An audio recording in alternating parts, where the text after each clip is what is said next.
stroking her head and reassuring her as best as he could. She finally managed to drift into an uneasy sleep. He took another hour to watch her, making sure her dreams wouldn't wake her again too soon before he finally closed his own eyes and forced his mind into his god's realm, finding only Myriad and Helori there. So just for the record, I want to say that vacationing has kind of sucked so far. It's been a bit unfortunate given how things have worked out, his god agreed. But the point of it all was to get you some rest, and it looks like that's worked. And if you both hadn't shown up, this never would have been discovered, Helori added. Tell your partner to take more pride in that. What do you think unpetrifying them all was the right thing? Of course. What makes you so sure? I'd always choose to survive another day, she told him confidently. No matter how bad things might look, as long as you're around to see it, there's hope for the future. They are, Myriad confirmed. We haven't broken the news yet. It's obvious that's going to be difficult, but the various priests dealing with them are doing their best to prepare them for everything. It looks like they were all people who she'd found in need of help during her travels, and she'd petrified them by surprise after that.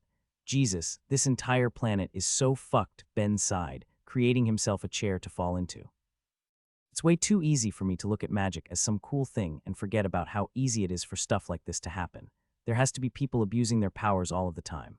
Well, it's not exactly easy, Helori added. The level of skill for that sort of petrification is pretty rare. Sure, but there's easier spells out there. It's not like mind effects are hard to pull off either for anyone with the right affinity, and I can think of a billion ways of abusing any type of magic.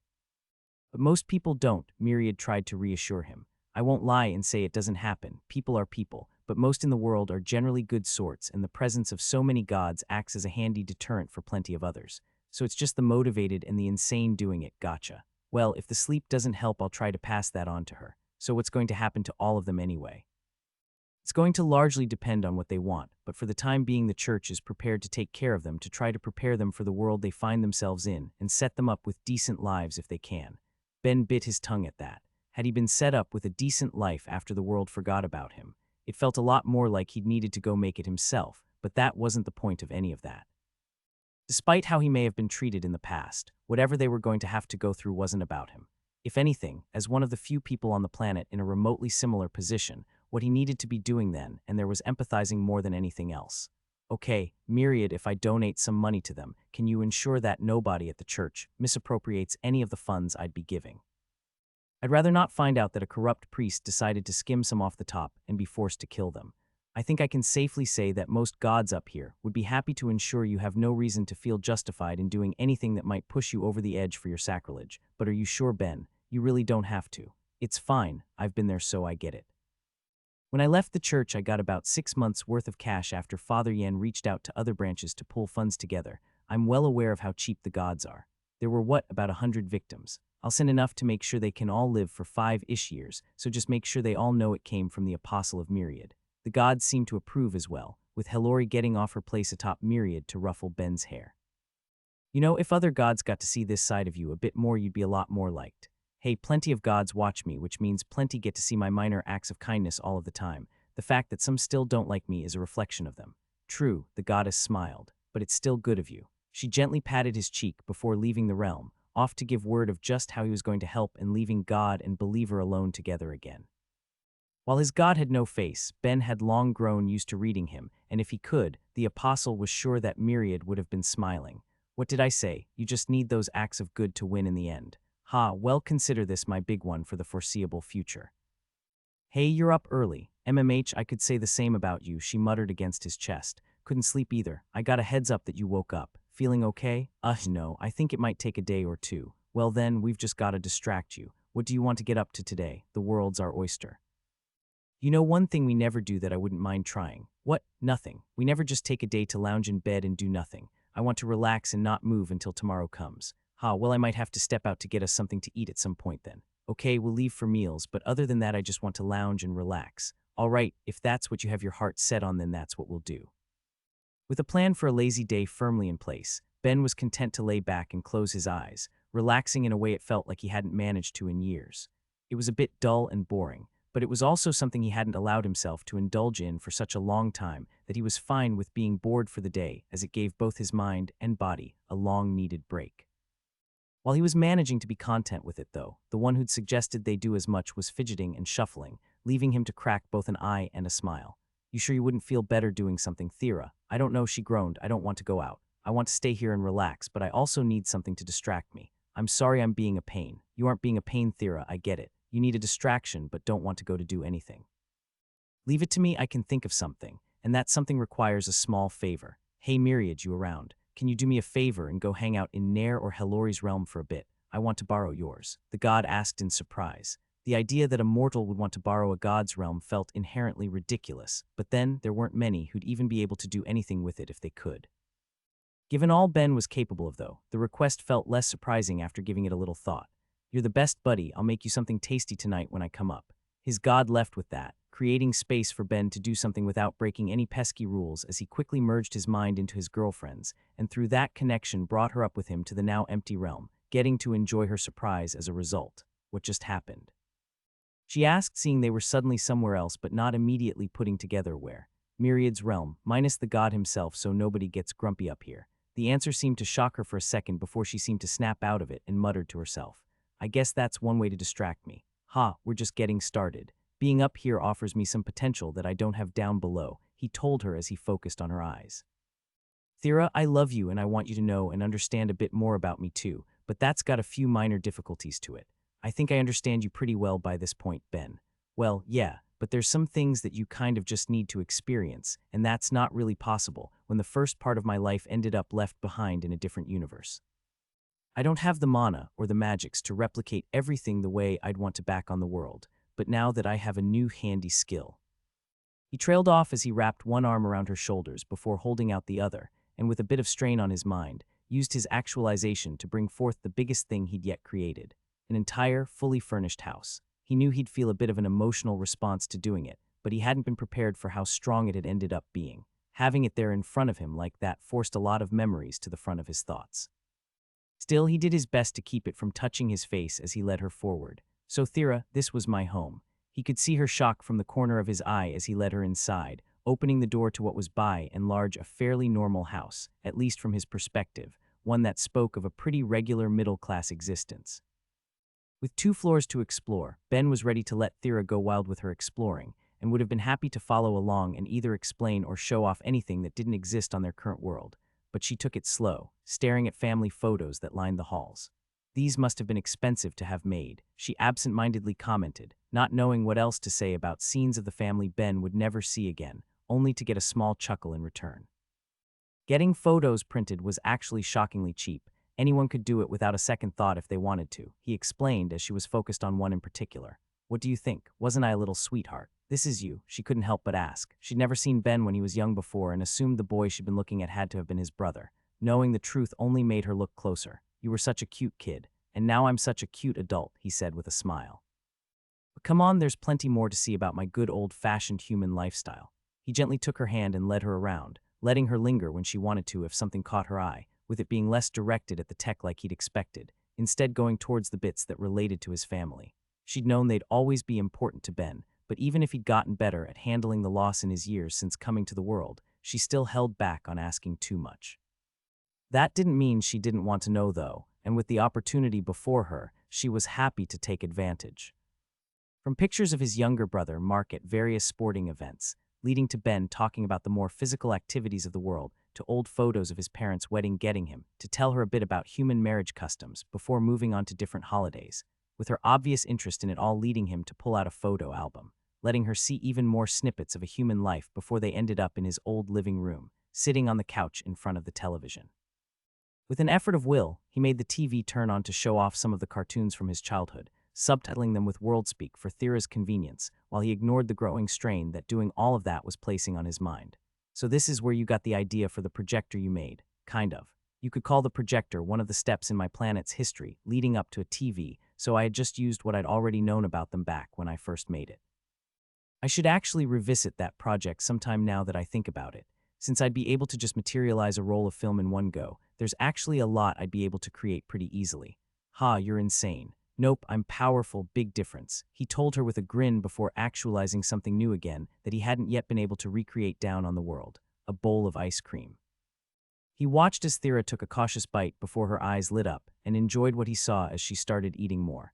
And you can even make food up here. Your new skill is a little too handy. Handy, but not all powerful. You get the taste and sensation of eating as long as I properly construct the properties of what I want to make, but it won't actually sate you like real food. Try to live off anything I make up here and you'll starve, but it does let me share a few of the tastes I can't replicate down below, and it's easy to eat as much as you want without getting full or sick. He made more with those words, things he hadn't been able to recreate for one reason or another. From sodas to fruits of all sorts to meals, he'd simply never managed to replicate the flavors of with the ingredients he had around, letting the two snack and enjoy, even if he could tell through it all that there was something on Thera's thoughts from the way she kept sneak glances at him and the subtle changes in her expression. Thera, if you want to tell me something you can, he said with a laugh before rubbing her head. I'm even more shockingly powerful up here than normal. Minus the growing headache I'm not going to mention. MMH, well, there's something I want to see, but I know it's going to make you uncomfortable, she admitted, knowing that he'd keep pushing since she'd done too poor of a job hiding her thoughts. Just tell me, it's fine. I want to see what your family was like. It felt like such a horrible thing to ask of him, but she was curious. She loved Ben and she knew how important they were to him, but till that point she'd only seen the drawings he'd made of them and the pictures they'd looked at earlier. She wanted more though. She wanted a real sense for those people she'd never be able to meet, even if she felt bad the moment she asked it. Okay, sure. For his part, Ben didn't mind and took her hand, letting the TV turn off to ease some of the burden on his mind, before he led her to the kitchen to see a scene he'd got to witness a million times before. Like any weekend, his father was in the kitchen cooking breakfast, wearing the same kiss the cook apron Ben had recreated on the world for himself, as his mother moved beside him to make tea, giving his dad a peck on the cheek before moving to the table to talk to his brother, with Mark eating while he went on about school and sports and friends. It was a simple, domestic scene that he'd got to live through 1,000 times before from a world where he didn't have any major concerns. A world that he didn't need to worry about being invaded, nor one where he felt constantly in danger. It was a scene that felt most representative of his existence before ending up on that new planet, but as when he'd recreated his home before his eyes, he hadn't been prepared enough for it to hurt. Stop, Thera told him. I'm sorry, I shouldn't have asked for this. It was exactly what she'd wanted to see, and had given her a sense of what Ben's family was like. They seemed just as warm and loving as he was, but a quick glance his way had made it clear that it was hurting him to see, with the scene lingering only a moment longer before the three faded away, leaving the kitchen empty again. Putting him through that only left her feeling worse, but he wrapped her in his arms to try to reassure her. Don't worry, this is fine and I'm fine. Heck, this is basically the sort of thing I wanted you to see when I thought of this. My family matters to me, but I want you to know more about them because you matter to me too. Ben, you obviously weren't fine. I was just a little less prepared than I thought I'd be, he told her, waving off her concern. Seeing his family like that had hurt, knowing none of it was real and having memories of what was lost dragged to the surface, but by that point it had been years since he'd died. Even if he hurt a bit, it wasn't that hard to deal with. Thera seemed less than reassured though, so with an effort of will he changed the area one last time, getting rid of the house and creating a stage for them to stand on as he held out his hand. You know, there really isn't too much space in our hotel, is there? I should get us a bigger one next time, but for now, while we're up here we have more than enough space to dance for a bit, don't you think? That managed to win him a smile. All right, she told him, trying to be more positive since it was clear he was doing the same. You do need every bit of practice you can get after all. Hey, I've been improving, kind of sort of. She laughed as she took his hand, and from there to two enjoyed a day of dancing for that small part of their vacation.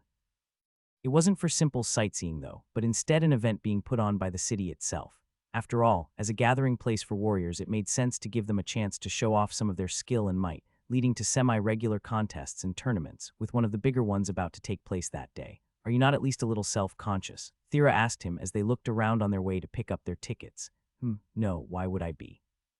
It wasn't long ago you basically just led an angry mob through these streets. You started a huge riot, and that memory will always be one I'll hold dear to my heart. Having a mob of people hanging on to his every word as he went off to threaten a god had been exhilarating, all of the more so with the benefits of hindsight without the rage he'd been feeling at the time to taint it.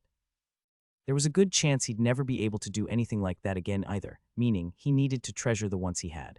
Thera, for her part, seemed to have viewed it in a different light despite taking part in that very mob. That was so not the point I was trying to make. Come on, you've got to admit you had fun. I'm admitting nothing. And aren't we going the wrong way? The Colosseum's to the left. Since this is a big event, the Church of Myriad had to buy our tickets early, so we're meeting up with the gophers we sent to collect them first. Why do I suddenly have a very bad feeling? Not sure, maybe something you ate. But anyway, it's just over there. And my bad feeling's been confirmed. Ben was pointing at another place in the city they'd already been. the city's communal church where he'd led his angry mob to when he'd gone to demand justice. He personally didn't give it too much thought either. He had no problem with the priests serving there. Going in the past had simply been the easiest way to make a threat and ensure he had the gods' attention. How they all felt about him ended up being another matter entirely. Any priest who noticed him felt their eyes grow wide as they began pointing him out and muttering to the others, with word that the mad apostle was back spreading through the building by the time Ben was barely inside and looking around to find who he was supposed to ask for his tickets before giving up and going to the nearest priest who seemed to be doing his best to avoid eye contact at all costs. "Hello there," Ben said brightly, choosing to ignore the mood of the place. "I'm looking for the church's head if you could help me out, and then I'll get out of everyone's hair." Of course, right this way, they at least managed to say politely enough as he quickly led the way for them, knocking on a door in the back and immediately running off after a voice inside called to let them in. It was the older priest he'd spoken with the last time he'd been there, who compared to those beneath him, did a far better job of keeping whatever he may have been feeling to himself, instead showing a gentle smile. "So we meet again, that we do, but I won't keep you. I was told there would be 2 tickets waiting here for the Church of Myriad I've come to collect. Of course, just a moment. And is there anything else I might do for you, Apostle Ben, well, while I'm here? If you'd show me where Myriad's statue is so I can give a quick prayer, I'd appreciate it." Every communal church of a big enough size would have miniature statues and figures of the different gods filling their halls to let those who came to them give their prayers, and while Ben didn't personally care too much about such things, he was still an apostle. Since he was already in a church that was going to have a likeness of his god, he needed to show a bit of devotion as he was taken through the rows until he was finally before the one he worshipped. "Excuse me," he began, far more politely than he wanted to given what he was seeing. "Why is the statue of my god of such a low quality compared to plenty of the others here?" Given Myriad's shape, there really was only so much that could be done to make it look impressive, but not only was his statue a simple gray stone block compared to so many others that were made of much more impressive materials to fill them with color and make them gleam, under the eyes of an expert craftsman. When Ben looked at that statue of Myriad, he could easily see that whoever had made it hadn't even managed a perfect cube. It was ever so subtly off on one side, giving it an imperceptible tilt to anyone who didn't have the skill to see it. Despite the feelings welling up in his chest, though, it seemed that the church head had a genuine reason to provide. "It seems our branch has never had any better statues donated by your church." Donated? Ah, were you not aware? While the communal branches will have statues commissioned if need be, oftentimes better quality ones will be made and donated by the churches in question. "I see. In that case, would you be so kind and lead us to the statues of a few other gods?" While not sure where Ben was going with it, the priest still nodded as he led them around to see the statues of Helori, Nair, and Analia, the last of which Thera gave a quick prayer to as Ben took everything in. He'd made sure to take in all of the other statues along the way, and while the ones for both Nair and Analia were of good quality, the 2 of them being big and powerful gods, the one for Helori was of the same quality as the one for Myriad, with it only looking better due to her form being more complex than Myriad's simple shape. "So that's 2 for me to fix. Plus we passed Jaggle too, and hers are also in a pretty poor condition. Even if I'm not friends with the Dryad goddess, it doesn't hurt to have one of the gods that likes me owe me a favor. Okay, this will only take a little bit. All right, would you be able to tell me how many communal churches have statues?" "Offhand, no, I apologize." "It's fine, just 1 second," he said before speaking up to the sky and into his mind, looking to get some attention. "Myriad, Myriad, Myriad, come and answer your humble apostle." The priest with them immediately began praying from the knowledge that a god would be speaking to an important member of their faith so close to him, but the god in question sounded mostly distracted. "How many communal churches have proper statues in them? I'll tell you later, so don't worry about it. For now, you can get back to whatever's keeping you busy." With the information he needed acquired, all that was left was how he was going to rectify that abysmal situation as he first came up with decent designs for the 2 goddesses, figuring out the materials he would want each one to be made of. Helori was both his friend and teacher, so given that, he made sure to go all out, taking special care to get her colorful horns correct, swirling gems so they'd look as if they were glowing when light passed through them before materializing the first model. Jaggle was different, if only because of how hard it would be to make a statue of her given the branches sprouting from her head, each of them carrying a number of delicate fruits. It was the sort of thing that was just asking to break, but Ben bypassed that issue by sealing the whole thing in a clear crystal. That only left the hardest god of all for the end. As great as Myriad was, he wasn't visually impressive, so Ben used every trick he had to try and bypass that fact. It was once that was done he gave it the last touch he could to help it stand out as more than just a shiny block, enchanting the mithril surface with a small barrier, the same way he kept doing for the statues at the Church of Enith, to make it float just a little while at the same time covering the rest of it to keep any fingerprints from ruining the glossy surface. Okay, 3 done, 741 to go. Thera, you don't mind if I steal a bit of mana from you, do you? I should be able to finish this up in under half an hour so we have plenty of time. And Mr. Priest Guy, sorry, I never actually got your name, but would you be so kind as to ship these out to the other communal churches? I can of course pay if need be. Wait, please, the priest said, suddenly doing a far worse job of hiding his expression after seeing Ben materialize statues out of thin air and suddenly having what sounded like a lot of work dumped on him. Replacing the statues of your god is one thing, but I can't in good consciousness let the apostle of another faith replace the statues of gods he doesn't even worship. Oh, is that all? Then don't worry about it. I'll make sure both goddesses are aware, and if you don't hear from them then you can trash the statues, though I can 100% guarantee that Hilary won't be turning these down at least. So with that out of the way, time to work. While piles and piles of statues were building up on the ground around them, as Ben put his skill at materialization to work, and the head priest called for others around them to collect them all somewhere that would be slightly more dignified than letting them rest on the floor given they were statues of the gods they worshipped, Thera alone was left to look at Ben through narrowed eyes, not stopping him, but certainly thinking to herself that despite being on vacation, he'd still found a way to do some work.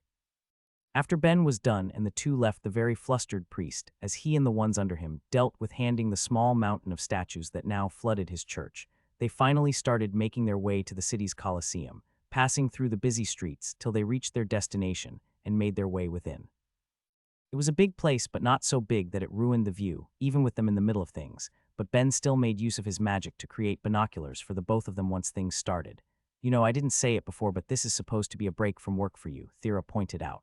I'm on a break though. You just materialized nearly 1,000 things. Materializing is easy, it barely counts. Those are fighting words against every mage on the planet. Sorry, but you know what I mean. Besides, even if I'm having fun and I'm happy to be doing this with you, 2 weeks was way more than I was ever going to need for a break. I already feel like I'm back in top condition. Maybe even beyond top condition. I don't know the last time I've felt so good. You probably just don't know what top condition is even supposed to feel like for you with the way you're usually working yourself, she sighed. But fine, I'll trust your judgment, but if I find out you're lying then you'll never hear the end of it from me. Yes, ma'am, no worries on that front. He really was feeling good, surprisingly so even. If not for the fact that he felt a need to do his little part for the world he lived on while he could, their vacation would have been enough to convince him to take the occasional day off in the future and plan some more small vacations too. But as things stand, every day I'm not working is 1,000 people who aren't getting my weapons, which makes this a lot harder to justify. He shook the thought from his head as the contest below started, not wanting to let it bother him. The gods he knew had been firm. He was a resource. They couldn't risk having him break under the strain he was putting himself under. If that meant he had to take more time off than he needed to, then so be it. It was with that frame of mind that he began watching the matches down below, viewing each with interest. While the preliminaries had taken place some number of days ago, the two of them were there for the main event, watching as the lowest bracket making up the first 16 matches began as people were slowly eliminated. Less so than the fights themselves, though, Ben found his eyes being drawn to the contestants' weapons. The competition wasn't focused on one style of combat, so they were able to see a mix of fighting styles going head-to-head, from the unarmed taking on swords to spears against axes and more from there, with each fighter bringing their own weapon of choice. Which kind of seems unbalanced, doesn't it? Ben wondered to himself as someone wielding an axe went up against a fighter using a mace. Like, you want them using comparable weapons, wouldn't you? Most of these are even enchanted. At what point does this just become the person with the best tool winning? Of course, when none of the weapons are even that good, I guess, it doesn't really matter that much in the end. It was a thought that not only would many of the fighters disagree with, but any smiths or craftsmen in the audience as well. Anyone who'd come with a weapon was using one that ranged from the high end of uncommon to the middle end of rare in its ranking. By any reasonable account, they would be considered excellent works to anyone other than himself, one of the 2 people on the planet that could regularly produce items that the gods and system would consider to be worthy of legend. That was the problem, though. Ben could do so much better that nothing any of them had was able to excite him.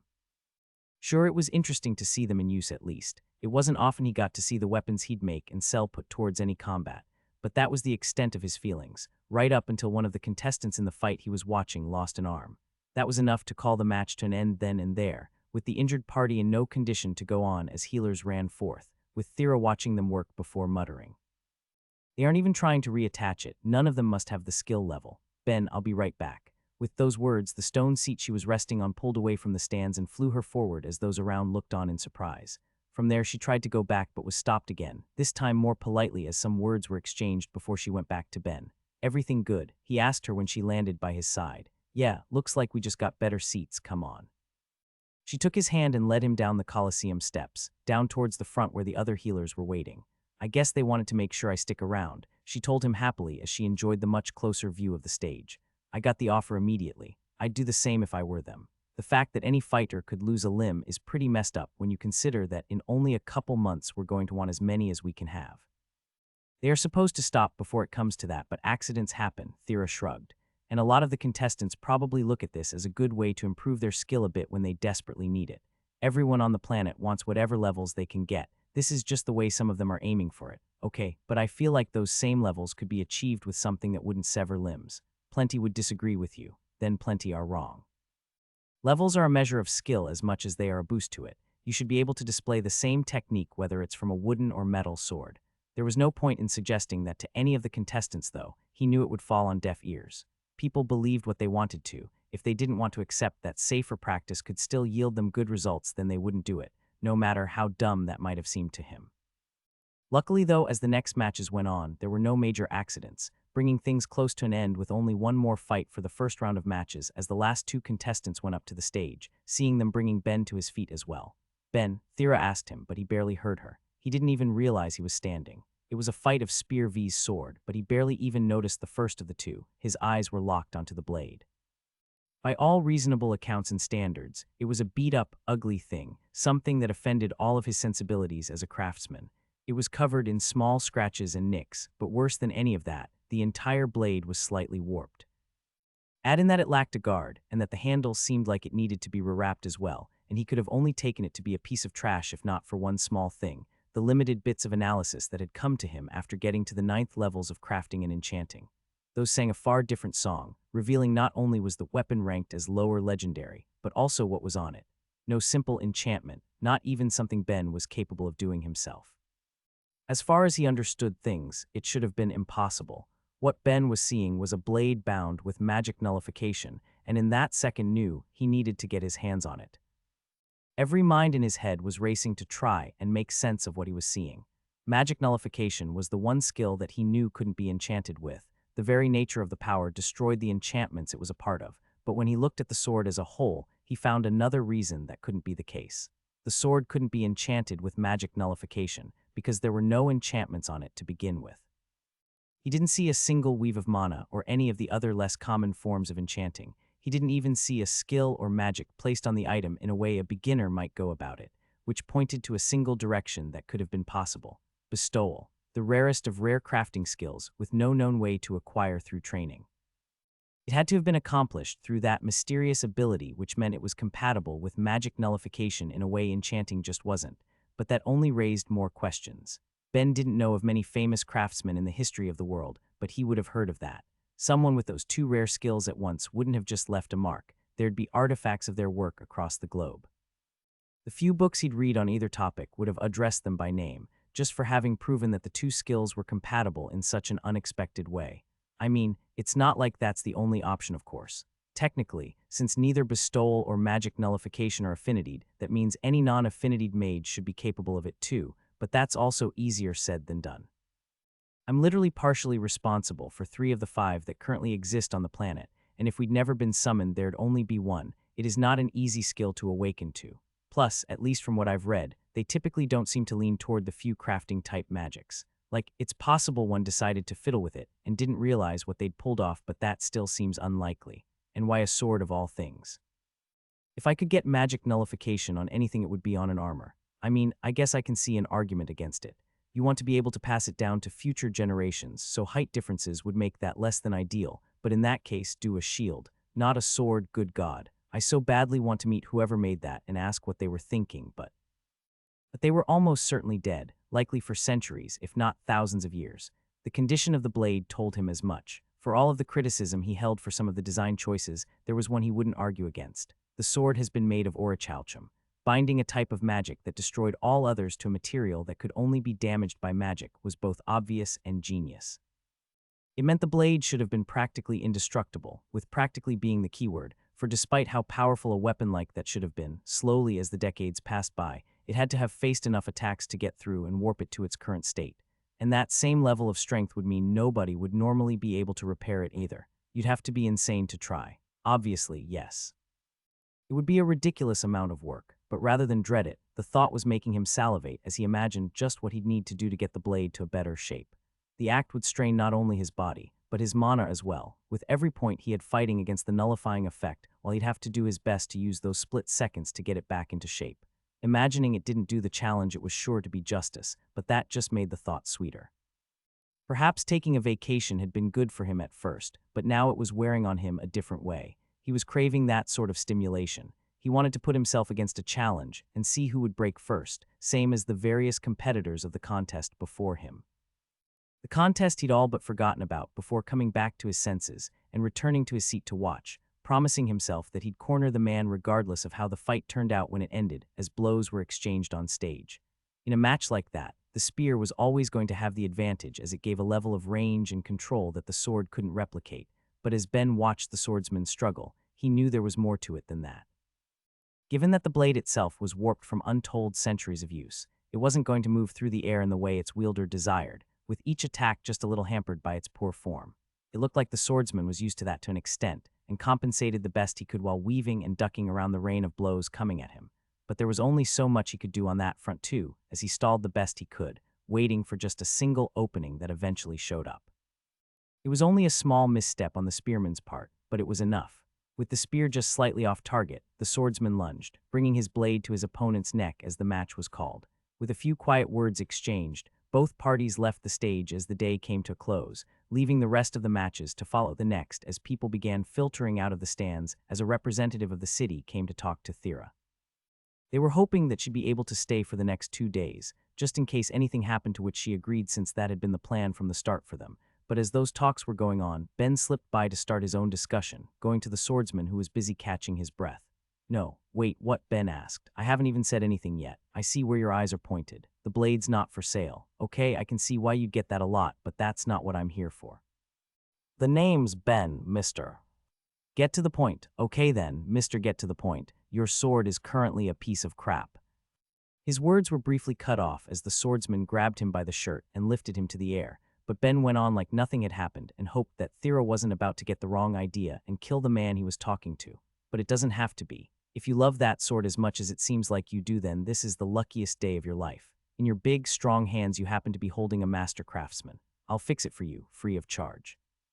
PFFF, some master craftsman you must be. If you really had the eyes, you'd see that it can't be done. Yeah, the combination of magic nullification and orichalcum would definitely make it hard, but I've got something that can overcome any of that. What? Gumption and a can-do attitude. Now sure, maybe I won't get it perfect, but I can guarantee it's going to be better than the abysmal state it's currently in. So what do you say? Wanna let me have a shot? Before the man could answer, the ground around them rose up, trapping him within it and freeing Ben from his grasp as he turned to his lovely girlfriend who had only just noticed what was going on. "Ah, Thera, it's okay. That was my fault, he's fine." She didn't look like she fully believed it as she walked over, done with the now very scared-looking official who'd just seen her casually use her power before freeing the man from the stone that trapped him. "Ben, you really can't just be making enemies constantly. You know that, right? Hey now, I barely have anyone I'd call an enemy. Sure, but 2 of them are in some pretty high places," she sighed before pointedly glancing to the sky, which Ben returned with a smile. "Okay, well, I haven't made more. Thera, meet Mr. Get to the Point. I'd just given him an offer to try and repair his sword, and I must remind you that you're supposed to be on vacation." He could see in her eyes that his girlfriend was at least semi-serious, leaving him with a single option. "Begging. Please, please, please," he asked, getting on his knees as the swordsman looked on. "This is probably the coolest sword I've ever seen, and I'll never get to work on something like this ever again if I give up this chance now. I'm so well rested, and my mental state couldn't be better, and there's still a week after this for relaxing too, so I'll be fine." "Who, fine, but I'm trusting you to properly judge yourself here, Ben. If you work yourself to exhaustion, then I'm going to be hearing about it from Analia." "What? Why?" "Because she asked me to specifically make sure you don't do that when this was all being planned, Mr. Resource." "Got it, I'm too useful to work myself to an early grave. Don't worry, I'll be good. Ahem, do I get any say in this?" The swordsman finally spoke up, having the sense to wait for a break in the conversation after Thera had so easily handled him, even if the question left her looking at the man like he was an idiot. What, are you really going to turn down the offer of a master craftsman with a sword that looks like that? Well, let's cut to the chase, she told him, steamrolling over anything he might say. You will be participating in the next wave, correct? Of course. So you intend to fight in a battle where the lives of yourself, the people you're fighting with, and the entire world are at stake using a sword like that, something that even a complete amateur could see is in a terrible state. Of course not, that would obviously be idiotic. So rather than fight against the obvious outcome here, just give in and let Ben help you out.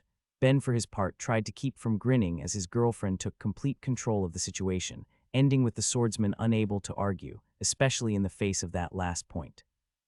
Whatever his history with that sword may have been, it was making him worse compared to how he could have fought if wielding something proper, no matter how unique the effect it held was. Given that in only a few months, his life and the lives of the people fighting by his side would depend on him being at his peak, how could he possibly turn down the offer of help, even if he thought that any chances of success were going to be slim? If you're going to freely offer your services, then I'll gladly accept. The man gave in and was rewarded with the sight of Ben's eyes lighting up. Excellent. In that case, Mr. Employee Guy, Ben called out to the Coliseum official Thera had just been talking to, who was still rooted in place, as he waited to see if whatever was happening with them all was going to need him to call the guards. Is there any chance we'd be allowed to use this space for a few hours? The area is currently open to the contestants to practice, if they so choose, so as long as Vila is with you. Don't worry, Mr. Get to the Point will be here the whole time, and it will just be for a couple of hours as I test things. Please, just call me Vila, the swordsman said, already regretting not having given Ben his name in the first place when it seemed he was happy to be petty about it.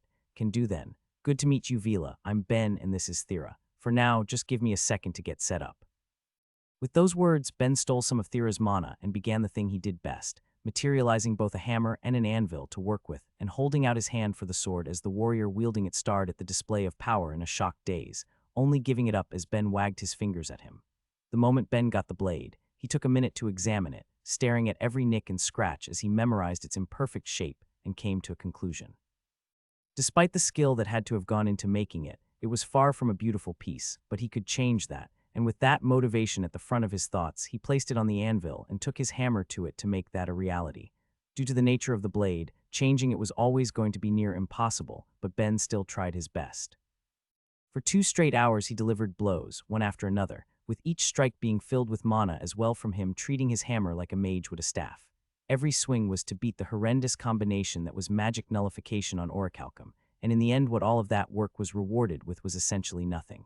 In the eyes of Thera and Vila, it looked like that work had gone nowhere, though Ben's eyes told him something different. A tiny dime-sized section of the blade he'd spent too much time working on had been bent back into place, and the warp that twisted the entire blade had ever so slightly improved, even if it was barely perceptible to even himself. It had taken constant work and thousands of points of mana to get it there, but it told him it was possible. But doing this by myself will take months, which means I'll need to do something else to bring it together. Good thing I already have some ideas. Alright, this was a good bit of testing. I am now officially certain I'll be able to get this fixed for you, so Vila, regardless of whether you win or lose tomorrow, meet us here again. I'll have it fixed before you know it. That seems unlikely. Excuse you, are you questioning a master craftsman to his face? First off, if you think that I didn't improve anything during all of that, then you need to pay closer attention to your sword. But second, you just saw what I could do without the right tools for the job. When you come with me tomorrow, then I'll have them. Come with you. A proper location to work is a tool in and of itself. Now no arguing and go get some rest. I don't want me keeping you to make you lose tomorrow. Giving him a shoving motion, Vila went to do as he was told, leaving Ben and Thera alone to start making their way out to the rest of Warrior's Tower. So you're doing more tomorrow then? Yes, sorry, but after this I won't do any more work during vacation, promise. Alright, but I'm holding you to that. So do we need to get you these special tools, or are you making them? So technically we'll be asking them a favor. Just watch, I'm pretty sure you'll be getting a kick out of at least half of it. When Ben went to bother the gods that night, he was fully intending on getting every bit of information he could from them on the maker of the blade that had captured his interest. Surely they had to know something about a creation like that, but what he was less prepared for was the level of enthusiasm he was greeted with as Helori ran over to ruffle his hair while myriads circled around him, practically vibrating in excitement. It was only Nair who stayed off to the side in a pout. Myriad's right, you really are such a good boy when you want to be, you know that. Helori laughed as his own god chimed in. I keep telling you all that, it's nice to see you're starting to get it. So I take it you guys like the new statues. Love them, the goddess told him brightly. I'd expect no less from my student. You've definitely gone above and beyond as my apostle too, Myriad agreed.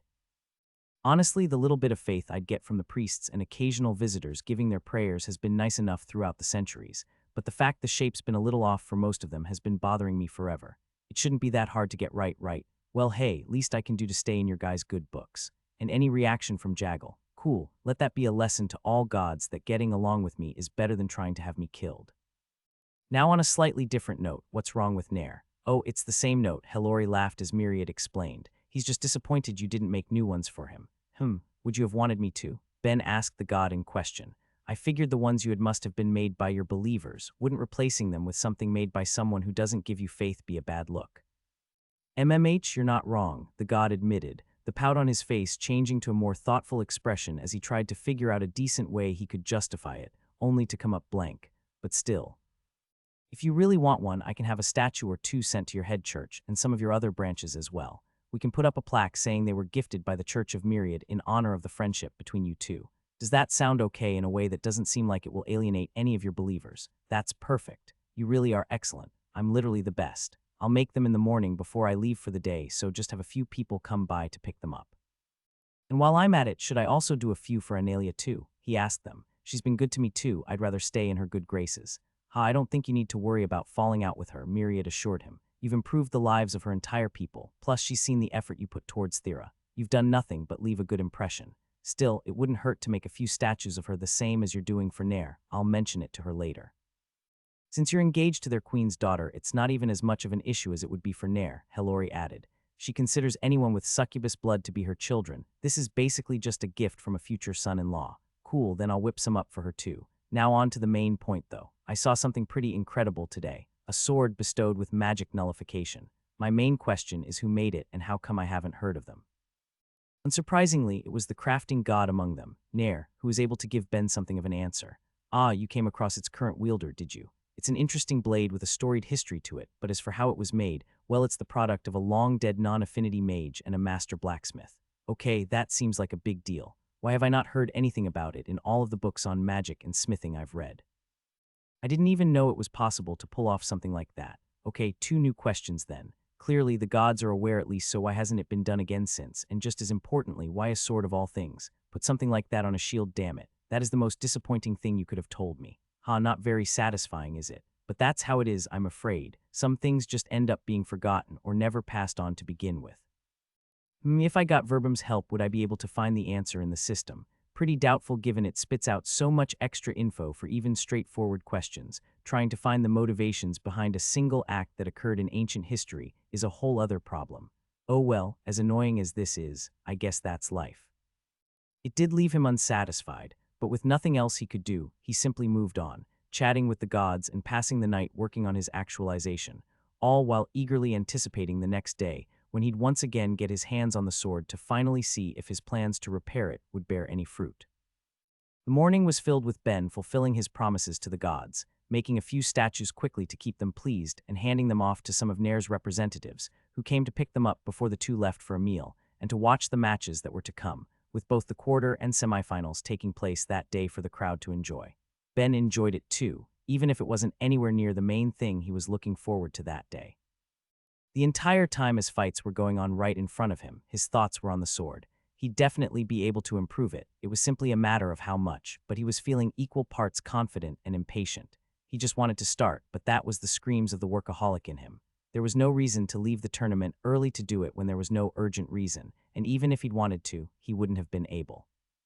In the end, Vila won both of his matches, making it to the final round the next day, which had given him no choice but to stay for the entire thing.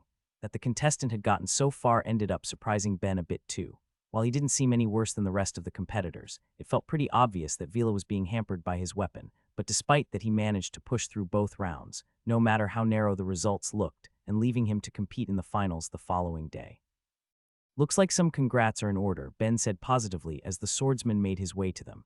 You had some exciting matches. Looking forward to it, now come on. Oh wait, first take this. What is it? Vila asked as he eyed the necklace Ben gave him, not seeing the point of it. Dark resistance pendant so I don't get in any trouble for dragging you through the gate. Now enough questions and daddling, I want to get started. Without waiting for more, Ben dragged him off through the gate, off to Analia where the victim of his plan for fixing the sword was waiting already, the great fire spirit in Seti's looking as beaten down as the last time Ben had seen him. So what exactly am I being forced to do? He sighed with his head hung. When they'd asked for him only the day before, his niece had made it plenty clear they weren't actually offering him a choice, more than happy to get some of the other great spirits along with his wife to force him into it. Ah, I'm glad you asked, buddy. I just so happen to need access to a powerful magic fire, and well, who could fit the bill more? I'm sorry, you need me to act as your furnace. More like my forge, it'll be fine. Ben's strategy for fixing the blade was actually rather simple when it came down to it. Since the orichalcum that the blade was made from could only be warped and damaged by magic, that meant all of the issues had to have been inflicted by magic. Adding in some consideration for the magic nullification bound to him at least, that implied that a certain level of power could overwhelm that effect, giving him the wiggle room he needed to work with the sword to improve its overall condition. It felt like flawless reasoning on his part at least, but his temporary forge seemed to have a different view. If you just needed a magic applied to it, then earth mana should have been more than enough for your attempt. I'll be here if you aren't good enough to help get the job done, Thera told him, barely sparing her uncle a glance. Besides, Ben's more used to doing things this way. It really does feel more natural to work with a fire than to try and have someone else alter a material's consistency, Ben agreed. I mean, sure, I could do the latter, but the first leaves me feeling a lot more in control, you know. I don't, but let's just get this over with them, the Great Spirit sighed, knowing he wouldn't be escaping the fate forced upon him, and at least knowing that even if it wasn't going to be a comfortable experience having such a blade jammed inside of him, it wouldn't be as traumatic as his past fight with his niece. Ben grabbed Vila's sword as he said it, materializing his mana to quickly create a hammer for himself as he got to work, heating the blade with the spirit's fire and hammering away, instantly feeling improvement compared to his attempt the day prior as it warped under his blows, if still only slightly. But that's more than enough. Even if it takes me hours, this means I can do it. The excitement left him positively giddy as he worked, focusing on the largest issue first of straightening the blade and putting all of his strength into each swing, his high stamina letting him keep up with the unusually intense workload, but still leaving him certain he'd be feeling his muscles ache the next day as the time wore on. In the moment, though, it was nothing but the price of an enjoyable challenge, one he was more than happy to pay by the time he pulled the now glowing sword from the spirit to look it over, finding it perfectly straight and letting him move on to the relatively similar task of fixing some of the nicks and kinks along the edge. As much as it pained him, with the amount of work it was taking, he knew he wouldn't be getting all of the scratches out, but as long as he could give it a good cutting edge, then that would need to be enough for the time being. Anything more could be left as the project of some future smith or craftsman if they got the luck to lay hands on the sword. With each swing of his hammer, Ben pulled it from the flames to look over until he was finally done, the end product as perfect as he could manage.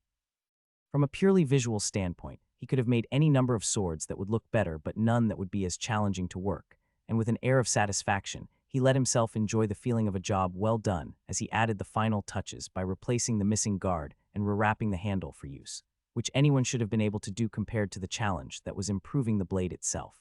Something to mention to Vila for the next time. He fully intended to bring it up then and there too, but when he turned to hand over the sword, he could see the swordsman was transfixed.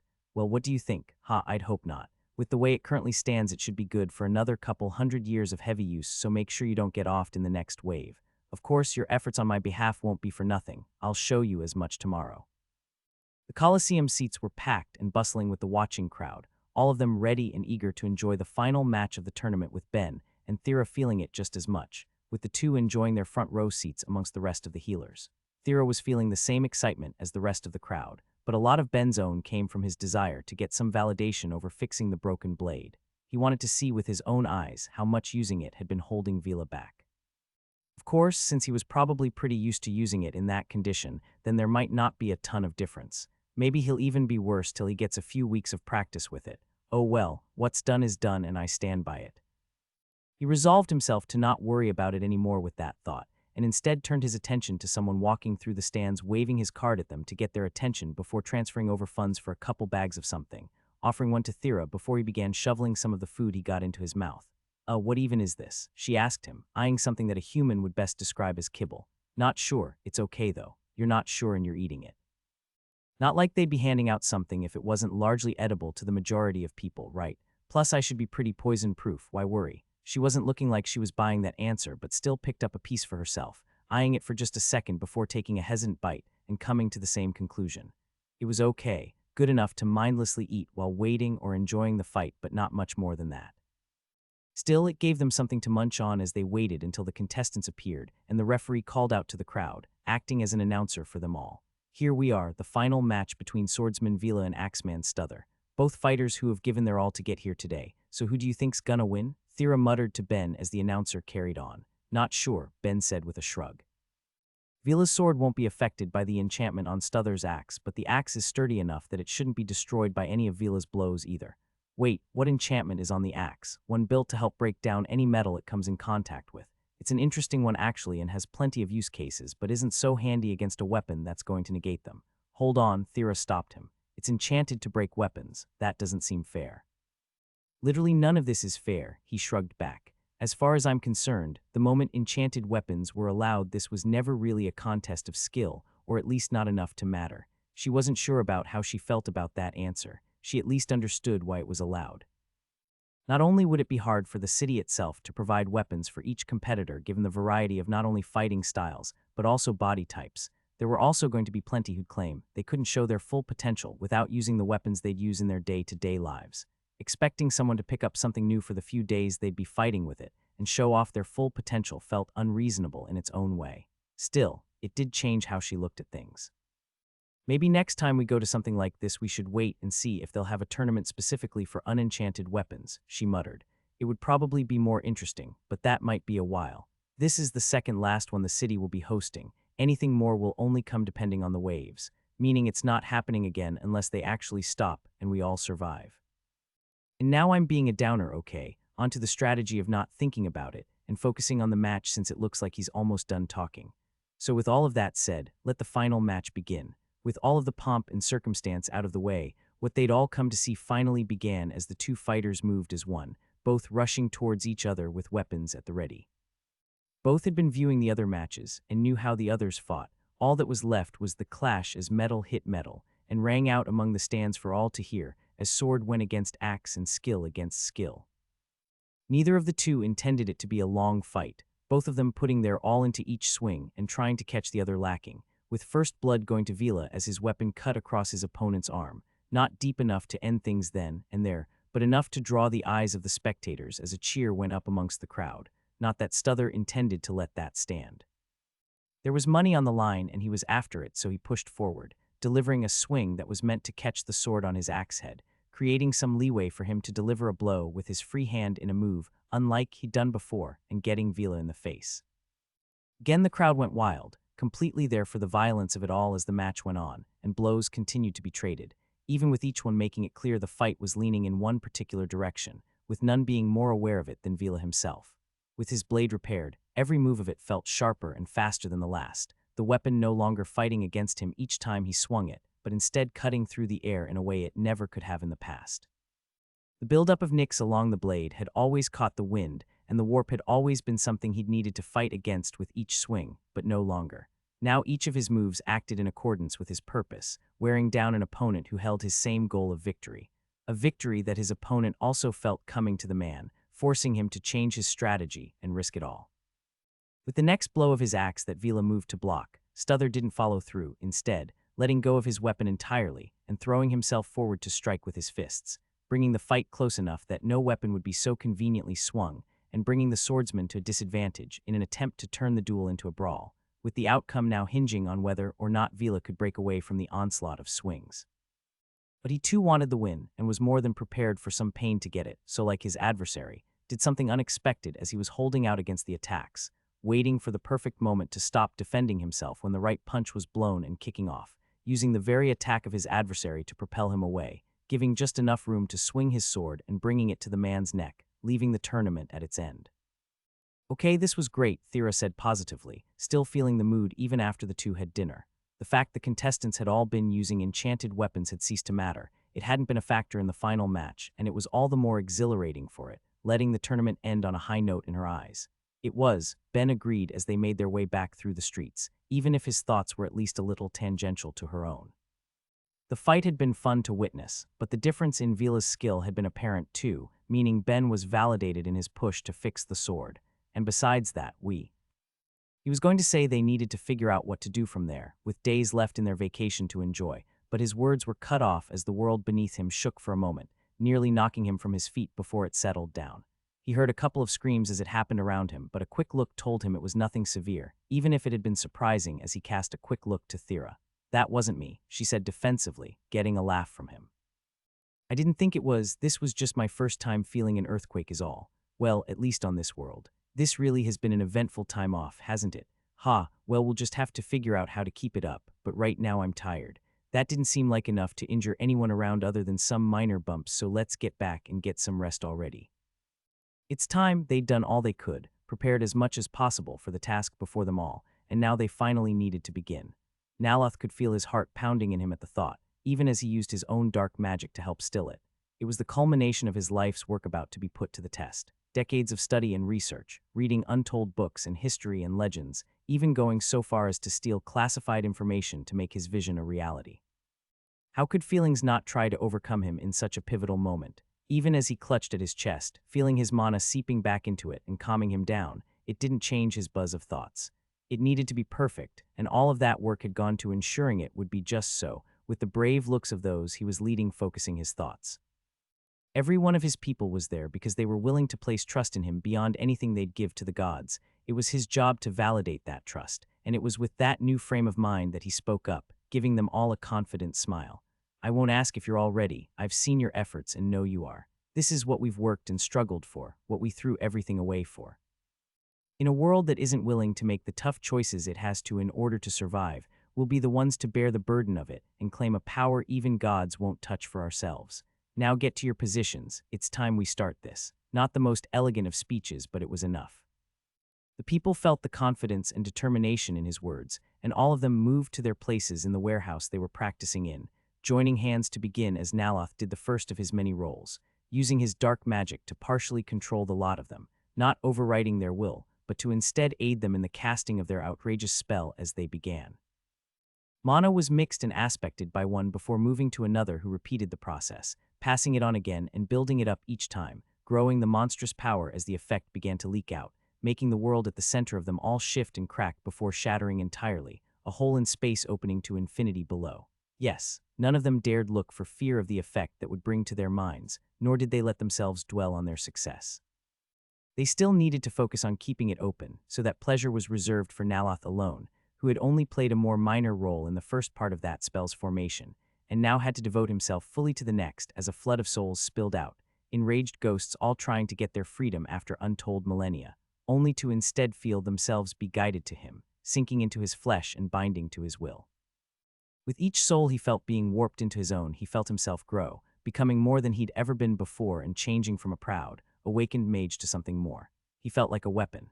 He felt like a god. Every attribute he had was exploding to a greater height, and notifications were ringing out in his head, telling him of sudden skills gained and levels acquired in a result that he'd never expected but was happy to take. While the gods would be sure to scorn him for what he'd done, their system was impartial, only aiding in growth as it was designed to, and what was he in the middle of if not a massive burst of it? He was even hearing it sing of the acquisitions of magics he had no affinities for, telling him that among all else, even those unchanging things were growing within him too. It wasn't all peaceful, though.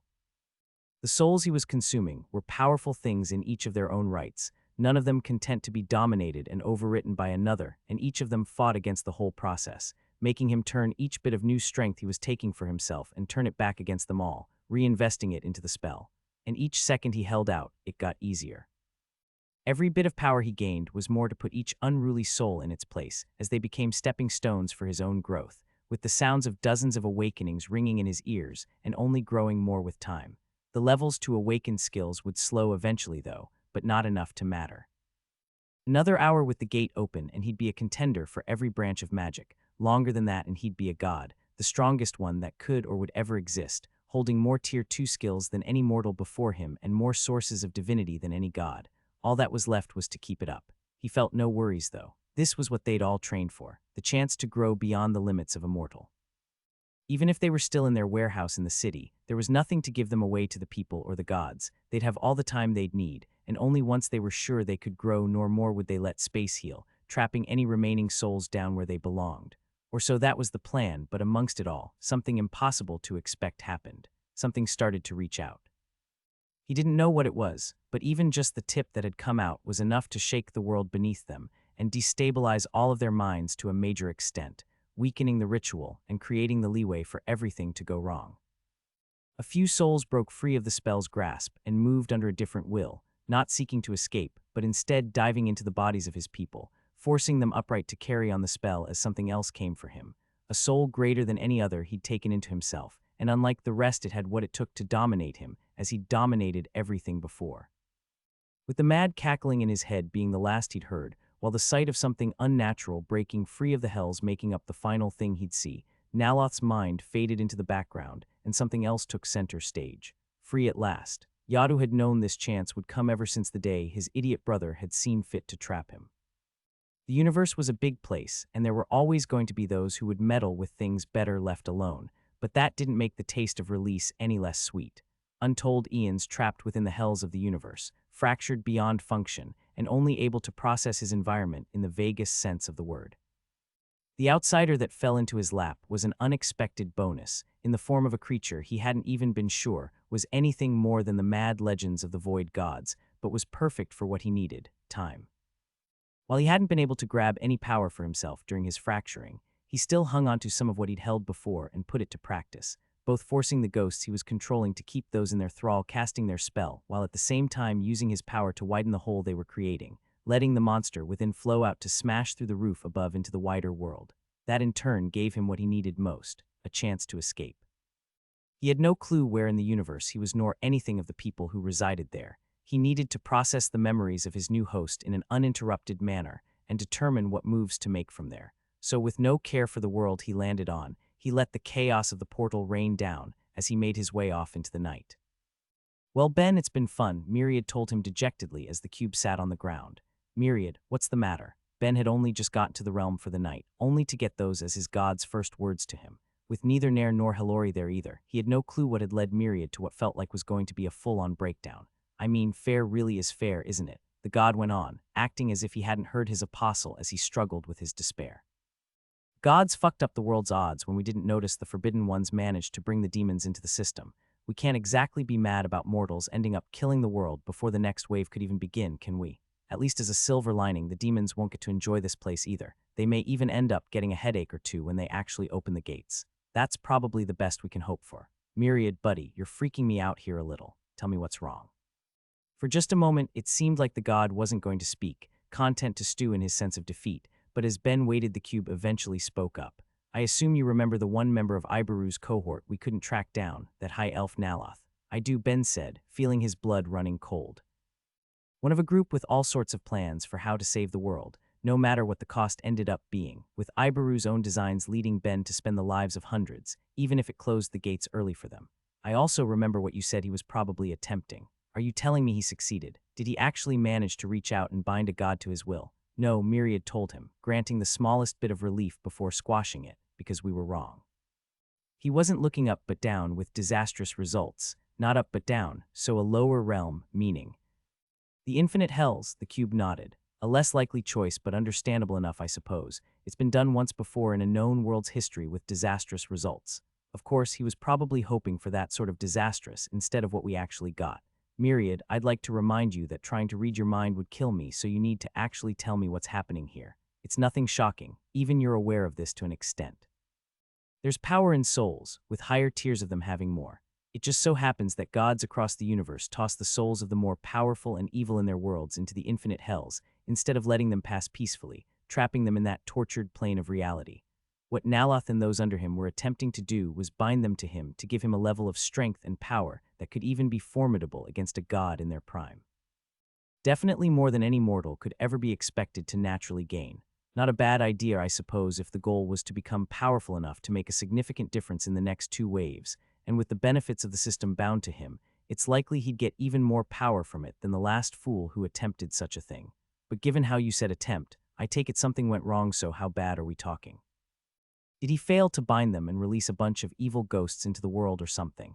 That was Ben's hope at least, but it seemed there was more to it than that. There is that, the god agreed, but it doesn't end there. By the time we realized this was happening, it wasn't just souls flooding out, something with a physical body did too. And an outsider, Myriad finally told him. A big one, dangerous in its very nature too. It doesn't even have to attack to cause harm to everything around it. An outsider? Shit. While his information on them was deeply limited, it was enough for Ben to be aware of a few things. Hellori had told him in the past that the few that had made their way into the universe before had been world killers, while Quillith had let him know his own people's brief encounters viewing them in the chaos, with even just the constructs of them affecting their minds. Add in the mayhem that would come with flooding the world with ghosts, and he couldn't begin to guess as to what would happen. So how bad is it? Cataclysmic, Myriad sighed, defeat clear in his voice. We're doing the best we can, but this thing is blotting out a large portion of the sky where it appeared. Many of the other gods are telling any mortal in viewing area to get indoors and shield their eyes, ears, and whatever other sensory organs they perceive the world with, while others are trying to come up with any plan they can for as little good as it would do. It's the end of the world, as simple as that. Even if we kill it, it likely won't be its true end. Ben felt his heart pounding. He'd never even heard Myriad sound so pessimistic about the war with the demons, something no known world had won, but here he was already giving up from the presence of a single outsider. The end of the world, huh? Guess I'm glad I got a bit of a vacation before this. Would have been ashamed to have worked myself to death for a completely different world-ending threat. So now what then? Nothing to do but wait out the end of the world as I know it. Even as he was thinking that, though, his actions were taking a different course as his mind went down below, back to his body in the mortal realm as he jumped out of bed and started getting dressed, waking Thera in the process.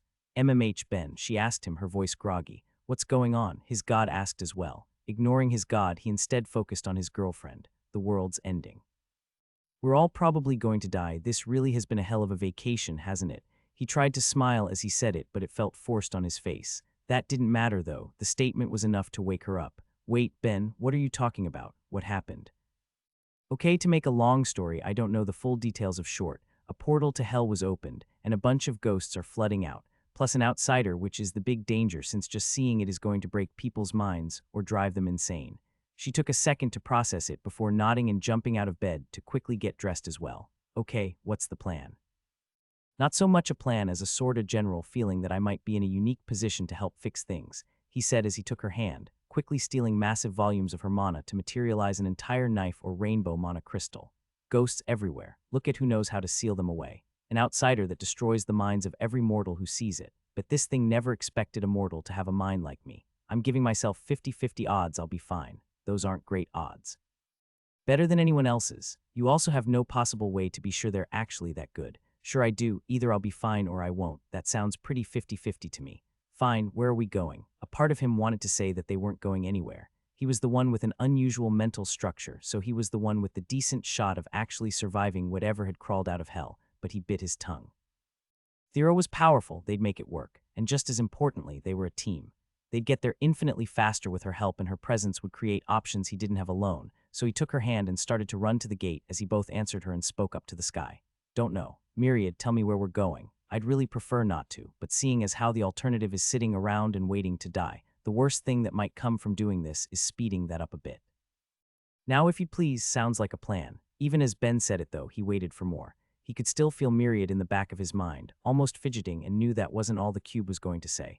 Those words almost made him stumble. Even without coming out and saying it, his god was offering him a quest, something Ben hadn't gotten in ages, and most shocking of all, it didn't seem to be from some pre-made list. Myriad had just come up with a quest for him on the spot, something he'd been led to believe his god didn't have the strength to do. I accept, just so you know, if I manage to survive this, then we are 100% having a conversation about this later.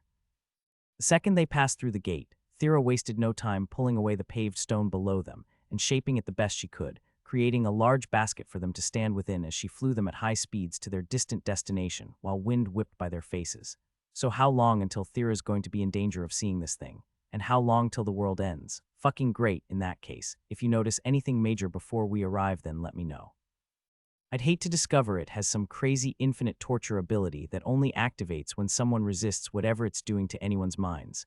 Once again, fucking great. Very cool, we'll get back to that. For now, when do you think we'll start running into ghosts then? Could have used some more heads up. Incoming. Thera yelled out, pulling him from his back and forth with Myriad as she jerked the basket upwards, causing a sudden fireball to hit its stone side instead of their far more delicate faces as the ghost in the distance prepared another, all while Ben directed a flurry of accusatory thoughts to his god. Well, we're sure seeing it now. Thera, give me a second. He once more stole a painful quantity of her mana, filling his soul with the stuff before applying a layer of rainbow mana crystal to the front of the cart that left him wanting to heave. Even with his knowledge on the topic and his high skill level, he'd still needed to rapidly take in a tenth of Thera's insane volume to create that much, but he didn't have time to recover. He was already reaching over the edge to apply the enchantments it needed before yelling a direction for her. Any ghosts you see, just ram them. Not wasting a second to let their mysterious adversary prepare another spell, she did what he said, shooting them both through the sky to pass through the intangible being, only to watch as it disappeared the moment its form struck the crystal, to be replaced with a flash of light.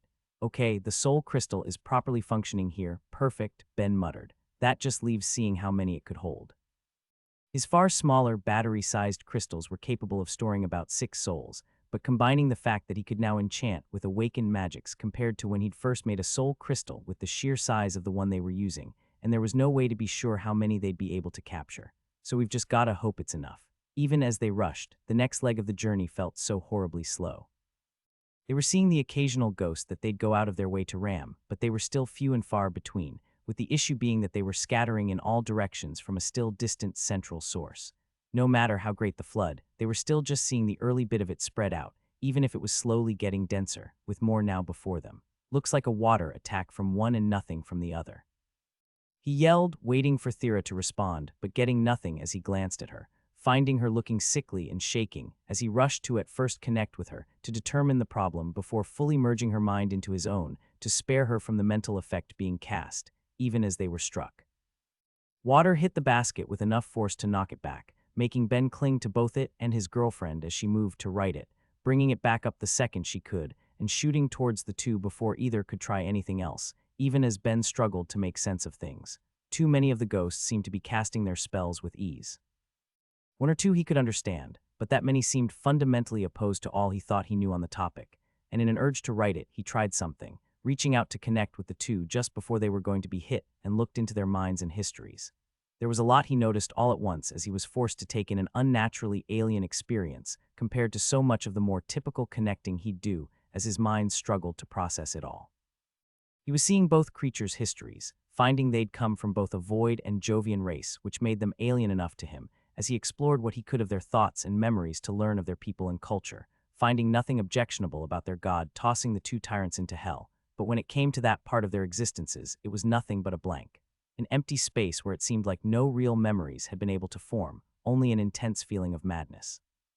It left him all the more curious about what the infinite hells even were, but he pushed the thought away for the time being, resolving to explore the minds of any other ghosts they came across and instead focused on a different discovery. They were being controlled. Myriad. It looks like all of these things are able to cast their spells because they have something exerting their will over them. What's the odds it's the outsider?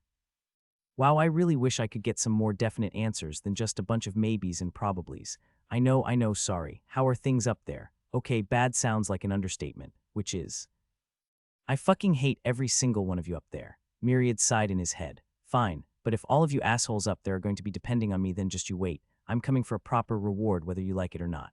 I am not being treated as the world's last freaking hope without being properly compensated. Fine, Ben gave in, all while his thoughts were filled with grumbles about no good gods who were only willing to properly appreciate him when they could see a way he'd be useful. Again, Ather shouted out at the people surrounding him, paying no mind to those he'd already knocked down as he started to fight more, hardening and strengthening his body with his earth augmentation while swinging his spear, all to work out his burning frustration and rage.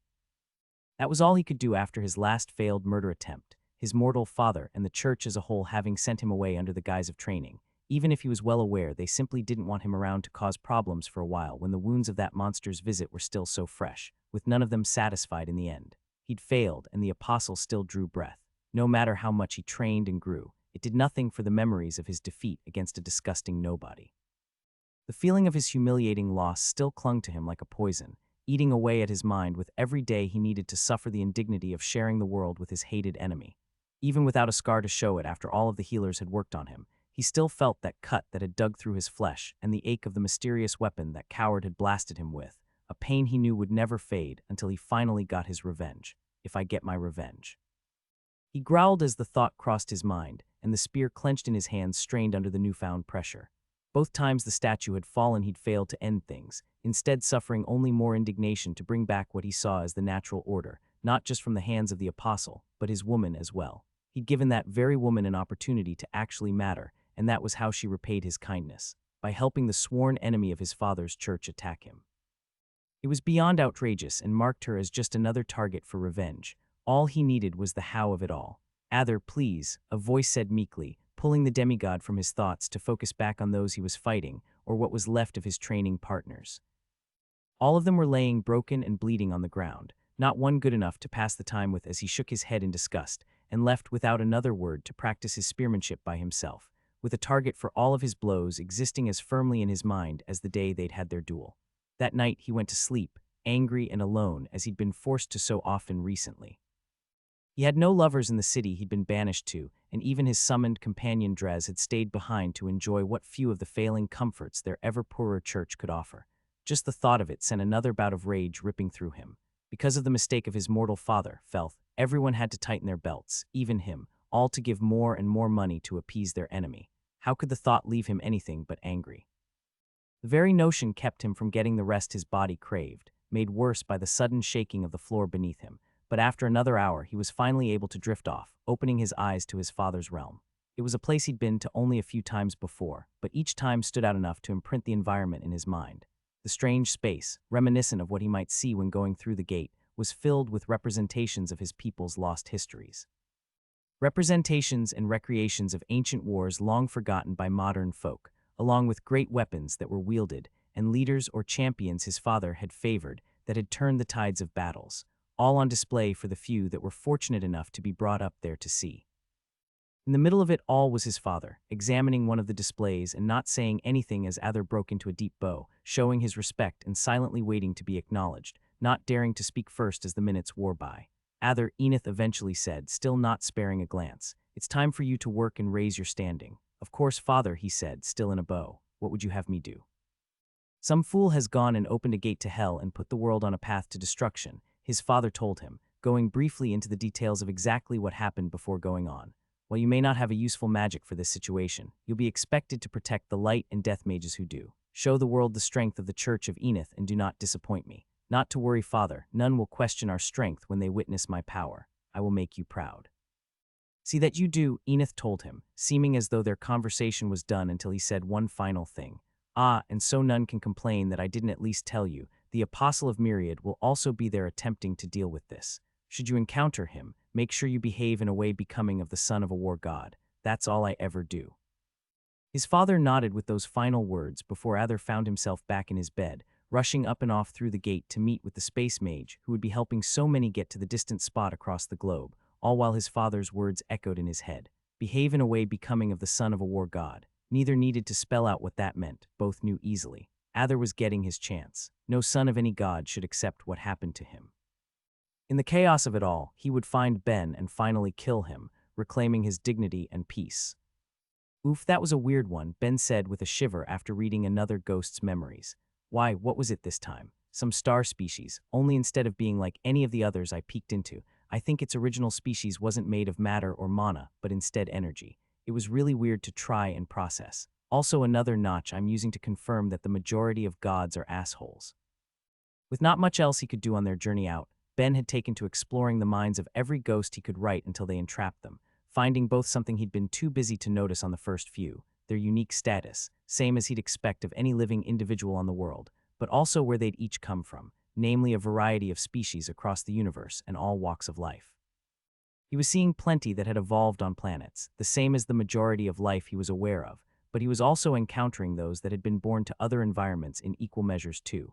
Gas giants, the void, the stars, with each environment having its own unique set of circumstances for the people and the memories he was seeing, and just as much as anything else, helped confirm a suspicion of Ben's. While he was seeing his share of terrors and tyrants, he was also seeing plenty of minds that he would happily call innocent of the sort of wrongdoing that would demand damnation, instead fitting more snugly to his earlier assumption.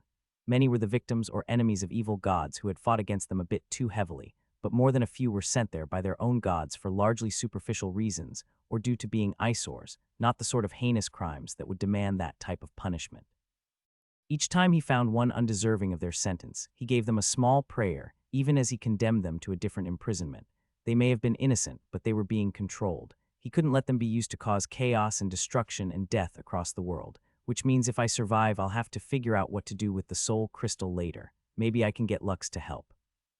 It was a future problem at least, one he didn't need to worry too deeply on in the moment as they made their way to bash into the next ghost in their view, with their number only growing greater the closer they got to the center of it all and smashed through it, only for the limits of the soul crystal to catch up. Without a burst of light to greet them, that told them it hadn't been sealed away, only passed through to cause whatever harm it could.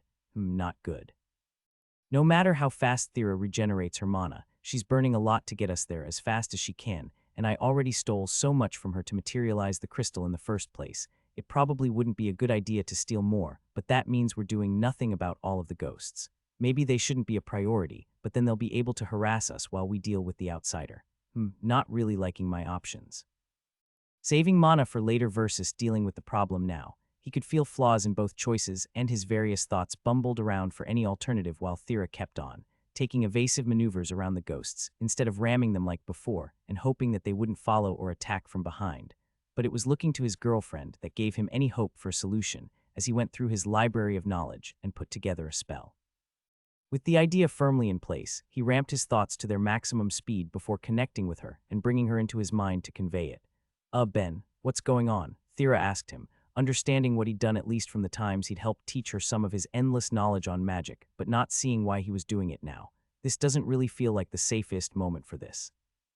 "Hey, as long as I can convey this to you in an hour, then we'll barely be in freefall. It's fine," he told her calmly, as if being in freefall couldn't spell both of their dooms if things went wrong. "I tried putting together a spell for you from what I know. It should make the ghost problem easier to deal with. The higher level one's life magic, the closer it could imitate the effects of death magic, and vice versa." It was that unique characteristic that caused both forms of power to have the same endpoint in the form of soul magic, and given that Thera had reached the 7th awakened level of that power, she had to have practically been only below Yuzu and Elvat in terms of skill. If there was ever a time for her to try and imitate death spells, it was then, and that was exactly what Ben was aiming to help her learn. With his own mind threaded into her own to incorporate the effects of his knowledge, he did his best to convey all of the principles he needed to as quickly as he could, feeling Thera's strain against all he was attempting to make her learn in such a short span of time, until he felt semi-confident she'd had enough and freed her from his mental prison, keeping the speed of her thoughts up to correct for those few moments in the real world she hadn't been able to control her power. "All right, time for some hands-on practice," Ben yelled while she did her best to divide her focus between keeping them up in the air and casting a new spell for the first time, all while a new group of ghosts was flying just ahead. "You got this, I really don't," she yelled back as she barreled through them, unable to get the new spell fired in time while Ben checked behind them to be sure they weren't about to deal with any surprise attacks. "In that case, you've got it for the next group of them. I believe in you."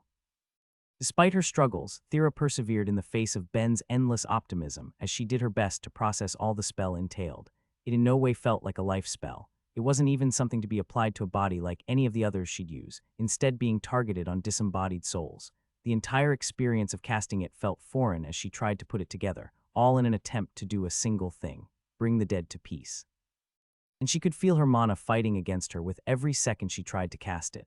It wasn't a way it wanted to be bent, like she was fighting against its basic nature. Just because the two powers grew closer didn't mean it was going to come easily, and she felt every bit of struggle trying to make it work. All the while she had to keep the basket, carrying them in the air and rushing on. They passed through more ghosts as she struggled with the spell, evading when she needed to as Ben kept an eye out for any attacks from the ones they passed as well, giving her the leeway she needed. Despite all of the other work to be done, she tried casting the unusual spell, letting her mana radiate out in all directions as Ben watched the passing souls to confirm the effects, and it was instantaneous. When Thera's mana hit any of them, they froze in place, seeming more confused than anything else before gently fading away, as if they'd never been there at all, leaving him to cheer. "Knew you could do it," he laughed, feeling just a bit of relief to have at least one thing go well. She'd still need some practice to really get used to casting that spell, but with everything going on, she was going to get it. What really mattered was that they now had a way of dealing with the ever-growing ghost army, leaving only the big problem left to deal with, Myriad told him. "Thera, bring us down," Ben told her before going back to address the sky. "And Myriad, what should I be doing to make sure she's okay?" "Got it. Thera, one sec." He passed on what Myriad told him before spending his own mana, first materializing wax to shove into her ears before creating a dense ear covering, arranging the structure of it to absorb as much sound as possible, and hoped it would be enough to protect her from whatever was to come. "Can you hear me?" He asked, connecting with her just to be sure from his perspective and finding no noise getting through. Okay, perfect, now to just see how I'm going to handle this. They kept going onwards, only slowing down a bit as Thera kept casting her new spelling, firing at any time Ben told her to through connect. Don't connect with the interdimensional monster, gotcha. He didn't really need to be told. If connecting with a god would supposedly fry his brain, then he didn't want to know what would come from that far scarier meeting of the minds. Hell, he didn't really want to be there at all. It was only the fact that doing nothing meant dying anyway that gave him the drive to try and deal with the experience. It was a distant noise, tickling his eardrums and making its way across his skin, tingling unnaturally in a way that refused to be comprehended. Even with his unnatural mind, he was failing. Each time he tried to think back on the distant things he could hear, his mind came up blank, unable to replicate the sounds even in the comfort of his own head, which kind of feels like a bad sign for however I'm going to react when I see this thing with my own two eyes. I'm not going to just sit around and wait for my death, so don't bother. He did as Myriad said, materializing a blindfold while at the same time connecting to her to help guide their travel. He was now responsible for informing her of any oncoming obstacles, ghosts, whether they were drifting too high or too low, and whether they were staying on the path, but he had the mental leeway for it. What he didn't have the leeway for was processing the thing he was seeing the second the trees broke. Off in the distance, hovering in the sky while at a scale that seemed to usually take up a big portion of it, was a giant, twisting, shifting thing. Just trying to describe it was hurting his brain. He didn't think it reflected any light, but it certainly had a color to be seen. Just because it wasn't part of the visual spectrum of any creature he'd peered through the eyes of seemed irrelevant. The fact that as far as he knew, that meant there was nothing in his biology that should have been able to process, and perceived it as a color either entered a single mind in his head as more of an interesting footnote than anything else, with the majority of him focused on trying to understand. The first of which he managed to do was understand that looking at it hurt. He felt pain in his mind, body, and soul, with nausea in equal measures too, along with other, stranger sensations he didn't think his biology was capable of processing. Quillith had once described outsiders to him as being wrong, and there was not a single part of him that disagreed. Nothing he was seeing was fit to inhabit the same reality as him. It didn't belong in the most obvious of ways. The next thing he was able to understand was that despite all of that, he was still sane. He wasn't undergoing the same effects he was seeing in any wildlife unfortunate enough to witness it, which meant his mind really had changed to a point where it could even handle something so deeply absurd, even if the experience was still far from pleasant. Still, the clarity that came with knowing he hadn't been killed or driven insane just by looking at it gave him the leeway to notice something else. Something he should have noticed much sooner, not with his eyes but with one particular skill. Jesus fucking Christ, Myriad, you didn't tell me this thing was a god. Perhaps it was just due to the sheer size of it, but it felt like it was making his sacrilege scream at him even more than it usually would. Every part of it was shouting out both power and divinity, even if it wasn't quite to the extent of the regular gods he knew, with Myriad having an answer to that. Okay, what I'm hearing is to try and jam a soul crystal into it before I kill it to make all of the gods extra owe me one, got it. That's literally every part of this. Not much difference between aiming for impossible or impossible plus one. And in a strange twist of good news, this actually just got substantially more possible. Ben tapped at his eyes. You're talking to the king of sacrilege, baby. This thing's going to be a god. I can see its weak points. Of course, Myriad's right. That's still easier said than done. He still didn't understand what he was seeing, not really, but he had his suspicions.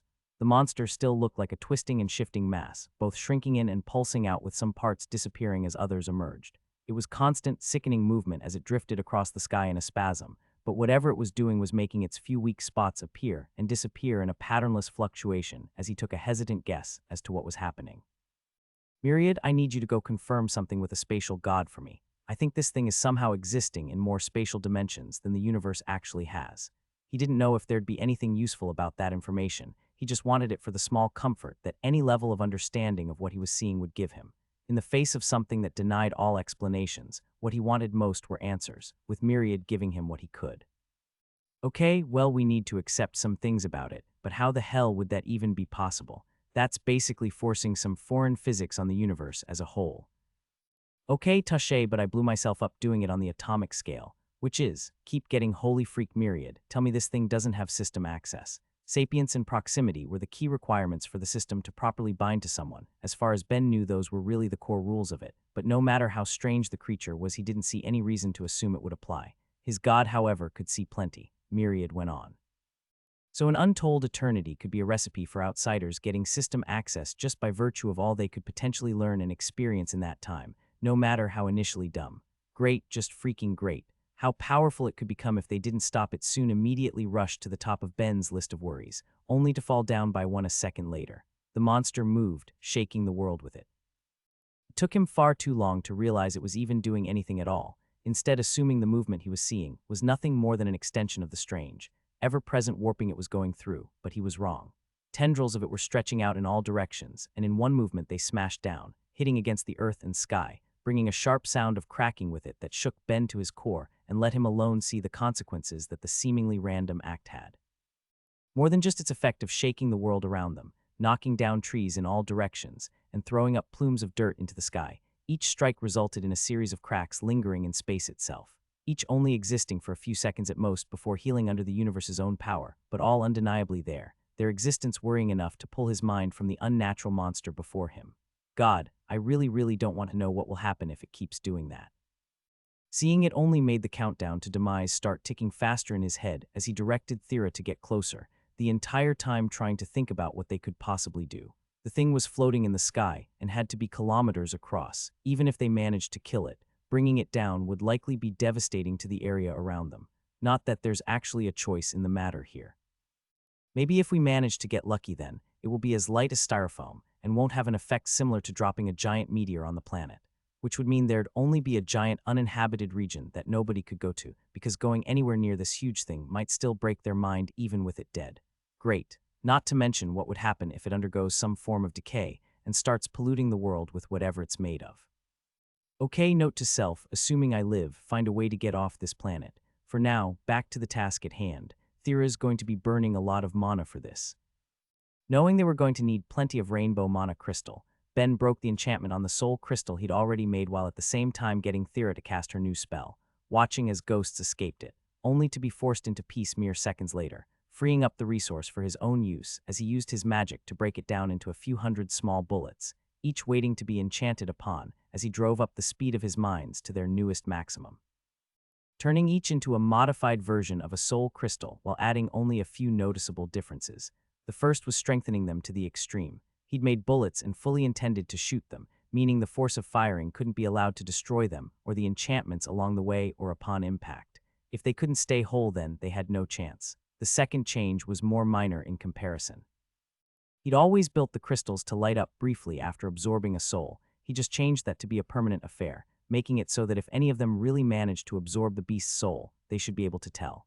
Finally was the last additional function, one that didn't come from any of his rings but instead from within his own status.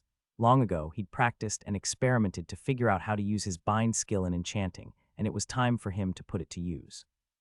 Tying its effect into the light enchantment, so that the tracking aspects would only activate for the crystal that actually succeeded in its job, and materializing a compass to tie the effect to, giving him a way to track it after. All that left was the manner in which he'd shoot them as he looked at how far away the beast still was, along with the force it was likely going to take to hit it. Well, the good news is that as long as I can make it fire far enough, there's basically no chance I miss. The bad news is to get as much force as I think I'm going to need. Every shot I make is probably going to hurt. Oh well, one day I'll get the pain resistance of my dreams. There was also the question of what would happen to any bullets that ended up in regions of the creature that seemed to be fading into and out of new dimensions of space. If they'd be brought with it then, that would be fine, but what if they instead fell out, being left behind in normal space, and as a result dropped to the ground? Just one more of an infinite number of worries. I just won't use them all at once. Now enough time for stressing, gotta actually do this. He stole some of Thera's mana to materialize a gun and apply enchantments to give it more power than he'd ever attempted before, and got Thera to finally bring them to a stop in the closest range. He felt they could attack from without too much added risk to themselves, feeling his adrenaline spike from having the monster hovering so close to directly over top of them. He could keep putting things off, trying to find the perfect plan to make things actually work for them, but nothing would be as significant as taking that first shot. So with him acting as the eyes of them both, Thera beside him held forth her staff and ripped giant chunks of stone from the ground below before shooting them out, the blowback from the force of fire kicking up wind around them as Ben watched it strike, not hitting the point he was hoping for, but still making contact with the creature itself, with no effect other than seeming to get its attention. All at once, a tendril that hadn't existed in normal space only seconds before appeared from nowhere and smacked down towards them as Ben made Thera move, the two going far faster than he'd ever want to, when she was driving blind as he took his own turn to shoot, feeling the recoil of his overpowered gun kicking back at his arms as bullet blasted off. Each one was too small to see with any certainty if they'd actually hit. All he could do was trust that the small spasming he was seeing every now and then from the beast was a good sign and hope for the best as Thera fired off another attack, bringing even more tendrils with it as it tried to fight back. Wait, are we actually doing this? Are we hurting it? It was a hopeful thought, but one quickly lost to the reality of the situation. Sure, it was swatting at them, but more and more that seemed less like an attack than it did the equivalent of a person knocking away at a fly. At most, it was an annoyance to be dealt with as it continued to lazily drift through the sky like a cloud, uncaring of the destruction it caused along the way, which means nothing's even going to start till I can figure out how to actually hurt it. That left the question of how. It seemed strong and sturdy, and at that size there was only so much they could be done. While he thought that Thera's attacks were doing some sort of damage, in the grand scheme of it all it looked like nothing against the scope of the rest of its body, completely negligible in the face of the scale it existed on. It was like trying to chip away at a mountain, but even mountains can be worn away, he told himself. Figure out how to do that, and then we can worry about just how bad doing anything that could get its attention could be after. For the time being, he was going to experiment. Shoot and dodge, shoot and dodge. That was the routine of his experimentation to see if anything they could create could hurt the monster in the sky, as Thera burned unheard of levels of mana, to the point that Ben had to create light enchanted bands partway into their testing, just to speed up her recovery. His first round of experiments had been aimed to see if the creature would show any particular reaction when hit with any of Thera's spells, but as she switched between weakening dark spells to complex life ones and combined options like the petrification she was skilled at, not one worked. It was like it had a body that rejected the magic of the universe, which for all Ben knew might have been true. That led to a different attempt to look for some sort of reaction against any of the natural elements of the world, but after weaving his mind into Thera's to help her materialize each and every one, he didn't see any different result. The creature still reacted, but as if it was dealing with a minor annoyance instead of a genuine threat, and that lack of attention on them left it to continue drifting across the sky at a speed they needed to rush to keep up with. With that failure as well, he moved on to his next round of testing, one far harder to pull off as he attempted to see if it would react to any particular forms or configurations of mana that Thera couldn't pull off herself, leading him to get her to rip spheres of stone from the ground, as he poured his own mana into enchanting on each of them before they were blasted out, again with almost no effect as he struggled to figure out what to do from there. It hasn't shown any variance in reaction to the regular mana or matter of the universe, nor any of the enchantments I've added. Where does that leave us? I could try to make antimatter again, and likely blow the two of us up too in the process, so I don't really love that idea. Plus, just because it reacts violently to the typical matter of the universe doesn't mean I have any reason to believe it will act differently on this thing, when I don't even know what it's made of. Hell, for all I know, it's not even charged in any normal way. So then what? I just got this new handy rule bender skill. Assuming this thing is properly made of foreign matter, maybe it will show some reaction against different forms of foreign matter. Could that be something? Of course, it's still going to have the same issue I'd expect for using antimatter. For one, the quantities I'd want to make to attack it would 100% blow us up too, which isn't really ideal. Not much point in saving the world if I need to die to do it, and just as importantly, let the gods off the hook for paying me back for my service. I just know those cheap assholes aren't going to pass on anything I earned to my next of kin, not that I have any of those on the planet. Which reminds me, I really should get around to making a will at some point. Kind of late for that now though. Okay, back on topic, where does that leave me? If I look at the big-ass pile of magic materials I just discovered, I could hypothetically get Thera to create maybe 55 of them between all of the non-affinitied options and her 3 affinitied ones, with only the small issue of the fact that I don't know what almost any of them do. Suddenly really wishing I'd properly taken a few days to try and study them myself instead of just tossing it off to the crafting gods to research. Damn it all, I need something. He felt the pressure building as he looked around. While Thera had the mercy of being blinded for her own safety, Ben was left looking between the beast and its casual destruction. Each swipe, they avoided left canyons in the ground as the air was filled with dirt and shook the lands for miles around. Even if it seemed to take no effort from the unnatural being, getting hit would be a death sentence. It made him want to grab at his skull from the lack of options. What could he even do? He could keep trying different arrangements of matter in the hopes that one would show any reaction when struck against the body of the monster, but he doubted it would make any difference at that point, and he wasn't left with much hope for enchantments either. Stop thinking about pointless stuff. If it's alive, then it can die. Just keep testing till something works. They'd only been at it for a couple hours. No reason to think a solution would present itself so soon, so he did his best to keep his mind sharp, getting ready for a long haul. Fail, fail, fail, fail, fail, fail, fail. Freak, next test then, what do I have left I can think of? He'd gotten to the point that he had even given in to testing, as many of the unknown magic materials Thera could create which hadn't worked either, bringing him to the point where he had to question if he was really going to risk it all by trying to make either antimatter or foreign matter. With both options feeling like a nightmare as all of the minds in his head that weren't rushing to guide Thera so they wouldn't be hit were focusing on trying to figure out how to make either of those completely unviable options even a little bit safer. It was like he had the instructions to make a couple of nukes living in his head, but couldn't put them to work without catching himself in the blast radius, so where did that even leave him? Damn it, there's a couple more things I can think of for completeness' sake, but if none of those options can manage, then I might have to do it. Freak. As he prepared to resolve himself to create some of the most dangerous substances the universe had ever seen, he first filled Thera's mind with the instructions she'd need to create some that would be far less threatening, not having her make it out of any real belief it would work, but instead as a way of putting off what was beginning to feel like the inevitable endpoint that all of his failed testing was leading to.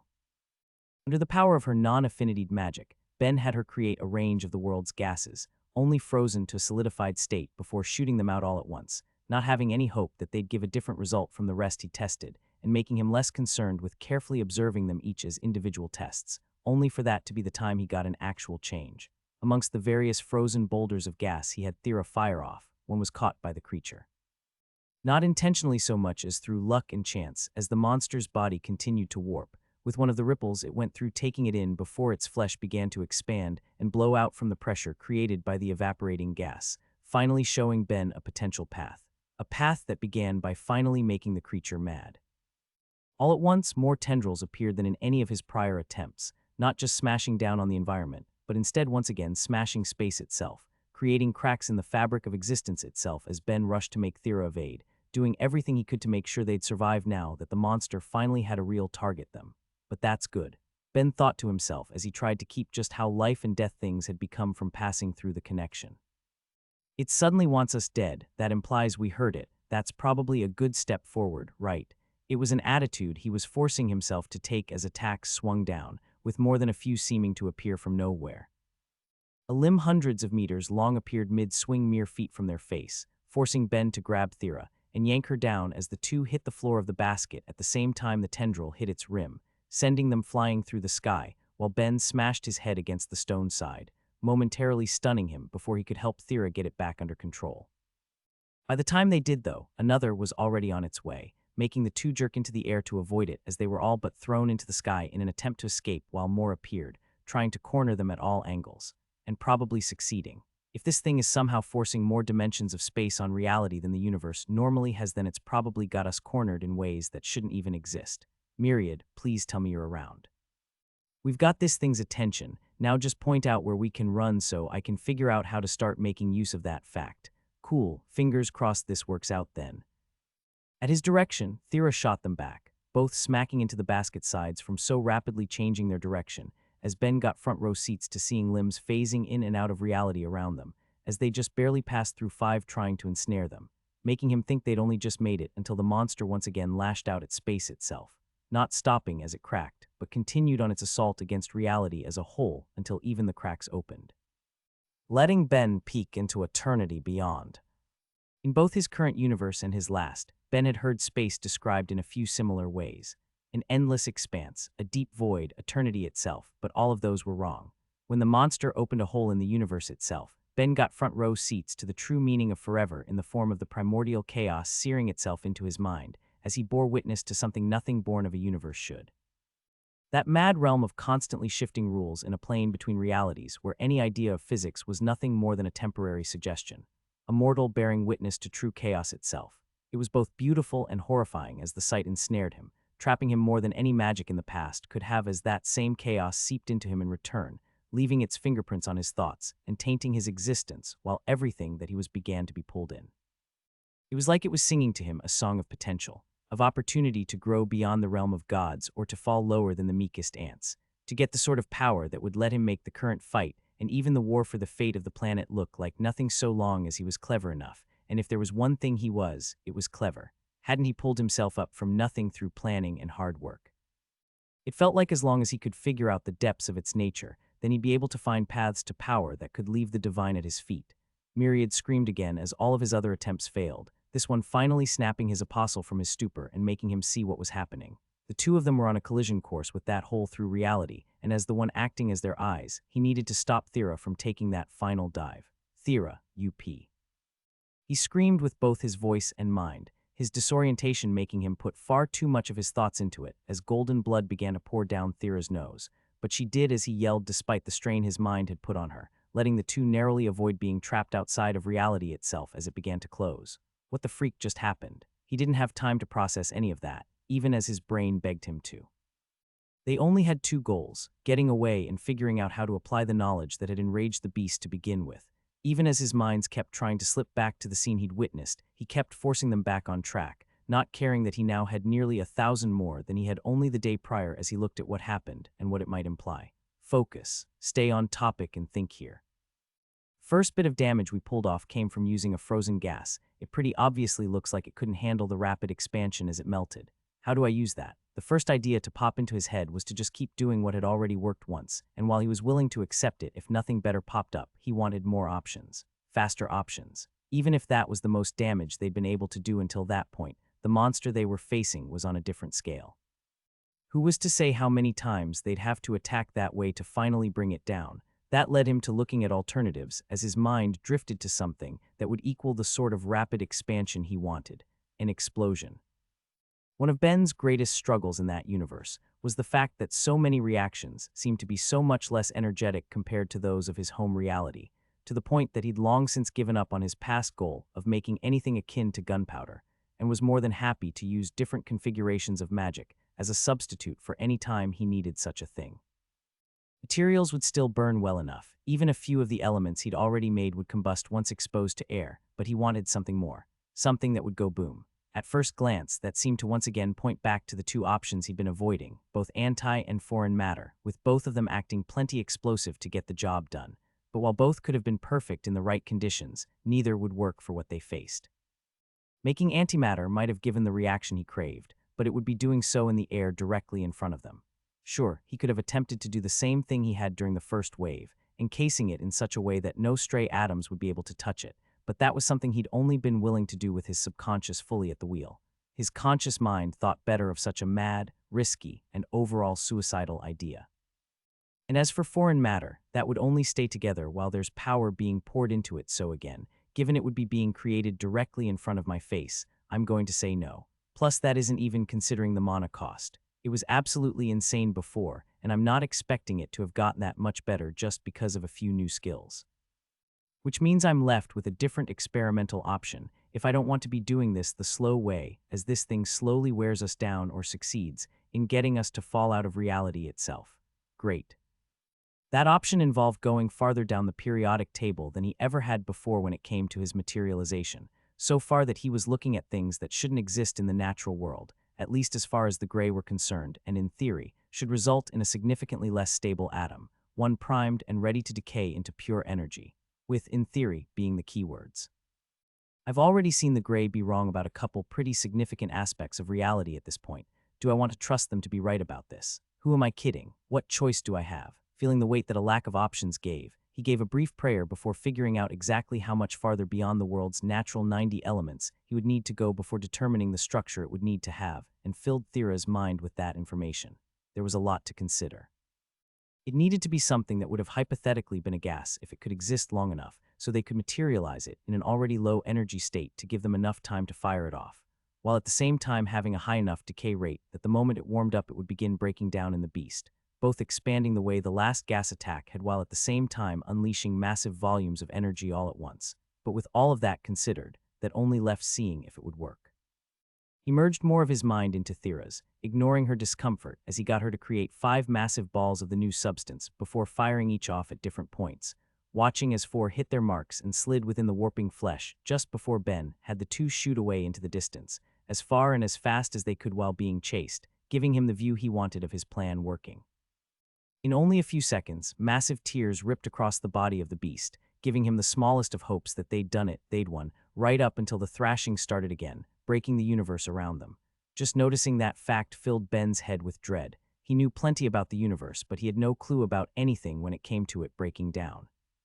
The fact that it seemed to repair itself at all was a blessing, but was it repairing itself slower due to the last attack having more force behind it than he could see, or was it accumulating damage from everything that had been built up so far? And most important of all, is it only going to get worse as this goes on? I'd rather not take too long and discover this is going to break the whole of reality if I don't finish this quickly. As ridiculous as it sounded, that was beginning to feel more and more likely. The monster was in a panic and smashing space itself with gusto. Even if it wasn't going to break the whole of the universe, Ben felt more than justified in worrying that it could get so bad that their entire planet might fall through, with whatever consequences that would hold waiting to be discovered. He didn't mean for those worries to be passed on, but the effect glimpsing the chaos had on his mind was still lingering enough that it was affecting how much he could hide away, and without meaning to, some of his worry slipped through. "Ben, what do you need me to do?" Thera asked him, still deaf and blind to the world, but trusting he'd be able to properly use her as a resource, with that same trust leaking through the connection and steadying him as he looked at the situation. Even as the beast rained down chaos around them, it felt like the last death cries of a cornered animal. It could do a lot of potential damage before its end, but he was sure it would get there. They just couldn't afford to be patient. So he looked at it, really looked at it, staring deeply into its damaged body, feeling his mind want to rebel against the previously hidden bits of the creature, as he instead fell into his sacrilege, letting the instinct that came with it point him where to aim. They wanted to finish things off, which meant that they wanted to go big, so as Ben identified what he felt was the perfect target deep within his core, Thera began spending her mana, taking all that she had and under Ben's guidance, fired. As that final attack blasted through the sky, it lodged itself into the target, the monster unable to shake it free before it reacted.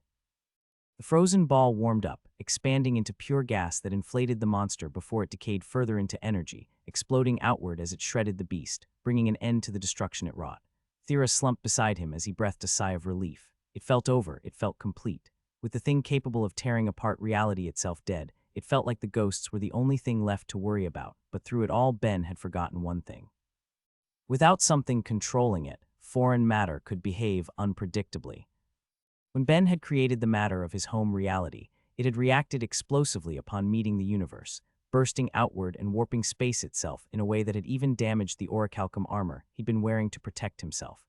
But the beast they'd just slain wasn't made of the sort of stuff that would naturally be found in either his current world or his last.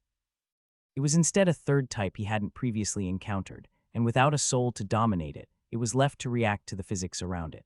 As kilometers of material were left to interact with reality itself, all at once the world was sucked in under the force of the massive implosion it created, taking both Ben and Thera with it as they were pulled through the air, being the closest victims to feel its effects.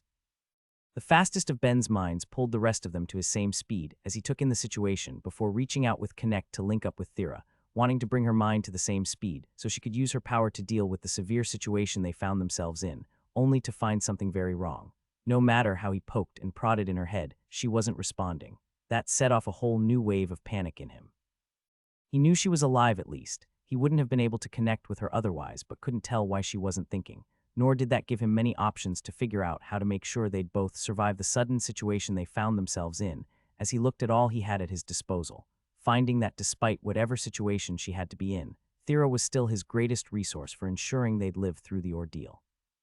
Given the severity of their situation, he didn't think she'd particularly mind either as he made use of the connection in a different way, reaching down into her reserves to pull out whatever mana he could for his own use, only once again to come up almost empty as he struggled to figure out where he was failing. While the experience of taking someone's mana was different from having someone pass theirs through him, with practice it became minimal.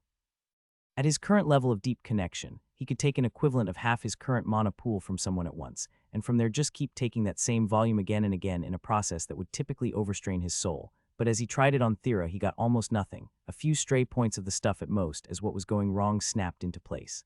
Mana exhaustion. Jesus, if we get out of this then that's going to hit her like a brick. In that fight for the safety of the planet, Ben had been taking advantage of her raw strength liberally, getting her to materialize left and right, while shooting out attacks and dodging incoming ones just as much, all in an effort to find a way to deal with the creature, and that was the result. He was being forced to see that despite how much power Thera had, it wasn't actually infinite no matter how she made it look, with her first time experiencing the condition coming at the worst possible moment, forcing him to look for other options of survival as they were pulled through the air. Even with her in that situation, though, she still absorbed mana at a rate far faster than him, leading him to take the few points that were regenerated each second, while he was left with his own strength as the source he'd have to turn to as he looked at what he could reasonably do while they were being pulled outward before he gave in to the best plan he could make and put it in motion. They were still in the basket they'd been flying in, and with the strength of his material manipulation, Ben poured out his mana to reshape it, looking at how it was being pulled through the air and stretching out the stone that made it up to create wings to both keep them from tumbling and create a smoother ride, as he tried to predict what the best choice to do from there would even be. If the creature's body had collapsed into anything like a black hole, then that was just going to be the end of the planet, so he ignored that as an option. If there was nothing he could even theoretically do to stop it, then it wasn't worth considering. Instead, he looked at two other bits of potential and tried to assess the best course for either scenario. The first and worst option, as far as he was concerned, was that the body had some sort of self-generating sucking force that was going to pull everything in and keep pulling up to a certain range, not stopping until it was buried under a mountain of rubble.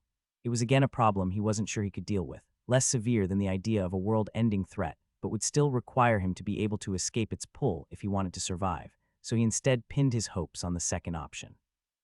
Still not great, he was forced to hope that the massive sucking force they were under was all the result of an intense implosion, and that once it stopped they'd all be safe enough, leaving the only issue being how he'd create a safe landing for the two. If I had some trees around, I could try to hook one to slow us down, but yeah, that's not actually an option. The few glimpses of the surroundings were even more bleak than they'd been when dealing with the monster. The gorges its blows had created were left, but looked so much more shallow from all of the topsoil being sucked in as well, with trees and shrubs flying through the air with the rest to the central point where it all converged, while he did the only thing he could think of. He tried to bring them up higher. Angling the wings to help with lift, and once more reshaping the stone that contained them in an attempt to add propellers he could rotate with his magic to add to it. For the first time in a long time, Ben was cursing a lack of knowledge on his part, as he desperately wished he'd studied up on aerodynamics a bit to give him whatever edge he could get to make such a hastily thrown together craft function, only breathing the smallest sigh of relief when he felt it work. They were still being thrown forward through the air, but they were rising up, getting out of the way of so much of the debris flying around them as he did his best to make minor adjustments on the fly. They could only have been moving for a few seconds, but under the pressure and the strain of his mind, to Ben it felt like hours of quick tweaks and reactions to keep them afloat and alive, all the while dealing with the knowledge that even if he could think faster, his mana pool would only regenerate at one speed. Every little adjustment had its cost that he wasn't going to get back, and stealing the trickle of points Thera was taking in would only do so much. But he kept it up, rationing everything he could until they finally passed the epicenter of it all, and through the force he was putting into the propellers, used it to carry them forward as he noticed one small mercy. The strength of the implosion was weakening significantly, meaning it wasn't going to be a constant force he'd need to fight against, leaving only one final problem for him to deal with: landing. Yep, we're going to die. They weren't outrageously high in the sky, but they were above where the treetops would have stood if any forest that had been there hadn't been completely devastated in the last few hours, far higher than anyone should be falling in a basket made of stone, while his own mana was beginning to get low. Their fate felt inevitable, but even then he couldn't help but struggle to think of anything he could do to let them walk away from that in the end, as he compared his current skill levels to the barely 200 points of mana he had left before making a quick decision in the heat of desperation. With the points of mana he had left, he ripped away maybe a forearm's worth of stone from their container and reshaped it into what could best be described as a comically large umbrella. But he did it, he survived. That fact made his heart pound against his chest as he let himself collapse to the ground and breathe, taking stock of everything before focusing on the next problem. His body hurt all over, and he was nearly out of mana as well, but he could move if he wanted to, and he'd regenerate back to his maximum level in just a few minutes. All he needed was to see if he was going to get his perfect victory. Myriad, you're very sore, very tired, very fantastic apostle would very much like to hear that he succeeded on all fronts. Tell me there isn't some new eldritch god wreaking havoc in the heavens, and that I've successfully sealed its soul away somewhere, please. The cube told him, relief plain on his voice. If you know a better way we could have done things, then keep it to yourself. Now on to my list of complaints. I deserve a mountain of titles for what I did but got none, plus I still haven't heard a notification for my quest, which we still very much need to talk about, by the way. What gives? Myriad, what in the ever-loving freak do you mean it's not done? We killed the monster. We saved the day and the world and even the heavens by trapping its stupid soul. How much more done do you need? In the desolated area around them, With Thera still suffering from mana exhaustion, there was nobody around but Myriad to hear the string of curses that came out of Ben's mouth with the news that despite everything, this hadn't stopped being his problem yet. Already able to tell this was going to take a while, Ben picked up Thera before giving an accusatory order to the heavens. Explain, and I guess point me in whatever stupid direction I need to go. Again, Myriad, please explain why the freak I'm dealing with the rest of it. Give it to me straight, am I the god's whipping boy? Y'all see a problem and think it can just be tossed onto poor, disposable Ben. Excuse you, just because my mind's a little more powerful than average doesn't make me not a normal person, Myriad went on, ignoring his apostle. What? Why me? There's no way you guys can't close it yourselves. Hell, you should have done something hours ago. Damn it all, fine. But I want any watching gods to know that I plan on calling this in as a massive favor one day. I deserve it, you cheap assholes. It took an hour of rushing through the destroyed lands and avoiding any ghosts they'd seen passing by to find an area the devastation hadn't touched, with another just as long to actually see people in the distance, with a small town that was clearly a source of the ghosts further off, and Ben was feeling the strain of getting there. His body was beaten and bruised, his muscles and bones hurt, and he was covered in no small number of cuts from everything that had been whipping through the air, with none of that even mentioning the strain he'd put himself under to get out there. Carrying Thera wasn't actually that bad. His strength was unreasonably high at that point, more so than what any normal person could expect. Same with his stamina, keeping the length of time he needed to carry her from being a bother either. No, what was causing him problems was his lowest attribute by far, his agility. After all of his awakenings and a constant supply of strengthening potions, Ben was actually far faster than any average person, even if he'd never willingly put it to practice. But as things stood, he didn't have much of a choice but to run with all he had, if only so he could ensure the portal to hell would be closed even a few minutes faster. It was already obvious the world was going to be dealing with a ghost problem for a long time to come, maybe even long after the end of the war with the demons, regardless of who won. He was sure that the various light and death spirits in the world would be able to do something to whittle away at them all, but an entire planet was a big place with plenty to deal with. And anyway, that was something for the gods to deal with. It already felt like he was having extra work dumped on him after he'd already volunteered to put his life on the line to help save the world. He would close the gate the second he could get there, which first meant Thera needed to be taken care of. Something that seemed to have already been dealt with, for as he was making his way to the group he could see in the distance, they were making their way to him, undoubtedly having already been told to expect him as the party met him in the middle and greeted him with a bow. Honored Apostle, the one who seemed to be in charge, said, "We were told there was someone you needed us to watch while you bring an end to this disaster. I take it that's her." "It is," Ben nodded as he carefully handed over Thera, talking in his head to his god at the same time. "Myriad, keep an eye on her and make sure she's safe while I'm off dealing with this. Myriad, I'm leaving my unconscious girlfriend with a bunch of strangers so I can go save this stupid planet. You damn well make sure nothing happens to her, or I will kill every person on this world. I will, just one thing first."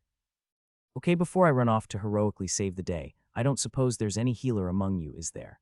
"Ah, I'm a light mage," one at the back volunteered. "Great, in that case, do you mind?" Ben asked, gesturing broadly at all of himself as the mage nodded and began trying to cast his magic, his brow wrinkling in concentration as nothing seemed to happen, leading Ben to connect to him and take a peek at his soul. "Ah, 5th level, and seems like he probably has a pretty regular magic pool." "Yeah, I don't have hours to waste here. I have been way too spoiled living with 2 awakened life mages. Myriad, just point me to where I need to go already so I can slink back off to Stonewall, where I can beg Sonya to heal me." Myriad quickly gave Ben directions as his apostle gave up on being healed and instead went back to running, putting his all into getting to the town he could see in the distance, and then racing through the empty streets, the residents still following the god's orders to stay inside and hide away. Through it all there were still some obvious signs of destruction, the outsider not having left the place untouched with the path it took to leave being marked by smashed houses and the damaged roads, the ground torn into by the same brutal strikes that they'd been forced to avoid as they'd faced off against the monster, while Ben tried to ignore it. There was nothing he could do for the people who lived there. All he could do was give a brief prayer as he finally reached where he needed to be, the ruins that had once been a warehouse with a torrent of souls pouring out of it. It looked like something had burst out of it, which of course it had, the outsider having escaped its confines, while ghosts were still escaping from the area and keeping Ben on edge. Without the outsider there to help control them, there shouldn't have been as much risk of danger from them, with each one simply trying to escape their damned fate, but he wasn't so certain of that he was going to throw caution to the wind. Each one that passed him close enough by he connected to, feeling their minds and history, and trying to get a sense of if he should fear any power that might be at their disposal, finding each safe enough in the end as he passed them by. He didn't give himself time to indulge in some of the more alien minds he was encountering, saving that for later as he climbed over a smashed wall to see what was within and bearing witness to the hell around him. Nearly 24 people stood in a circle with only a few gaps between them where bodies could be seen collapsed below, but just because there were gaps didn't mean they were empty. In their place stood more ghosts filling the role, still very much being controlled as Ben got to see the hell at their feet. Not the same as staring into the primordial chaos, nor like seeing the outsider. Ben still felt a new strain on his mind, different from either of the last two. It felt like something was trying to forcefully split his thoughts even after he'd leveled his unnatural mind twice in one day, with it only barely failing to get there. It failing didn't keep him from getting a headache on top of all of his other aches and pains though, leaving Ben to try and get through his new task as he reached out with his connect, while he started walking around the circle of people, looking into the minds of both the perpetrators of the disaster and the ghosts who had them chained to make sense of everything they were doing in order to try and find the perfect way to close the portal. As much as he didn't want to admit it, it looked like the gods had actually been right to leave that as his problem. The ritual they'd attempted was complex to a shocking degree. He could see in their memories just how long they'd practiced to make it work, and even then the fact that they'd pulled it off would have felt like a minor miracle, if not for just how badly things had gone wrong in the end. Moving from person to person, he couldn't help but see where things would go wrong if they were taken out of the equation. From potentially destabilizing it in a way that would make it rip open even wider before it inevitably collapsed to overstabilizing it, making him question if it would ever be closed if things came to that.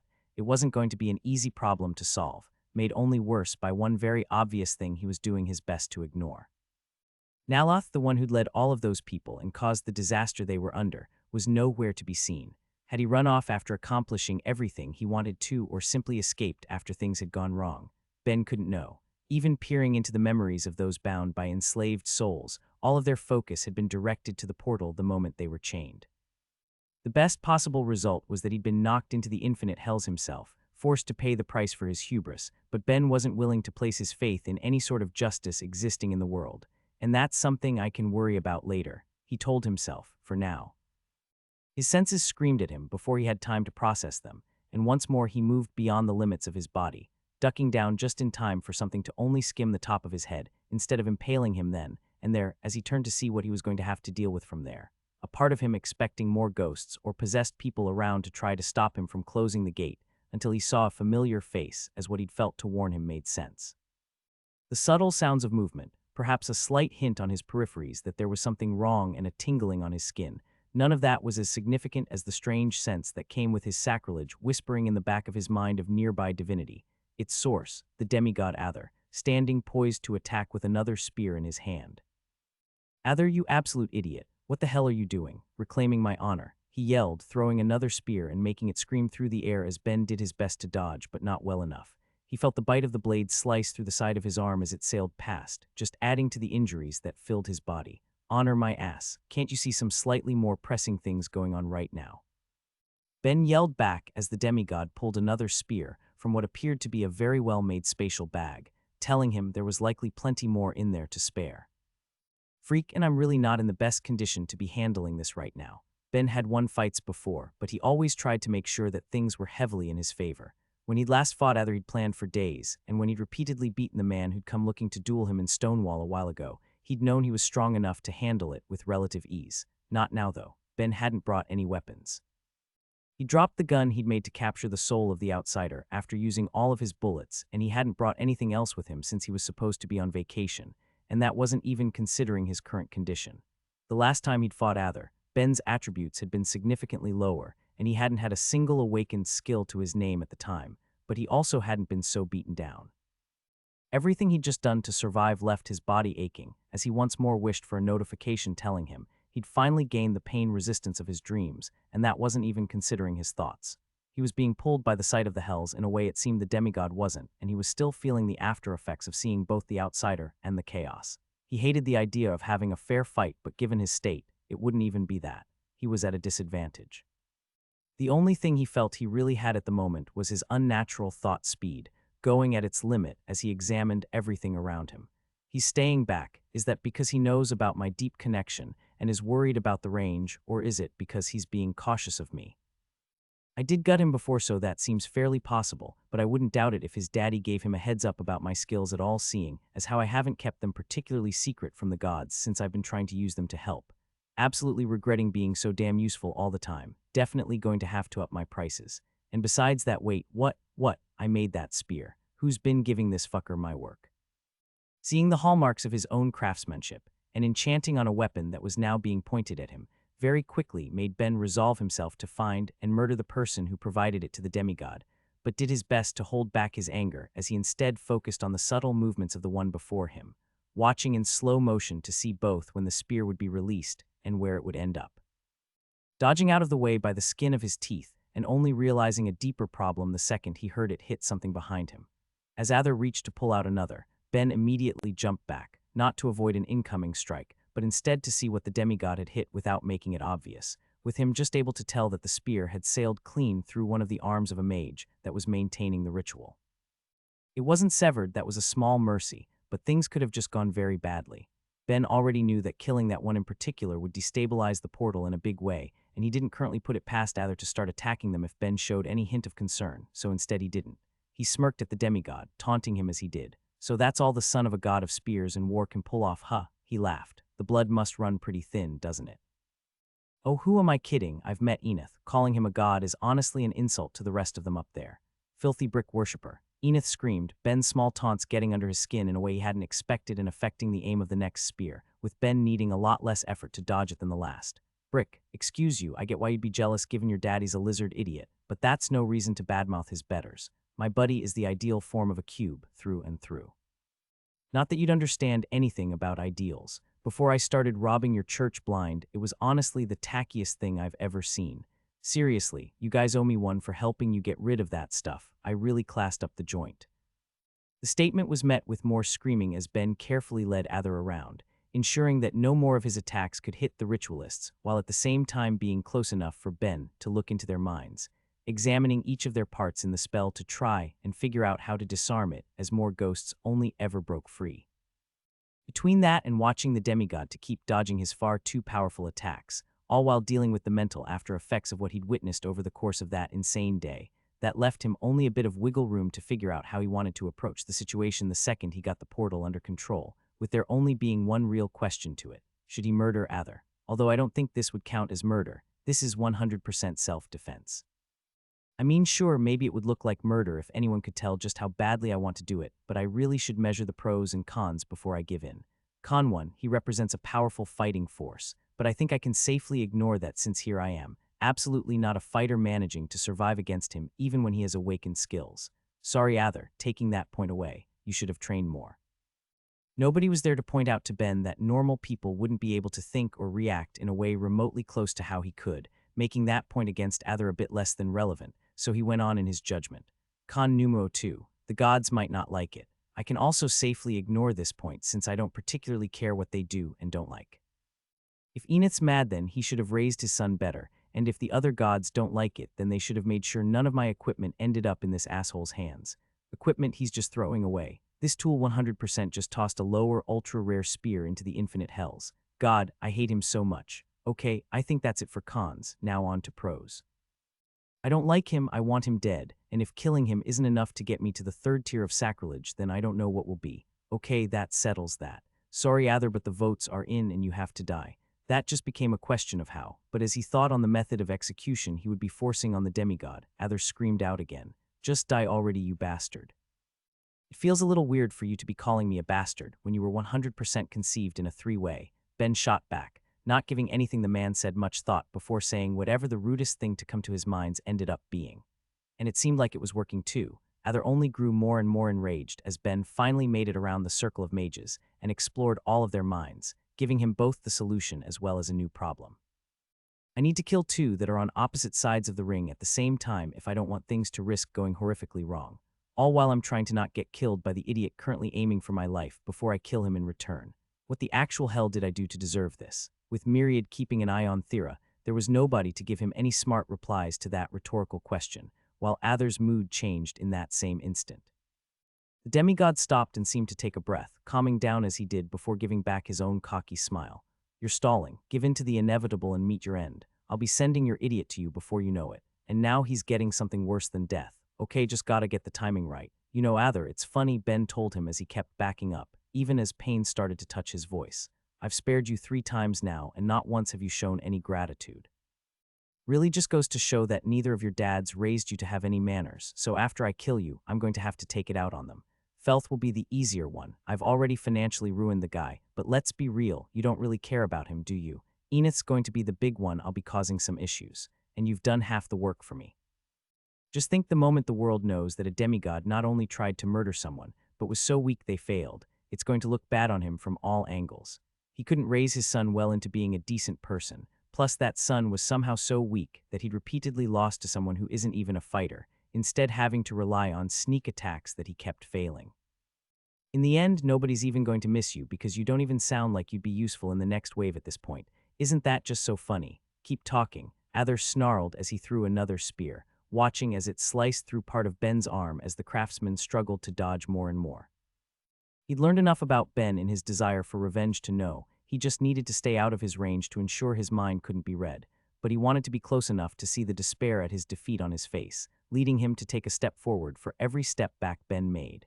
It was obvious he wasn't fast enough to escape. All he could do was wear himself down, and Ather was more than patient to watch as it happened. There was always the issue of what he'd do if any gods tried to stop him, but he wasn't too worried about that. He was a demigod in the middle of a war. His worth outstripped the small apostle by so much that the idea they'd inflict any real punishment on him felt absurd. If it was anything too bad, all he'd need to do was ensure he raised his name and fame enough in the coming battles that nobody could hold his actions against him. You know, Ather, Ben said, sounding like he was beginning to truly suffer in a way that was music to the demigod's ears. I think I'll keep one little fact about you to myself, as a little treat I can savor while you're dead. So fear's driven you delusional, he laughed while Ben went on. You're not curious. Oh well, I'm going to tell you anyway. It's about how dumb you really are. With those words, Ben sprung his counterattack. He still wasn't sure to what extent Ather was aware of his abilities, but there were 3 areas that he didn't seem on guard against during their entire fight so far. That led to the second.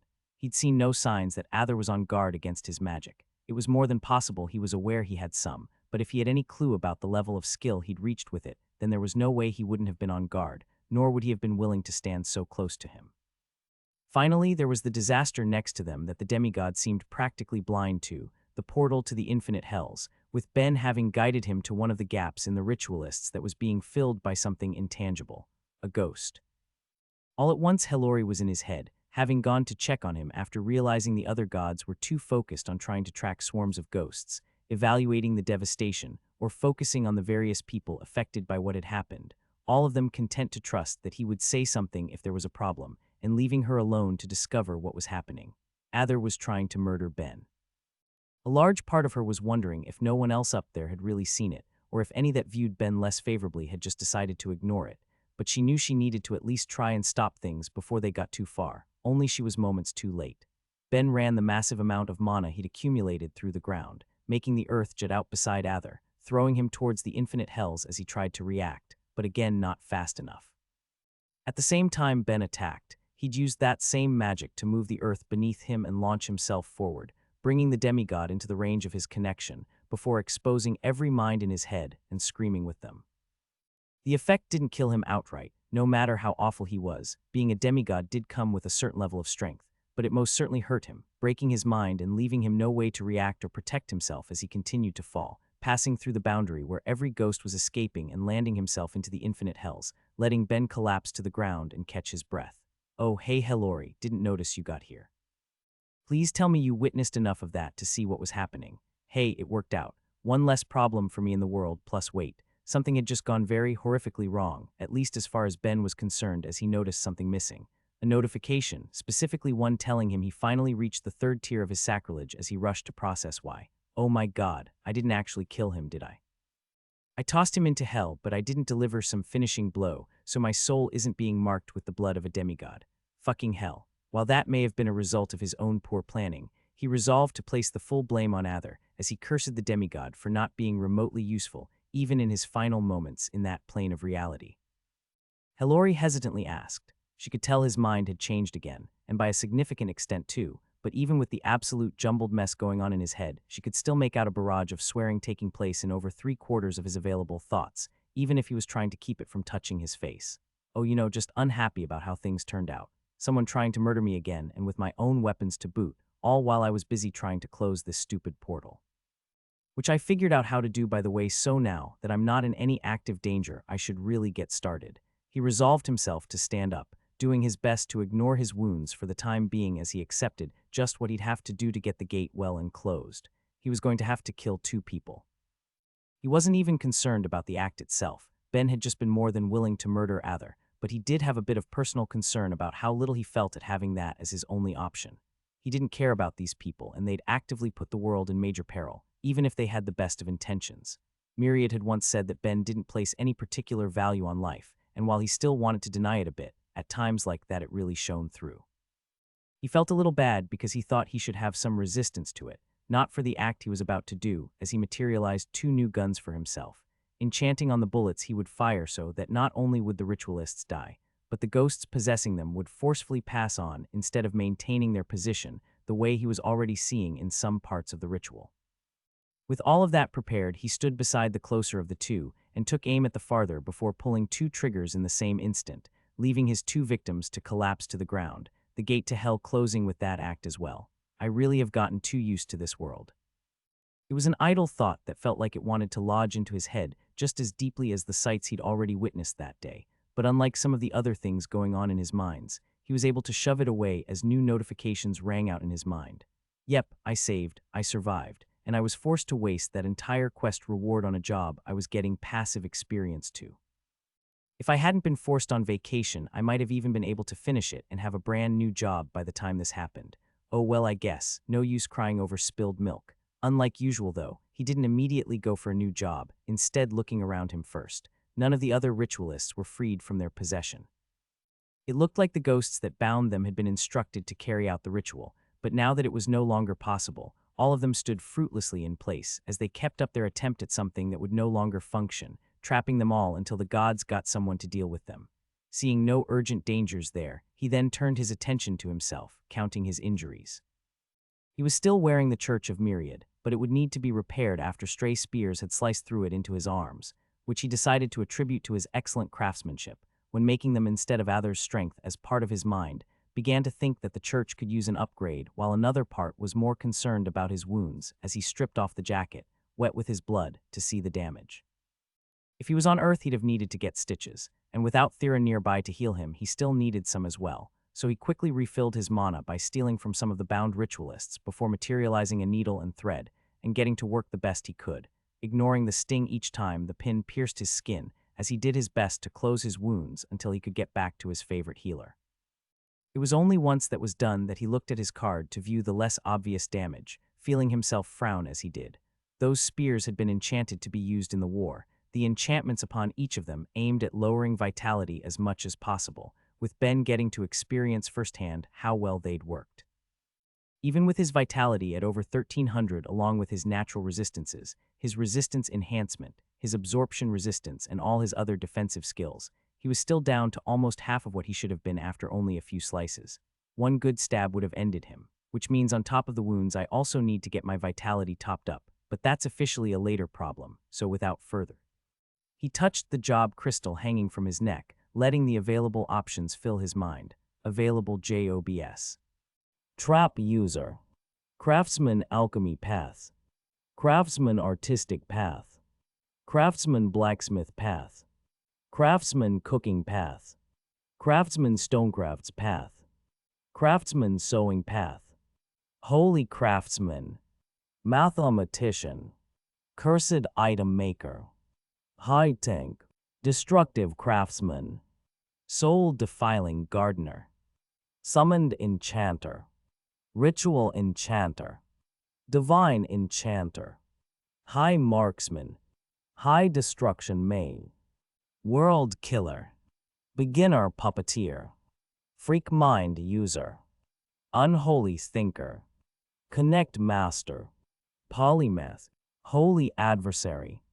Title master. Alien mind. Multiversal material made. Outsider. Body user. Actualizer. Slayer. Judge. For new ones this time, huh? with 3 of them being strange by all accounts. Body user was at least a known one, gained when a person acquired enough body-related skills, and it looked like Ben had finally passed the threshold when taking Master of All had gained him blood regeneration. Actualizer caught his eye too. He needed no explanation for what it was for, he just hadn't expected that particular skill to get its own specialized job to go with it. It wasn't one he could see himself taking either. As entertaining as the skill was as a way to fill his stomach when he was talking with Myriad without actually gorging himself, he was happy to treat the ability as more of a fun hobby than anything else.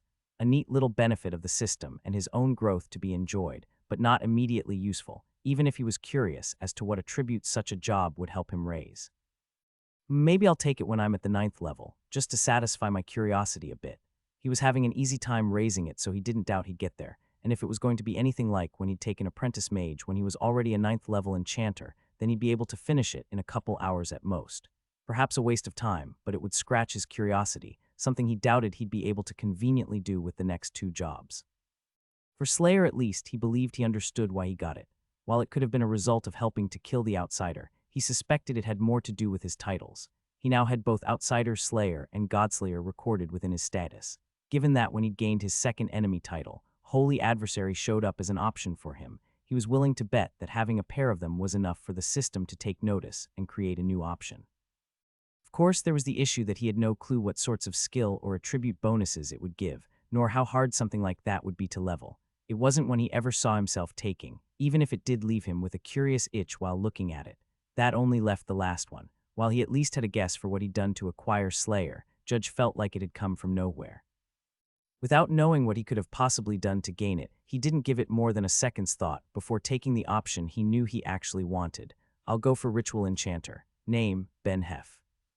Race, human. Titles: Apostle of Myriad, the Forgotten One, Miracle Maker, Skill Learner, Enemy of Enith, Trial Defier, Trial Breaker, Godslayer, Monster, Madman, God Killer, Threat, the Mad Apostle, Destined Holder of Connect, God of Destruction, Creator of Life, Awakener, Maniac, Brutal Blacksmith, Defier of Gods, Title Holder, Enemy of Olencia, Great Teacher, Student of Helori, Myriad's Monster, Outsider Slayer. Jobs: Ritual Enchanter, LV0. Previous jobs: Apprentice Craftsman, Craftsman, Priest, Enchanter, Mind User, Magic Item Maker, Magic Weapon Maker, High Enchanter, Fractured Mind User, Tree Tamer, High Craftsman, Apprentice Mage, True Mage, Tank, Heretic, Adventurer, Divine Heretic, Kin, Master Craftsman, Master Enchanter, Scholar, Connected Enchanter, Infernal Craftsman, Marksman, Destruction Mage, Material Mage, High Material Mage, Profane Enchanter, Master Material Mage, Impious Creator, Mind Master. Master Adventurer, Otherworldly Craftsman, Material Creator, Master of All. Within his blessings was listed something new, something that wasn't presented in the same way as a normal blessing, not having come from a god or a group of gods, but instead a place. Ben had stared into the chaos, witnessed it in a way no mortal should, and in those seconds began to adapt to it, with that change being reflected within his status, leaving whatever effects it had as a mystery to him for the time being. Hey Helori, Ben started to ask before thinking better of it, choosing to save the topic for Myriad later as he seamlessly switched to something else. I'm done here, so I'm heading back. I think it's pretty safe to say that my vacation is officially over. He was as refreshed as he was ever going to be, and he could already imagine a mountain of work that was going to come from that all, but he didn't care. With that done, he just wanted to start heading home. The walk back felt long compared to his mad rush there, all the more so for the new wounds he carried with him as he forced his body on while he slowly made his way back to the group looking after Thera, finding them to be in the same place he left them. Is it done? The leader of the lot asked Ben as he arrived. Is it over? As over as it's going to be, he shrugged, trying to ignore the pain the small act caused in him. We're going to be having a ghost problem for a while, but not much we can do about that, and it will only get worse with time, even without anything controlling them. As hints of sanity and understanding came back to the disembodied souls, they would once more gain control over some of the powers they held in life. Sure, there would be those who would simply pass on once free from the hells, and there were going to be plenty who didn't have a skill set that would translate well to their new astral forms, but there were sure to be great mages among them who would be able to cause unheard of levels of devastation. But that's officially not my problem. The world is saved, and the gods can ask the light and death spirits to help handle everything that escaped. For the time being, I have other things to worry about. Myriad said in his head, sounding so very tired. This entire day has been quite the adventure, but hold that thought for 1 second. Thera was still unconscious, but he was going to try and speed up her recovery, just a little if he could, as he connected to both her and the group around them. transferring over the mana within his own soul as he stole it from the surrounding people and kept passing it over in the hopes of waking her up, keeping the process going as he did his best to estimate everyone's regeneration rates to keep any of them from being knocked out by the process. In the end, it had to be nothing but a drop in the bucket when compared to what her soul could hold and the speed it would regenerate by itself, with no more than 10,000 points of it being passed over to her. But after 20 minutes, it seemed to have some effect as she began to stir and eventually opened her eyes. "Everything hurts," she was the first thing she groaned out, letting a small smile slip onto Ben's face given how big of an understatement that felt like in the face of all they'd dealt with. They'd walked away with worse injuries from lesser threats in the past. As unpleasant as it was, he'd happily take the current pain as he joked with her. "It looks like you really are capable of getting mana exhausted. How's it feel to be as mortal as the rest of us? Terrible, I hate this." Well, you should be back to roughly around 100,000 by this point, so focus on healing yourself up, and then maybe if you're feeling up to it, you could help your sweet little boyfriend pretty please. You. First, he told her firmly, "I accidentally exposed way too much of my mind to you before. If I manage to accidentally damage your brain, then it needs to be fixed. I will live until you're done. Fine, then catch me up on what happened while I was out. Did we do it? The outsider's dead and I closed the gate to hell," he confirmed while avoiding giving any more detail when people he didn't know surrounded them still. No matter how justified he was in killing one of the world's few demigods, that wasn't exactly an accomplishment he wanted to spread, and she seemed to pick up on that, not pressing for more at the time, even as she wondered where so many of his new wounds had come from. "You don't even have a head, but fine, go on. I have stuff to do too anyway." What he didn't say was just what that stuff was as he laid back and closed his eyes, sending up a small prayer to Myriad as he didn't try to go to his god's realm, but instead followed the path it made as it went to the cube, finding himself standing among a meeting of the gods that none there would have wanted him in, as the divine around him began to take notice as comments and cries went up among them. He didn't particularly care, though. Seeing if he could pull off a move like that had been a test of the limits of his sacrilege, but since he had succeeded, he had something to get off his chest as he yelled out at all of them. "If I ever find out that my weapons are ending up in the hands of the Church of ENETH, or anyone else who has fucking tried to kill me again, I am done. Do you all fucking understand? Because of this bullshit, if you want me to keep making shit for the war, EFFORTSMY prices have officially tripled." He didn't wait to see what any of them would say. He didn't care. Having got that out of his system, he went back down to fume and plan on how to survive in a world where so many seemed like they'd be more than happy to see him dead. After his outburst at the gods, which had at least helped with some of his building stress, Ben and Thera spent another hour with the group around them, healing their wounds and slowly siphoning off their mana to top up Thera even a little faster, so they could do one of the last things they'd need to before finally going home to get some rest. Only when he was confident they weren't about to exhaust Thera a second time did the two fly off, asking the group to wait for their return since there was a space mage among them who could help speed up their return trip as they both rushed to the area they'd only just left, off in search of the remains of the outsider. Ben knew it had collapsed into itself to some extent when he'd been dealing with the both of them being sucked in by the implosion it had caused, but he hadn't been in a position where he could really think about the damage. Now, though, he needed to see it, not just to understand the scale of it all, but to also find something else that had to have been in the area.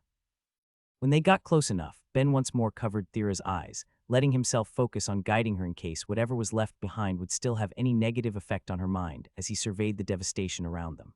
For miles in all directions, the land was destroyed and barren, with whatever had been there at the time left as a mystery to all who'd see it in the future. But the farther in they went, the more aware he became of something else missing: the outsider's corpse.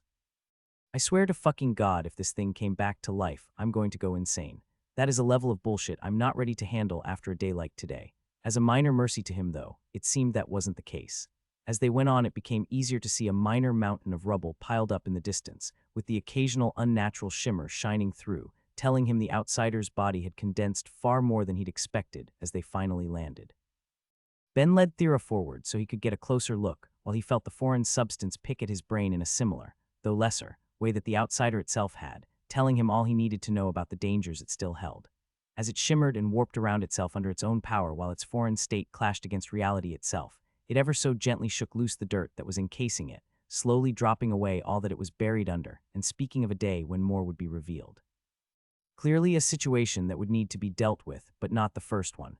For that, Ben pulled out something that he'd made much earlier, a compass, bound and pointing in the direction of the only soul crystal he'd made that had actually managed to seal away anything. Given how everything else was sucked in after the monster's death, Ben got Thera to start pulling away piles of dirt, keeping an eye on the compass to see if it would move to where it was deposited to, but having no luck in that regard either, leaving the only place left to check being the now fully exposed corpse. Of course, none would be able to tell it was a corpse just by looking at it. Not even Ben would have realized if he hadn't been one of the ones responsible for making it. Aside from the way it interacted with the world around it, there was nothing left of its original form, with it all instead compressed down to a giant lump, 10 meters across. And the soul crystal is buried in all of that. I guess I could just leave it, but he'd never get his hands on the soul of an outsider again. He didn't even know what he would or could do with such a thing, but it was better than leaving it to rot and better to have it somewhere he could keep an eye on it, if only to be sure that the monster it sealed wouldn't somehow break free from the enchantments that bound it and rise to the godhood it was destined for. Which means I need to see if I can pull off some digging, since I doubt Thera's earth magic is going to be super applicable to working on foreign matter, since it doesn't even extend to manipulating something like wood. Which reminds me, even if I can't do it myself, I really should sponsor some deeper research on the topic of the extent that each affinity really covers beyond anything I've seen in the library records. Which doesn't even remotely matter right now. Gotta just hope my super broad, super wonderful magic will extend to this weird crap. He didn't really doubt it would given the other things he'd done with it, but after walking around the strange mass to try and gauge the approximate location of the soul crystal, he was left to test it, expending his own power to dig through the substance before him, and feeling just how much mana it took when compared against manipulating more regular substances. But after far more work than he'd been expecting, he finally found it and used his magic to pull out the soul crystal, watching the substance close up around the hole he'd dug again the moment mana stopped being run through it. Jackpot. He felt a smile stretch across his face as he slipped it into his pocket and was about to turn his attention to guiding Thera into sealing away the alien matter in a way it wouldn't escape, only to stop himself again. Much in the same way he'd never get another chance to get his hands on an outsider's soul. When would he again have an opportunity to get his hands on foreign matter that was somehow stable in a reality that seemed to want to reject its very nature? Sure, there'd be some danger in getting it, but it was a temptation that was far too great to resist, even if he had no clue what he'd do with it. So once again exerting some of his power, he compressed and shaped some of the stone around him into a strong container before using what he had left to rip away a fist's worth of the strange material, feeling himself nearly bottom out on his mana as he did. That didn't matter to him though. He now had something new and fun to try and play with a bit, and with nothing else to do, he helped guide Thera in her power, getting her to create something far sturdier than loose dirt to hold what remained of the thing they killed, lest they learn what long-term effects its corpse might have on the world around them. So, Myriad asked back, "Don't play coy with me, man. You gave me a quest that you made up on the spot. What the hell gives?" Getting quests is like the main perk of having a connection to God, one I very politely haven't been bothering you about since I've used up all of your pre-approved list without getting any more options. At least I'd thought, except here we are, with me only discovering at the end of the freaking world that you've been holding out on me. You can make up quests on the spot now. God, the betrayal hurts so much. Am I the only one in the faith who hasn't been getting the advantages of this? It cuts me deep, man, Myriad sighed. I'll admit I should have brought it up. I just knew you were going to react poorly. And for what it's worth, I haven't offered anyone else anything beyond the standard achievement one since I've gained the strength to do this. Okay, fine, so what give then? Afraid I'd finish too many too fast and leave you in poverty again. Not exactly, though now that you mentioned it, that's a very good reason to avoid giving you more if I can avoid it. But no, the reason I haven't been offering quests is because I can't, and it really is largely your fault. Explain, again his God side. I have only just gained the ability to give quests more freely, but still not nearly as freely as other gods with more power. Someone like Analia can grant quests she believes will challenge her believers, but as of right now, I'm different. I can only give quests I don't believe can be succeeded by the ones I give them to. Super cool to know you didn't think I'd succeed with stopping the outsider. It was a very reasonable assumption, and for that matter, you should be flattered. Ben, to be clear, I currently can't give you quests because in general, I believe in you far too much. This current success has only reinforced that feeling. Explain to me a bit more. Ben, I've known you for years now. I've seen you challenged many times, and each time I've seen you come out on top. I've seen you change the world with your creations, improve and save the lives around you, discover secrets of the universe, and escape an impossible trial. And now on top of all of that, I've seen you save the world. I simply have too much faith in you to possibly have quest options spring up left and right, and everything you achieve only makes it harder. Okay, if you were trying to flatter me, then it worked, Ben told him, even if the answer filled him with complicated emotions. It did feel good to hear Myriad thought so highly of him, but the fact that it was keeping him from reaping some of the rewards he could otherwise get couldn't help but leave a poor taste in his mouth. Still, it seemed there was nothing he could do about it, so he instead did his best to accept it as he tried to move on. In that case, we should have a talk later to try and figure out some appropriate quests for Sashel, Valeria, and some of the other members of your faith. There's no reason they shouldn't get the option to claim a few benefits, no matter how impossible they seem. But moving on, now that we have that out of the way, it's okay to say it. I'm not going to say it, Myriad groaned, knowing exactly what Ben was alluding to. Come on, do it, you know you want to. I won't, given what happened, your anger was justified. The fact that weapons you've made returned against you is outrageous considering all you've done, especially after you just helped save the world. It's just. Yelling at everyone did wonders for my mental health. After everything that's happened to me today, I deserved it. On that note, what's the word? Are they going to meet my newest price, or am I free to focus on my own devices? Given that money's going to be pretty meaningless if we lose, they all agreed without much of a fight. For the most part, there's more than a few who don't like letting you have your way so easily. Welp, as we like to say in the Church of Myriad, they can go freak themselves. We absolutely don't like saying that in my church. So what are you going to do now then? Well, I did swear I was going to take them for all they were worth for dealing with this disaster, but there's nothing I actually immediately need, he said, thinking to himself as he did. Ben deserved a reward for his work. He was never going to be willing to back down on that, but nothing immediately came to mind for what he wanted to take from the gods. Blessings were always nice, but he was sure they'd fight tooth and nail against giving him anything nearly worthy of the success he had. But what else was there? Maybe he could get them to help him complete a couple jobs, but that was just a worse version of whatever blessings he could potentially get. Even if demanding more money for his mistreatment was his go-to, there wasn't actually anything he could do with his already insane quantity of it. And while there were a couple skills he was interested in getting, they again didn't seem to be equivalent to having saved the world as they knew it. We'll put a pin on claiming my payment for now, he ultimately decided. Something will come up eventually. Maybe if I ever find I'm really struggling with a level or two I need, I'll force them to help out then. Okay, and as worrying as it is that you've got a debt to hold over the heads of all the gods in the world right now, that wasn't what I was talking about. There's a lot of worry up here about just what you'll be doing to the Church of Enith after this. Ah, that. I'll tell you as long as you don't pass it on. If anyone else asks, then just pretend you don't know. Fine, but I can only promise that if you aren't going to commit mass murder against Enith's priests or believers, so if that's the case, then don't tell me. Jesus Myriad, what do you think of me? I think you're someone who isn't afraid of showing a strong reaction anytime someone tries to murder you, and this has come from a repeat offender. I have no clue how far you're going to want to take it. Okay, fair, but while I don't like the Church of Enith, I'm not going to consider everyone who gives him faith to be equally guilty.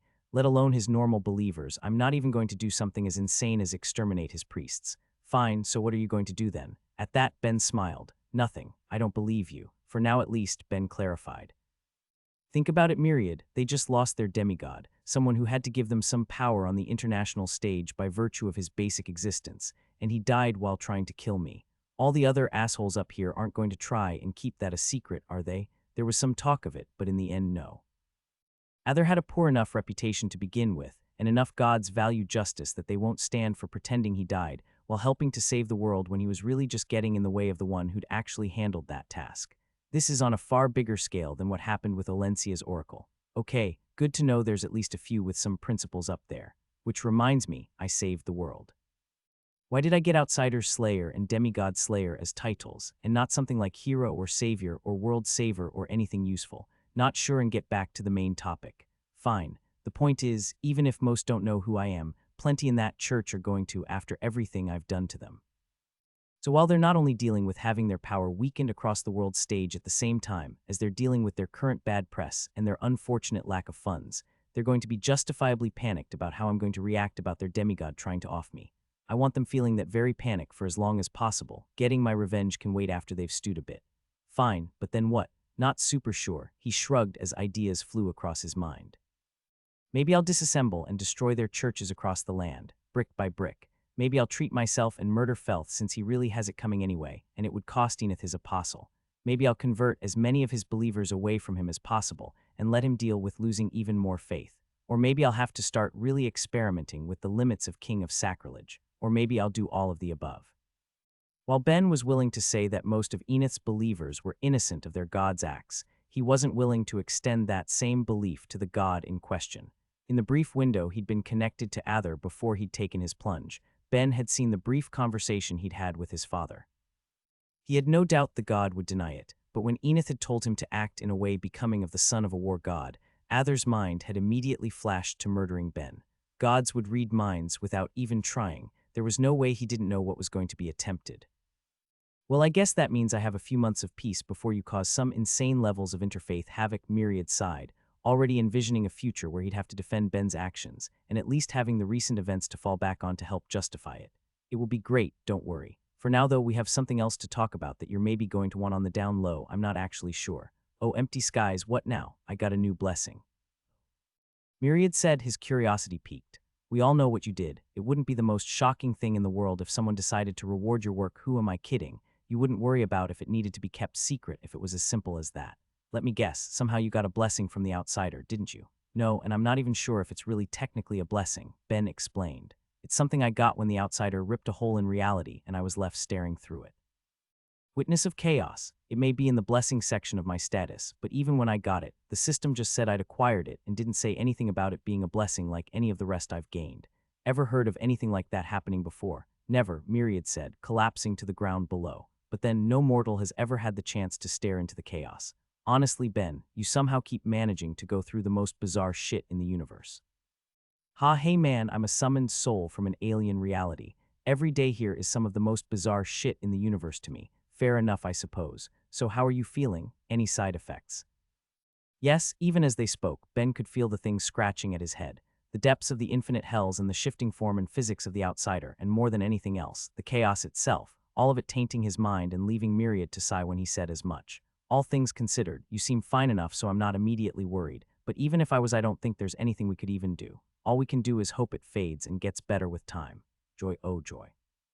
The sarcasm was thick in his voice, but there really was nothing left to do but hope for the best, with Myriad at least trying to end on a positive note.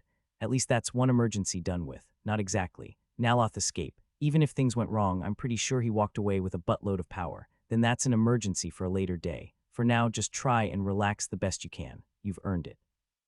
Out in the world, Yatu ran, feeling an alien heart pumping in his chest with each step, and he hated every second of it. He hated the running, with that same event being clear in his mind before he'd been trapped in the hells where his thoughts had been distorted for untold centuries or millennia, he couldn't say. More than that, though, he hated the new situation he found himself in.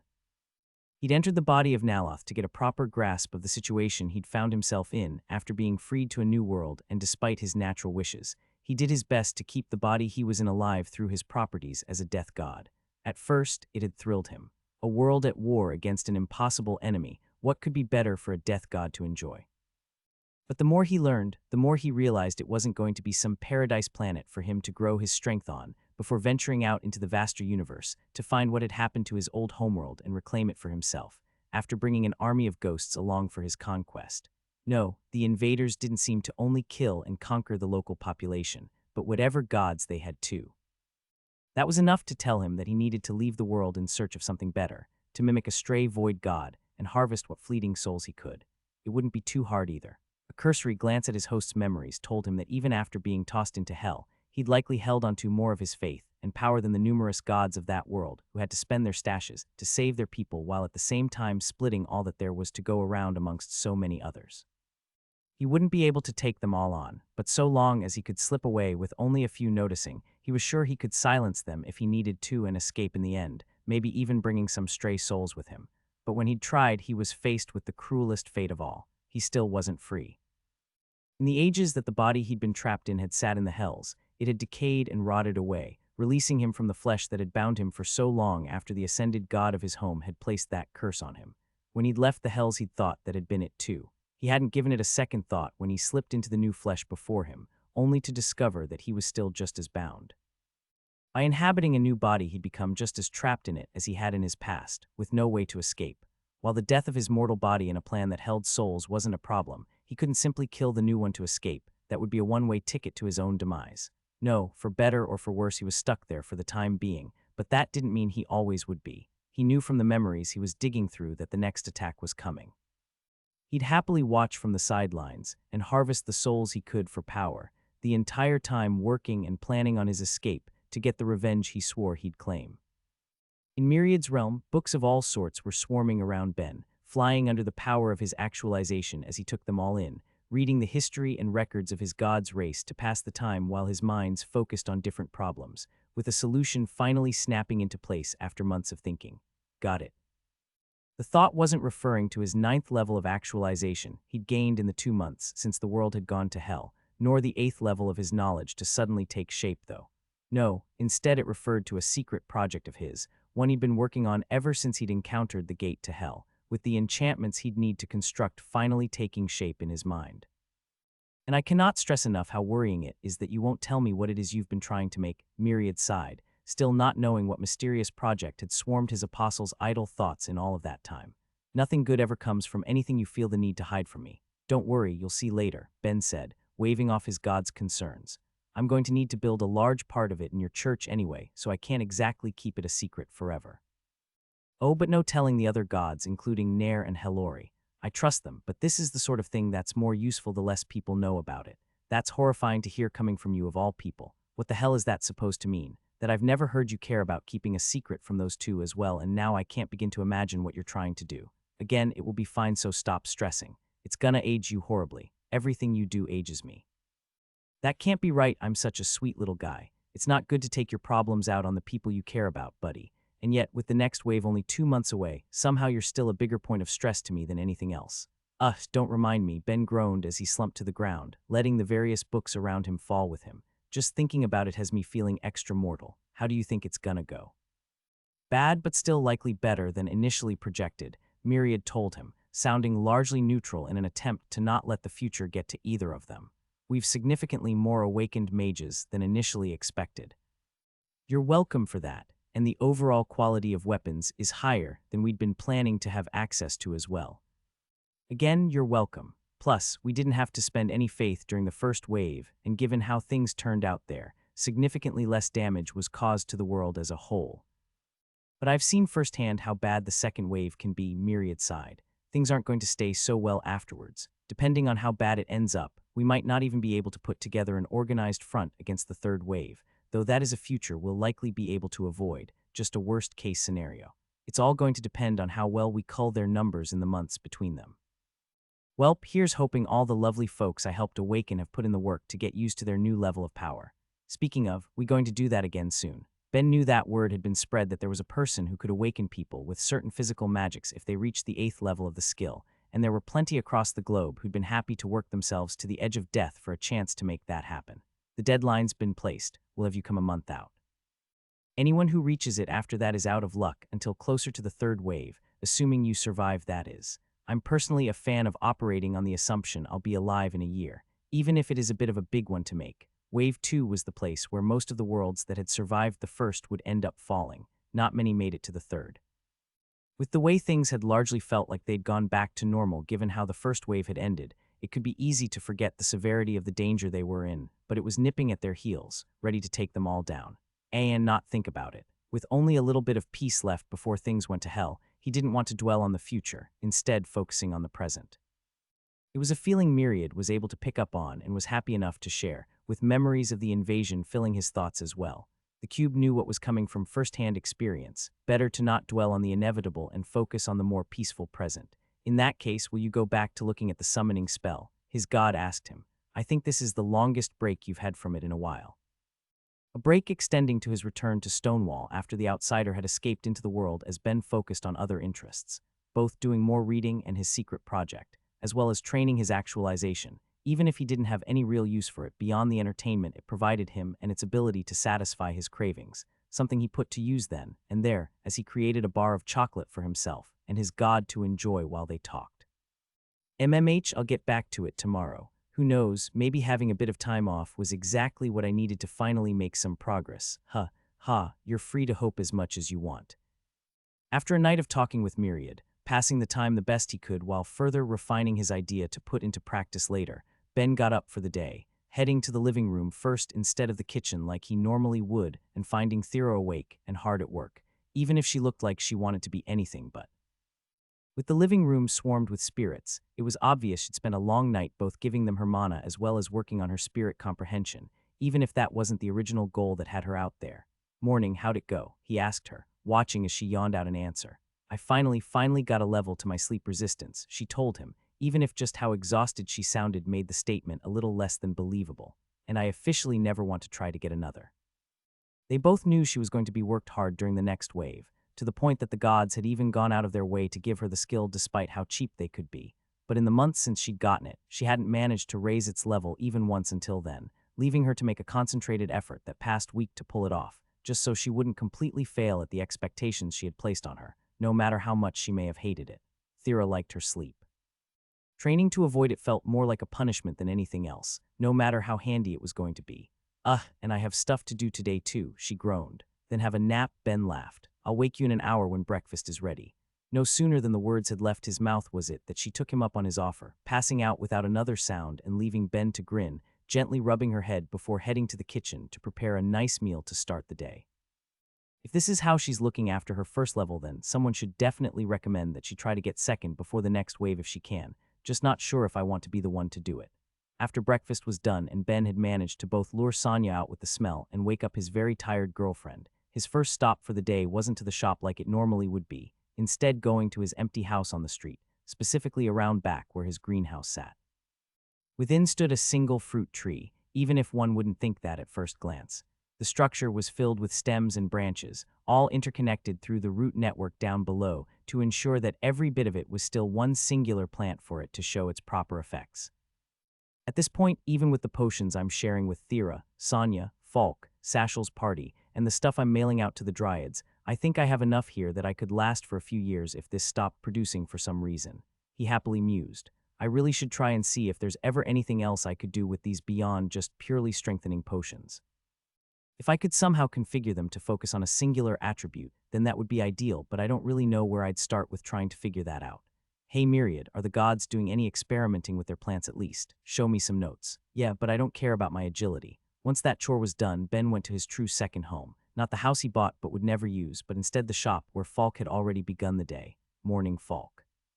Mornin' boy, looks like you'll be having a busy one again. PFFF, when don't I? He was still getting large volumes of materials in, ensuring he'd be in a constant state of work through the use of his homunculi, but the gods had decided to give him more as well despite the outrageous fees he kept piling on them. As of only a couple days prior, on top of everything else, Ben was no longer just getting raw materials sent his way, but finished weapons and shields too, all of a lesser quality than he could make but there for a single reason, so he could enchant upon them. With the speed of his thoughts only ever growing faster, and that same speed being the limiting factor to how quickly he could enchant, as his clones were producing everything else, his main body was focusing on enchanting everything, flying through weapons to empower them the best he could for what was to come, and taking advantage of the experience that meant for him, being rewarded with the notification ringing out in his head. Score. He'd been expecting it soon given the time that had passed since he'd taken it combined with just how full of enchanting his days were with all of his work, with the new added load helping to push him over the edge to success as he touched his job crystal, thinking on what to pick next.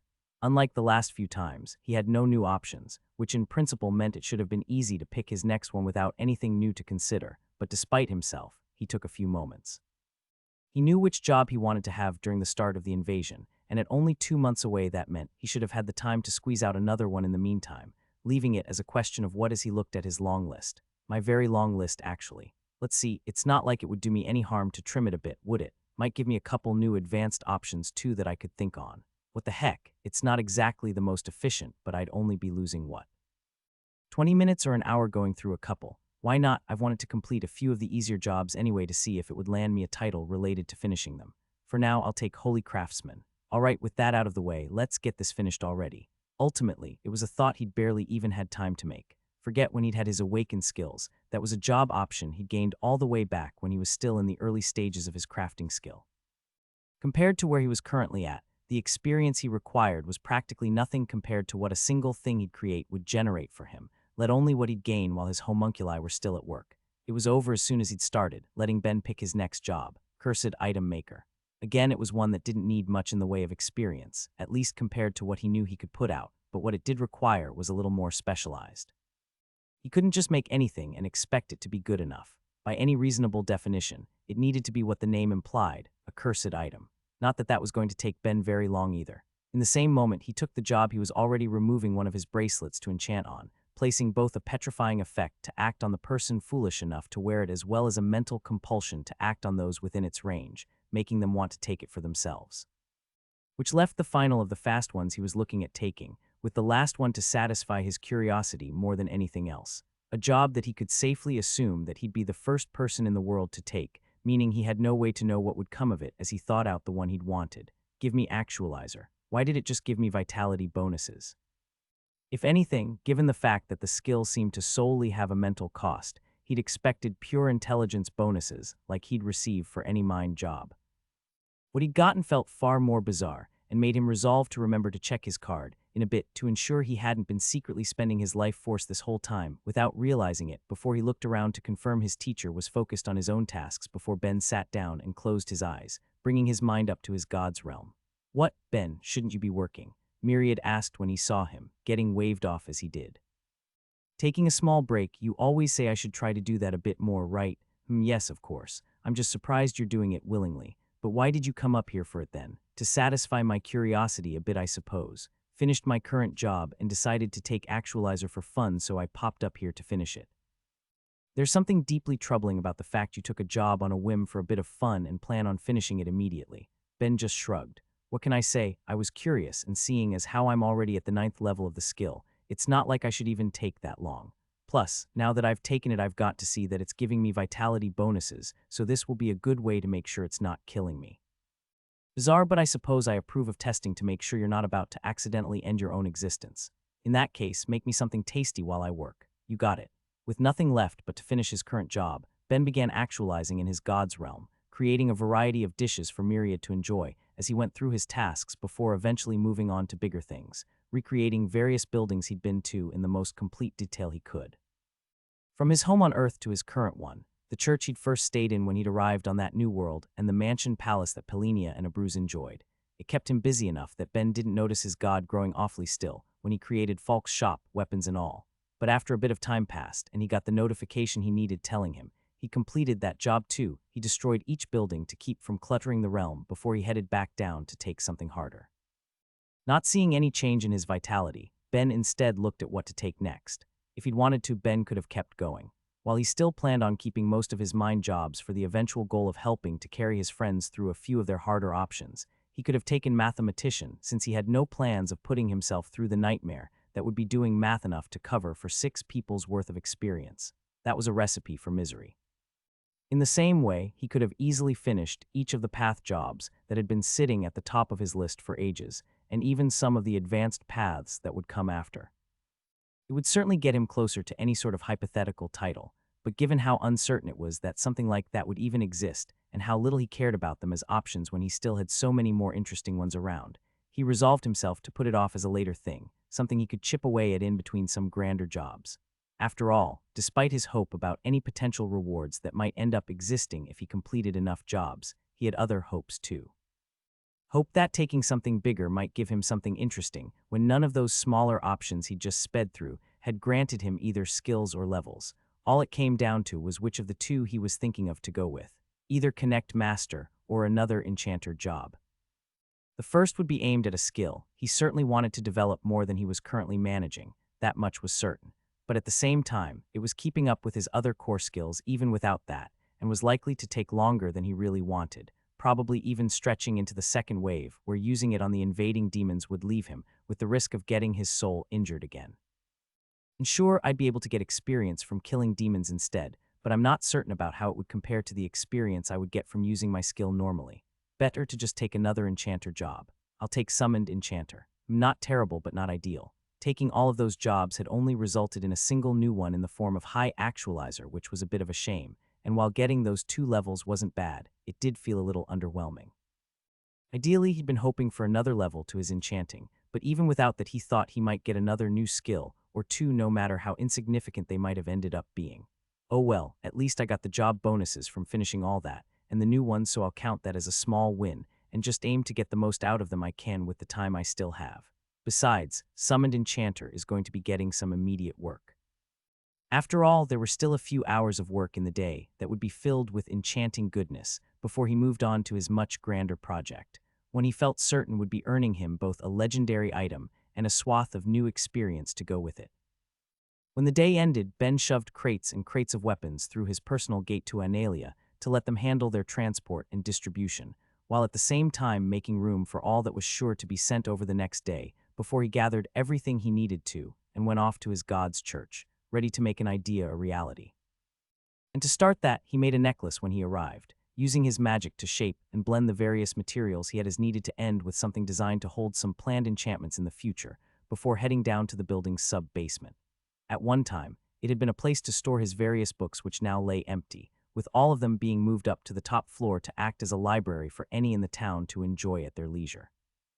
Originally, he'd planned to leave the new space as a storage area for any future projects he didn't want to sell, but with the main basement still having plenty of space, and him having enough wealth to buy entire buildings for storage should he need to, that meant he could use the private place for something slightly different, preparing against his paranoia. Using a combination of magic materials, Ben essentially painted them onto the surrounding floors, walls, and roof with his magic, leaving a thin layer of each to match his planned enchantments later as he began his base one, something designed to help ensure his privacy from what prying eyes he could. Throughout the room, he applied some of the effects of King of Sacrilege. Well, what do you think? Oh, don't be like that, it's fine. Anyway, that's not what I'm asking. Oh, nothing too crazy. Just gonna prepare to open a gate to the infinite hells. More than anything else, there was a sense of defeat in Myriad's voice. A feeling that in every way that mattered, he really had failed to raise his apostle into someone half-decent, even with Ben rushing to defend himself. There's a very good reason for this, I promise. Myriad, we both know there are more than a couple gods who'd be happy to see me tossed into hell, and until recently I've felt at least semi-safe thinking they couldn't. With King of Sacrilege, the idea that they'd be able to rip my soul from my body seemed unlikely enough that I didn't really worry about it, but now I've seen that they don't have to. Anyone particularly motivated enough would be able to rip a hole under my feet and drop me in. I want to make sure that can't trap me. Okay, then I've got to say that you're overestimating how much effort it would take. Myriad, I've seen how the ritualists managed it, and based on that I've looked at how I'd modify the process. If I was either a non-affinity mage or an archmage, I could do it by myself. Maybe even a space mage if I was around the 5th awakened level. That statement was met with a moment of silence, Ben letting it hang in the air and Myriad taking it in for all the horrors it was worth before speaking again. Yeah, and honestly rather easily. Well, not exactly easily. The spells themselves would be complex, and each would require a bit of rather esoteric knowledge with a few extra minds to help out, but if I were Jake I could do it right now with mana to spare. Hence why I want a way to pull myself out of the infinite hells if anyone ever pushes me in. Myriad sighed, sounding relieved. None and I'll be building in a variety of failsafes to go with it too, but that's why I'm keeping this secret. Obviously, the other gods wouldn't be thrilled, and it wouldn't be much of a safety net if any other god knew to clip it if they wanted me gone. You got it. With his god as pacified as he was going to be, Ben was finally able to get to work.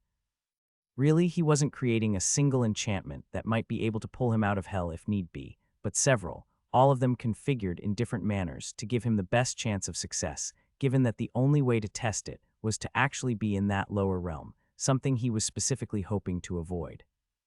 But without testing, the only thing he could do was try to be broad about it and hope that should the worst come to pass, his clever mind and his planning for the worst would have been enough, with the core of each enchantment going down. Despite the number of ways he was doing it, some containing only non-affinitied mana and others being mixes of affinities, with everything else he could think of in between, they all had one other skill tied to them: bind. In each instance of the spells he was creating, it was acting as one of the main markers, typing the necklace that would house most of the enchantment with the room where the gate to hell would open, with activating the necklace being the signal he'd need to get out of there, as he once again looked back on his past self with appreciation for taking the time to figure out how to use that difficult skill in such a way. When he finished with those core components, though, there was more for him to build on top of both the room and the necklace after to help perfect them. The room, of course, got a combination of death and light enchantments to deal with any ghosts that might make their way out with him. While there was, of course, the worry that there could be other things stuck in the hells like the outsider he'd witnessed before, given that only one had come through when the gate had been opened for so long, that wasn't an immediate concern.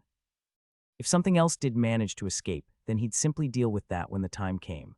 That left the rest to apply to his new necklace, with his enchantments of choice there being largely life and time affinities, though enhanced with non-affinity options to dampen the effect his resistances would have on what was by, and large being designed to help save his life if need be. Their purpose was simple. In the event of an emergency, they could be used to force some general life spells on his body, while at the same time slowing down the time his cells would experience, giving him a better chance to get help. It was the exact sort of thing he would have wanted when facing off against Ather or really for any emergency when Thera wasn't around to help put him back together. And while it wouldn't be pleasant, his minds would still move so much faster that if need be he could strain himself while under the effects. Of course, such a thing would only leave him with more injuries to deal with, but he decided to not dwell on that. If things had reached that point, then he'd simply deal with it and figure out the best option he could in the moment.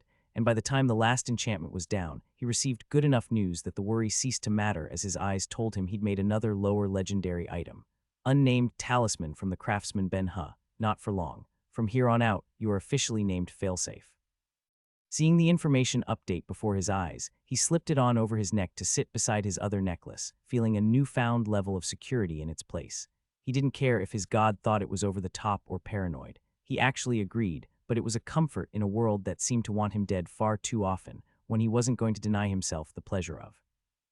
Thera was still exhausted after breakfast. An hour of sleep simply didn't cut it, but she did her best to put her new level of sleep resistance to use as she fought through it, telling herself it was just more training for the skill as a whole, and with a flood of spirits still around her, she gave them as much of her mana as she could as she went through town and to the deep woods beyond to train for a bit in peace.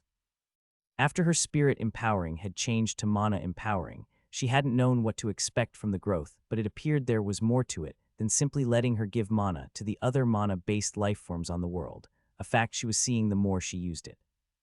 In the past, she had always lost more mana when trying to give it to a spirit she didn't share a magic with compared to those she did, but that difference seemed to be gone now that it had awakened, and not only that, the amount she needed to transfer overall seemed to have plummeted. At the 9th level, she could give a point of mana to an earth spirit, and they'd receive a point, as simple as that. But in its new form, every point she gave seemed to temporarily boost the recipient's own regeneration rates, letting them top up to full for a fraction of the mana cost, with the results being obvious. More and more, the spirits swarmed her when she wasn't busy to take advantage of her power, not that she minded. They were all always more than friendly, and it was making the number of them explode in the world. As long as she was around, none of them would deal with the weakness that came with their normal acts of reproduction, and the more there were, the better everyone would be as a result. It was a win-win all around, and even if they did choose to abandon the world after the second wave or sometime during the third, it was still worth it to her. Her father's people would live and were even on the edge of thriving. No matter what the outcome, it was a positive, something that she could at least take comfort in if things were to go wrong when the gates across the globe once more opened up. Princess. But I'm never going to get used to this. Sorry everyone, I'm going to need to focus just a little bit so I might not be the most talkative right now, don't mind me. She didn't want to just ignore them, but she was out there for a reason in the end, to practice. It had been a while since Yulil and Vasta had suggested she try to create her own spell, something that would incorporate and suit the magics she had access to, and since then she hadn't made any progress. There were a few excuses, of course. She'd had her vacation, and then there was the nightmare of how it ended. Plus, when she wasn't practicing her magic or taking lessons, she was either out hunting with a sow or going out for clinic work as well as trying to get her way through her current job. But all of that was exactly that, excuses. She wasn't having luck because she couldn't think of which direction to go. It was as simple as that. And I'm not quite sure I'm ready to take any of Ben's suggestions. She thought to herself as she reflected on some of the ideas he'd been able to spit out without a second thought. From the purely life affinitied ossification, which would convert a body to bone akin to petrification's effects, but being irreversible due to the nature of the spell, to binding life and dark together in a curse of permanent weakness on whoever it touched, he was willing to get creative in ways she wasn't sure she was entirely comfortable with considering herself, even if the ends might justify the means. She was a powerful mage, she wouldn't even want to deny it. Now that she had more control than any point in the past combined with her outrageous mana, levels were coming easier to her than they had any right to and would likely keep on coming. If the world survived and she gained any level of fame for herself, she didn't want to be recognized for turning people to bone or weakening them beyond measure. But that's just what I don't want to do. It doesn't exactly give me a path forward. So with nothing else she could think of, she passed the time by experimenting, moving her various types of mana in a variety of ways, waiting for inspiration to strike as the time passed. It didn't help that she was still tired, but she just wanted to get something, to feel an idea fall into place as the woods around her were torn up and broken down, only stopping when a spirit spoke up. Princess, there's a demon nearby, it told her, more than willing to handle it itself, but knowing that killing it would provide some small boost to her growth, even if only a drop. Should we leave it to you? Please point me in the direction. Even if it was just one, a demon was a demon. There was no way she could leave it, and if it was close enough, why not enjoy the minor benefits that killing it would bring? So with it in the spirit's senses, they led her deeper into the woods until she was able to eye it in the distance. Unlike many others she'd seen, there was nothing particularly remarkable about that one, looking like thousands of others she'd witnessed in the first wave, not that she cared. It was going to die, that was all it came down to, so while it was still in the distance she cast out her charm, calling it over while at the same time preparing a different dark spell, strengthening it with all she could.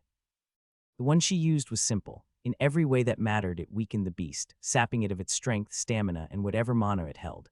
As it felt the call of her charm, it ran to her, with the second effect slowing it to a walk and then a crawl in its futile attempt to reach her, putting up a good effort too. It was only a few meters away by the time it stopped moving, falling into mana exhaustion only moments later. After that point, it took 2 full minutes for the creature to finally die, having lost even the strength to breathe by that point, all while Thera watched on, reaping the benefits of that use of skill. The little bit of experience from both using her spells and killing the demon did it, pushing her over the edge and finally letting her take a new job for herself as she looked at her options, even if she knew what she was going to pick. Available JOBS. Musician. Professional dancer. Bard. Darkness mage charm specialized. Healer. Staff user. Homunculus creator. Chimera maker. War mage. Empathy mage. Barrier mage. High crystallization mage. Master spirit mage. Non-affinity mage. Heretic. Dark princess. While the expected dark princess was there as an option, it still brought a frown to her face. Not for what it was, she'd more or less accepted that she was going to be getting that variant the moment she started walking the dark path. No, what made her frown was the lack of other options. Just like when she'd completed Master Earth Mage, she was only given the one. Seriously, I've had 4 for life after I finished the Master Branch. Why has my worst affinity given me my most options? It was a question she knew she wasn't going to get an answer to, even if she tried to keep it from bothering her. After all, while she was lacking in certain specialized mage paths, she wasn't when it came to what she suspected would be more broad ones. Since Dark Princess would almost certainly be a job she gained passive experience through like the others, she was already planning on taking War Mage for the next wave, if only to see what benefits it would bring, and then she'd still have Master Spirit Mage. It had of course become available when she'd awakened her spirit empowering, but it had mage right in the name. There was no way it would do nothing for her magics, so she tried to keep positive as she took the one she'd been aiming for so long. I'll take Dark Princess. Name, Thera Oris.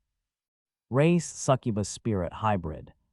Titles, Spirit Child, Madman's Lover, Spirit Princess, Saintess, Destined Holder of Spirit Empowering, Outsider Slayer. Jobs, Dark Princess LV9.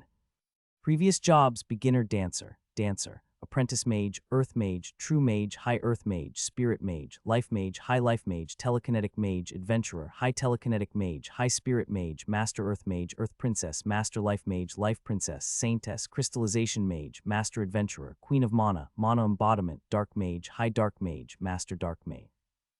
As nice as getting the level to her dark magic and other skills felt, as far as she was concerned, the real boon was getting the one to her spirit comprehension. She'd been getting better at not letting her thoughts slip through to the ones around her without meaning to, but with that little bit of extra control the task felt significantly easier. She was sure she'd be able to keep her thoughts to herself, at least when it really mattered. Which now just leaves a question of how fast I'm going to try to level this. I do already get passive experience, but I'm pretty sure I could technically get a fair bit more if I'm willing to. It was a question of what she was willing and not willing to do, namely, charming her mana. While it was no longer happening automatically within her soul, she was sure she could make it if she so chose, which in principle should have been akin to constantly casting a dark spell. If she was to, she'd need to put on her brace again for the time being, but when she thought about it, it didn't feel nearly as bad to her as she'd expected. Sure, it had been a huge issue for her in the past, but now it was something she'd be able to control. She wouldn't exactly like it, but the fact that she'd be able to stop at any moment made the idea significantly more acceptable than it otherwise would have been. So alone in the woods she did it, just for a moment, just as a test, even if the surroundings responded to her in a big way with the sounds of creatures moving towards her and kept going even after she canceled it, leading her to prepare another spell on her fingertips with fear ready to counteract the draw of the charm.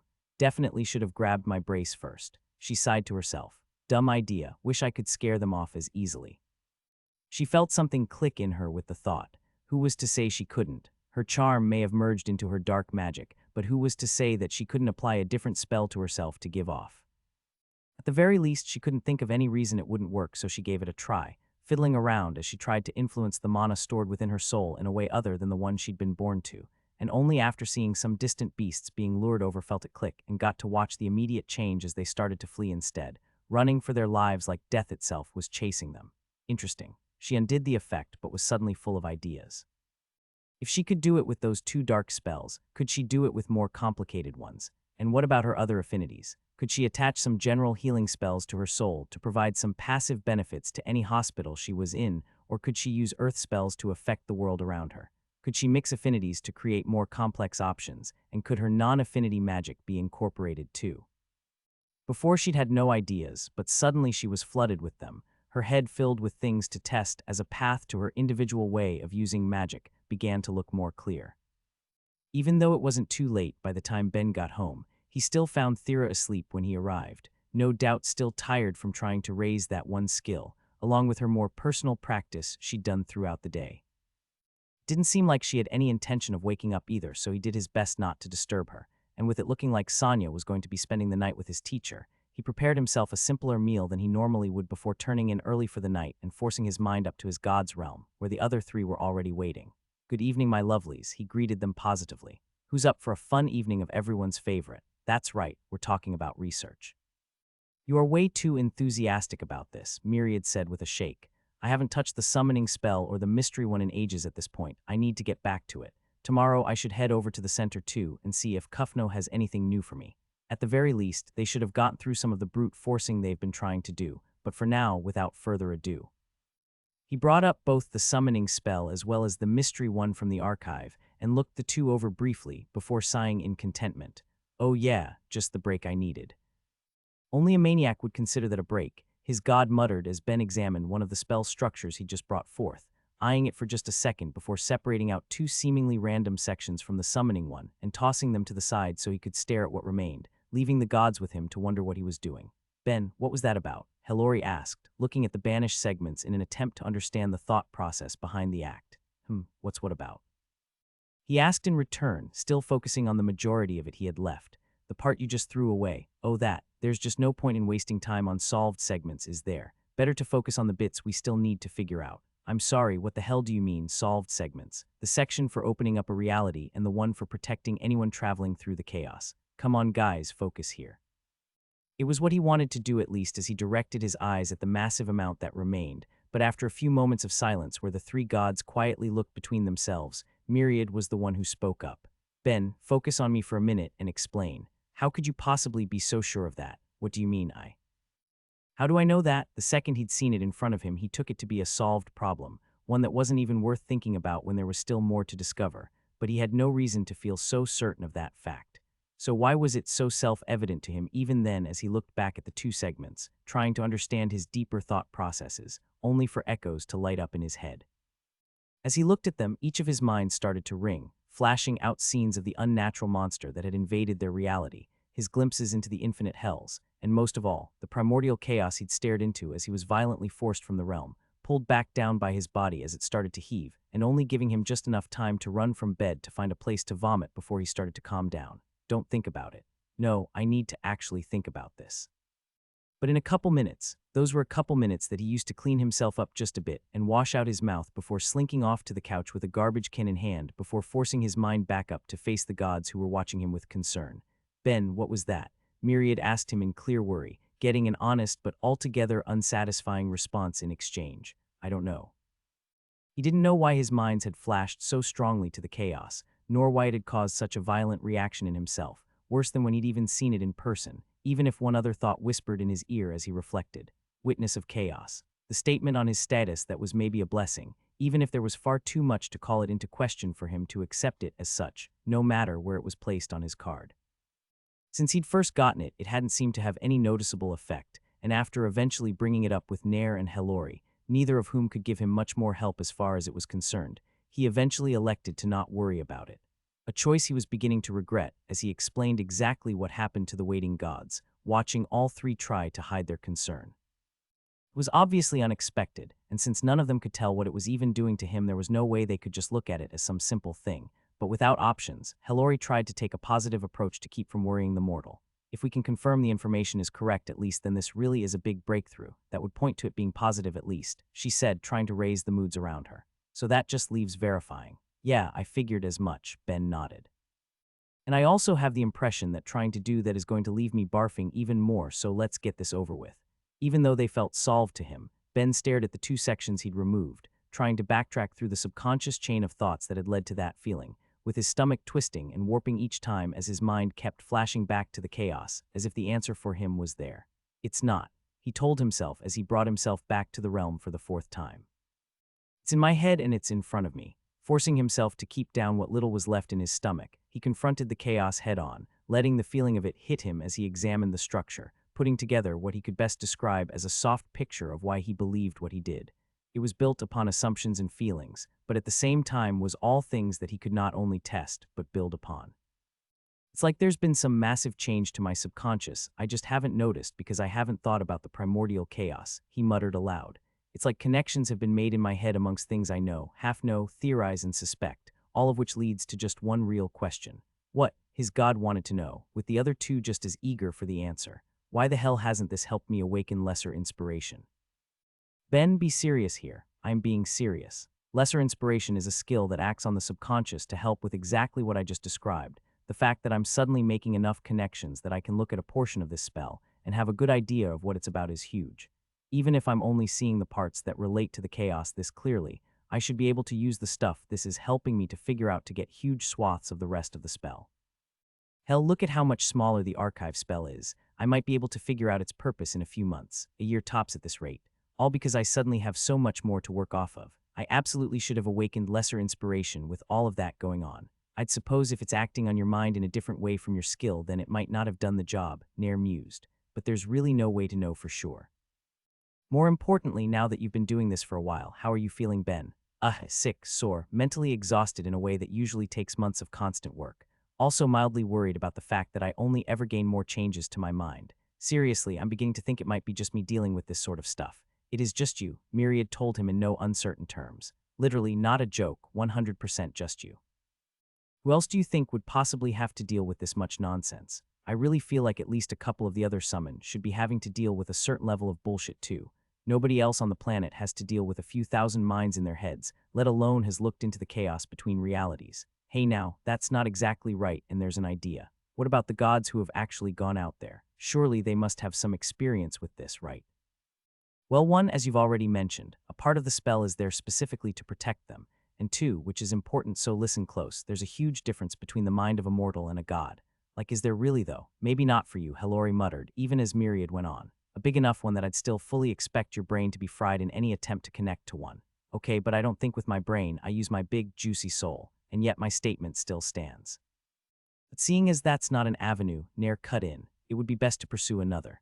Ben, go see Verbum tomorrow, and no matter how long it takes, read through every bit of system information that comes up when he looks at that blessing. Should it take you hours or even days of reading, so be it. It's become apparent this is something you need proper answers for. All right, fine, but seeing as how that's a morning problem, for the time being. He gestured broadly as the summoning spell, with his god looking at him in disbelief. You cannot be serious right now. Hey, even if my mind's going to break or I'm going to go insane, this is officially an avenue of progress, a huge one, and with nothing else to do until morning, we might as well keep chipping away at this. Until you're sick again. I'll eat a big breakfast to make up for it. Besides, whatever answers I get, it's not like I can just stop working on this forever. They wanted to answer that he very much could. The problem was that he wouldn't, but all 3 knew that wouldn't sway him. So with nothing else to deter them, they went on in their study, even if all were left significantly more worried in the process. When Ben finally left for the day, the 3 were left to themselves in Myriad's realm, where they were free to talk without prying ears, each of them having things to say and feeling about what just happened, with Myriad making his own clear by finally letting himself crash down before he started to complain. You know, obviously I was worried when he got that stupid thing, but when days and weeks passed without anything happening, I thought we were in the clear. No, that's not right. I just stopped thinking about it and hoped for the best, which I'm now very much regretting. I feel like months of worry have finally caught up with me all at once. Have we seen any other effects? Hellori asked. It didn't give him any skills when he got it, right? What about his attributes? If it's really a blessing, then you'd expect it to help them grow. Impossible to say, Myriad complained. Look at everything within my apostle's status, Hellori, it would be easy to not even notice a standard blessings effects amongst all of the jobs, titles, and even other blessings. Maybe it's giving them some sort of small boost, but it could just as easily only be targeting his subconscious mind. And has there been any change in his personality since he's gained it? Nair asked. Acting out of sorts, doing different things, responding in strange ways. Myriad's mind immediately flashed to the very thing his apostle had built in his church's sub-basement before dismissing the idea out of hand. As unfortunate as it was, making a potential portal to hell felt all too in character for the boy, not leaving anything else to come to mind. Is it too much to ask that this stupid thing make him a little more reasonable? He wondered aloud, feeling Hillary placing a comforting hand on his side. She may not have been aware of what Ben had secretly done, but she certainly understood the sentiment behind it. The real issue is what this has come to, the goddess side. As unfortunate as it is, Ben seeing verbum was probably the correct call, but that does open up the potential for another god to see this new blessing bound to him. Seeing the record holder was an obvious option right when Ben had gained the blessing, but they'd chosen to wait and see to avoid just such a thing. While there was no guarantee anyone would be watching either Ben or verbum to see the skills bound to his soul through that summon's eyes, it was a possibility they'd hoped to avoid. So what if Ben completed jobs quickly and was prone to titles in a way none before him had been? Those were known facts by that point, same with his skill in raising his levels. But now on top of everything else, he somehow also had something worrying in his blessings to go along with the rest, something that was sure to draw eyes and questions. And if they could convince the rest that it had somehow just formed from the chaos, then maybe things wouldn't be so bad. But there was another option, incorrect though it may be, that some might turn to. There were going to be those who'd believe he was given it by the outsider. There was no hiding the fact that Ben had its imprisoned soul, with only a few having bothered to ask if they should take it from him. They all knew at that point he'd fight the attempt, and after what he'd done for the world it would be hard for any to justify, no matter how much some might dislike him. But there were always those who'd look for whatever excuse when dealing with a perceived slight. This was just going to create an avenue for problems to be born in the future. I'll do my best to arrange an emergency meeting tomorrow around when things are going on with him, Nair reassured. We actually have a decent amount of the summoning spell figured out for the first time ever, so long as we fudge how it was determined a bit, then that's a reasonable enough justification for such a thing, even if there's going to be a few who won't like it. That should hopefully keep prying eyes away for the time being. Of course, it will get out eventually since he spends time with the soul mages on occasion, but it's better than nothing.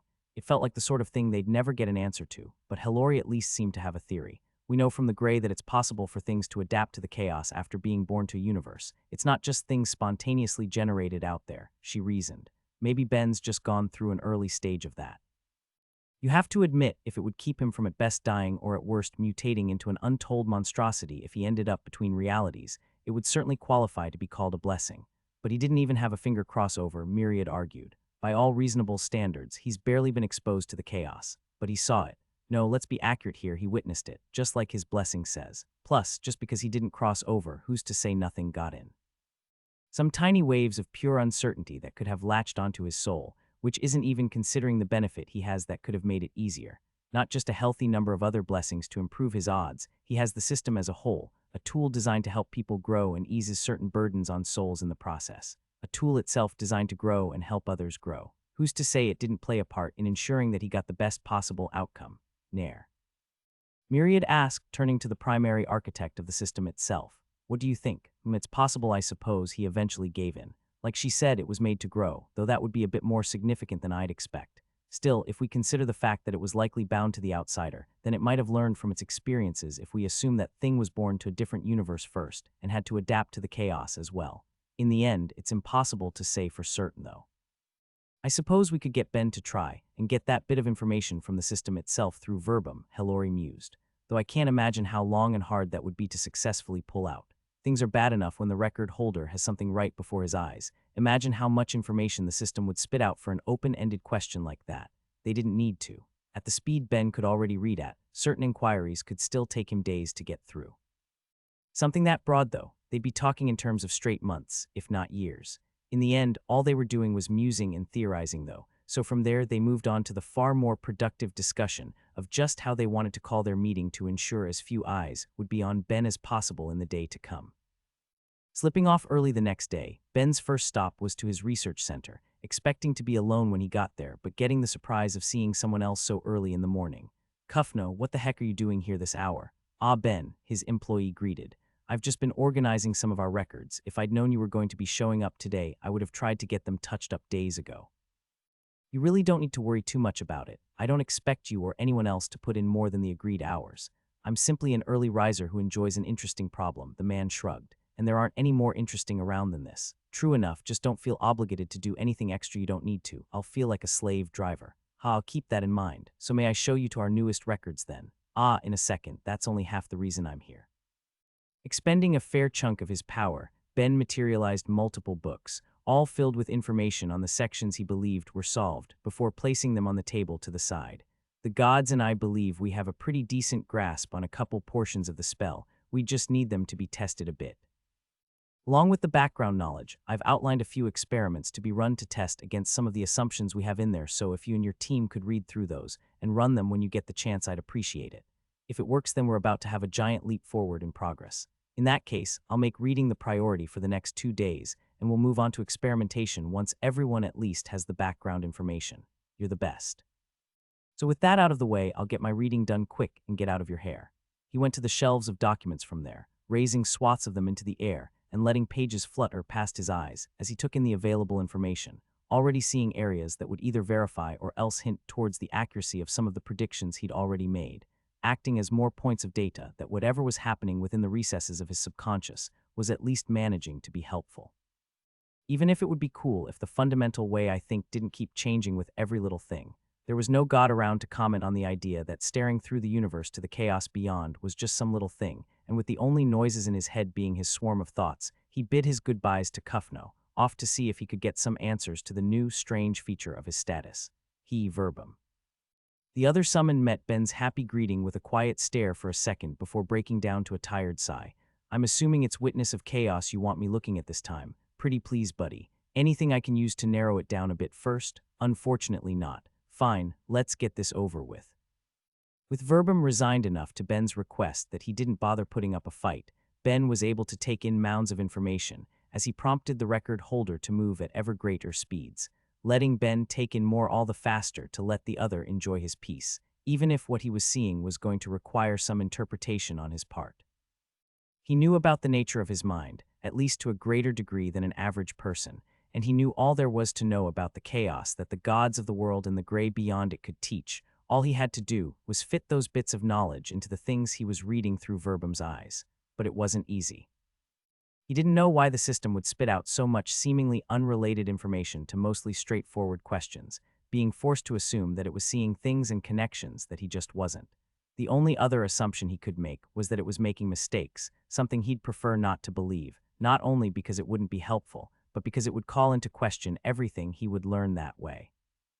And I'd like to at least do Nair the courtesy of not operating on the assumption that his masterpiece is full of errors, but I'm pretty sure that would be better for me than what I think I'm actually reading. Cutting through the seemingly meaningless sections, Ben was left with something, more of an implication than a certainty as he looked through it all. An implication that that brief window to the chaos may not have just changed him, but could still be changing him, slowly adapting him to it in the way certain outsiders would manage to in order to survive that mad realm, with the implication of it leaving him more worried than anything. So it looks like this blessing didn't come from some external factor, but instead it's my soul's reaction to being exposed to it. So then why isn't it listed as a passive skill? I guess there's a chance I've been affected by something leaking in from the chaos itself, but Thera was right beside me when it happened. If I was going to be affected, then so should she. Does it literally just come down to the difference being that I witnessed it in a way she didn't? And this does lead to a few other pretty big questions for me. It seems like it's going to keep changing me instead of being a one-time effect. But how? Is it just going to keep acting on my subconscious mind? Is it just going to make me better equipped for dealing with the chaos if I ever encounter it again in the future? I don't think it should be having a physical effect by the looks of it, thank God. No turning into some sort of eldritch monstrosity for Ben this time. Of course, it would be entering the chaos that might do that, not adapting to survive it, so maybe this will be a good thing if I ever fall out of reality. Please, if there is some sort of omnipotent, omniscient God secretly watching over the multiverse, don't let me fucking fall out of reality. On a last note, it does make me wonder how it would interact with the outsider job if I were to ever take it. Would it speed up the changes I'm going through or alter them in some way, maybe even making new changes? Wow, I hate that I'm feeling curious about this. Note to self, try to take some of the other more useful or interesting jobs before I ever get to that point. Everything he'd read brought a lot to his mind to think about and consider, but in the end of it all, he couldn't escape the worry the change provoked in him, as he was forced to confront some unknown, deep changes to his subconscious thoughts. Hey, how was the day? Thera greeted him brightly when he returned, seeming to be positively vibrating with excitement on her own part. From the looks of it, nowhere near as good as yours. What's the good news? I made some progress on the little project Ulil and Vasta gave me. With her having gone to sleep early the other day and Ben having left early that morning, she'd never gotten the chance to tell him about the progress she'd made for her magic, nor the discoveries that had led to. She could equip spells to passively cast with her soul, with all of the potential of such a thing to follow. Not just the charm and fear she'd tried at first. When it came to her dark magic, she could also cast debuffs and other options in the same way. Of course, that wasn't going to be the most helpful thing out during the next wave. The issue with passive magics was that they spread out uncontrollably after all, meaning she'd be affecting friend and foe alike, but it did lead to a few other discoveries to go with it. She could operate beyond just the dark affinity, binding general healing spells to herself that she'd be able to make use of in any clinic setting, both letting those who happen to be around her passively heal their smaller injuries, while at the same time making it easier for the other healers around to do more while spending less mana, with other applications from there. While casting buffs that way would have the same problem as dark effects, and the uses of earth and non-affinity both seemed a lot more limited, at least under the scope of what she could find out in the span of 2 days of practice, there was something else she'd use her mana for that she'd found immediate success with: mana empowering. Oh sweet, so you can let them just take your ambient mana now without needing to consciously think about it. Yeah, after I figured it out, I spread the word that I'll be equipping it while I'm asleep so we might end up slightly more swarmed than usual, but the benefits for the spirits are going to be huge. Her excitement was palpable, and Ben didn't blame her.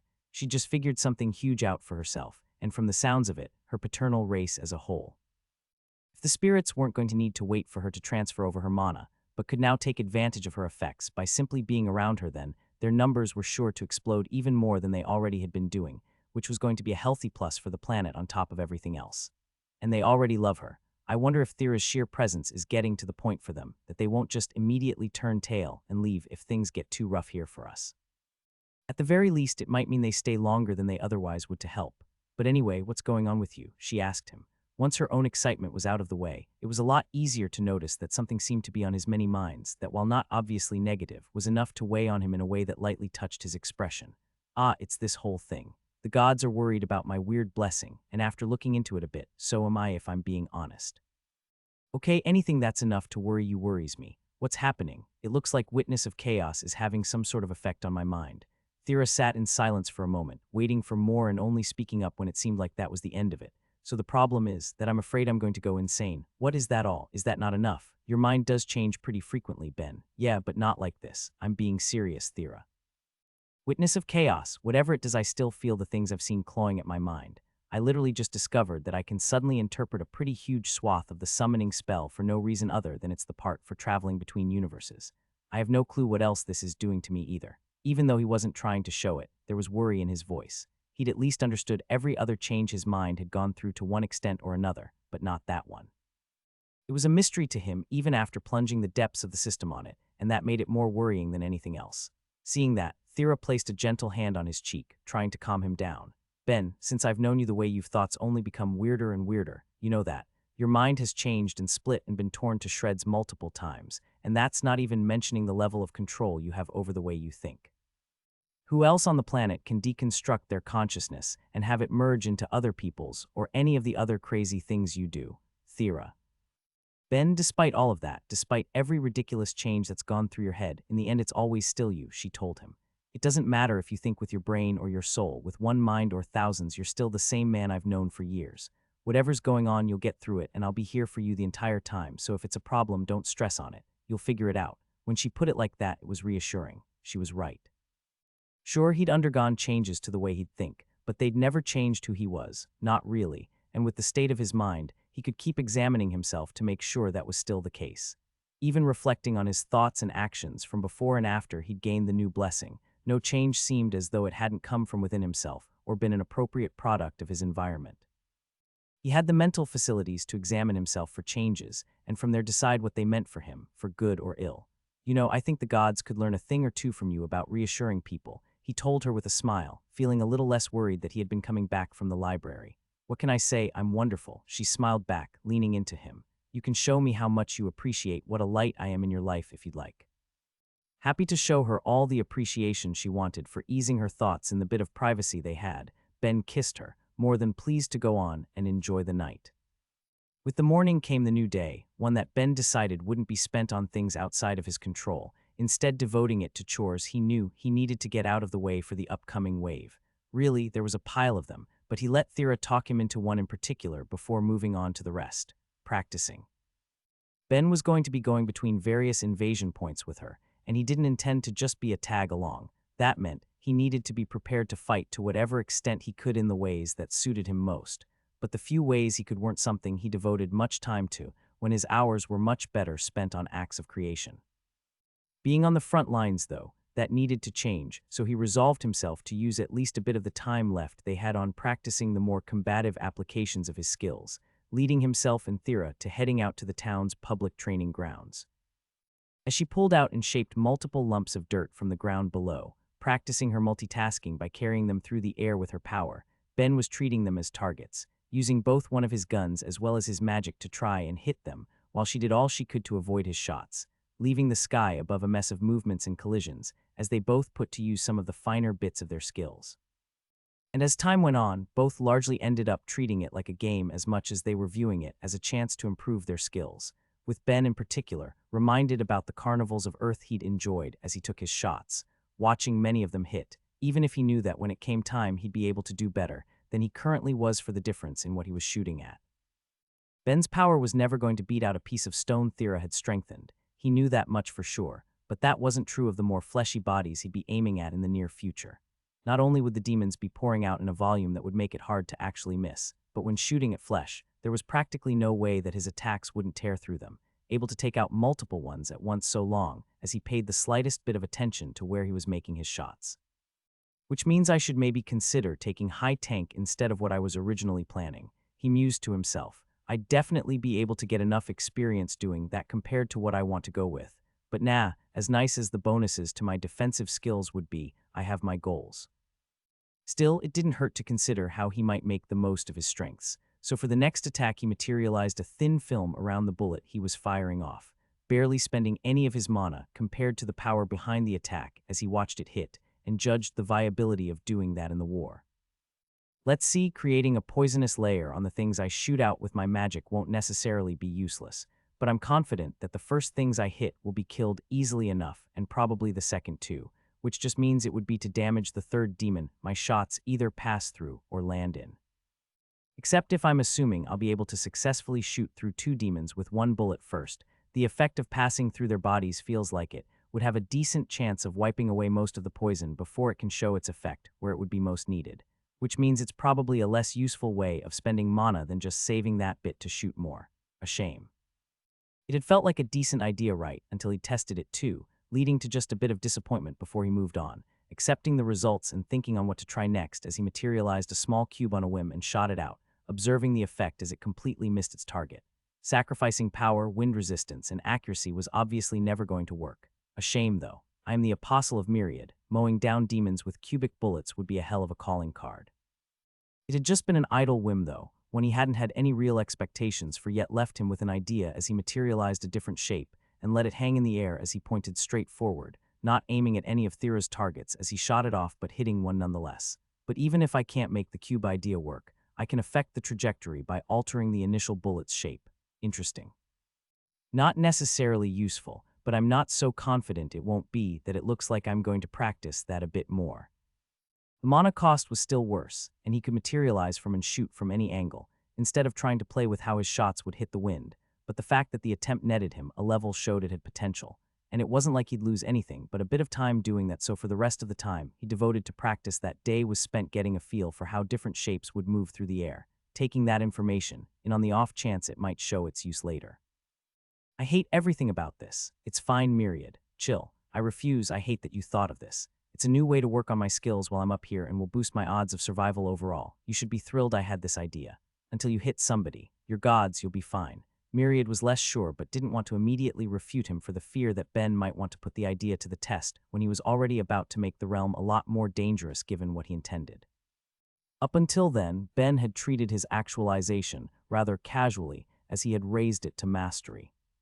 Sure, he'd make buildings and food to practice it, and was more than content to use it to lift and move things, letting him read in a fashion nearly similar to how he would back on the world, minus his homunculi. But during his practice with Thera during the day, he'd come to the epiphany that there was no reason he couldn't use it to keep training two skills in particular with it at night, both his marksmanship and his aim, and with that idea firmly in his head, he was eager to put it to the test. Without wind resistance, there was no way for him to keep up the tests he'd been doing earlier in the day, but that didn't matter to him. He had no issue with working on his ability to shoot in a straight line, so he got Myriad to create moving targets for him as he produced small ball bearings, firing them off and watching them strike. I'm good for this distance, move them back about twice as far. I need to put some effort in if I want this to get me any levels. Still having misgivings, his god did as he was asked, pushing back the target as Ben took his next shots, feeling his aim get worse for the distance as he pushed himself to improve, firing out a barrage of bullets. I'm mostly hitting, but it's definitely harder. Just keep aiming for the center. The fact that it was a challenge helped make it fun as he kept going, ignoring Myriad's discomfort, while he felt himself slowly growing better with each attempt, as he knew that the activity was going to become a main part of his nightly routine for a while to come, at least until he reached the 9th level of his 2 skills. It was a feeling Myriad wanted to complain about to no end, only holding back for the fact that Ben was right. This was a simple way for him to get some extra practice in a way that wouldn't disturb his other activities, leaving the god nothing to do but hope his mad apostle's curiosity wouldn't end up with him turning his attacks against him in the end. Why are we trying this again, Ben? Thera sighed. You do remember how well this turned out last time, right? I mean, yeah, but practice makes perfect. It will be good for your training and just as importantly, handy to me if you succeed. And what exactly am I doing here? Cecily asked, the guild master having been invited over to Sonia's home after she was done with her work for the day and was left standing in the backyard, staring at the two, along with the sack of loose meat that was sitting between them, acting as a witness. If anyone happens to come back here and see a dead body, it would be nice to have someone with some authority around to explain that everything's actually fine. I need significantly more explanation than that. It's nothing crazy, he explained. Thera needs some slightly broader practice with her life magic, and I wouldn't mind getting my hands on a few more clones to work through, with the answer to both of those things ending with homunculus creation. It's just if it doesn't work out, it can look a little suspect, and I'd like to remind you that I had no luck at all last time, Ben. Sure, but you've leveled your magic since then and have read up a ton on the topic too. You can't only focus on the healing aspects of your power, Thera. Gotta branch out a bit where you can. That would be a bit more believable if you so blatantly didn't want more hands to use. That's just a side benefit, he told her with a wink. Now come on, it will be great. He waggled the handle of a knife at her, which she eventually gave in and took before dragging it across his palm. Just no complaining about however much you get cut or stabbed, you hear me? He felt his blood start to condense and move in his palm under her power, eventually falling from his hand to the meat below as it began to incorporate it and grow before all of their eyes, not just eating what was there but moving on to devour the surrounding dirt and grass, taking it all in as it consumed the yard. I'll ask Sashel to come help fix this later, Ben muttered, getting no reactions. Thera was too focused on her spell while Cecily was looking at it happen in disgust, yet unable to pull her eyes away as it grew, taking a form that was undeniably Ben before it all went wrong. Okay, I see why you needed me here now, the guild master muttered, already envisioning a future where someone would see this and raise a fuss to the guards and the guild. Even if it was unlikely, with her there she could keep things from becoming a major issue. Thera, for her part, didn't care about any problems like that. She was feeling ecstatic. Compared to the last time she'd tried to do the same thing, she'd come so much closer in the end to her previous attempts that her early concern about it was gone, replaced with motivation as she started reaching out with the knife again to try once more. Yep, there's that scary level of enthusiasm. I deserve this. He was already feeling the cut of the blade through his skin as she tried again, making use of the body at their feet as it was consumed by her second attempt, the process repeating as cells split and grew as it ate, taking in more as flesh and bones formed while limbs grew out, and on only the second attempt, they had a success as the figure of Ben sat at their feet. All at once, Ben had Thera in his arms and spun her around, feeling every ounce of excitement that the bit of victory called for. She'd done it, but not only that, he now had an extra body to work with, bringing his total number of clones up to 5. As he was having these thoughts, though, Thera instead focused on more practical concerns. All right, before you get too excited you need to actually try it on and tell me how it feels. Ah, right, that's fair. Give me a second. He reached out with his connect after she said it, filling the empty vessel with his soul and letting it act as an extension of himself, making it stand up and look around before performing some simple movements, jumping and stretching and swinging its arms, all as Ben took in everything it was while Thera waited for his assessment. Well, good enough to use but feels sickly, he admitted. Smithing might be a bit strenuous on it, but I'll be able to use it for stuff like wood and leather working, plus most arts and cooking. Overall, I'm happy with it though, don't let me sound like I'm not. This guy will see some good use. Even if he was happy with it though, his assessment meant that she wasn't. Now that she'd had some proper success, she knew she could do better, and without waiting, she was already cutting into him again to try once more. After all, even if it was the evening, it wasn't exactly late. They had hours they could spend on practicing, slowly improving her technique until she'd get something just as good as the original. All it was going to take was a little bit of flesh and blood. Ben, seeing all of this in the shine of Thera's eyes, once more renewed his determination to quietly take it. After all, I asked for this. Plus, it looks like it's actually getting some payoff compared to the last time, so I'm just going to take it for what it is. At the very least, looks like I won't have any issues getting a bunch of these made up. The long night of cuts and blood had paid off, leaving Ben with even more clones than he'd hoped for, with Thera making him 10 new ones that were just about equal to the 4 he'd gotten from the Great Life Spirit, all ready to be used, and making the matter of how he'd do so into nothing more than a question of space at that point. If Ben fully reached out with his deep connection, he'd be situated in the center of a circle that he'd be able to reach out in roughly 6 meters in all directions, giving him a huge range that he could put towards training his crafting and other skills with all of those extra hands, which means I just need to go get myself the space for that. It was the sort of thing he wanted to put to work sooner than later, and he wanted the convenience that would come with it. So to bring his goal to fruition, he passed through his mini-gate, happy to beg a couple of the greatest resources in his life for help. I was hoping to buy a place in Analia, he said as he invaded Pelinia and Abruz's meal together, even if he got a bright reaction from Pelinia for the statement. Oh, thinking of making a little family home for you and my daughter. It would almost certainly be nicer than Stonewall, closer to a gate and more to do too, not to mention safer with the rest of the family here too. No, I needed a bit more space for making my own workshop. Finally leaving that old ape then, it's about time, and you picked an excellent place to start your new life in, I approve. Still no, I was just going to drop a mini gate there to use the extra space so I don't take up every inch of Falk's place. Ooh, but fine, the queen said, clear in her disappointment as she waved a servant down. Alencia, be a dear and help Ben find a place that fits his criteria, would you? Yes, your majesty. You're the best, Pelinia, whom you can thank me by dragging my daughter and sister down for a few dinners sometime soon if you're not going to bother just outright moving here. Will do. After outlining what he was specifically looking for as far as space went, the servant Alencia moved with prompt efficiency, sending for different real estate brokers within the city to come to them and present available properties that might match his options and landing on a previously empty warehouse, something that would give him more than enough space to work as his skill would grow while he looked it over and took it all in, feeling plans form as he did. Since Connect stretches out in all directions, I could easily get a few more clones squeezed in here by adding a few platforms for some to work on to make even more stuff, but that's going to be a future project. For now, I've just got to move a gate here along with having some supplies sent over as well on top of all of the tools I'm going to need. Definitely going to take a few long hours of setup, but nothing else to do but get started, right? Once the plan was formed, the day became straightforward, even if tiring from there as it turned to a rush. First going back to the shop to throw together a new mini-gate and carrying it through Analia after it was constructed, dropping it off to let him go back and forth more easily once that was done, as he dragged things through and materialized whatever he needed to when he had the mana to spare.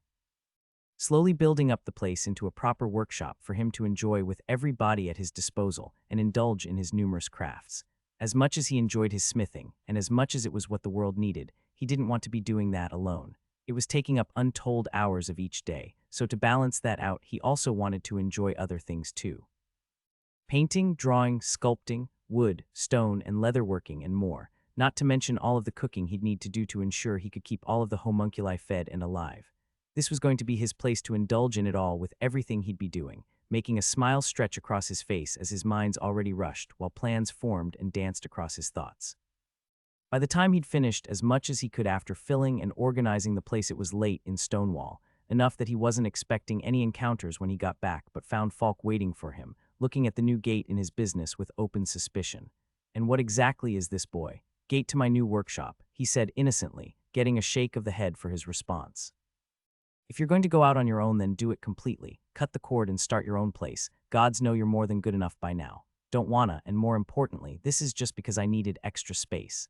Even if you're off doing who knows what, I had a few new bodies made so things would feel pretty tight in here if I didn't get a bit more room. You really do the weirdest crap, you know that. Hey, it's called efficiency, it's great. Scares the customers a bit though.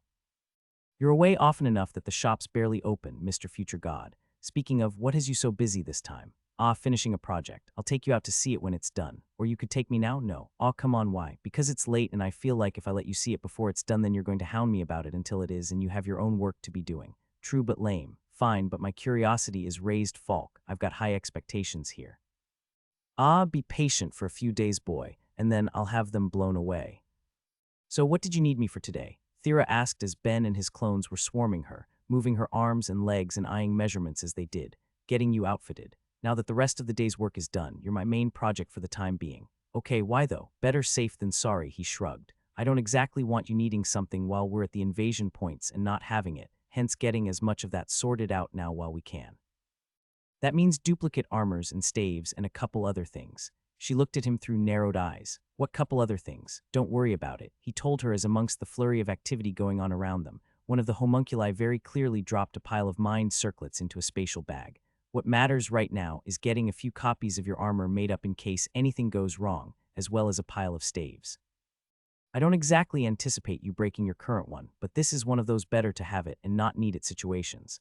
I'm thinking 10 of each to be on the safe side. That feels like overkill, probably, but that's why it's called the safe side. I can imagine a world where things get bad enough you somehow manage to break a couple staves in that time, but 10? Absolutely not. Anyway, you've been using both for a while now. Anything I could improve for anything you use? No, it's all comfortable, so just more of the same will be fine. Okay, cool, that makes things easy.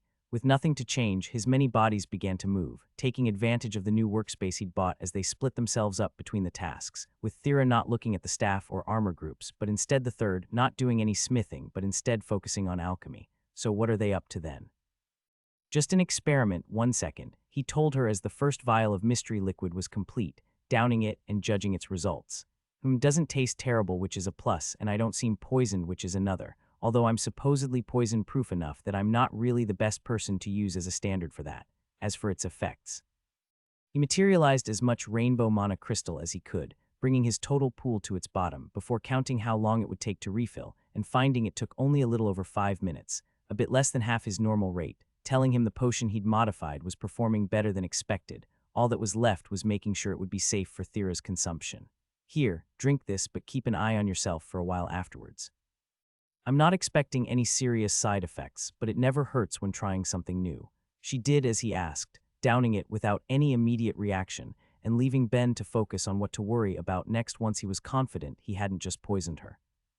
So with that done, the other way to make sure your mana regen gets another boost would be some light enchanted equipment, but at the same time you'll be passing through a hospital every time you move from one point to another. There's definitely going to be light mages there, so we could just get them to buff your rates instead.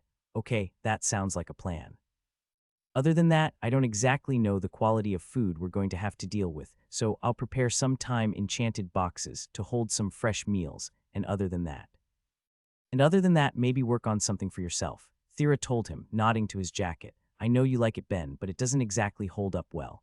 Against all of the assholes with awakened skills that have tried to kill me, it would work fine otherwise. Well, seeing as how you have no say in who's going to try and kill you, maybe it's something you could work on a bit. Okay, fine, point taken. I'll work on it when I'm done here. He didn't mind giving it an upgrade, he'd just need to think a bit on how he wanted to do it, but that would be a later problem. He was happy to focus entirely on what he'd need to get set up for Thera for the time being, only stopping that bit of work when his teacher popped his head through the gate between the two workshops. You two have a spare minute, we can. What's up, Falk? I told you I'd show you what I was working on when it was done, and now it is, so come on. He didn't need to say another word. It took everything Ben had to make sure his homunculi were comfortably put away in their cases, instead of letting them drop to the ground then, and there, as he rushed out to follow his teacher, Thera joining out of her own curiosity as to what someone at the third tier could have been working on.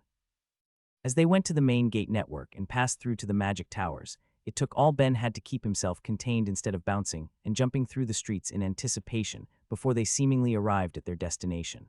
A warehouse, much the same as what Ben had bought for himself, only swarmed with workers and guards and officials from churches all over to manage strict control of who could get in or out, not that it was a problem for them.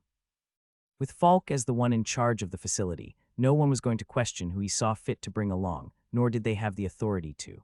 As the holder of a skill at its third tier, he arguably had more international power than the leaders of most nations. That was how highly his achievement was respected and valued, and getting in didn't disappoint.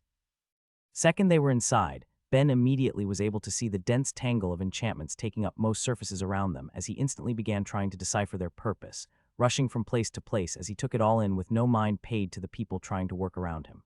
Well, Falk asked, sounding amused as he wondered if his student would be able to get it himself, with that same student breathlessly giving the answer to its purpose, enchanting factory, for weapons specifically. Holy crap, no wonder you were so busy. Ben already knew that third-tier skill holders could create a structure of enchantments that could further enchant on specific items it was placed on, with the only example he knew of being the cards throughout the world that let people see their status, but it appeared his teacher had just changed that in a huge way. Throughout the building were a series of divots that weapons of all shapes and sizes could be placed in to be enchanted upon, and not waiting for permission. Ben materialized a spearhead that would fit one of them before inserting it, and taking it out to see what would be created. High ultra rare for something that wasn't even properly forged, and with no alchemic enhancers either, looks like the only reason it won't be producing legendary items is because it needed to accommodate the fact that there isn't going to be the sort of consistency between any weapons it works on that you get from having one consistent shape over and over again like the cards. Still, goddamn, this is going to be huge. Man, I want to be able to do this so freaking bad. He could only imagine everything he'd be able to make if he ever got to that level himself, weapons and tools that could reshape the world as they knew it if only he could get the skill to pull it off. I want to go enchant something right this second.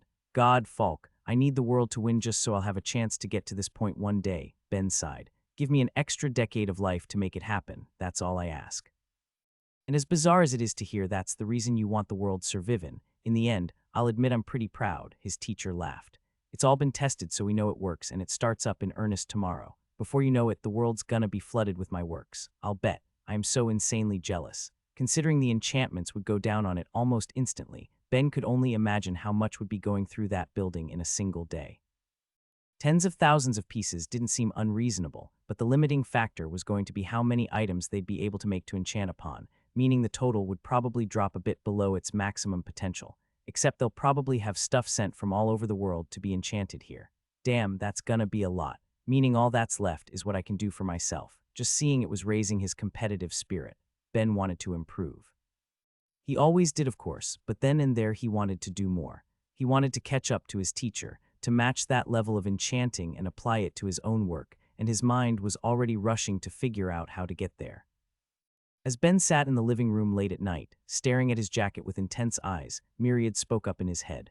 Oh yeah, oh sweet, sounds good to me. Why, I'm already filthy rich so I don't need the money, and while I am doing the best I can for every single piece I create I've been having to go fast to get it all out too. This means I'll be able to focus more on quality than quantity for a bit. I've been doing all this for the sake of the planet, but there's definitely a ton I'd rather be focusing on instead. I'm up because I have a question on my mind, buddy. Let's talk the ship of Theseus. I do, and that's not what I'm on about. It's a matter of philosophy from my old world that goes something like this. Imagine you have a boat and you replace a plank on it. Is it still the same boat? Exactly, with a bit more from there as well. For example, what if you take all the discarded pieces and reassemble them into a boat again? Does it hold a greater claim to the title of being the original boat by virtue of being made from all of the original parts, or does the methods of repair and assembly change things? What do you think? Ah, my sweet Myriad, you've hit the nail on the head though. Cause you see, while there's really no straight answer on my old world, here there kind of is, at least in this case. Stuff on Earth may lack any sort of immeasurable qualia, but here we have your church filled with your essence. There's no way you guys up there couldn't tell me how much I could change it while leaving it in a form that would still qualify as your church, or how much I could take away in the process either, along with the little minor detail of if the stuff I take away is going to have any interesting uses either. Lame. Myriad went on, ignoring his apostle's complaints. No, of course not, the god sighed. Okay, so as you know, the advertised defensive properties of the coat suck. Which is fair enough, I guess, and it's not just you either. The enchantments I have on it are good, outrageously fantastic even, but once they go against an awakened skill holder with an ultra-rare weapon, I end up pretty hurt. And I agree completely, but seeing as how that seems to come up every now and then, I'd much rather be ready when I don't need to and worry about having overprepared later. Now, as for the changes, I know I can remake the enchantments without issue, so it comes down to how much I can alter the physical code itself. I've patched it plenty before, and it's been fine, but that's all been minor modifications in the grand scheme of things. Ideally, I'd want to replace the entire thing, but since the point is kind of to reap whatever benefits it gets from being a church, I can't do that. So that leaves me hoping I'd be able to replace either the outer leather or inner lining. Myriad was quiet for a moment, thinking it over before giving his answer. Really? In that case, that's better than I'd hoped for, so this is perfect. In that case, let's get started. Paying no attention to how late it was, Ben went to the shop to start his newest project, laying his coat down as he envisioned exactly what he wanted to do. Since the inner lining was the part that he'd be able to replace, that was the bit that would be getting his main focus, as he broke down the various enchantments covering the total of the thing before removing that bit, casting it to the side. After taking all of the time he needed to, painstakingly constructing a massive wire with the properties he desired, it was time for him to move on to the next part of the lining. Like with the original, it wasn't just going to be made of wire. It needed to be comfortable to wear after all, meaning he needed some threads to go with it, but he wanted a far higher quality than the stuff he'd already picked, with an option already available and waiting in his shop. He was still receiving wood from the dryads in exchange for the potions and other goods he was sending out, and as one of the best enchanting materials on the planet, it made it the perfect choice to work with, as he first used his magic to help separate the fibers before breaking them down just enough to make them softer and more flexible, easier to work for his purposes as he further treated them, until it reached the point they'd feel comfortable against his skin. It was only once that part was finished that he bound the wire to the threads and started enchanting up the individual strands before bringing them together, creating a newer, stronger lining that would have more power for the enchantments he was placing down, keeping the heating and cooling ones, but adding to them so that the defensive enchantments wouldn't only be on the outside of the coat, creating a second layer of safety for him to work with as everything was strengthened to its maximum potential. It was only once that was done that he added the new lining to the original coat, but continued on from there. After all, just because he couldn't replace the leather didn't mean he couldn't enhance it, so with that goal in his mind, he moved on to his next task, turning a small chunk of orichalcum into a fine powder and impregnating the leather with it to help increase its overall defensive properties, only to build upon them further with the outer layer of enchantments placed on top, using everything he'd learned since he'd last modified them. It was with that he was finally done, the task having taken up the whole of his attention span as notifications filled his head. As exciting as those were to finally get, though, they weren't near as much as he'd felt given what his eyes were telling him. If anything, it just made the fact he'd gotten those levels feel obvious, as his limited analysis showed in an item in the middle rank of legendary, telling him that he'd yet again broken through another barrier. With his jacket finished and beyond his expectations, along with a couple new levels to go with it, Ben took some time to look at the rest of his equipment as well. Of the things he would regularly wear, he had all of his rings, which there was no real way to improve on given that they were just there for the convenience of his enchanting and connect. Likewise were his 3 mithril bands that were ever wrapped around his arm to be enchanted on at all times, letting him practice and grow his enchanting in a manner that felt almost passive with how casual it was for him, even if anyone else would see enchantments forming and breaking constantly across all of them at all times. When it came to his more abyssal and deathstone bands, there wasn't much he could do to improve them either. He'd periodically compare the amount of mana and life force that would be drained from him against his regeneration rates, but since both were largely just worn, while he was asleep, neither were things to be improved. Which just leaves the bracelet Falk gave me and my barrier shoes for my more permanent bits of equipment, along with my knife and gun for when I'm going for a fight. I can't improve the first, but I can work on the shoes at least. I might end up needing them with everything to come, and then I think I'm happy with where the other 2 currently stand. Okay, just improving the barrier shoes it is, I guess. That at least was mostly a matter of remaking their enchantments, trying to make them stronger while at the same time activating faster so he wouldn't have another unfortunate moment where he'd be forced to watch it slowly going up as attacks were already getting past the barrier as it went up. Of course, there's only so much I can do about that, he thought with a sigh. As my mind gets faster, then there's only so much I can do to make the enchantment activation speed keep up. I'll just need to try and be mindful of that fact when activating them. Oh well, what's next? By that point he decided he wasn't going to bother with sleep that night, so wanted to move on to another project, finding one waiting in the form of some ongoing work he was still struggling with. Among his many projects, he still had a body to make for a Nux, with the Talos' soul still contained back at home, and with a brand new level to both his crafting and enchanting, it had officially become the perfect time to put them to the test. Okay, here's hoping this doesn't work too well, otherwise I may end up a little hurt. Don't worry, if I'm in danger then that's good news. It means that I'm on the right track. Not to worry, in a pinch I think I'll be able to handle myself, just gotta add the finishing touches.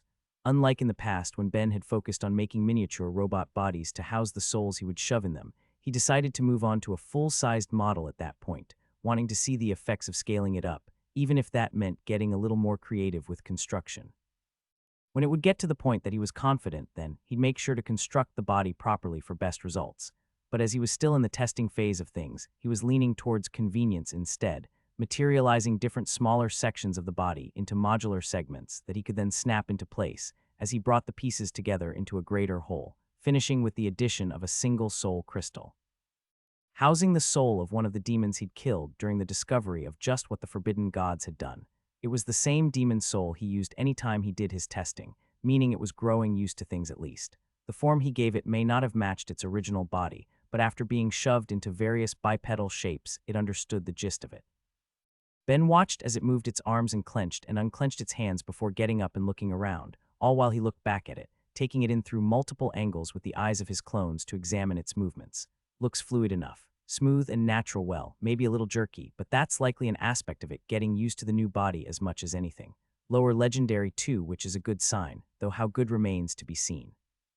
Inux was mythic, and I know there's a big gap between each barrier. If I have to compromise at all in terms of quality, then it really can't be less than upper legendary, and I haven't even made it to there yet. Having my first middle legendary is good progress, but... His thoughts were cut off as his creation lunged at him, arms outstretched and ready to go for the kill, but far too slow. Even distracted, Ben was able to sidestep out of the way, dodging the sloppy attack, with himself feeling more disappointed than anything else as he held back a sigh. Yeah, if that's the best this thing can do, then it's absolutely not good enough. A wonder of robotics and enchanting, this would make an excellent substitute body for any random soul that needed one, but its combat potential is terrible. Just to confirm it, he let the robot attack for a bit longer, watching it struggle against its captor, in a form that simply didn't have a level of power that someone with as many awakened skills as Ben could lose to. Every move was too obvious and weak, with it only stopping when he got close enough to rip out its soul crystal, letting the product fall to the ground below. I can see a few places where I could immediately improve, but I think I'm about to start hitting some fundamental limits to both the materials at use and my knowledge here, he groaned. I guess knowledge is only kind of an issue. I learn more as I practice, and that gives me a chance to see what bits of robotics I've learned from the Gray are either applicable or adaptable to this universe, but when it comes to materials. He supposed that was another issue he'd have to work through with experimentation and practice, but his thoughts just kept drifting back to Nux's original body. He may not have been sure what it was made of. Every single material that went into it felt almost biological in nature, but obviously weren't given the fact that neither light nor life magic could be used on it. But as things were, it wasn't something he could replicate, maybe being something he'd never be able to replicate. Without knowing exactly what it was something that only a god could create. Except not even a god, since none of the ones I know could tell me anything either. He sighed. So where does that even leave me? He needed better materials, and given that he wasn't prepared to revolutionize chemistry and material science to the point where it might almost be considered biology, where did that possibly leave him with where to go from there? Actually, don't I have Nair looking into an entire periodic table of new materials? Looks like it might be time to see how that's working out. Once that plan was made, Ben first used the beginning of the day to focus on his more regular tasks. Just because the gods were going to be reducing his load in the next couple days didn't mean he could slack on his orders, and he devoted as much effort as he ever would to getting each weapon produced to the best of his ability, informing the gods of his plans as he worked. It was only once he was done with his quotas that he went to find Thera and dragged her along, through the mini-gate to Analia, and from there past the main gate network to Nair's main city, off to see the many magic materials that Ben had helped to bring into existence. And while I'm here, I suppose I should see those three, he muttered, not really wanting to visit Natty, Zilly, and Zalith, but feeling a sense of responsibility. I can take an hour or two when we're done to judge their work and try to squeeze another level of connect out of them. Nair chimed in. What? It's been months, they need to chill. All right, it's your grandkid, so if you're sure, just no regretting it later. The god had led the two of them through the streets to a large yet nondescript building with an older woman already waiting outside, giving them both a smile and a bow before reaching out a hand for Ben to take. Welcome, Apostle of Myriad. I am Wrench, Nair's oracle. I've heard plenty about you. Nothing but good things, I'm sure. As far as Nair is concerned, which is all that matters. I'm very sorry about the reception Zalith gave you when you had the chance to meet him. I hope I can act as a better bit of company for your brief time here. Well, I have high expectations. Lead the way. When they were taken inside, what they passed were numerous busy halls, with what caught Ben's eyes the most being the many gray among them. Not any of the summoned, though, but instead projections from across the veil of reality, just like he was used to with his meetings with Quillith. Just as they drew his eyes, though, he drew theirs as well, with the many they passed turning to glance his way before continuing on to talk with their compatriots about their work and research. I guess it makes sense. I know they talk and help with more people than just me. I just wasn't expecting to see them here of all places. It didn't seem unusual for any of the workers, though, all of them acting as if that was the norm, so he didn't question it. After all, it seemed like the sort of thing that was sure to capture their curiosity as well, and who was to say what discoveries were going to come with it all as time went on. It was the sort of thing that deserves eyes from numerous worlds.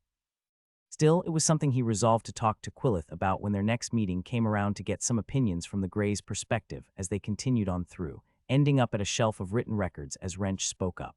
I believe this is what you'd be interested in first and foremost, but afterwards I can guide you around to any particular materials of interest if you'd so desire. Sounds good, give me just a couple of minutes.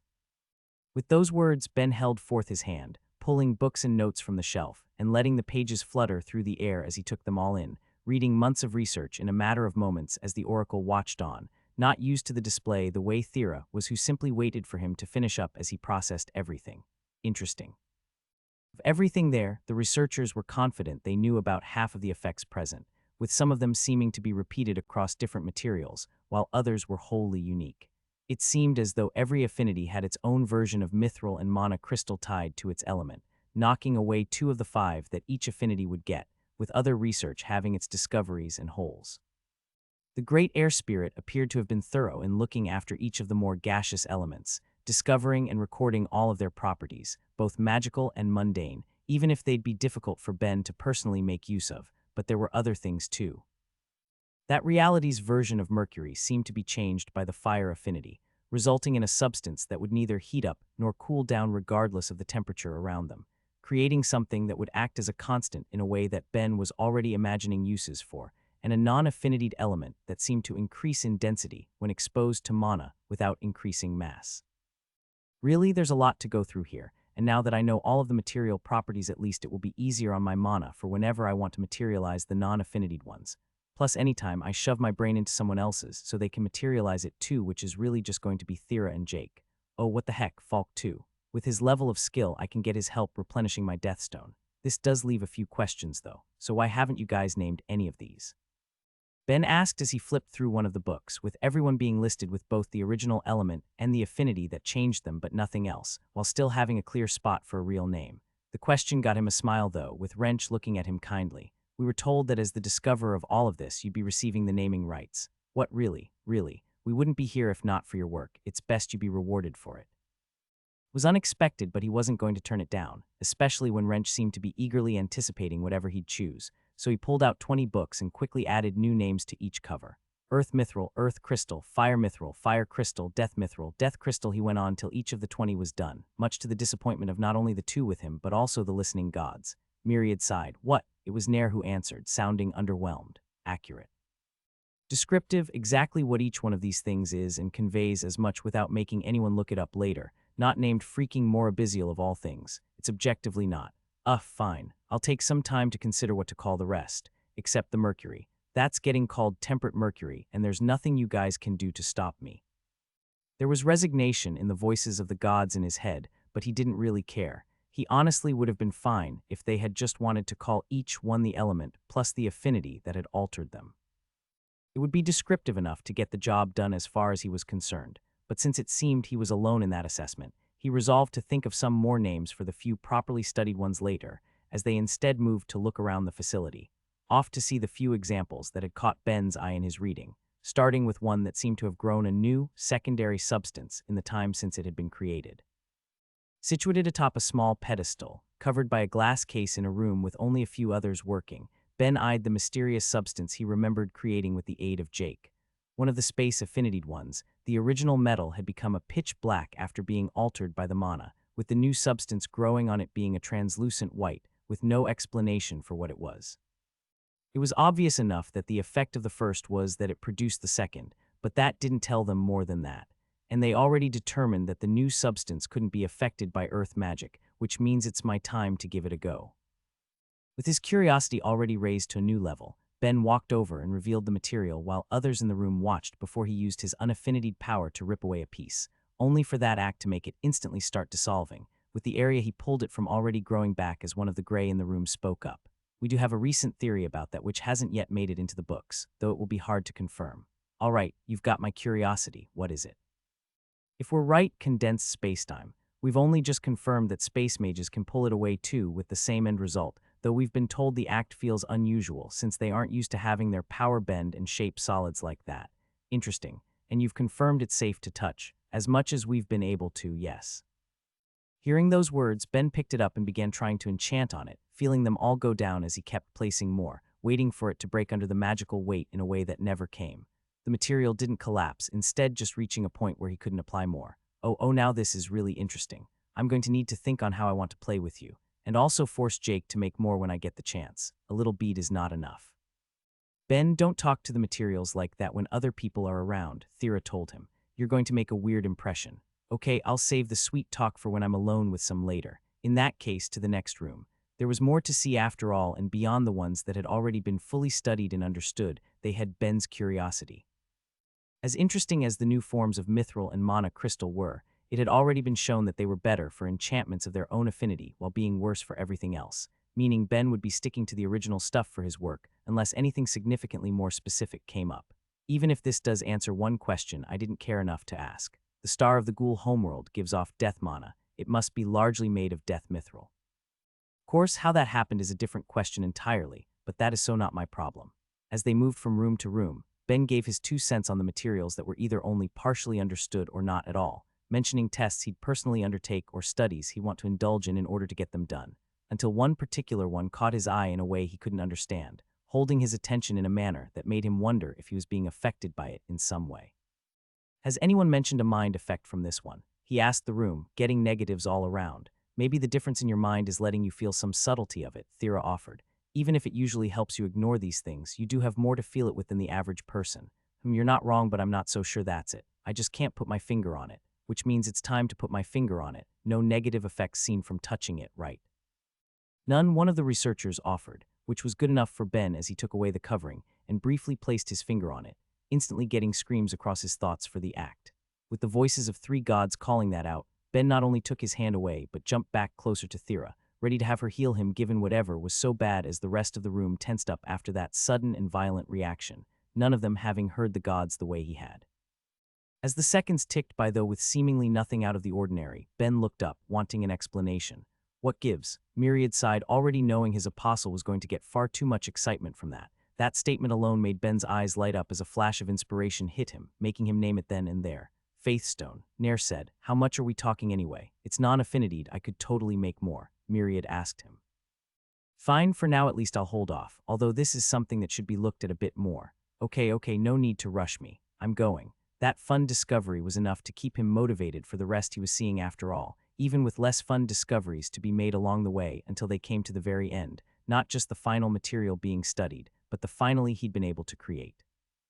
It was the non-affinitied one that had taken an overwhelming level of mana, along with being the one with the fewest research notes to be had, with none of them able to prompt any change in the substance, no matter what they do. But that's interesting in and of itself. Feeling his attention captured yet again, Ben started asking questions, curious about their testing methods and observations that may have not made it into the notes as he picked their brains and tried to manipulate the material himself, ultimately coming to his own conclusion on the matter as he handled the small grain that had been produced. I think this might be the opposite of orichalcum, he mused, with Wrench asking the obvious question to that. What do you mean, the opposite? Orichalcum is impervious to all physical damage while being susceptible to magical. It would need some testing to see if I'm right, but at the very least it seems like it's not affected by magic in any way. Earth mages can't move or shape it, fire mages can't melt it, space mages can't warp it without tearing a hole in space to drop it through, and it doesn't seem like anything else is going to have a ton of effect either. Not even non-affinity magic seems to work, or at least the branch I use. So from there, the obvious thing to do is to see if it will melt in a normal fire if it's hot enough, or if it will warp under enough force. God, if I'm right, then this could have all sorts of fun uses. This could revolutionize war. He didn't know what its limits would be. Would it be able to tear through magical barriers like they weren't even there? Be stuck inside victims without the aid of magic to help remove it from anybody it was inflicted on? creating a need for actual surgery in the world, and more from there. Ben could only imagine the horrors that could be committed if he was correct, and the material saw widespread use, with the only benefit being that it couldn't. Bruce couldn't manipulate it to any extent, and given the way the Great Earth Spirit had described things, that meant he likely wouldn't be able to create it either. And if that was the case, then making any vast quantity of the stuff would take more work than most would be able to pull off, especially when one considered the insane mana cost that would come with materializing it. Really, with all that one needed to know to make it, he was the only person currently on the world who could pull it off, and that was only after stealing an outrageous volume of mana to make it happen. But it's only going to get cheaper. Ben's magic was only going to improve, and his knowledge of that particular material was only going to grow. As he learned, it would only get easier for him to create something like that, leaving only the question of what he would use it for if he got to that point.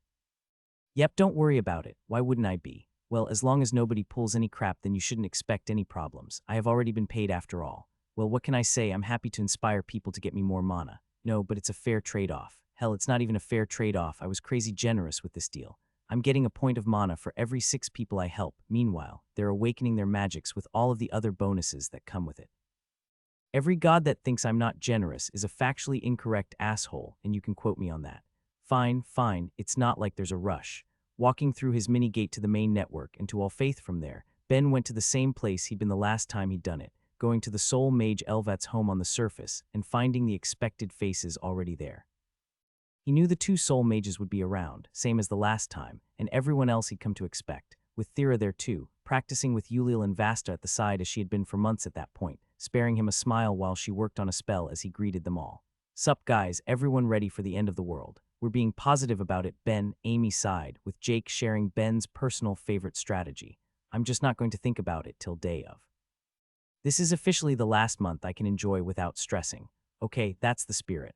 With a month until the invasion points opened, everyone was going to approach it in their own ways, and it was easy enough to see discomfort creeping back up in random faces on the streets, even if Ben felt like he was seeing far too much optimism too. Things had gone too well during the first wave after all. It had raised some people's faith for how things would continue to go to an unreasonable degree, something he didn't feel at all himself. Okay, Jake's right, not thinking about it.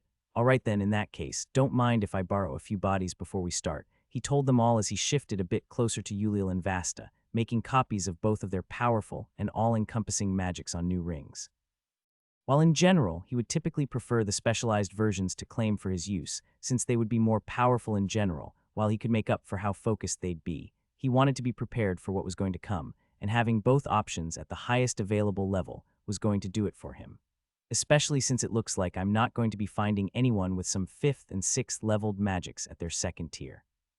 God, I get awakened skills are supposed to be hard to level, but how can the world not have any? Myriad sighed in his head. Excuse you, I had to work my butt off to get to this point. I'm not a fan of hearing that little fact. Not one contender for a magic getting to the 3rd tier other than them. Okay, also not thinking about that. No more distracting me with bad news. I still have things to do. Not wanting to spare what his god had to say any more thought, Ben went over to Jake next, taking his friend's hand and giving him a bright smile. Hey buddy, Ben my guy, you look a little scary right now man. I just want to borrow your mind and soul for a couple minutes. That got a grimace as Jake understood where this was going. Man, shoving mana into me like that really hurts, you know. I can guarantee it hurts you less than it hurts me. Not only do I regulate the amount I give you, but you have a fundamentally higher capacity than I do. Anyway, I just want to make a certain magic material, and you're the only person I know with the right affinities for it. Please, pretty please. He did his best to look his most innocent and hopeful, getting the response he wanted for his efforts. All right, if it's just the one. You're the best, Thera. Mind if I borrow you for a minute? Sure, let's make it quick then. She came over and placed a hand on his back as he did the same to Jake, merging his mind into the others to create what he so badly wanted. While his prior visit to see all of the new magic materials had been for the purposes of making Anux his body, Ben still needed to think on the ones he'd seen and how they might be incorporated into his future designs, as well as wait for more research to be done on the various unknown ones. But that didn't mean he didn't want to play with anything after all that, with the target of his attention being the material that seemed to condense the fabric of reality around it. As well as that condensate itself, it had proven to be a fantastic enchanting material, and while some of its other properties would limit its uses, he still very much intended to see what he could do with such a thing, with the only thing that meant being that he'd need more, a lot more. As Ben directed Jake to spend all of the mana being shoved into him, what came from that effort was a cubic foot of the substance, plenty for him to do his own tests and experiments to see its potential and limits later. For the time being, having got all that he wanted, he shoved it into his bag before thinking out loud. Let's see, if I'm supposed to be naming all of these things, then I guess this is getting called voidstone.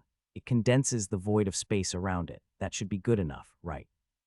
No one answered his musings, but he was happy enough with it, and with everything he wanted to do beforehand finally done, he moved on to chatting a bit with his friends before the door opened, letting in the first of those he'd be awakening.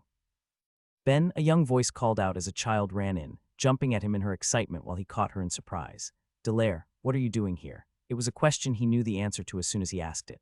His previous deal with Jaggle still stood. He'd be awakening the Dryads who reached the 8th level of the magic without asking for any payment in return, and Hentath already knew he was the one doing the awakenings. Though it had caught him off guard at first, she'd obviously asked to come along with whoever in her village had made it to that tier. It was obvious there were going to be a few too. After all, the Dryads devoted their lives to improving their plant magic to protect their forests, but in all of that, he hadn't expected one of them to be the girl's mother, as a very tired Fontesh made her way to join them, albeit in a far slower manner. Fontesh, I wasn't expecting to see you here either. He could see that she had in fact made it to the 8th level, but when he'd seen her before the first wave, she'd only been at the 6th. While he personally didn't think getting 2 levels in a year should have been so surprising, it was constantly being made clear to him by the people in his life that he shouldn't be comparing his speed to others, with the Dryad giving an answer with a tired smile. I actually completed my last job shortly after you left the village, and the new one got me to my 7th level, and of course, once Delair heard that you were the one awakening people, she made sure to pester me into doing everything I could to get the 8 for this. It's been some very long months. I wasn't pestering you. You were more concerned about my practice than I've ever been about yours. Ben laughed at that as he patted the younger girl's head.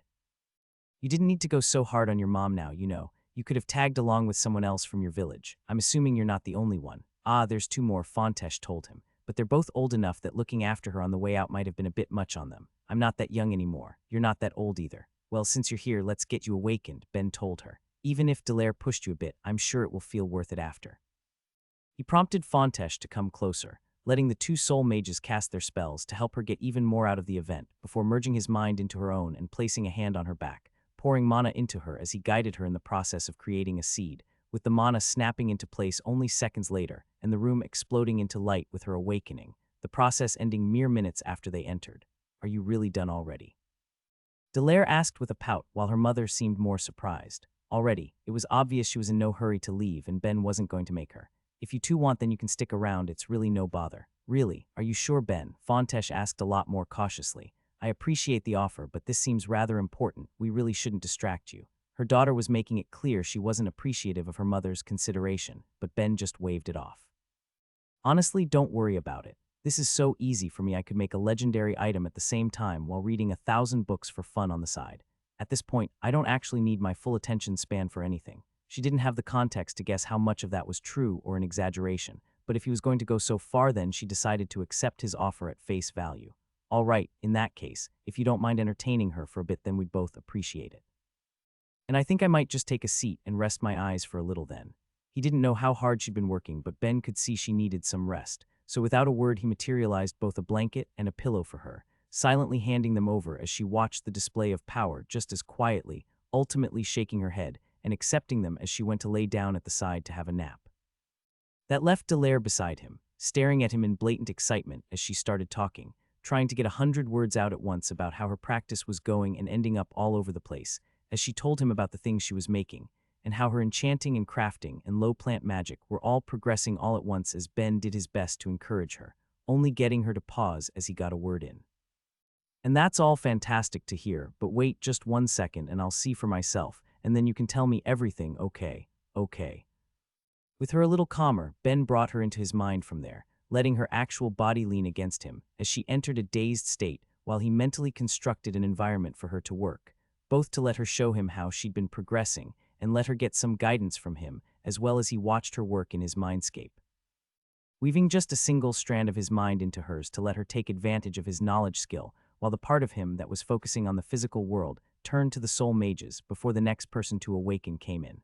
Hey, is there any chance I could ask you to cast whatever spell you guys use to reduce leveling difficulty on her? She's still low enough in her skills that I can probably get her a couple while we're here with your help. She hadn't gained any levels since he'd last seen her, but it sure seemed like she'd been doing her best, and he wanted to help her get some results for her effort, with Yuzu doing it immediately, even if it left her with a question. So who is this? She sure was excited to see you. Before he could answer, though, explaining that she was a relative of Myriad's oracle whom he had promised to take as an apprentice one day, Thera spoke first, overcomplicating things by a long shot. Ben's daughter. He spoils her every time he sees her. Before he could correct that statement, Jake was already cheering, looking far too excited to hear that.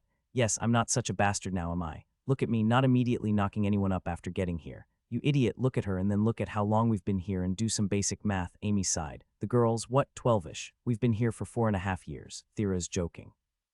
We don't know that, Jake argued, wanting far too much to have a different human to point to the next time any of the others gave him flack for how he ended up with 2 partners. She'd only be half human. Who's to say she ages like a human? That was a good enough point that she didn't immediately have an argument and instead looked to Ben, letting him finally get a word in as the next person he was awakening chuckled at the side conversation. She's not my daughter, she's my friend coworker's relative who I told I'd be willing to take as an apprentice one day, who you dote on any time she's around, Thera laughed. I do not. Aha, and how many strengthening potions have you sent her? Irrelevant, I send them to the whole village. Toys then, and books on every topic you'd ever want to teach her. A few, but we've been over this. I'm at most showing brotherly affection. I'm not raising her. You kind of will be if she ever moves to Stonewall to train under you, you know that, right? I know nothing. The back and forth got some smiles, with Amy asking a question of her own, not thinking too much on it when she did. You had a brother back home, right? Did you dote on him this much? I wish I did. That statement killed the conversation in its tracks, but it was the truth. Ben really believed that he'd had an excellent relationship with his brother before he'd ended up in that reality, but now that he'd never see him again, he couldn't help but wish he'd done even more. Well, maybe the fact that I'm not going to see Mark again makes me want to spoil her a bit while I can. Oh good, she just got a level of crafting, so I'm going to wake her up for some hands-on practice out here. And none of you say any weird things like that to her. Dryads don't even have fathers. I don't want any of you getting any weird ideas in her head. Hold on, it's been like 2 minutes, Amy said, surprised that the young girl had gained a level so soon when she seemed to be doing nothing, even with the help of the soul mage. 2 minutes for you, not her. Gods above, Ben, please tell me she hasn't just been stuck in your head for days, Thera sighed, suddenly a lot more worried that he was going to traumatize the girl with his strange mind, even as he rushed to defend himself. It's been like 8 hours for her, it's fine. And with that done, that means it's time to move on to things I can't get her to replicate in my mind. That meant moving and manipulating her mana. Quickly materializing a variety of things to work on, from a variety of household items, so she could practice her enchanting to a few seeds, to let her test out some of the plant magic spells he shoved into her head. He fully intended to make their time together as productive as possible, all while the stream of people to awaken kept making their way through. Unlike his last time awakening people, that time only took him a day as he breezed through the crowd, helping Delair as he did. The fact that it had all paid off was what he felt best about by the end, with the girl positively glowing about her success, right until that meant it was time to go. Come on, Delair, her mother said, trying to pull her away and not having much luck as she hung on to Ben. We really can't keep bothering him. We can bother him a little bit longer. That got a sigh from Fontesh while Ben laughed, instead putting out a different offer. Unless you guys have anything to do, how would you feel about staying with Satchel for a few days in Stonewall? I could train Delair for a bit, and we have a space mage coming for me in about a week. We could get you home then. Given how far the Dryad village was from their nearest gate, it wouldn't actually be that much difference in time if they went with them first, and would be a lot more entertaining overall compared to traveling by cart for days, but Fontesh still seemed unsure. Are you sure that would be okay? I'm sure you have things to be doing and we really shouldn't be distracting you. Mom, he wouldn't offer if he wasn't sure. She's right. My workload has actually decreased recently too, so I have plenty of time to teach her a bit if you wouldn't mind, and I'm sure Satchel would love to see you. Well, all right then. If you're willing, then I won't turn you down. Delair cheered at that as Ben continued to reassure Fontesh it would be fine, all while getting Myriad's attention in his head. Myriad, Myriad, Myriad. Tell your oracle that she and Raelia are going to be having guests for a few days. They're family and it's the end of the world. They should absolutely use this last bit of time to see each other. If she's unhappy about it, then I'll make it up to her later. Yeah, that's fair. If Satchel was unhappy about it, then he'd just deal with it later, but for the time being that was a future problem. With the time they had left, Ben dragged the two along for a dinner with his friends before making them each an amulet to take them both through the gate network and then mini-gate, arriving back in Stonewall. While letting the two enjoy the sights of a town very different from their own, they slowly made their way to drop them off with Satchel for the night. with the oracle seeming happy enough to get the chance to see some of her family again in the time they had left before the next wave, until everyone turned in, letting Ben think about exactly how he wanted to do things as he laid down for the night. Since the gods had reduced his workload by such a fair amount, combined with the increase in clones he had to take advantage of, Ben had plenty of time to focus on other things, and he'd been using that time to indulge his skills in a number of ways while also trying to create as many legendary items as he could. But putting 2 of his bodies on the task of training Delair wasn't going to be the biggest loss for his productivity.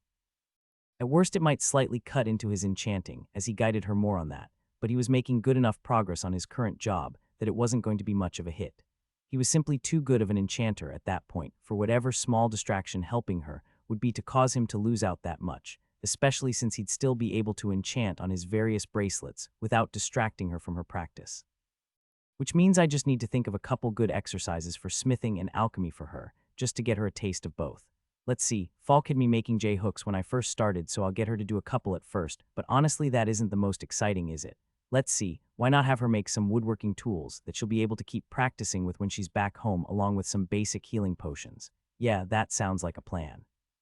With that strategy fully in place, Ben went up to Myriad's realm for the night, ready to spend the time he had bothering some gods. "Hello, everyone," he greeted cheerfully. "Another job well done, aren't I just the best?" "Yes, yes, good work as always," Myriad told him. "Not exactly unexpected, though. You did fine last time. Why wouldn't you do just as well after your skills had improved?" "Maybe so, but I still deserve all of the appreciation in the world for my excellent work." "What?"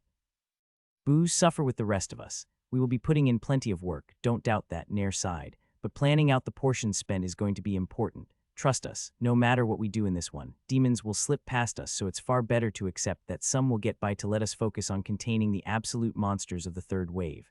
"Okay, how bad are we talking?" "By our estimates, demons likely reach their sapient stage around the 7th or 8th level of their minor soul magic," the god explained. "You won't expect to see any with awakened skills in the mix."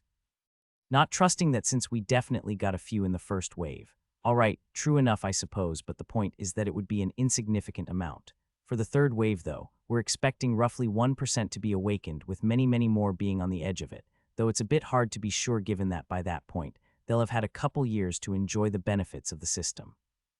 "Oh, so we're like screwed. Okay, I had been considering making a will ever since the outsider incident, but I guess I don't really need to at this point, do I? I wonder if I could hypothetically get Vividus to remodel my body to function as a void species. I'm a bit more attached to being alive than being human. As long as the changes aren't too massive, then I can probably deal with them. Can you please not be so defeatist about this?" Myriad sighed. "We'll be doing our best. Everyone across the planet will be. Just have some faith. Not going to lie, I'm feeling a little lacking, buddy, but I'll at least hold off on trying to beg the great life spirit for that sort of help until it looks like they're going to start fleeing the planet too. Unless we look particularly doomed after this coming one, then all bets are off."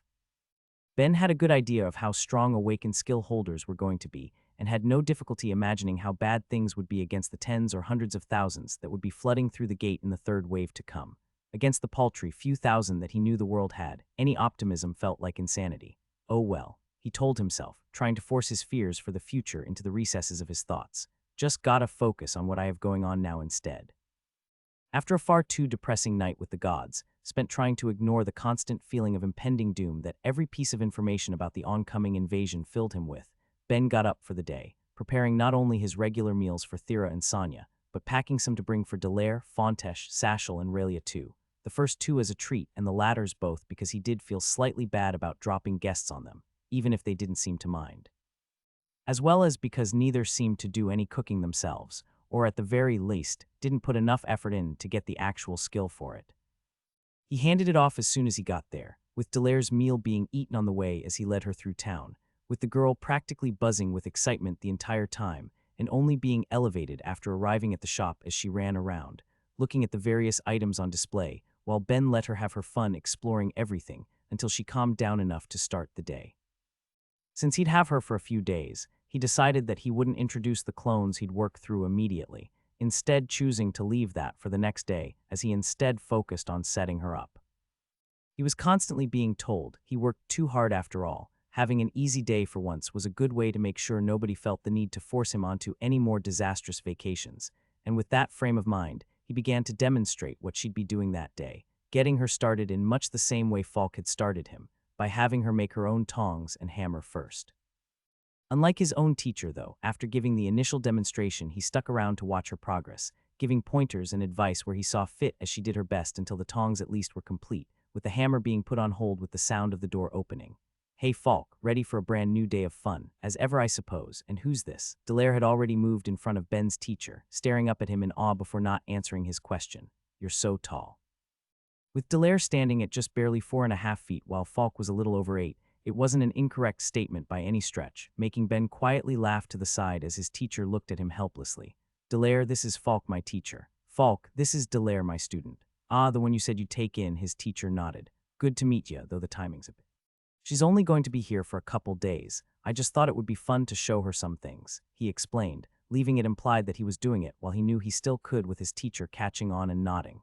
"All right, I'll be around a bit today, so if you need anything, just let me know." The offer genuinely surprised Ben a bit. He knew his teacher hadn't actually wanted to take in any students of his own originally. He hadn't been expecting to be offered any help while she was there. Of course, now that he's completed his goal, I guess he's more flexible. Plus, he's had years to see how wonderful I am to have around. No way that my lovely presence hasn't been able to open him up to the joys of having students. "Boy, why does it look like you're thinking something stupid? Because you're judging my pretty face way too harshly, but more importantly, I actually was going to ask you for a small favor for her if you don't mind. Let's hear it at least." "I was hoping you'd make her a bracelet," he asked, holding up his wrist to show off the one Falk had made him, the same one that gave him bonuses equivalent to a completed job. "So you really want to spoil her, huh?" His teacher sighed, even as he gave in to the small request, holding out a hand for some medals as Ben materialized them before they were shaped and enchanted under the Yeti's power and fitted around Delair's wrist. "Not going into the details, but make sure you keep that on and don't lose it. All right, but what's it do?" she asked him as she eyed the enchantment with her limited mana sense, trying to understand the point of it. "It will help you grow your attributes a bit faster," Ben said before holding a finger to his lips, "but keep that a secret. If people find out then, they'd never stop bothering him about it. You're just getting one as a favor to the boy, so make sure you work hard while you're around. And don't mind Falk's tone so much. He's really a big softie. Boy. You are, Sonya agrees, so if you don't like it, complain to her." Maybe I will," he grumbled before going to the side to do some of his own work, leaving the two to focus on Delair's projects. "He's funny, and an excellent teacher. If we have some time later, I'll get you to look at him work a bit, but for now let's get back to it. You still have a hammer to make after all." She nodded at that, going back to the area Ben had set up for her and watched as she began, following along with the things he told her until her most important tools were ready for use. None of it was quick, but then she was just starting. She needed time and guidance to grow, even if she'd been properly reading everything he'd been sending her, and Ben felt a bit of excitement about getting to watch it happen. At the very least, it was obvious that she wanted to learn from him, making the entire process significantly more worthwhile compared to helping his last batch of students, and it seemed like she enjoyed the process of it too, which means I've just gotta keep nurturing from there.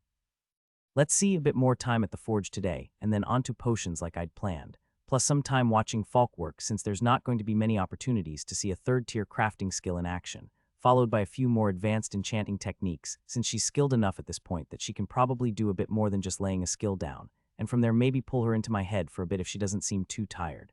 Okay, looks like it's going to be a full day. He didn't immediately outline all of that though, instead just patting her head before outlining what was to come next. "So now that you've got a hammer and tongs, it looks like it's time to get you onto making some J-hooks." After letting Delair see his clones the following day and continuing her training while watching her through them, his main body sat a little to the side, focusing instead on the new material he had to work with, the voidstone he had created with Jake.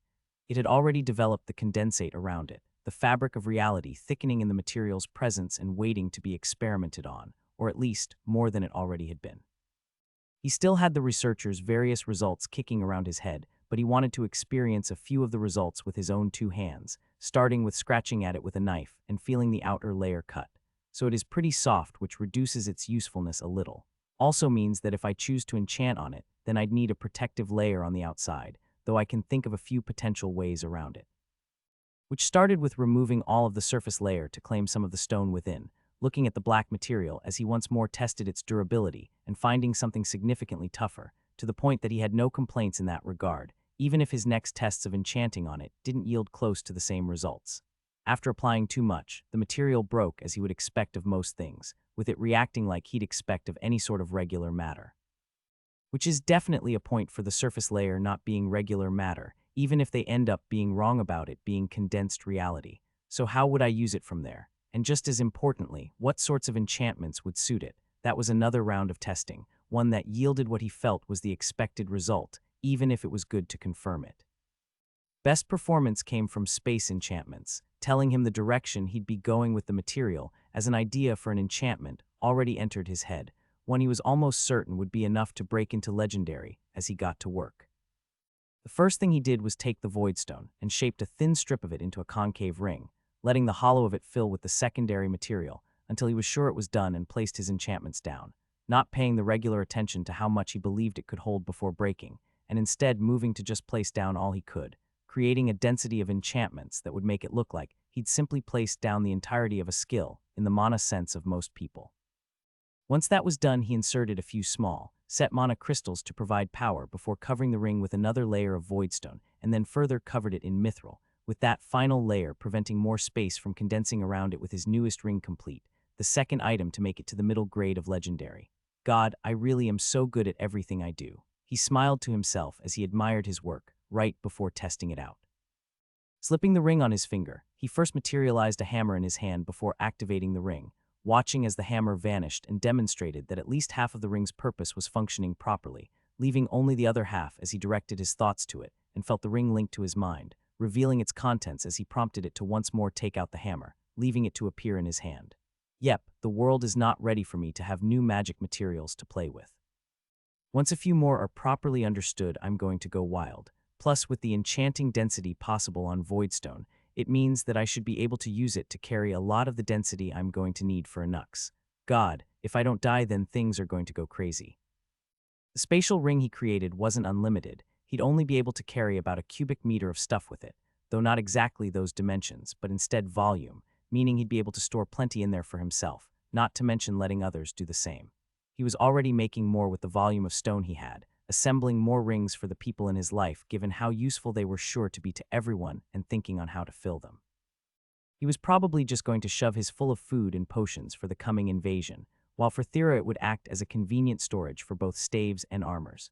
Neither Sonya nor Falk were actually going to have to deal with the invasion points themselves, so they could figure out what to put in them themselves, and as for his friends, he'd just add some general defensive items and potions for when he sent them over.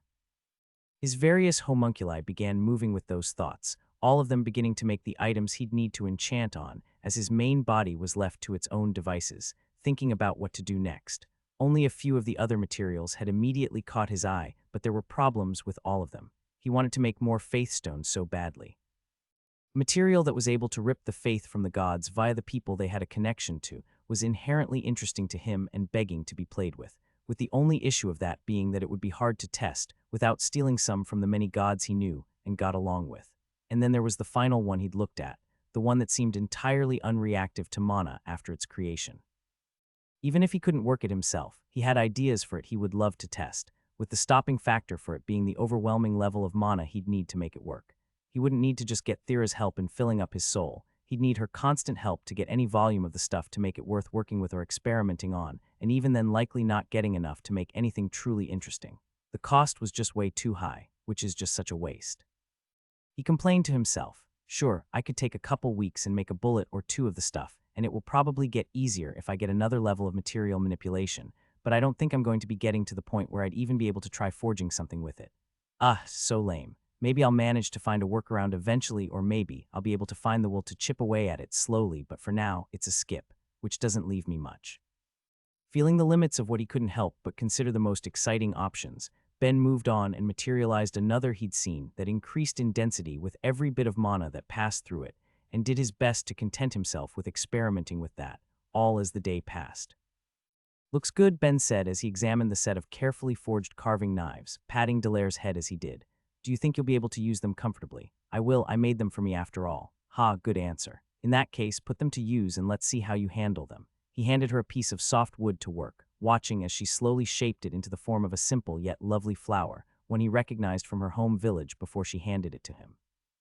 Yep, looks good, he told her brightly as he looked it over. You've got a talent for woodworking in particular, I'd say, but the strength of having a general crafting skill is its broadness. You haven't had much time at the forge or doing alchemy, but you seem to be picking both up pretty well. Have you enjoyed trying them out? I have, it's been fun. I wish I could do more when I get back home. She sounded depressed as she thought about it, with her time practicing her skills with Ben already nearing its end, despite only just getting to try those new activities, leaving her wanting more. Even if she intended for it to be her means of work one day in the future, for the time being it was fun and a distraction from the world, not something she was in a hurry to end. It was a feeling Ben understood as well, the desire to throw oneself into their projects to escape the world around them, but the future wasn't that kind.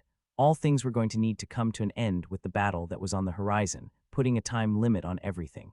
But at least she seems a bit better than she did before the first wave. I guess a year can change a lot for kids. Still, it wasn't a topic he wanted to dwell on, for either of their sakes, so instead he moved to focus on a different task for them.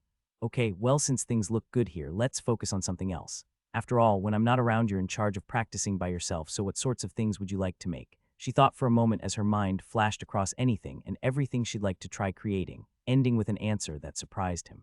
I want to learn how to make sheds. Sheds? Not everyone has one, and Grandma's been trying to get everyone to make and preserve more food to be safe, but there's not much room for storing everything, so I want to help out. Well then, we'll have to get you set up. It's gonna be a lot of work though, sure you can handle it? I can. Good, in that case, let's get started. In a normal situation, Ben would have been happy enough to get her some lumber to teach her from there, but her village made that a bit more complicated than it needed to be, as he flashed back to his own time helping out there, remembering everything he'd needed to do just to complete all of his repairs, changing the starting point of his lessons to one on how to safely chop down trees and dry wood. Creating an item for her that would help speed up the process to a matter of hours, so she wouldn't be left waiting months for it to reach a workable point, before showing her how to break down a log into usable strips, creating the tools they'd need as they worked through one together to give her a feel for the difficulty of the task and how long it would take her when she was alone. Even with her current skill level, it was going to be a multi-day process for just one, her strength still low even after enjoying months of the potions Ben had been sending her for all of the work it was going to take to be anything easy, making it a good piece of training for her that was only going to have more obstacles on top of it.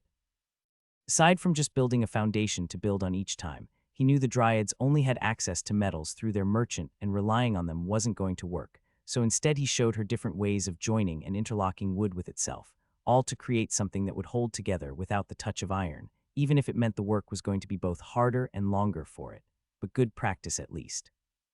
Doing things this way means a lot of precision carving for her, even if it will leave her a little woodwork focused, but she can make up for that by continuing on with helping her mom cook and doing some art on the side. And before she leaves, I should show her how to use the destructive aspects of her enchanting for carving too. Plus, I could make her some better stone working tools. It's never too soon to start up on that, and it's safe enough, even if she might need to look for some good stone to work with. Oh, what the heck, when I drop her off, I'll steal a bunch of Thera's mana and materialize her a few good options for her to practice with, which also means I could materialize a few softer metals for her to work with too, but no.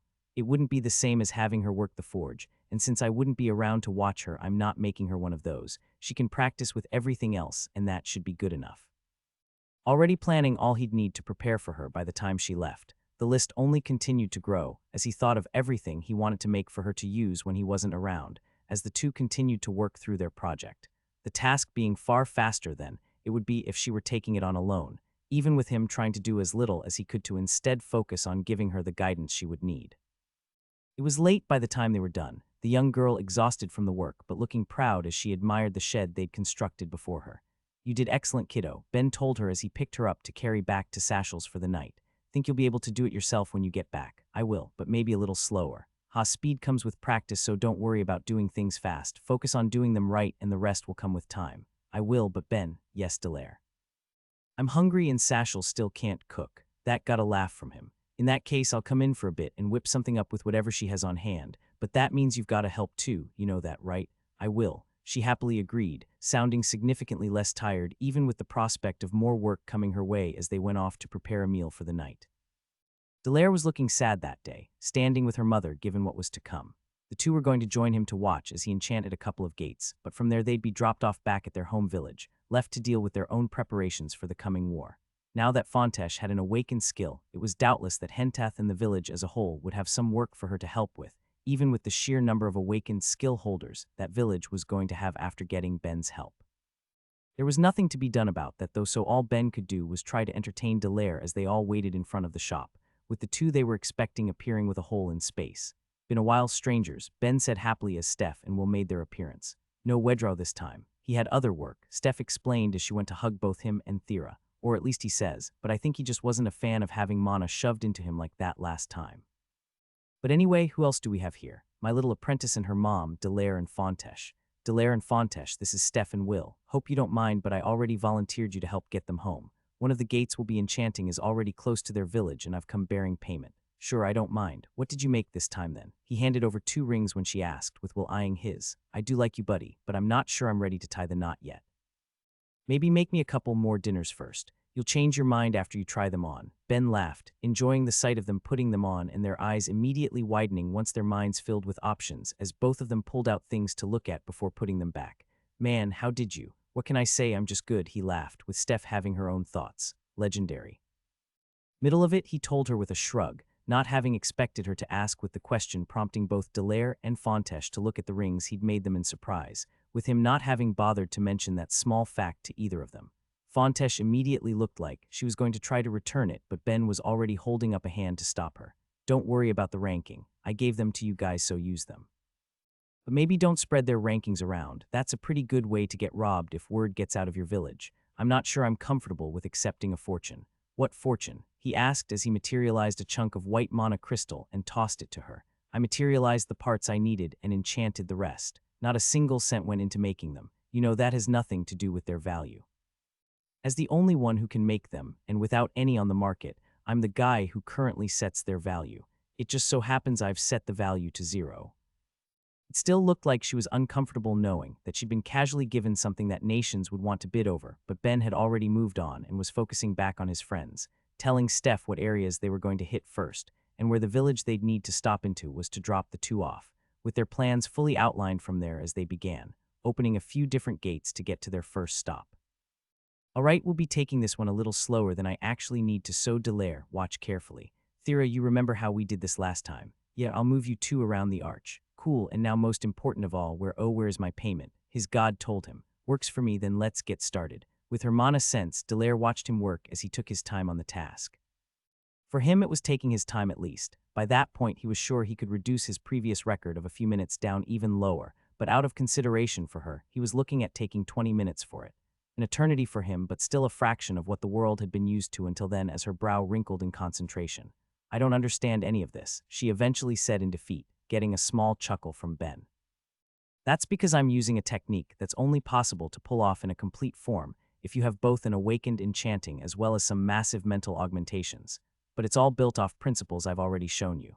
Look here, you can see how the weave and ring methods are being combined to create something greater, which are both things you'll be practicing by yourself now that you've gotten a bit of experience with them, and even if you can't currently pull off the blending method, that's built into it as well.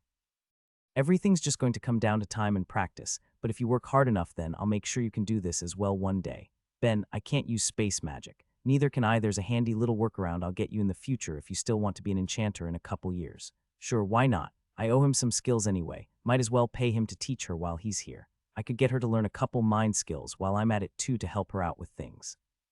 I can already think of how to manage that safely, don't worry. There was no real issue with mental expansion or focus, so both of those are fine to teach her, and the issues between complex mind and parallel thought came from the way parallel thought would split my minds when they'd already grown under the effects of complex mind. If I get her to the 8th or 9th level of parallel thought first, and then get her complex mind after, she'll have already gone through the thought-splitting aspects of it, so she shouldn't be harmed by just gaining 2 new minds for every level of the other skill. I'm not going to make her learn anything she doesn't want to. If she doesn't want the skills, then she doesn't need to get them. It's just something I'll discuss with her in the future. Oh, but I'll probably get her to learn some thought speed skills at least. They're just plain handy for enchanting quickly, and seeing as how they aren't passive, she can decide for herself if she doesn't want to use them.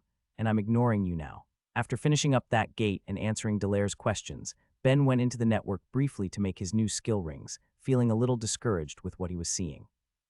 He gained higher levels of the magics he already had access to, that was true, but just as Myriad had warned, he wasn't getting many that had reached his maximum potential when it came to enchanting for anything he was seeing.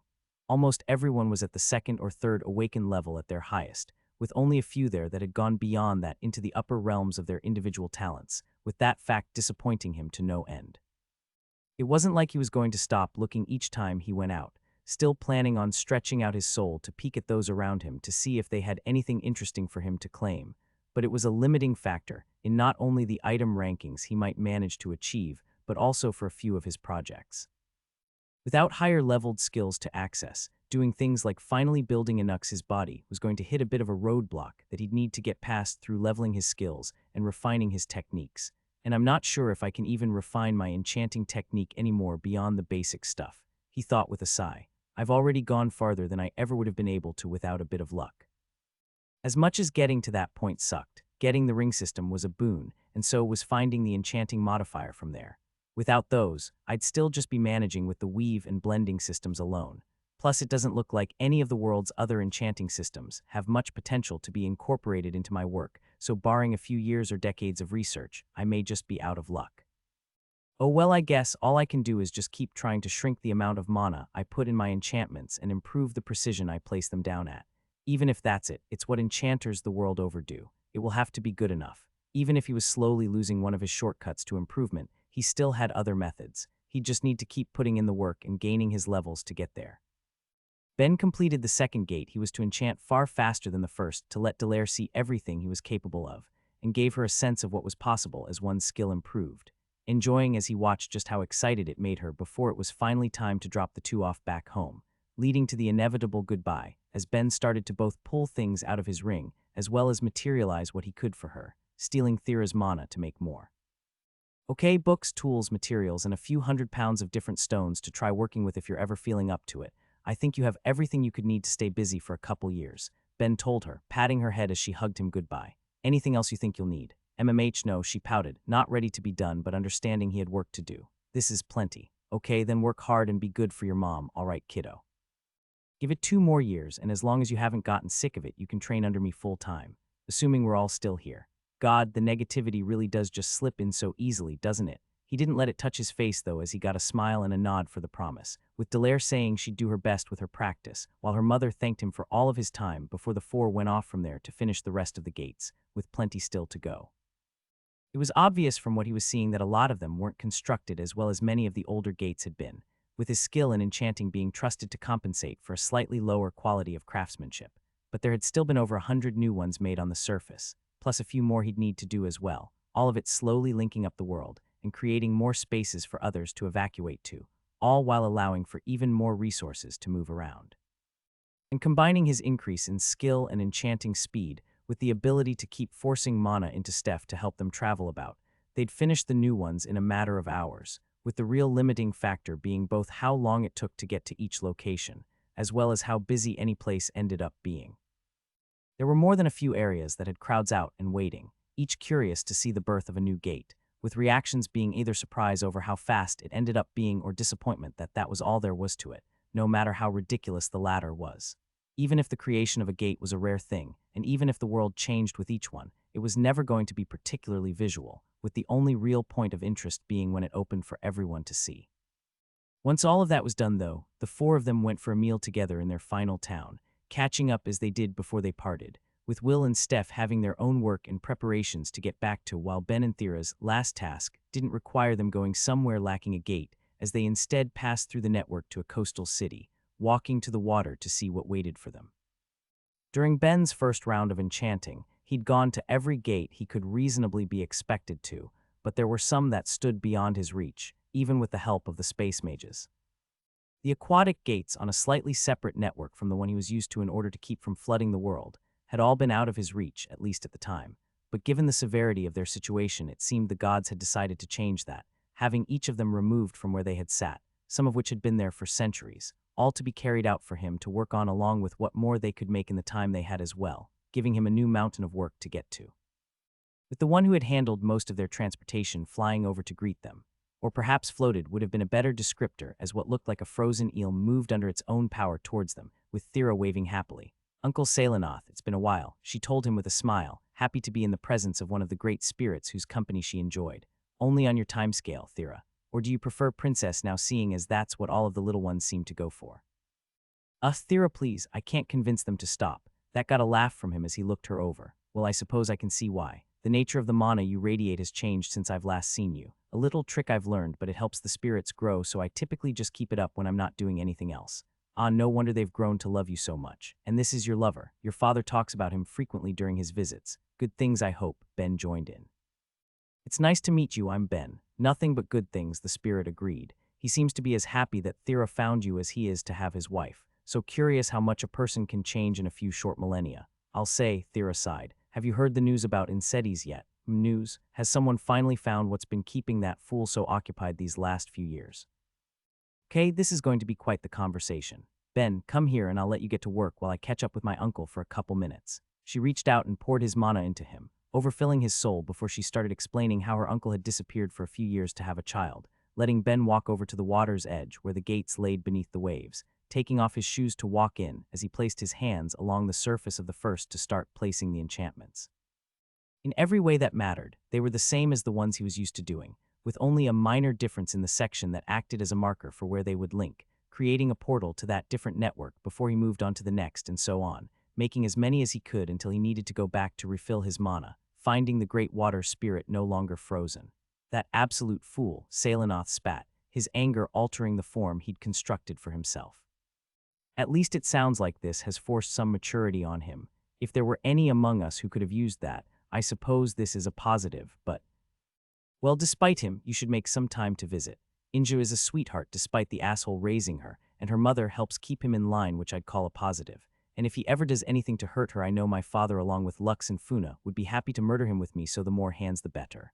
Okay, Ben broke in. Ignoring the scary conversation I've walked into, I need just a bit more mana, pretty please. She transferred over her mana, while keeping up the conversation on just how she'd dispose of her uncle, if he ever ended up mistreating her cousin while at the same time convincing the great water spirit to meet the girl, letting Ben get back to completing his work, with the same reward for the land ones waiting for him when he was done as heads and limbs started coming up from the aquatic gates, letting him connect to claim what skills they had for even more rings, and watching as his library grew. Even if the same problem persisted, on land or sea, people either could or would only grow so much, but it's a couple more for my collection at least, even if I'm hitting my limits. And with that done, time to head home. Across the span of the world, there were no more gates for him to enchant, and once Thera was done with her uncle, the two went off, happy to get some rest after the long day. Thera woke up to the sounds of chatter around her, and the smell of cooking, two things that would normally pull her from her slumber, with both the spirits around her enjoying her ambient mana, and Ben out making breakfast. Even if there was a difference about the sounds she was hearing that day, as she opened her eyes to find something unusual amongst the mass of mana that was floating around her. Not just the dense points of mana she was used to seeing from her paternal race, but also some that were more spread out, a different form of mana-based life, with earth and water elementals in the mix. Hello, she greeted them, more awake than usual from the surprise of their presence as they almost seemed to shuffle about, acting as though they'd been caught as they looked between each other, with one speaking up. Hello, princess, an earth elemental began as Thera raised her hand. Please, just call me. I do not want to end up with Elemental Princess as a title if calling me that catches on among them. It was hard enough to get Ben to stop laughing when Spirit Princess caught on. Thera then, forgive the intrusion, we shall be on our way. Wait, hold on, you don't need to leave, I was just surprised. Should I take it you can also make use of my mana? It shouldn't have shocked her. She'd already seen that she could share her mana with Inja and Rocky in the same way, and her skill was called Mana Empowering. There was no reason to think the elementals couldn't have made use of it, especially since she didn't know how comparable their reproduction was to spirits, but she'd been caught off guard, with the one speaking confirming as much. We heard about it from the spirits and were curious. Apologies for not asking first. It's fine, I don't make the spirits ask either, so if any elementals want to take what they can while I'm asleep, then go for it. I don't mind. Really? It asked, sounding hopeful, with all of the spirits around chiming in before she could say anything. Our princess is generous. Kind. Thoughtful. Wonderful. The best. I really don't mind, so it's fine. She cut in, adding only one request. But please, just let any other elementals know to just call me Thera. It doesn't matter how many of you come. With how far her passive mana would spread out, she was sure the entire house was filled, and if she kept the effect up once she went out, then it would stretch far beyond it. Even if a few thousand elementals joined in at any given time, it wouldn't make much difference to her, and if it would help them, then why would she say no? It got a strong reaction, though, with the ones already in her room buzzing about in excitement, the ones speaking for them sounding thrilled. Constantly. Great. No clue how I'm supposed to react to that, so just going to pretend I never asked. At the very least, she didn't collect titles for that fact the way Ben seemed to, which was good enough for her as she finally got up to start the day. She didn't know how bad of a sign to take it as, but going out that day with Aso, they encountered another demon. So many of them had gotten into the world in such a short time, even if she'd only seen a handful herself, that adventurers across the planet were busy fighting and killing them constantly, even if most who were just serving in their towns had likely only come across one or two, with many not witnessing any at all. It all came down to numbers and luck, with how things had turned out at least acting as a decent experience for her friend. Unlike the first time Aso had encountered one, this time she was prepared, still suffering under the same system effect that was forcing her to view it as a person, but compartmentalizing that to see it as an enemy as she did her best to go up against it for the practice and experience it would provide.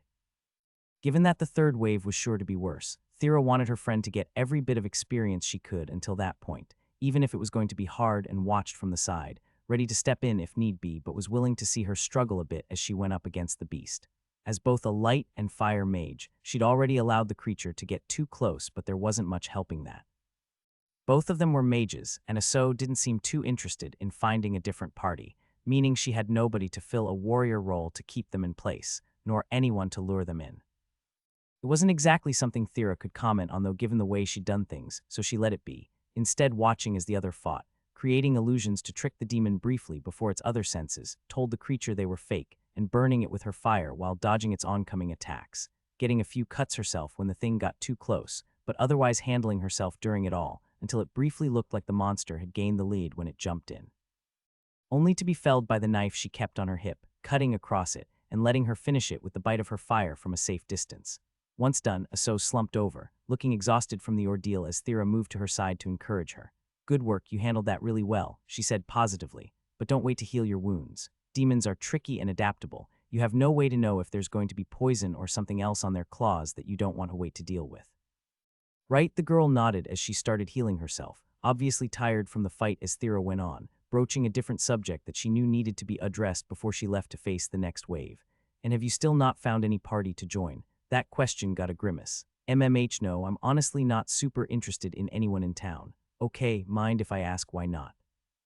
While Thera had her own issues with the adventurers of Stonewall, there was no reason for anything to be holding Aso back.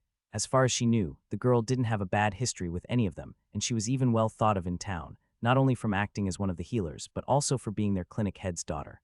As far as she could see, there should have been people lining up to work with her, if only for the hope that she'd be able to get them some priority healing if things ever went wrong.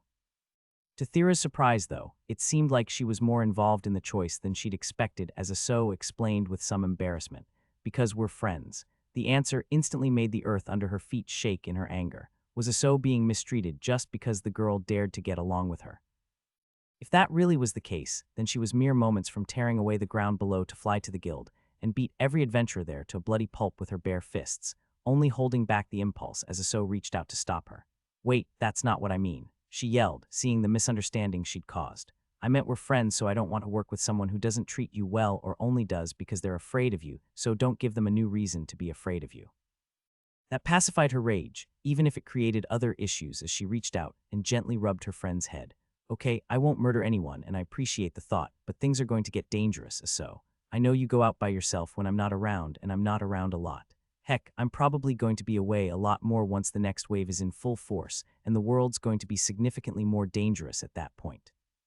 I'm not going to tell you not to go without me, but you really need to find someone else to work with. It doesn't matter if they don't like me. If you die, it would break my heart. But if I joined up with anyone and they badmouthed you, I'd definitely crack them over the head," she said, waving her staff to emphasize the point. That is a problem, which means it needs to be someone I know won't talk bad about me behind my back, which is admittedly pretty hard. Or I guess someone who it would be okay to hit. Wait, don't I know a group that would have both? Okay then, in that case, let's go. I know exactly who you could join up with.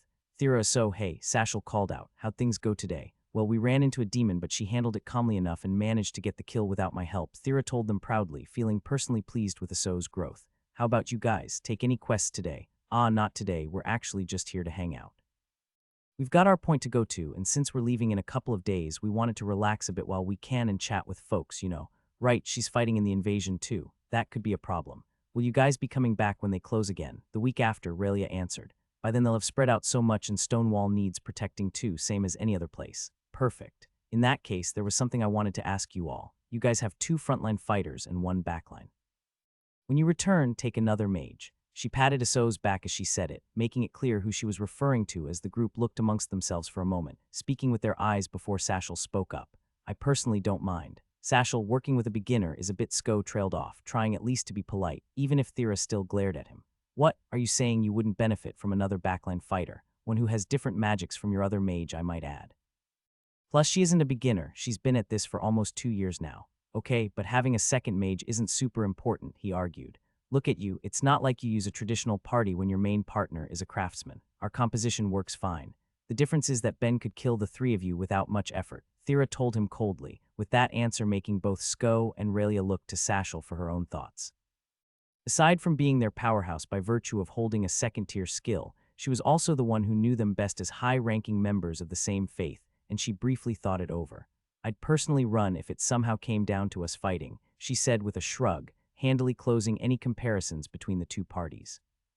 While Sashel had only really seen Ben fight the same time as her other 2 party members, when he dueled the man who had come to win over Thera, she was aware that he had more awakened skills than he'd let on, and that all of that growth had come in the few short years he'd been on the world, not to mention some of the other things she'd seen from him.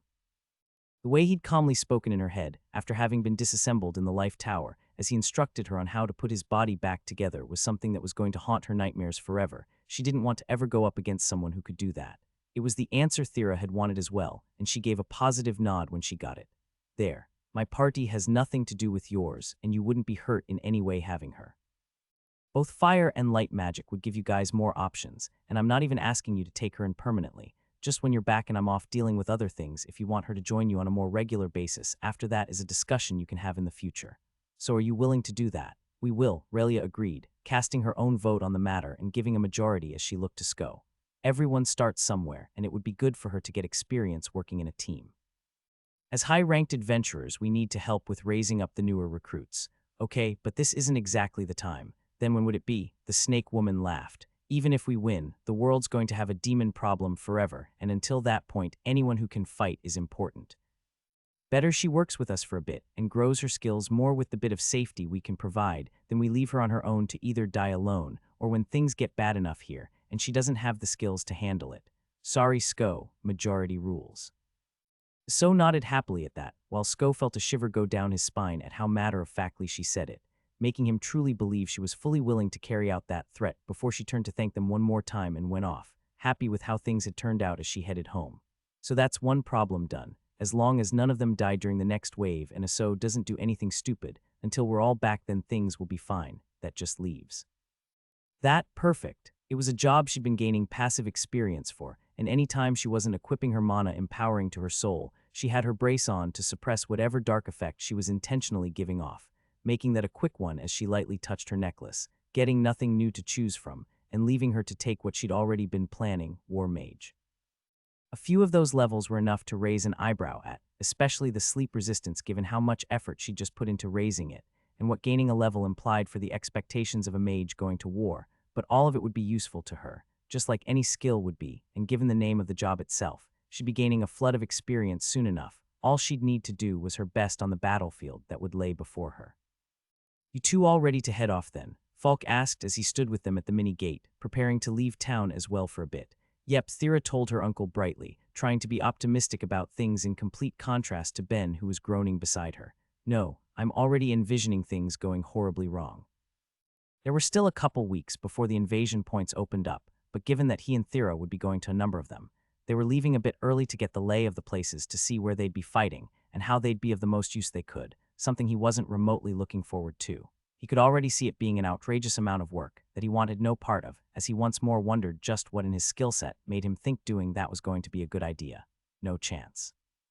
It's fine, I'm going to complain, but I'll put up with it and who knows, maybe I'll even survive the ordeal. His teacher just patted his shoulder, understanding the feelings Ben was going through. Just do your best, both of you. And remember, when things get started, if it looks like they're going to go wrong, just run away. Uncle, we can't do that. Sure you can, the Yeti shrugged. If it gets to the point that that's your only option, then it's better to live and fight another day. You got it, Falk, Ben told him, suddenly a lot brighter after getting that little piece of advice from his teacher. will flee at the first sign of danger. Seeing as how the first sign of danger is going to be the points opening up, at least try to tough it out for a little while. Fine, don't mind me, we'll do our best and come out on top. And you, off to see our beautiful superweapon. Gotta give it one last look to be sure. Even if it got me my 3rd tier, this is my last chance to try and fix it up if need be, so since I won't be seeing you both for a while, make sure you survive. We'll both be fine, Uncle, Thera told him, trying to reassure him with the bit of worry he was doing his best to hide from his face. I'm one of the most powerful mages on the planet. Nothing's killing me or Ben while I'm around to say anything about it. Ha, good. In that case, I'll see you both sometime after the point's close. They parted with that, the two going off to their first location, a city neither of them had visited before, but had been chosen as an evacuation point for the injured by virtue of its size, the presence of a gate, and the lack of any nearby invasion points to complicate things, as they went to the large building waiting just outside of the network that had already been set up to be as obviously a hospital as possible for anyone coming through who might not be familiar with the area. Going in to talk to a waiting receptionist who was there helping to guide some of the ongoing setup. Hello there, Thera greeted, her card already at the ready with the relevant information displayed. I've come to look at the area I'll be working. I was told I was expected. Thera, yes, right this way, he responded professionally, not acting in any shock to have an awakened skill holder before him before he got up and led the two down the halls, off to the director of the place to handle them from there. That very director gave a polite bow and a tired smile, clearly exhausted from who could guess how much work leading up to that point as she took over. Welcome, it's a pleasure to have you here. It's not going to be the most complicated, but I'll show you around. She led the two from there to a different area. Going back down the hall, they'd already walked to a large open area, only a little past the entrance. More beds and mats already shoved in there to prepare for what was sure to be a flood of coming patients in only a matter of days, as the director went on to talk. We'll be doing our best to arrange things by order of severity, so anytime you arrive, just head straight to the first zone over there. Don't worry about getting in the way of anyone. I'll be managing that section myself, so if you have any issues you can just let me know, but otherwise feel free to use your own judgment to get started on those you see. As for those strange gates you'll be making use of, well, they're just behind those 2 doors. We'll have them open when things actually start, but for the moment we're keeping them closed since they're drawing too many eyes and curiosity from people who should instead be working. Infinite hells, we've already had one complaint from someone wandering through to a fort beyond, which was a whole thing. She trailed off from there, even if it seemed like she wanted to complain more as Thera spoke up. All right, we'll just need to use them to inspect the various other points we'll be working between then, and we'll get out of your hair. That's fine, just let me show you one last thing. She led them down a side hall after that, showing them another room that was filled with bunks stretching to the ceiling, not a setup that would make for any convenient acts of healing, but instead serving another purpose. Where you both can rest between everything, she explained. Just take a couple beds in whatever downtime you get amongst everything else you'll be doing, since it seems you'll be particularly busy. It looked like it was going to be a largely miserable experience, but at least once they were going to be stuck there, it would be a place to rest as everything went on, even if sleep was going to be a precious commodity as the battles started and progressed. On the plus side, Thera's up to her 2nd level of sleep resistance, so she might manage okay. Except the skill is mostly for staying up, isn't it? At the very least, I haven't seen it do a crazy job with helping her wake up, but maybe that's just another couple levels for any noticeable difference. Either way, I can wake up so I can wake her up. It will be fine. He could see that she wasn't looking forward to it either, but then there was nothing to be excited about given what was to come. What mattered was that their accommodations were set, and from there, they said goodbye to the director for the time being, going from there to the 13 gates waiting for them, jumping through to what waited beyond. Behind the first gate they went to was something they'd already expected well enough. Fortress, same as some of the ones they had seen scattered around Craftsman's tower during the first wave, had been constructed when the invasion points had been marked, with more surrounding it sure to be off in the distance but not currently visible due to the high walls blocking the view, with the main thing they had to notice being the person waiting for them. Thera, I take it, the individual asked, getting a nod. Yes, plus her tag along, Ben added, getting him a look but nothing else as the person went on. All right, both of you with me, and I'll show you where to stand for your time here. They were led up a staircase immediately in front of them and shown where they could stand along the edge of the wall, giving them a vantage point to attack from where other mages and archers would be positioned as well. We'll have our warriors doing what they can from outside the wall, so just make sure you aim farther out when this starts. I've been told you're powerful. Just try not to catch anyone in your crossfire if you can help it, unless there's an emergency great enough for the situation to call for it. Understood, you don't need to worry about that, Thera told him, already thinking about what she'd be able to do from that position with her magics. I'll be able to manage things fine." Another nod, and with it came an end to that very short tour, with her having seen the only place she was expected to be, while Ben had no expectations placed on him, beyond what any other mage would deal with, letting the two of them go back through the gate to explore the rest, finding where they'd be working in each one, and getting a lay of each area in preparation for a day that drew ever closer. Not just simple constructs, these enchantments were chosen specifically to give him as much experience as he could get for his current job of summoned enchanter, with the focus of what he kept making and breaking being built on his experience as someone summoned from another world. Like he'd done in the past, what he was making now were video games, even if there was no video aspect to them, as he instead used complex arrangements of mana to recreate games he'd seen or played from his old world, as well as making new ones himself, building them each at a level that made him wonder how much anyone else would struggle to replicate them. Since he was using the enchanting modifier liberally, anyone who wanted to replicate his work would need to be an awakened enchanter at the very least, and since it was built using his personal system, having access to multiple minds was a must as well, leading to end results that couldn't be argued against. He hadn't actually expected it himself when he'd started out, but many of the enchantments he'd constructed were enough to push the simple sheet to the lower end of legendary, as he created things better than what could be found on Earth, with what he was creating using light enchantments resulting in photorealistic visuals for anyone that would play along with vast, complex game paths filled with options to choose from and explore. The sheer scope he was aiming for with everything made it an intense level of work that was constantly threatening to break the crystal it was placed on each time, with his level of skill being the only thing keeping it whole before he'd go on to break down what he'd worked so hard to create, making something new in its place. It was something he wanted to do his best with, even as he was poring over thousands of texts, eventually finishing that last floor of the building. Done that. And done that too, perfect. Down to only a week left before the wave was going to start, Ben had wanted to get his next job before he stepped foot onto the battlefield, with what he was going to take already firmly in his mind as he touched his job crystal, seeing the options stretched out before him in his thoughts. And with no new ones to tempt me, it looks like I'll be going with the original plan and taking my last major crafting job. Give me destructive craftsman. Or I'd take an enhancement skill for my materialization. I haven't heard of anything like that existing, but I'm pretty comfortable saying that it should and I deserve it. The only people on this planet who are likely to do it more than me are a couple of the great spirits, and I'm pretty sure I technically have more range than any of them, even if I can only put out a lower volume. Just saying, it would be appreciated. He didn't know why he was even trying to bargain with the system, when he already knew that the skills he gained had more to do with talents and compatibility already forming within his soul, but he still dared to hope he'd get something like that one day. After all, if he couldn't be described as talented or compatible with materialization, then nobody could be.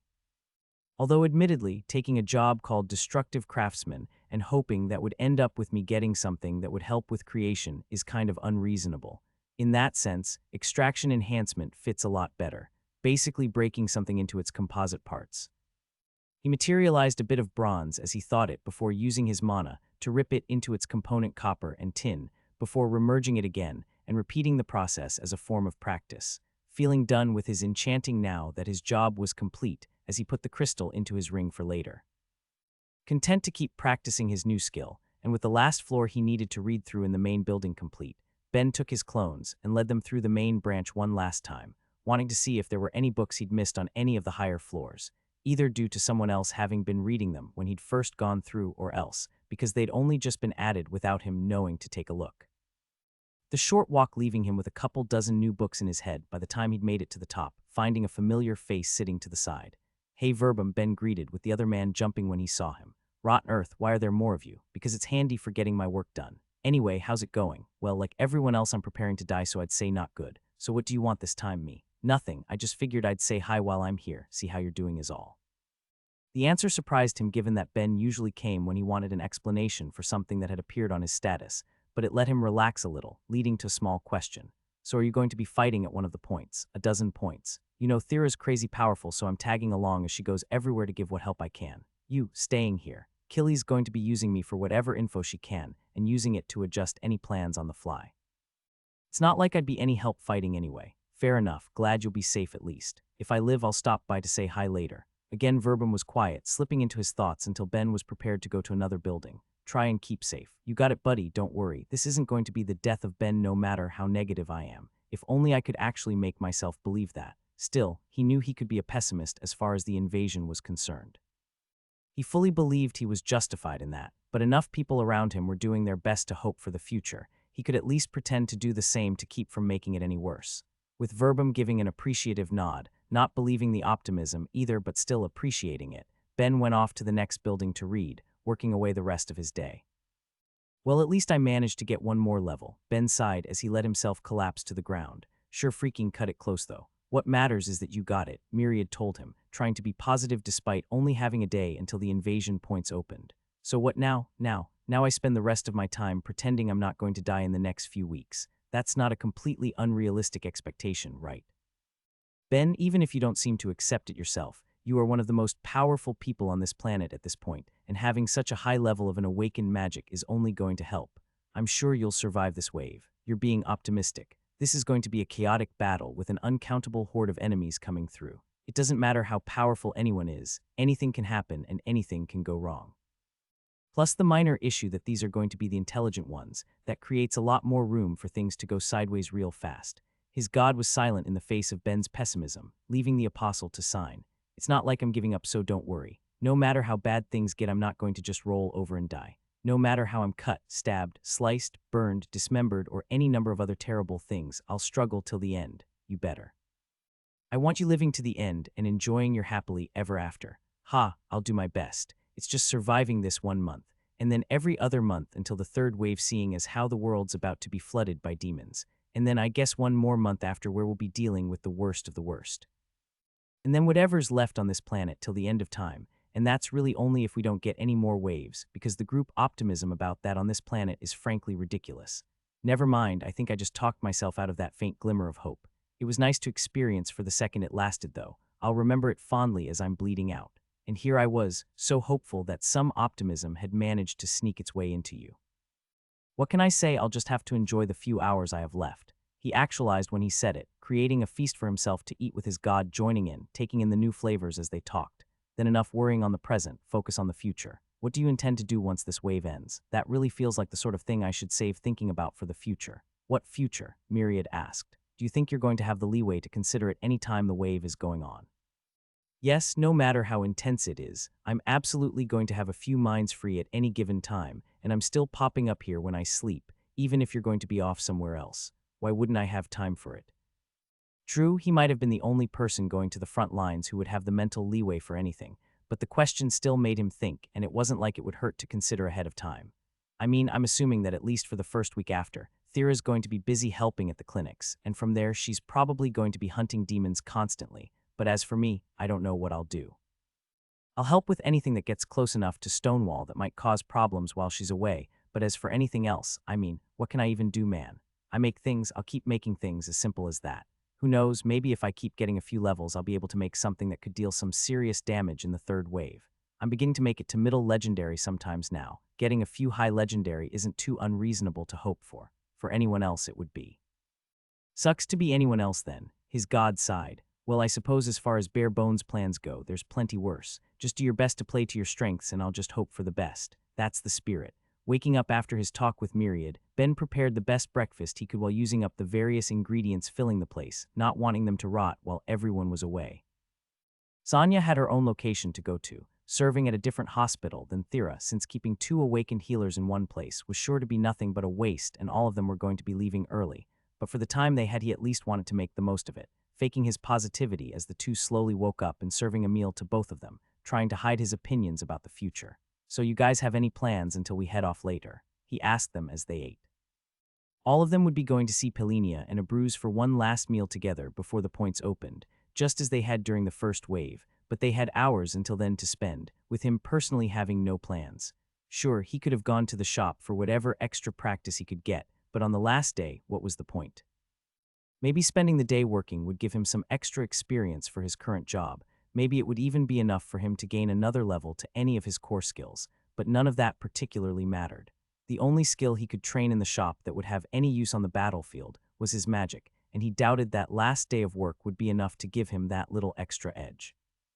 If it would have been enough, then he'd get the same after a day or 2 of actual fighting. No need to sacrifice his last day of peace on it. I'll be going to the clinic for an hour, Sonya told them. I'll clear out whoever's there and then I'm coming right back. Drari knows I'll be leaving tomorrow. I'm not going to spend the day working when there's plenty of staff staying behind. And I'm staying in, Thera added. I've done all I can for the surrounding communities. This is going to be my last day to rest. Good choice, I'll be here too, so we'll have to do something entertaining. And it just so happens I've got enchantments for 1,000 new games in my head. Well then, I guess we can have some fun until dinner, she told him with a smile. Just try not to be too bad at the stuff you've made. No promises. Early the next day, all of them went out, with Ben and Thera heading to their point while Sonia went to hers, wishing each other the best as they parted. The two weren't going to be beginning at the hospital that made up the center of that miniature gate network, given the fact that there were not yet victims that needed to be healed, instead going to the first of the gates, standing along the wall where they'd been told to before as a flurry of movement went on all around them, with people getting in positions and arranging things the best they could, or else just shuffling under the stress, as the countdown went on with a flare going up in the sky. An hour to go, Ben muttered when he saw it, flashes of the first wave and everything leading up to it making it across his thoughts as Thera took his hand beside him. It will be fine. We'll survive this and I'll protect you if things get bad. Don't worry and focus on protecting yourself. I'll manage somehow. It's not like I'm going to be down there at least.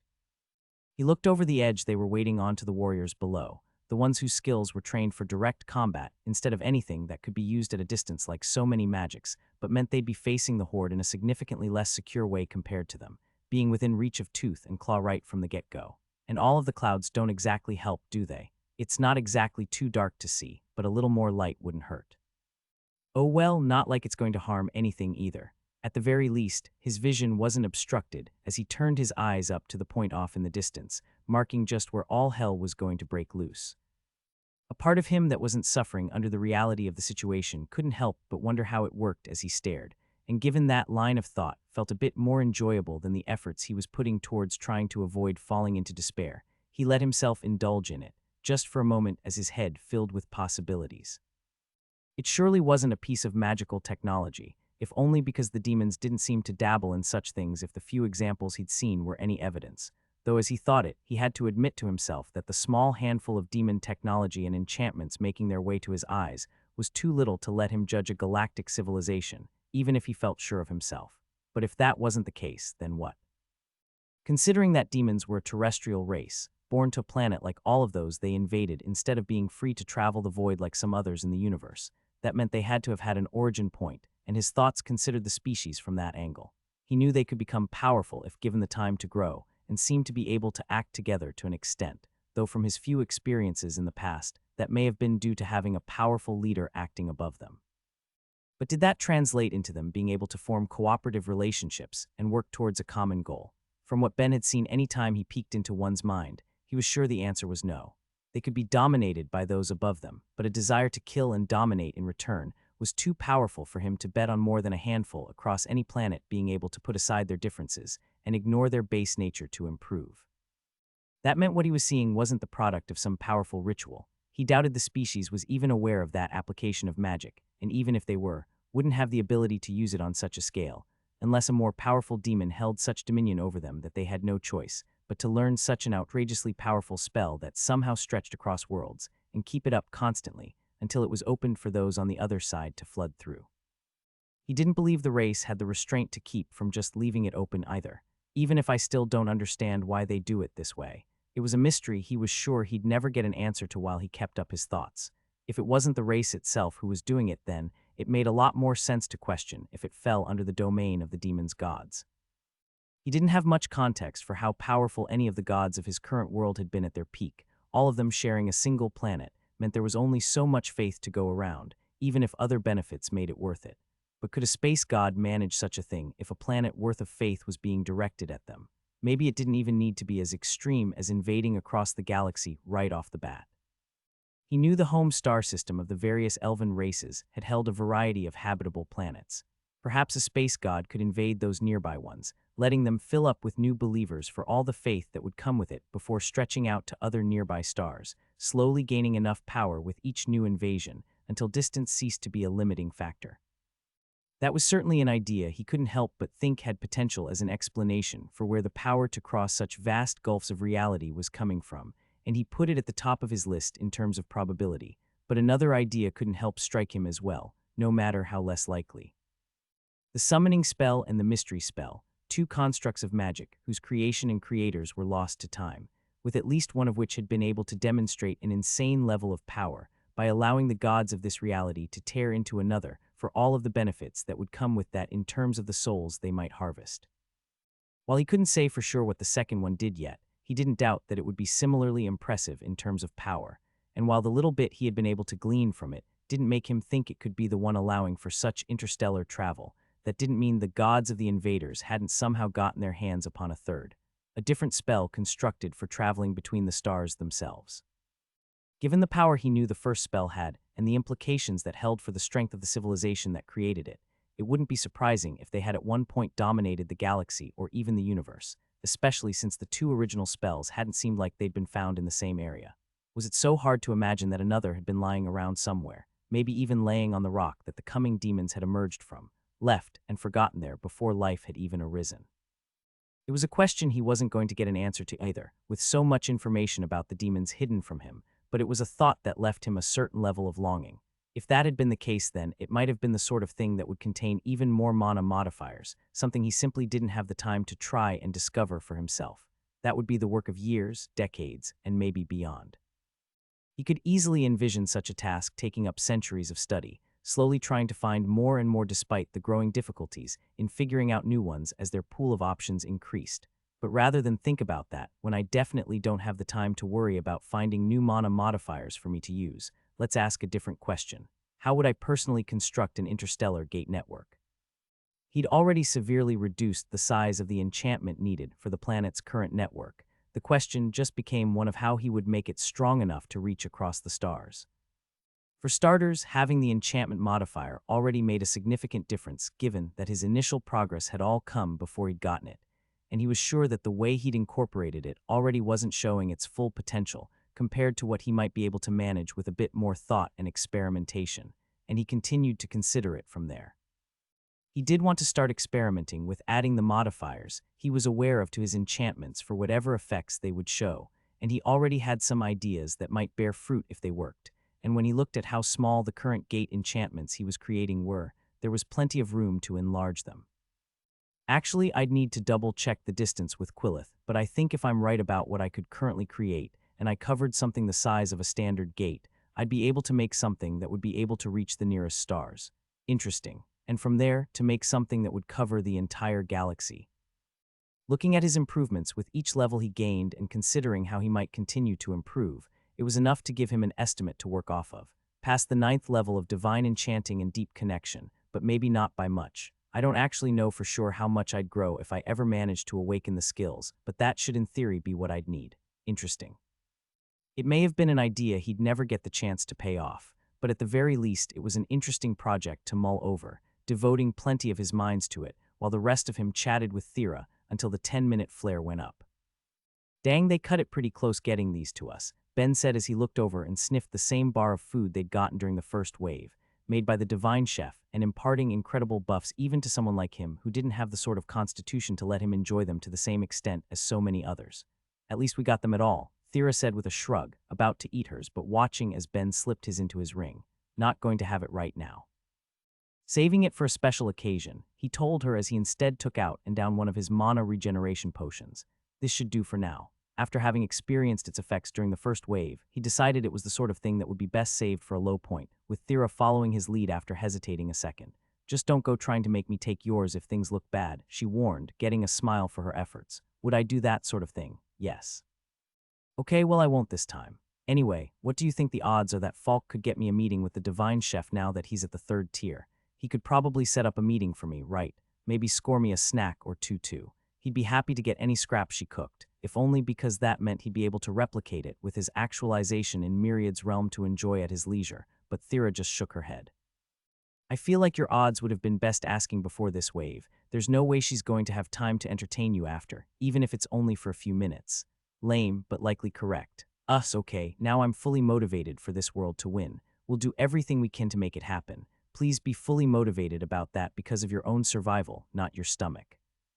He grinned as she sighed, having lightened the mood just a bit before the final flare went up, telling them there was only a minute left as he couldn't help but take her free hand as part of him counted down. All of the mages around were holding out their staves, already preparing to cast as he wondered if he should have made himself the same before ultimately shaking his head. He'd had the glove he'd made himself in the dead god's trial to channel his mana through, but hadn't even really felt the need to use that after awakening his magic. His control was simply too good at that point to require an additional aid, and he couldn't imagine a proper staff making too much of a difference for him when it was something he wasn't used to.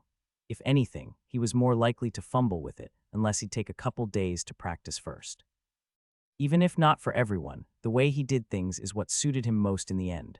40 seconds. He could feel the potion taking effect as he casually burned some of his mana, manipulating a piece of stone in his pocket by breaking it into its composite parts, and remaking it before letting his mind linger on some of what filled his spatial ring. Amongst the food and potions, it was filled with something else, tens of thousands of iron ball bearings, ready to be taken out as needed and making up how he would be attacking as he pulled out his first handful to prepare, feeling their weight in his grip and giving him a surprising amount of comfort given what was to come, the feeling of something strong and sturdy that he knew he'd be able to kill with giving him something to focus on within his grasp. Even if he was going to have used them all up before the first day was done, that meant he'd need to make more when it came time to get their bit of rest, meaning he'd be stealing some of Thera's mana while she slept to materialize what he'd need, and might even end up doing so during the battle that day as it went on depending on the way things turned out. With the potions he'd given her, though, combined with her vast supply, he wasn't too worried about the strain that might place on her in the end. She wouldn't be materializing left and right like she'd had to when the outsider attacked, meaning that if things went well, she'd have plenty to spare, and not just for me from the looks of it. With his sacrilege, he could see the faith within everyone, including the various spirits that filled the air around her, all ready to do their part in what was to come, and taking advantage of her ambient mana while they still could, and given the lack of awakened skills among the mages who stood nearby with them. He could easily predict a future where he'd need to transfer some of Thera's massive supply over if they got too low to let them keep fighting. While ordinarily it wouldn't make sense to take the mana of a more powerful mage to give to a weaker mage, Thera's quantity allowed that to be a viable option. 20 seconds. Even reaching out early to poke into the minds of those around them, Ben felt a variety of things. Fear, an ocean of it coming from people as they all did their own little countdowns with varying degrees of accuracy, with everyone afraid of what was to come. False hope, too, with more than a few wanting to believe they'd get a repeat of the last wave, that something would happen to cause enough terror among the demons that they'd want to close the gates early again, giving them just a little more peace compared to what any of their lost worlds would have been dealing with in that same time. It was a hope all of them would be losing soon enough. The conditions that had allowed for that sort of thing to happen wouldn't repeat. There was always the chance that Naloth, the high elf who'd caused the disaster that was opening the gate to hell, would show up somewhere to display whatever strength he might have gained from his mad ritual. It would be better than just hiding away with the power he'd risked the world for, but even then he wouldn't be able to make a difference that large. 10 seconds.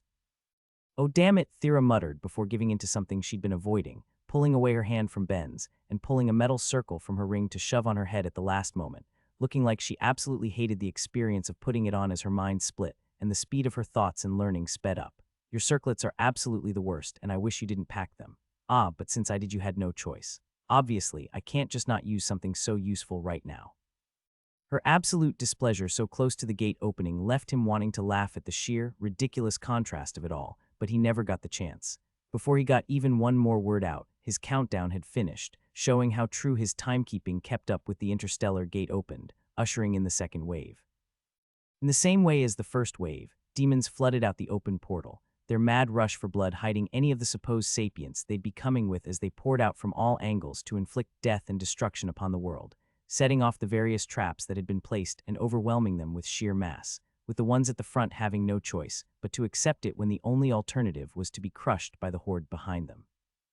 And as they rushed outwards, groups of warriors moved forward to meet them, facing the charge with the powers they'd been refining to strike back with all they had as the two forces clashed, the difference in bodies meaning it should have been a bloodbath if the demons didn't have a different goal on top of killing everyone around, spreading outward. For even if they killed every combatant who was waiting for them, they still sought to go out farther and find more, meaning those who had come were just a blip in comparison to the entire planet before them, something to get through or past as they gave rise to their pandemonium and inflicted it on the planet as the clash began. Compared to them, though, the various warriors across the world's armies had the benefits that came with structure and planning, using their formations to keep from collapsing against all that came as they slayed everything they could, piling up corpses around them while the cloudy sky above began to move. Along with everything attacking on the surface, the sky was also filling up with the winged demons and other flyers that made their way out, with the gods finally showing some worth as there and across the world. Lightning rained down, striking everything it could reach as bodies fell from the sky, giving Ben no choice but to acknowledge that the ones they were giving their faith were in fact putting in some work of their own amidst it, all while Thera started to act. The demons were still too far out for most mages, but not her, as she used her unaffinitied power to create constructs of mana to fire out into the swarm, not needing to aim beyond making sure she shot past the warriors, and being guaranteed to hit something given the sheer scale of it all, as the corpse she'd created were trampled over without a second thought, being crushed by their brethren in their urge to move. Seconds after she started, the range had shrunk enough that others there could attack too, Ben included, as he casually viewed the battlefield and opened his hand, firing off the dozens of bullets he held into the crowd, his mental structure taking in everything he saw and letting his pick the path each shot would follow as he downed hundreds of demons, each shot passing through multiple bodies after he predicted how the horde before him would need to move. Which is what I was looking for. This sort of destruction has to be applicable to my current job given its name, and combined with the fact the demons are going to give me experience, I should have it done before the month ends. But I made a pretty obvious mistake, he thought with a sigh. Why was I being thrifty with my void stone? I should have turned every single piece of it into rings and bracelets, and filled it all up with bullets the moment I discovered how to use it, and either reclaimed more later or else just made Jake help me make more. A stupid mistake. If I'd just done that, I could have had enough to last me a good chunk of the month. As things are, I won't even have enough for the day. If I live, I'm going to have to try, and not do anything that dumb again. As he was chastising himself, he was already pulling more bullets from his ring and firing them off, shooting them by the handful each time as he trusted his observations to properly judge where to hit, being rewarded with untold levels of death with each of his attacks. It was like that the battle went on as the hours passed, piling up bodies around and still seeing no end to their work for the effort, even as the effects on their own side were beginning to show amongst the minds he was closest to. Fear, panic, stress, and despair of all sorts were already building up from it all as everyone felt the strain. This was going to be an unending attack lasting weeks, creating a mountain of bodies, while still ending with an uncountable volume of monsters making it into the world, making it clear why so few worlds ever made it to the third wave. There was nothing that could be done but to continue fighting, but as it went on, Ben did what he could to ease the burdens on those around him, taking those nearby into his head for fractions of a second, but letting it feel like an hour as they at first panicked about the mind effect, until eventually accepting the peace for what it was, a needed break. It did nothing for the strain on their bodies, but it gave them a brief respite, putting them all into a better position to keep going by the time he eventually did the same for Thera, seeing her blink in surprise for a second before her mental form slumped over. I'm not going to collapse to the ground while we do this, right? Not for the length of time I'll have you in here. At worst, you'll feel slightly unsteady by the time I let you go. Good, because I needed the break. When we're going to sleep for whatever rest we can get, I think I'm going to ask you to make one of these circlets with just the thought speed aspect. Even if I can't actually rest that long, it would be nice to feel like I'm getting a bit more than I am. You got it. And how's your mana holding up? Fine. Even with all of this, I barely feel it. I think the potion's helping a lot. Just as important, how are you handling all of this? You don't really get to escape. Unlike the people he was pulling into his head, Ben was only devoting a fraction of his focus to them. Everything else was still observing the battle. Even as they spoke, he was midway through firing his next attack to reap what devastation he could. I'm managing fine, he said with a shrug. Despite it all, he really was, having no issue with keeping up, at least for the time. The way he thought made this just one thing among many he could be doing. The only real issue is that I'm going to need to replenish my bullets soon, but hold on, looks like I'll have a solution to that, which doesn't involve stealing your mana in a second. She gave him a look and he explained exactly what he had in mind, still having perceived minutes to spare between the two of them before he released her from his thoughts, leaving her perfectly appraised to what was about to happen as one of the demons with access to a decent level of air magic chose to throw itself up the wall instead of going around like so many others, having made the mistake of choosing to go directly in front of the two of them to do it. In that same second, Thera had captured it with her magic, smashing it against the fort's edge and destroying its brain in a way that couldn't be undone no matter what other magics or skills it held, letting Ben get his hands on it as he applied his newest skill, extraction the corpse's moisture at once and leaving a shriveled husk in exchange. After the level came the next part of fixing his supply of shots as Ben pulsed his mana through the dried-out husk, reducing to nothing but pebbles that he shaped into spheres and brought into his ring, ready to be used for his future attacks. They won't be as good as some metal bullets, but they'll do for the time being, and instead of stealing any of Thera's power for myself, just gonna distribute it. He transferred what he could to the people around them from there, doing his best to make the experience as comfortable as possible, amidst everything else to let them carry on their own attacks without needing as many breaks to recuperate, all while Ben continued on his flurry, using that one demon to kill thousands as the day wore on. The day was long, as was the night with it. By the time they needed to go to the hospital, there were already people being carried through the mini gate to receive treatment, having been brought into the relative safety of the fortress, as others kept the demons from slipping through, and once they got in, Thera was immediately swarmed with tasks. She was the awakened healer of that location, something that most hospitals across the planet weren't going to be lucky enough to have, but that meant she was also in the position to do the most, and with the effort she put in she was showing it, doing her best to empty the location out, even with more patients constantly flooding in. It was an impossible task, even with others around to help her, but she did all she was able to as the hours wore on, making what difference she could before she needed to rest.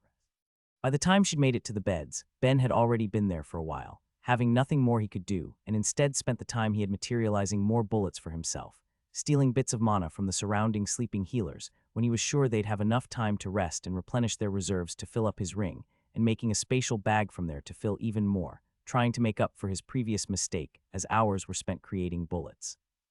When they were reunited, without a word she leaned down to give him a brief kiss, and he handed off the requested circlet, watching her choose to take the small amount of space beside him rather than one of the free bunks before she slipped it on and immediately nodded off, at least getting what mental benefits would come from having her sleep prolonged, even if she wouldn't get to enjoy any physical ones. And with her out, Ben suddenly had a far greater source of mana to take, creating his bullets in the sort of volume that would last him days until he finally went to sleep. When he got to Myriad's realm for the night, he found himself unusually alone, something his god had already warned him about but still felt strange as he did what little he could for his mental health as he sat back, created a nice meal to snack on, and did his absolute best to try not to think. This is a waste of time. That resolution had lasted him all of a few minutes as he instead began looking at what he could do while he was up there, free of distractions.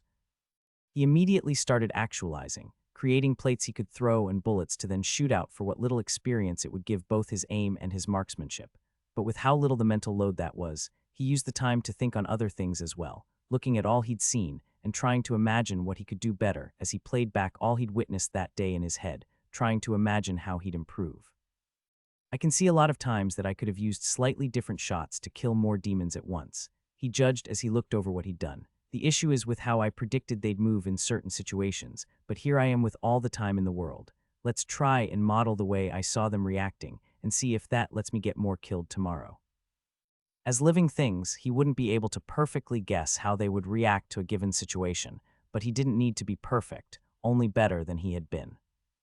Against the Horde, missing a few dozen potential targets compared to all he'd killed was realistically nothing, but at the same time, it was dozens of more monsters let loose onto the world, either to become another warrior's problem as they slayed them on the battlefield or else the problem of whatever innocent life they encountered as they made their way through the world. It wasn't some game of numbers where something could be good enough. He needed to kill all he could. And killing all I can does also mean a buttload of experience, so I should probably consider what I'm going to take for my next job before it gets to that point, so I'm not wasting milliseconds deciding on the battlefield.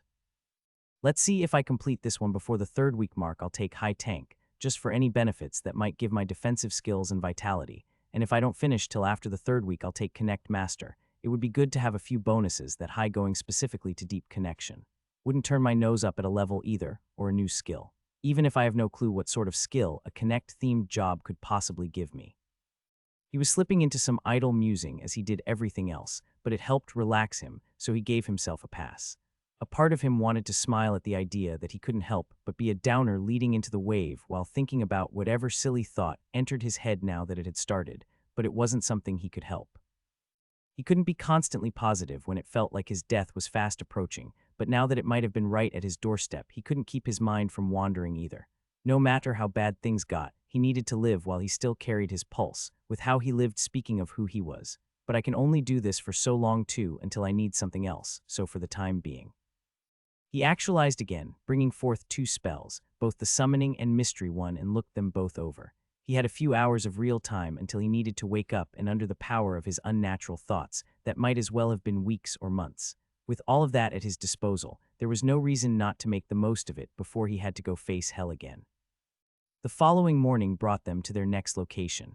With those around them, who hadn't yet been able to trade out for whatever brief bits of rest, they'd be allowed looking the worst for it by the time they took their positions.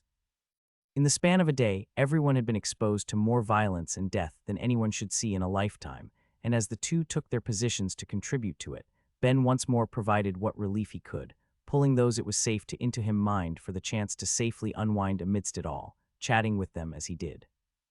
There wasn't one person who didn't know what was coming. They'd all seen it in the first wave after all, but it still wore on them as they fell back on talking about what mattered and motivated them. Family and friends who didn't have the skill or the strength to fight or who were staying behind in their cities and villages to deal with whatever was certain to slip past the defensive fortresses that dotted the lands, all to destroy what was there as they conquered the world. Didn't let any of them feel a drop of peace, with many who'd been holding on to hope that things would go as well as the first wave did already felt it fading. But through it all, Ben tried to reassure them, no matter how little he believed it himself. "We'll get through this," he'd say confidently to each one before releasing them from his mind. "The planet hasn't been preparing for so long for nothing, and we have the gods doing their best too. Once we overcome these trials, then we'll be able to move on and rebuild. We all just have to do our best till then." Hollow words, but they seemed to help, with those being spoken to ending up appreciative of the effort, while the work the heavens were showing gave a boost as well. There were clouds hanging in the air around that gate too. He was sure that was going to be true of all of them, with lightning continuing to rain down on them all, lighting up the area with constant flashes as each strike down demons, leaving their flying foes to crash down to the ground below, causing more damage to those unlucky enough to be hit from above. As he took it all in, he spared some attention for Thera as well, slipping into her mind when it wasn't immediately apparent what she was doing. There were no obvious attacks being fired off from her staff, but that was because she was directing her mana farther out, altering the density of the ground itself to leave demons falling through, only to cancel her effects and let the earth snap back into place, trapping swaths of them in one fell swoop, and moving on to different sections of the field to cast that same attack, drowning droves of them in the dirt beneath their feet. "You managing okay?" He asked her, neither of them looking away from the demons below as they carried out their attacks. "For now, it's going to be a long day, ain't that the truth?" With the heightened awareness that came with his high level of unnatural mind, he was able to take in more on the peripheries of his vision, letting him notice the occasional strikes that had to be coming from the few other awakened mages working in different locations on the field as everyone put their all into their attacks. Like trying to drain the ocean with a bucket. As he watched more and more demons come out of their strange gate, his feelings of impending defeat started to swell again. He didn't know how the gods were managing to hold on to any hope for the future, but seeing not a single gap in the wave to suggest any limit or break in what was to come left him trying to guess how many had already gotten past them, finding the number to be uncountable. Hell, just trying to estimate the number, getting through the gate each second. Wait, what's going on there? Not a break in the wave so much as it was demons making way in the oncoming swarm. A new one came through the gate, looking no different from any other, but still scratching at Ben's mind as it looked around, not rushing out like the rest, but instead simply observing, with those coming through after it doing everything they could to give the creature every bit of space they could manage, pressing into each other all of the tighter to avoid touching it. "But why do I recognize it?" Ben asked himself, the answer coming fractions of a second later as his mind made connections and his blood ran cold. From Craftsman's tower, that demon was the same one who'd stepped out of the gate briefly during the first wave, appearing to destroy Ibaru's weapon and disappearing as soon as its task was done, with its presence filling Ben's mind with questions. Why's it here and what's it going to do? With how it moved the first time, I'd assumed it had come specifically to destroy that thing given how much damage it was doing to the demons, but was that not the case? Do they have some sort of observer class among them that just happens to pop through? That would explain the one that got trapped here when the gates closed early, but then is it going to do anything now? Things definitely aren't going well enough for us for it to step in if it really only did that last time given how much damage we were doing to them, but I don't really want to assume we'll get to enjoy that level of luck.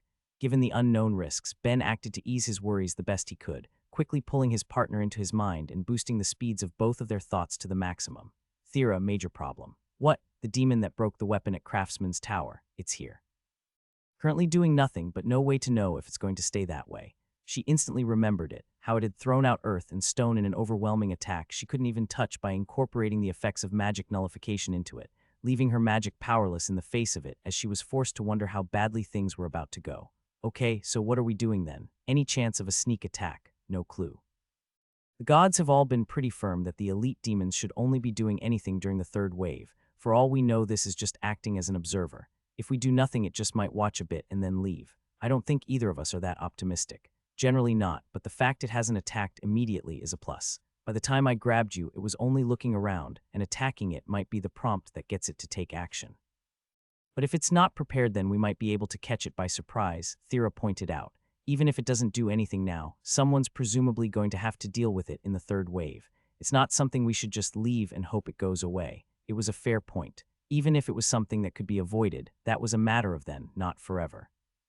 The third wave would come, and plenty of powerful threats would come with it. Even killing one more when they had the chance might make a bit of difference down the line, leaving him to give in to her opinion. Okay, if you want, then I'll point it out. He briefly scanned her memories, taking in where she was looking before he'd pulled her into his thoughts, as he projected what she'd seen into his mind for both to look at, adjusting the scene from there to show everything he'd witnessed to give a broader idea of the battlefield as a whole, letting her see where she'd need to look when he'd release her mind, before letting her go as her eyes scanned the crowd. There she muttered the second her sight locked onto the distant target while she started preparing a spell, trying to determine what would work best against a creature like that as she decided on pure, overwhelming power before she prepared to lift a small mountain of stone to throw out with as much mana behind the act as she could in the hopes that it both wouldn't be able to react fast enough to use its magic, and failing that, not have the mana or skill for it to make a difference. But as she started casting that, staring at it the entire time, its eyes stopped surveying the battlefield, instead locking onto a target in turn. Them. Before Thera even had a chance to shoot off her massive spell, the creature was already moving, stone wrapping around its feet as it jumped forward under the power of its strength and mana, and shot itself forward with its earth magic, blasting right to them in a snap. Just as fast, Thera tried to readjust her attack, firing what she had, only to watch as it was swatted away, her strength losing to its control as it reached forward, not sparing her a glance to instead grab Ben by the throat. Found you, not good. He didn't want to know what it could have possibly meant by that, and did his best to make sure he wouldn't get the chance. Despite being lifted by his neck, his throat wasn't being crushed under the powerful grip that had him so no matter how much it hurt he focused on how he might escape instead, reaching to his belt where his knife sat first to try and swipe at the monster, only for that to fail spectacularly as the very blade he'd forged with care dissolved when he tried to stab it. Yeah, magic nullification and earth magic, both likely awakened, should have seen this coming. That meant the items on him were going to be useless, but as he prepared his next attack, Thera took action. It didn't matter how powerful or skilled the monster may have been, there was no way that they shared the same limit to their mana, and that was what she aimed to exploit as she wrapped the fortress wall around the creature, filling it with her power to an extent she hoped would overpower whatever it would need to do to cancel her effect, and was rewarded for her effort as she watched it struggle, with the other mages around them seeing what was going on and contributing to her attack. With fire and dark both being shot out at its exposed face and being cancelled immediately due to the difference in skill. But through all of that, it never once let go of Ben, holding on to him while doing everything it could to fight against the crushing force on it as he contributed his own attack, materializing wood to shoot into the arm holding him at all angles, watching as it broke the skin but not getting much farther. Tough bastard, just gotta keep at it. With his idea for doing exactly that being to materialize more wood, not in the form of bullets to be shot, but instead a circular saw, strengthened under his magic and spinning to cut through the tough flesh, wanting to separate the arm from the rest of the body to free him from the beast's grasp as it struggled before staging a counterattack of its own. The entire time, its eyes had been locked onto Ben, its focus devoted to him for reasons he couldn't understand, but with how it had been trapped, it had no choice but to acknowledge Thera, seeing a genuine threat that it moved to deal with. Without showing any signs to give it away, all at once it lessened the power going toward keeping it from being crushed, taking the injuries that came with it to tear away the floor beneath her, firing it back and filling it with both of its powers in a way she couldn't react to fast enough, her body smacking against a back wall of the fortress with a sickening thud and ending her attempts to free Ben. He wanted to scream out, but with the grip on his throat he couldn't even get enough out to speak, instead trying to focus on what mattered. He could still feel the effects of bind between them, which meant she was alive, but with no one else powerful enough to help him nearby, the demon had freed itself an instant later, neither killing him nor releasing him, but instead jumping back from where it had come. Oh shit, oh shit, oh shit, oh shit. Is this fucker trying to go back through the gate? Why? Okay, not important right now. My other attacks weren't enough, which means I need to do what I can with my very limited options, and of them there's really only one that might work, even if there could be some consequences. Not to mention what I'm going to have to survive if I escape. They were already far enough from the fortress that if the demon dropped him then, and there he'd be falling a couple stories to land right in the center of that mad horde, but that was something he could deal with when it happened. For the time being, he took a risk, knowing he might damage his very soul as he reached out to the monster with Connect and felt it link, only to go through the added horror that came from being able to see the creature's skills. 3 awakened ones, with low soul magic being one at the 0th level, but that wasn't unexpected. It was the innate magic of the demon race, and even if they only needed the 7th level to reach sapience, it seemed obvious that something as powerful as that might have managed to get it higher. No, what really gripped him was what else he was seeing. Despite having had to do the majority of its growth without the benefits of the system to strengthen it, both of its other awakened skills, high earth magic and magic canceling, were each at the 9th level. The monster that held him was a contender to become a god for 2 completely different paths to power. Extra not good. Okay, time to risk it all. With the connection up, he both exposed the full weight of his mind to it while at the same time ripped as much mana from the monster he could, tearing away a flood and overfilling his soul, all to inflict the damage he could in the hopes of either killing it or leaving it in a state of mana exhaustion, with neither attack working. The thing didn't damage his soul like the mindless one had managed in the past, but it easily broke the connection, and with it, took away his final option. Not even glancing at him despite what Ben had just put him through, the monster simply carried on, bringing him through the gate to whatever waited beyond.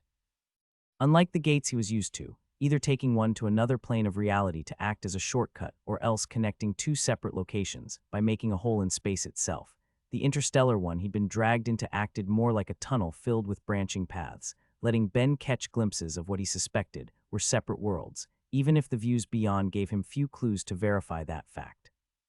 Each view was sickening in a way that would have made him laugh at the irony if not for his current situation.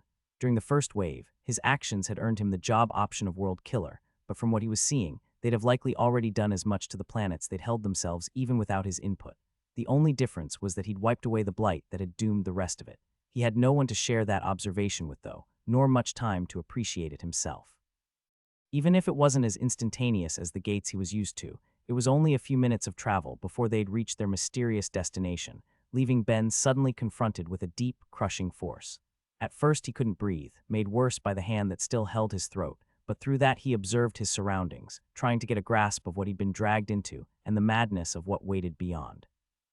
Not just getting glimpses, being on a whole new world let him see far more than he had just moments before. The lands looked devastated, but not completely. There were occasionally tufts of grass and moss that could be seen, telling him that there were likely bits of non-demon life hanging on. There had to be to feed them all unless their go-to option for food was either invading worlds or pure cannibalism. It was apparent that there were some simple structures around too, nothing approaching the level of even the simplest of structures his world or Earth held, instead being simple dirt hovels for whatever minor bits of privacy and protection from the elements they would provide. But those were just the small features, something he had to assume would be consistent across every demon world given the race's proclivity to violence and destruction. They were nothing compared to the other structures around. It was something he'd only been able to catch glimpses of as he was carelessly dragged along, but out of the corner of his eye he could see the portal he'd come through, as well as everything that lied beyond it. Along with a dozen other portals stretching across who could know how many planets, he could see strange, transparent containers filled with inky darkness, a huge one at the center of them all but each one picking at his sacrilege, almost blinding him to what sat farther back in his curiosity. From where he was, it appeared to be a massive glass structure with hints of movement within, the most complex thing he'd gotten his eye on compared to anything else around that was forcing him to reevaluate some of his other assumptions. Even if he didn't have a good view of it, he could see it largely arched around the gates while being a few stories tall, the sort of thing he couldn't imagine the demons creating, and forced him to question if they had depths he hadn't seen. Perhaps some did in fact grow into builders and makers when they gained their intelligence, and the others let them do as they pleased, or maybe they kept slaves from the planets they conquered and put to work. It was impossible to say without more information, and as things stood there was no guarantee he'd live long enough to get it. He couldn't escape the one holding him, and the weight bearing down on him from all directions was oppressive enough that he was sure he'd struggle under it even if he escaped. All he could do was fight against it as he forced his body to finally take a breath. With his first breath, it was instantly easier to take a second and to continue on from there, even if it came with a new concern. Integrated demonic body had leveled up, a skill he hadn't leveled in ages, seemingly for no reason at all, was merely being on a demon world enough to help it tip over its edge. He didn't know, but it did come with a bit of clarity, which allowed him to notice something else that should have been obvious right from the start. He wasn't the only one feeling the pressure. There were demons all around them, each looking beaten down by the air itself, and it made Ben remember the memories of a demon he'd looked at in the past, with it having felt even worse before it had escaped through the gate than he had upon arriving there, while it even affecting the one that held him. Whatever the feeling may have been, it was indiscriminate, harming all of them under its effects, even if the direction he was being dragged was making the feeling grow stronger with each of his captor's steps. Still, he'd regained some clarity of thought, enough to realize a far bigger emergency as he sent a small burst of mana through one of the necklaces around his throat, destroying the enchantment on his personal job crystal, and letting him breathe a small sigh of relief for having done so before his possessions had been gone through, either after being stripped or eaten depending on how things went for him. The demons had access to the status system. There was no helping that, but at the very least, he wouldn't be the one responsible for them getting access to all of the additional benefits that would come from taking a job as well, with that small sense of peace lasting till the next notification. What? From level 6 to 8 of one of the skills, he least wanted to raise, seemingly for no reason, at least as far as he could see, telling him that the demon organs within him were incorporating further than they already had been. It had its benefits. He'd heal significantly faster with each level, and it would make him better at pushing beyond his limits too, something that he'd need if he somehow managed to get the chance to escape.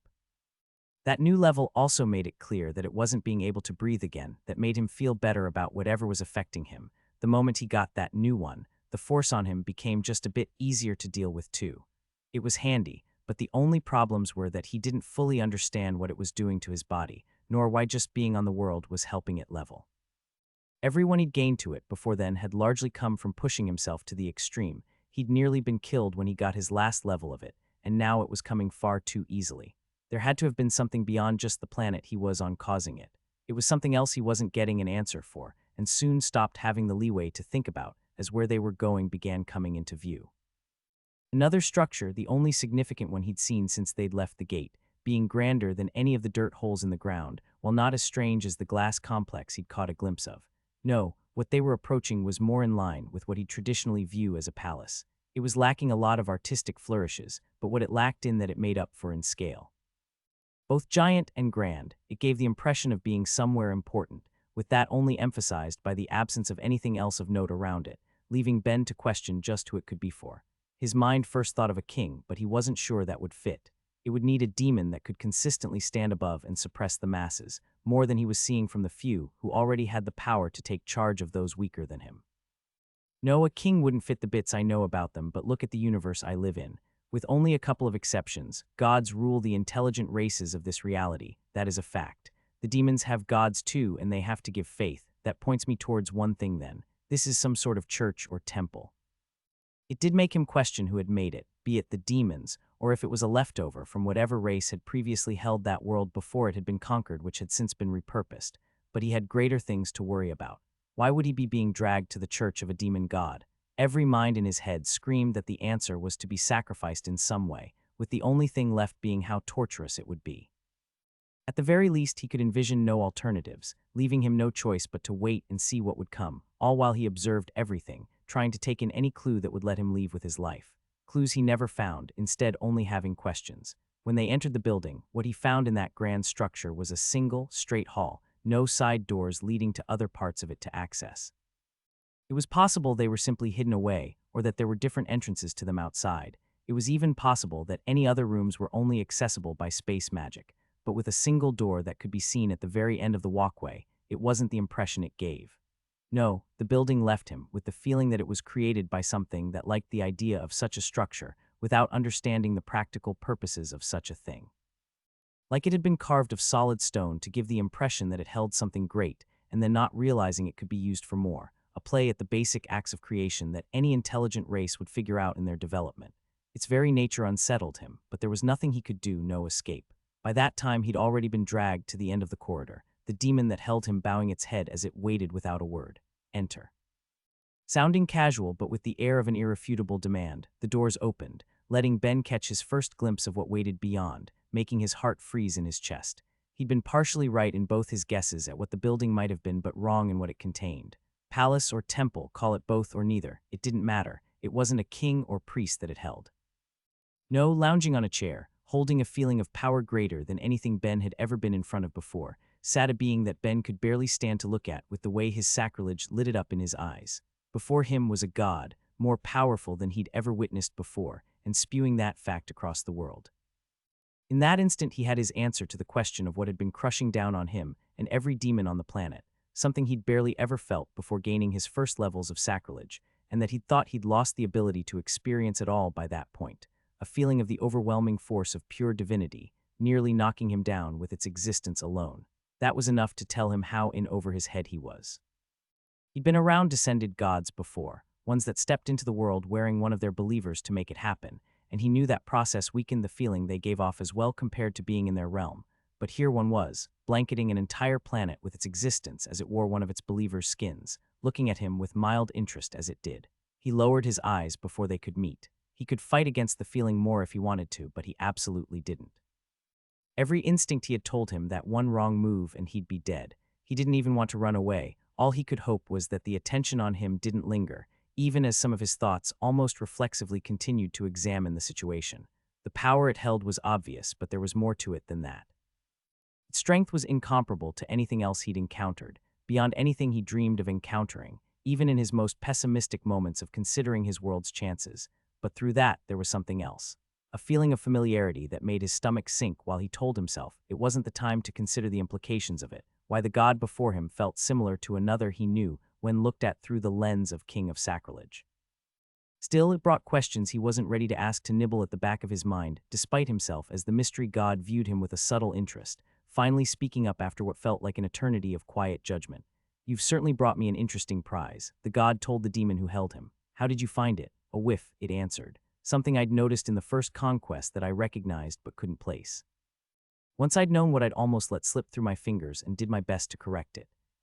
You've done better than you know. Not just an artifact of the mithril lands, you found me quite the curiosity. Tell me, mortal, you face my divinity unnaturally well and your mind is hidden from me. Why is that? Are you some weapon your world has created in the hopes of going against me?" He was addressing Ben, but he didn't know how to respond, nor how much to say. The fact that his mind was still hidden from the god like it was from all others was a benefit, but anything he could mention would have consequences. Dare he explain his unreasonably high sacrilege? He wanted the god to know as little about him as possible, but it was clear he needed to say something. Even with his mind's rushing to think of how to answer, it was apparent he'd taken too long, with the god pointing downward and making the demon who held him throw him to the ground with enough force to make his bones scream. "Well," the god asked again, "I know the dead one bound to you has shared its gift of language. Will you answer or not?" "I'm not a weapon, I'm an artist," he managed to get out through the pain. "As for the rest, I'm told I have a constitution that rejects gods to an extent. It's not something that anyone gave to me, though. It's just how I am. So you can speak through my power, good, that wasn't all I had to ask. Your smell, how have you been touched by the mithril lands? And perhaps more important, why does my people's blood flow through your veins?" As for the second, I was once attacked by one and was near death. Its organs were fitted into my body to keep me alive," he answered honestly, seeing no other choice as he thought about how to answer the first part. He was able to put together what the god was asking at least, but it left the question of how much he should be willing to give away, not to mention how much he could. What did the demons know of the world they were invading? Did they already know it was a refuge for those who'd escaped their past slaughter? Could the one before him tell from its throne that the planet it invaded held hundreds of gods who'd escaped with their races? It was all questions he couldn't get an answer to. All he could do was tread as carefully as he could when he spoke up. "As for the first, I once gave a prayer to a god of a dead race that had sought me out, and it granted me its favor. I assume that's what you're referring to." "I see, so it escaped in the end," the god muttered, clenching a fist in the only sign to show its displeasure. "So you aren't a survivor of its race?" "I am not." The answer didn't seem to affect the one before him, but it caused a massive reaction with the demon at his side. The monster that had dragged him there threw its face into the ground at Ben's words, leaving a bloody mess from the force as it spoke with its head pressed into the floor. "My apologies, my lord. I did not know I was wasting your time on something as insignificant as this. It's fine, as I said, you've brought me something interesting, to the point I can't help but wonder what else it knows, if only its mind wasn't hidden from me." It lightly tapped its fingers across its seat in thought, staring Ben down the entire time, leaving him to feel the weight of that gaze. It felt like the god could see right through him, even without access to his mind, but it led to a choice from the divine before him, lifting a single finger as the only signifier of any change as a new notification went off in Ben's mind. So that of all things worked, but it feels as though I'm only being rejected more so. Fascinating. A small muttering from the god, but one that suddenly gave Ben a feeling of answers, at least in small part, to one of the things he'd gone through since arriving on that world. He was sure that the demon god, Owen it seemed, had given him his blessing then to try and strengthen the connection between the two of them, to get past Ben's resistance to the divine and let him into his head, only for it to have the opposite effect. When he'd first gained his sacrilege, Myriad had told him it felt like it more heavily resisted gods he had a stronger connection to, with what just happened not only proving it, but giving an answer to why his demon body skill had just leveled up so much. It was a connection he'd already had to the god before him, however loose it might have been. Just being on the planet under that thick blanket of divinity had to have been enough for King of Sacrilege to help it grow in an attempt to resist it. Getting the blessing on top of that was enough that he was handling the force on him better than he had been only seconds before, but with its attempt failed and nothing more to do, the god before him began to lose interest, sinking back into its seat and waving a hand. No matter. It will make for an interesting trophy, so you'll be rewarded, prospect. Now just to put this with the rest, not sure what was being talked about, Ben watched as the god lifted his hand, and suddenly he was somewhere else. No longer in that strange throne room with the demon and the divine, instead sitting in what he could only call a cage.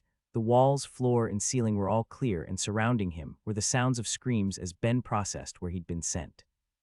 What he'd first viewed as a structure made of glass was instead a massive, complex barrier of countless rooms, each of them holding a prisoner from across tens of thousands of worlds, all forced to look out onto the gate that had brought them there. Prizes to mark the conquests the demons had kept managing, all on display for the thick masses below that would see them as nothing but a meal should they get the chance. His existence reduced to a forgotten spectacle among the mass of others who had to have been trapped there for untold millennia. It made Ben truly understand the reality of the situation he found himself in as he punched the wall before him and screamed. Again, he'd been captured and imprisoned again, as what the god had called him sunk in. He was a trophy, a reward to be won amongst all of the others it seemed Owen had kept, races of all sorts held there with many not being anything he'd seen before, all of them trapped to serve as a closer reminder of what the demons had claimed beyond the distant planet. Even as he screamed against his situation though, even as he pounded against the wall while his rage spilled out of him, his mind continued to think. He wasn't dead, he hadn't been tortured or dismembered, he was simply trapped. Something he'd been before and something he'd escaped too. He wasn't obviously being watched by any guards, and the demon god hadn't even bothered to take his supplies. As bad as all of that was, with the way off that planet right in front of him too in the form of all of those nearby gates, that meant he even had options to take advantage of, so long as he could only pull himself from his prison. Okay, I'm trapped, locked up who knows how many light years from home, but at the same time, that's all I am. I haven't been crippled, I haven't even lost any limbs or a single material I have on me. That means I can work to get out of here. Maybe it will take a while, but at the same time, if all I'm facing is imprisonment, then how bad could it actually be? A question that was answered with the sounds of laughing and a voice from the cell beside his, speaking up once he was finished with his despair. It's a bit too soon to go insane over this newbie. At least give it a decade, maybe even try for a century if you're feeling feisty. Turning to look, Ben felt his stomach drop with what he saw talking beside him. A member of a dead race from a god he despised like no other. It seemed he'd be spending his time there with what had to have been the last Galwaxian. A squid-like head atop a nearly human body, Ben would have recognized it anywhere, not just from what he'd seen in the dead god's trial, but from his eternity decoding languages within the archive too, making their appearance all too familiar to him as he took a breath. I hate Galwax, I don't hate his people. One of them even improved my enchanting by a mile. Be cool. Oh, not insane yet, neighbor, just indulging in a touch of despair first. I think I'm done for now. He looked around his new environment as he said it, finding more and less than he would have hoped for. The room he was in was nearly entirely empty, save for a block about a foot by a foot in size, but he'd had more space to use than he would have hoped either. His prison looked to be roughly 3 meters by 3 meters in all directions, giving him space to move at least, even if the neighbors left something to be desired. Left, right, top, and bottom, all around him were more cells, each filled with a different race in varying states of wellness. Really, the Galwaxian was the only one who seemed at all sane, with the rest either screaming in madness, shaking, or otherwise looking completely unresponsive. Dead. No, it looks like that one's breathing at least, which is an okay sign. If something goes wrong, my corpse isn't going to be left here to rot. The issue is on the opposite end of the spectrum. I may not know when Galwax's world fell, but it's definitely been hundreds of years, maybe over 1,000, and there's no way they live so long. Our lifespans have to be being extended while we're in here. Since King of Sacrilege didn't suppress any beneficial effects, the gods gave he was willing to bet he'd be covered by it too, for good or ill. If the one beside him meant he was right about him being there for decades or centuries, then there could easily come a time where he'd want death as an escape or mercy. But let's not worry about that. I will get out of here. The question is only a matter of how and oh. Oh, that's not going to be good. He hadn't realized it immediately, but as soon as he'd been sent to his new prison, it had broken the effects of bind for him. It was too coincidental for him to believe that Thera had been killed at the same time, but she wouldn't know that. The only thing she'd be aware of was that sometime after being dragged through the demon's gate, their connection had broken, and she'd know he wouldn't do that himself. That meant the only choice she had to go off of was to assume he'd been killed. He didn't know how she'd react to that, but knew it was likely going to be bad for the demons at least. And with nothing he could do to change that where he currently was, he did his best not to focus on it, knowing his only chance at correcting any assumptions made about his demise was to escape. There were a lot of other things going through his head after having been dragged there too, but what he focused on first was what lay directly outside his prison, the mysterious domes around the portals, each one pricking at his sacrilege in a way different from the barrier that held him. His prison scratched at it due to the power of the god that filled it, but the dome was different. Whatever it may have held gave him the same feeling he got any time he saw a person, with one potential implication coming to mind, something that could not only help him get home if he could only escape, but would also explain the demon race's power to conquer the stars as well. But if they're what I think they are, oh boy, that's going to get really complicated when I get back. Okay, ignoring it for now. Reaching that was going to have to be the last step in a plan that didn't have a single one before it figured out. He first needed to discover how to break the cage that held him, and for that, he turned to the only conversation partner it seemed he'd be getting for a while. Hey neighbor, I don't suppose you've seen anyone escape in your time here, have you? The question was greeted with a mad cackling, the Galwaxian getting what words out he could in between quick breaths. Oh, and now he wants to escape. He cried out, oh, to still be so young, to still feel that touch of hope. That will end soon enough. You could have just said no. Of course not, there's no escape, so the sooner you accept the reality of the situation, the better. You and I are in this for the long haul. Okay, good talk, but I'm not ready to give up quite that fast. I take it you're young for your kind. He suddenly asked Ben. You sound like it. Look around you. Do you really think nobody else here has attempted to free themselves? Don't waste your time. Well, seeing as how it looks like I'm going to have nothing but time until the asshole holding us gets bored and turns us into food for everything down below, I might as well be doing something instead of just giving up. So if you don't mind, fool. The word was a mutter that Ben ignored, no longer looking at his neighbor and instead focusing on the wall before him. It would be tight, but if anything he was about to test worked, then he'd have to risk the damage to his soul running through the crowd below, stealing what mana he could and hoping he wouldn't lose too many limbs by the time he escaped that world. But that only matters if I can get out. Okay, test 1. It was a barrier powered by the divine, something he'd actually managed to escape before in the Earth Tower. It was obvious the one in front of him was more powerful than that prior one had been, but then so was he. Trying to empower his material manipulation with King of Sacrilege, he used that skill's destructive aspects to try and break the barrier like he'd done in the past, burning nearly all of his mana only to feel it fail. Test 1 failed. He hadn't really expected a success, but the fact it hadn't worked still ate at him as he waited for his mana to refill, still having the effects of his mana recovery potion before going on to his next attempt. For the second test, it was another he'd had to do in a tower before, back when he'd been trapped between the floors of the Dark One. Focusing on his sacrilege within himself, he tried to push through, hoping his body would slip through the divinity around him to freedom. Again it failed, with his next few tests seeing if any combination of the first two would work, leaving him without success later as the entire time he ignored the giggles and snide comments from the cell beside him, watching him and waiting for him to give up. Fine, test 6 then. He materialized a hammer and quickly built what enchantments he could on it before striking the wall with all of his strength, feeling his arms shake but not getting so much of a dent. Another failure, but one that got an unrelated change with the one beside him falling silent, leaving Ben to cast his eyes to him and finding the man in a bow, his fast pressed into the floor below. What are you doing? I give my respect to the Master Magus, he said, sounding almost reverent.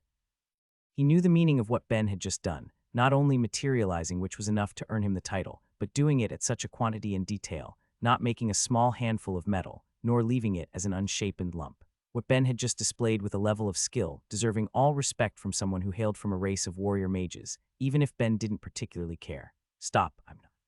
Oh, I totally am a master mage though, that feels a little weird to think about. It was even a job he'd taken and finished, so it shouldn't have felt weird to hear, but that just wasn't how he thought of himself.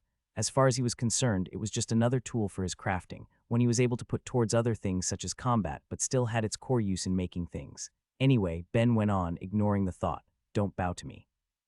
Let it happen, this is the only bit of respect you'll be getting from me till you give up. Okay, screw you then. He was only on his sixth test while only having spent a bit over an hour on it. There were still tons of things he could try, with his next act being more materializing and enchanting, making a gun and a mithril bullet, covering it with sacrilegious enchantments, and anything else he thought might work before firing it off into the barrier, with that attempt not yielding any better results either. Test 7 failed. God, this is going to be a long day. A blink and the scene had changed. One moment, Thera had been at one of the invasion points, fighting against a demon far more powerful than she should have been encountering in only the second wave, and the next her eyes were shooting open, her body darting up with them to find herself in the busy hospital she'd been serving, swarmed by spirits as she tried to make sense of her jumbled memories. Last she'd remembered she'd been hit, and hard too, but the sheer quantity of light and life spirits around her answered why she wasn't feeling it. She could only imagine that whatever ones had found her during the battle had called the others to start working on her before she could even be dragged off from the grounds, leaving her back in top condition and only needing to wake up, with someone else taking notice of that fact. Glad to see you up, the hospital's director said, with Thera feeling suddenly very aware that she'd never learned the woman's name. An insignificant fact, but one it felt like her brain was trying to escape to rather than confront her real issue, one that was skating around the periphery of her consciousness as she slowly got her thoughts in order. An issue she didn't have time to come to herself, with that very director bringing it to the front of her mind as soon as she'd gotten the chance. I was told the demon took your companion. Saying something so shocking to someone who'd just woken up felt cruel, but as the one in charge of managing so many lives, she didn't have the time to waste on consolations and cheap words. She'd examined Thera while she'd been unconscious and hadn't found anything that made her worry about the shock of it negatively affecting her, and as terrible as the news was, she both needed to know and didn't have time to waste worrying when she was in a state where she could get back to work. But the mind was not such a simple thing, able to compartmentalize against emotional blows, especially not when it revealed something she had been subconsciously ignoring. She couldn't feel the effects of bind between them. A passive skill that let both of them find the other at all times, always pointing in the same direction. Thera knew it could be turned off, but neither of them ever actually did it. There was no point. Having it up was convenient, and in a time like that, a comfort. Something they could both look to while the world went to hell and know that the other was still there, even if out of sight. It wasn't something Ben would just turn off. She felt a grip on her heart and bile rising in her throat at the obvious implication, but she refused to accept it, instead asking more questions. What do you mean taken? Tell me exactly what happened. Taken wasn't the same as killed. There was no reason to think he was dead just because of that, no matter what implication came with her skill's silence. But the woman by her side had no other answers for her to go off of. I'm sorry, that's all I was told. Now if you're feeling good enough to work. How long was I out? She instead demanded, knowing that there were people she needed to help but not caring then and there at all in comparison. No matter how cold it was, the people around her were strangers. Ben was Ben, about 3 hours, not long. A short enough time at least that there were sure to be people in her last point who'd witnessed what had happened, while still being stationed to fight more, and without waiting for anyone to say another word she was up and out, rushing through the miniature gate to the battle beyond, going up the fortress's wall, and ignoring the damage the demon had caused along it as her eyes scanned the other mages. There. She hadn't been particularly observant of the others around her at the time, but there were at least a few she recognized on sight, and she went over to the closest, ignoring the spell he was trying to cast as she grabbed his collar and pulled his eyes to her, getting a small yell of distress from him until the man realized she wasn't a demon. The hint of relief at that fact only managed to last until he saw the emotion her eyes held as she spoke up, her commanding tone telling him she wasn't going to accept a lazy answer. What happened to Ben? Who? The person I was working with here a few hours ago that a demon got hold of. She yelled in his face, just wanting an answer as the man cowered. You were here, you must have seen something since this all happened right fucking beside you, so answer me. With her feelings came her mana, shaking the battlefield in her rage and despair that only scared the man in her grasp more but still got her the answer she was looking for, no matter how terrible it might have been. I don't know. The demon that grabbed him, it dragged him off through the point, that's all I saw. The answer left her loosening her grip, letting the man fall to the ground as she stood amidst the battle in agony. Why would Ben have possibly been taken? She still remembered what the demon had said when it had first gotten its hands on him. Found you. But why had it been looking for him at all? And why go to the trouble of pulling him through the invasion point if it was just going to? He's not dead, she told herself, cutting off the thought. It didn't matter what her skill was telling her, nor what any reasonable judgment that could be derived from the facts implied either. If he was taken then, it was for a reason, and if she couldn't feel him through the skill they shared, then that was just because there was a limit to it she'd never been able to see before. Maybe the vast void between the stars was too big for an ability like that to work, or maybe it was being blocked somehow. She didn't know and she didn't care. The only way to get answers would be to ask the one who'd given her the skill in the first place, and she didn't think Analia would have the sort of time to answer a question like that as it was in the first place. Nor did she want an answer, not really. Let her believe that she was right. Let her have her hope with the world crumbling around her. What good would knowing do when she still had a war to fight? Even then there were people dying around her, and demons escaping into the wider world. What would allowing herself to fall into despair accomplish? A small part of her made her glance at the distant portal, whispering to her that she should throw herself in, that she should go out and find him, but she forced herself to squash it. It wasn't like people across the lost worlds had never attempted such a thing before, and every time it failed, not even bringing back any information to be used. As powerful as she was, she knew it would just be an act of throwing away her life. If she was going to believe that he was alive, then she needed to stay alive as well. And if he's not well, there's always the third wave to see what's on the other side of that. For the time being, she just hoped he'd find his way back and forced her feet to carry her away from the ongoing battle, back to the hospital where she had work yet to do. Test 1097 failed. Over the course of the day, not stopping for sleep or rest, Ben had carried out his tests, looking for any sort of weakness in the barrier that trapped him that he might be able to exploit, coming up empty each time. He hadn't been expecting to succeed immediately. He knew that was too much to hope for, but he had thought he'd get more than that. A small scratch lasting fractions of a second, a dent or small hole that would refill itself faster than a normal mind could perceive. Anything that would imply that he had hope. That dreaming of escape wasn't the fool's errand that the Galwaxian trapped beside him kept saying it was. It's only been a day. Ben told himself, trying to keep positive. I have all the time in the world to try making it out. No reason to be discouraged about not getting it immediately. As he thought it though, other darker voices in his head were making their opinions known. Everyone else trapped here has had all of the time in the world too, thousands of years of it without luck. Why would I be any different? Stop thinking like that. And it's obvious I'm missing some pretty crucial bits of knowledge. Look at what's trapped outside. I'll worry about it when I get there. Owen mentioned something dead bound to me that has to be. Something I'll talk to the gods about when I get back, he thought forcefully with his negativity going on. Which gods? The one that looks just like Owen in my eyes. Yes, and if they're related somehow, how much of what I know is a lie? Ben slapped his cheeks hard, feeling the sting of his powerful strike as he muttered under his breath. Okay, if I don't get out after a century then, I think I'm just going to end it all instead of being alone with my thoughts like this. Ha, you think no one else has tried? The Galwaxian cackled, drawing his eyes. Watch this. Before Ben could ask just what he was supposed to be watching, the man had grabbed tight his own throat, squeezing and tearing away vital chunks of flesh as blood sprayed out.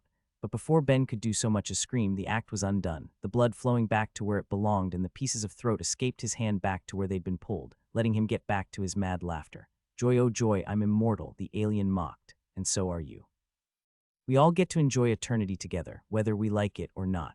Okay, point-proven asshole, so anything else I should know? Any chance our captors are going to zap in any food or water at some point? Why would immortals possibly need to waste time on eating, or be spared the resources? That's true. Ben hadn't once felt hungry or thirsty since he'd arrived, something he hadn't noticed as he'd been focused on his tests, with what he'd felt in his current break being merely the psychological need for the stuff.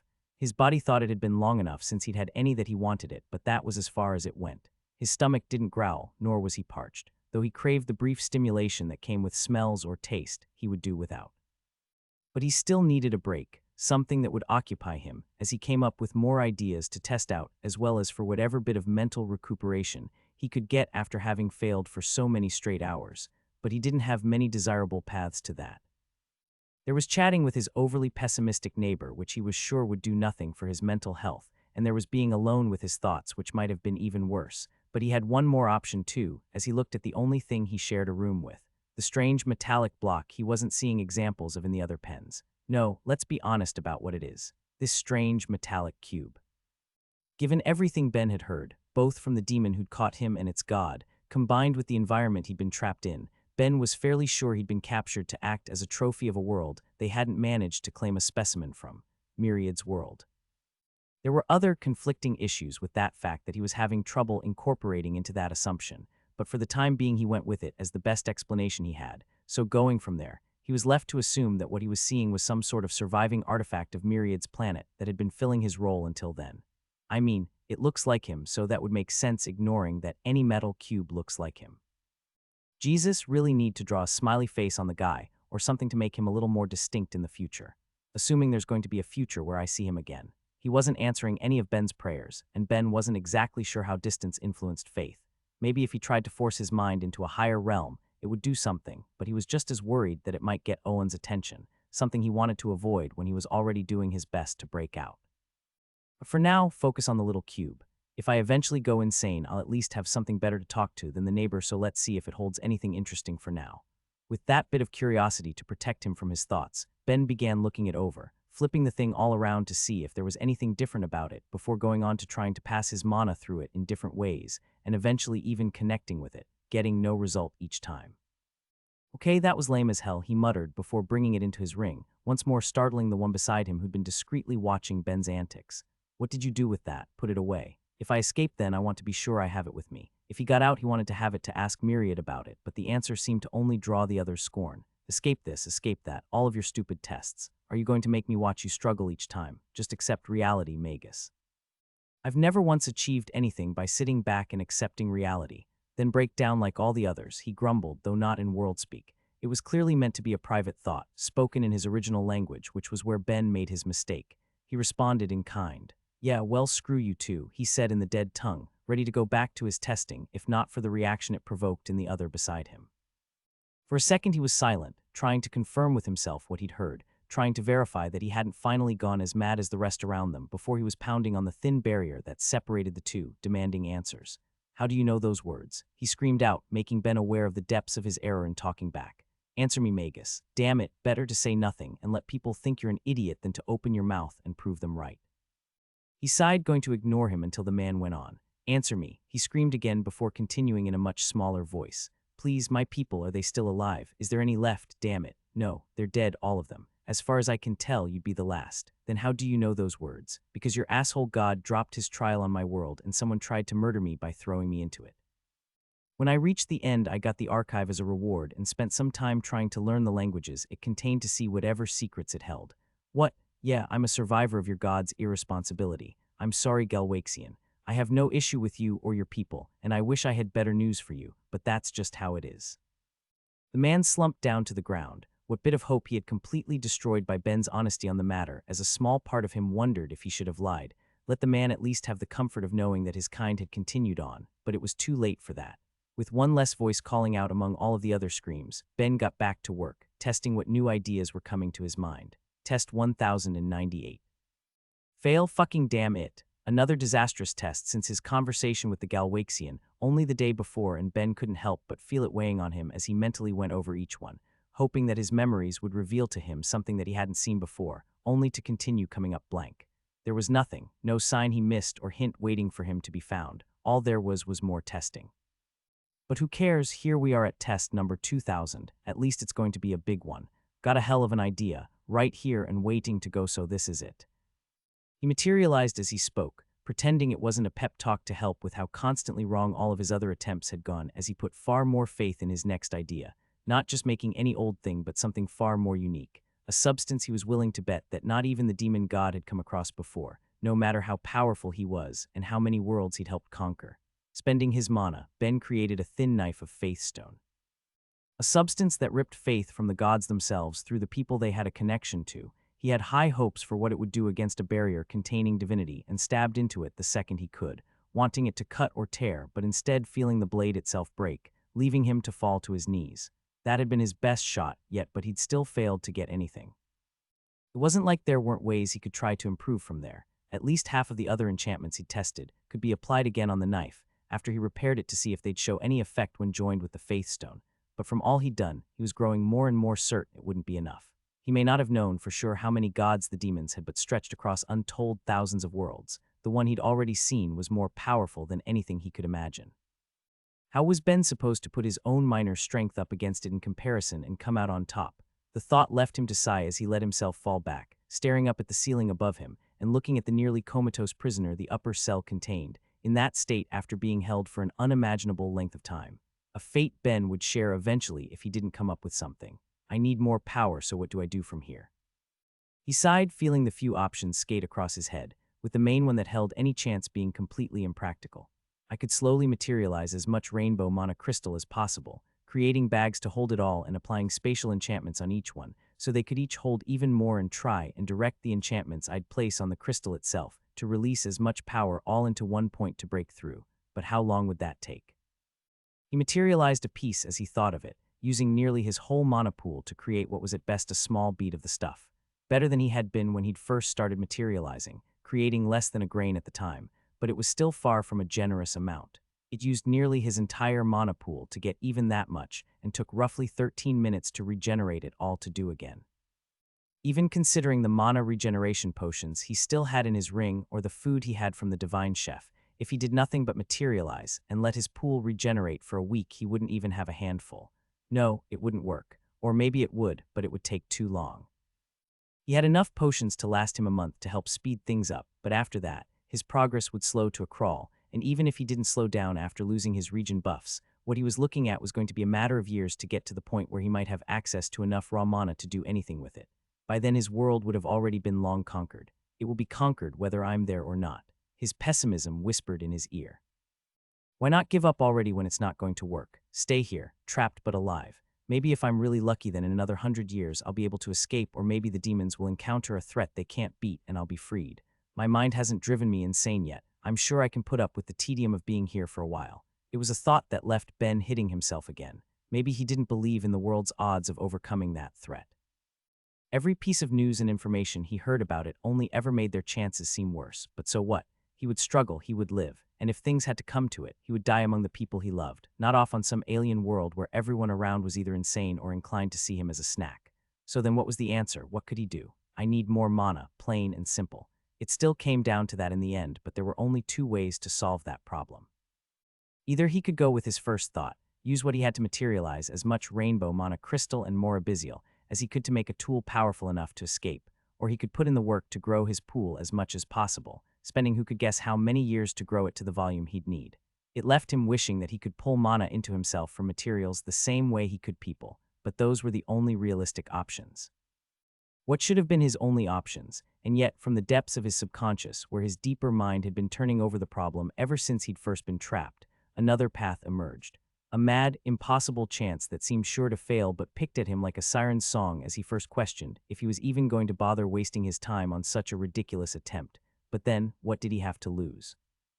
It was only going to take his mana and a bit of prep, none of which would be hard, as he grabbed what had previously been a job crystal from around his neck and placed an enchantment on it, holding it tight in preparation for his act of materialization.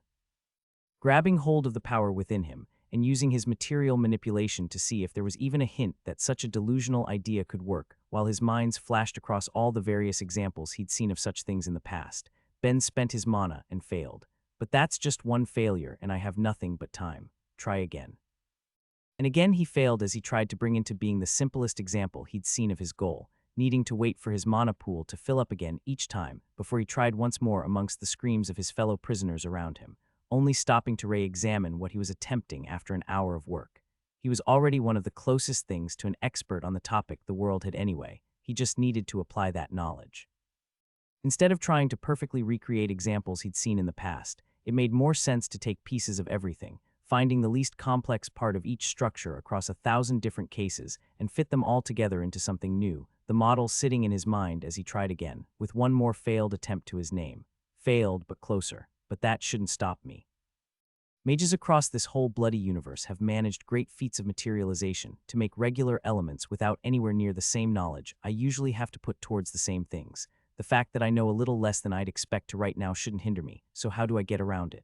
More importantly, how do they get around it? Let's say I knew nothing about iron, how would I possibly bring it into being? As it stood, his method involved using everything he understood about it at once, looking at its physical and chemical properties, along with his basic sensory inputs to force its existence upon the world. A regular mage just had less. They could understand it through their senses and a few of the physical properties. Maybe if they really looked into it, they could understand one or two of the ways a given substance would react with other things, but they could succeed while knowing less overall. So when I look at it that way, a problem becomes apparent. I don't think what I'm trying to make even has physical properties, and there's absolutely no chemical ones. Hell, I haven't even technically experienced it with my own senses, only seeing it at all by looking through the eyes of 3 others. So where does that leave me? How do I make up for that? While he lacked those core properties, he did have other ways to make up for it. He was aware of at least some of the purposes behind its structure, and he knew it was a shifting, growing thing. He knew that they functioned as records, sources of growth and power and more, and he knew that they were one of the few, if not the only, constants across the multiverse and even the space between. He felt he knew so much about them compared to anyone else, but he didn't even know what they were made of. But if it doesn't have a name, then I'll just give it one, he muttered to himself as he tried another attempt, feeling all of the mana within him move. From now on, the thing I'm trying to make is essence, and a proper arrangement of essence is the simplest form of the ever-changing thing he could imagine, one that any creature with the misfortune to be born within such a state would curse compared to all others. One that would be even worse than his own, and in an unnatural act of materialization, the likes of which the universe had never seen before, Ben used his powers and created a soul. Once all of those notifications finished, Ben sat in silence for a moment, taking them all in and muttering the first thought that passed through his head once it was all done. Isn't lesser inspiration supposed to just awaken to inspiration? Compared to everything else, it was completely inconsequential, even if it felt like a taunt at that point, as his mind skills kept up their naming scheme with each awakening, but he pushed that to the side. It was nothing compared to everything else he'd just gone through, and he took a moment to think it over while waiting for his mana to return. The levels to his crafting and material manipulation were both excellent and made enough sense to him. What he'd just done was an act of creation like no other. He absolutely deserved the levels for them.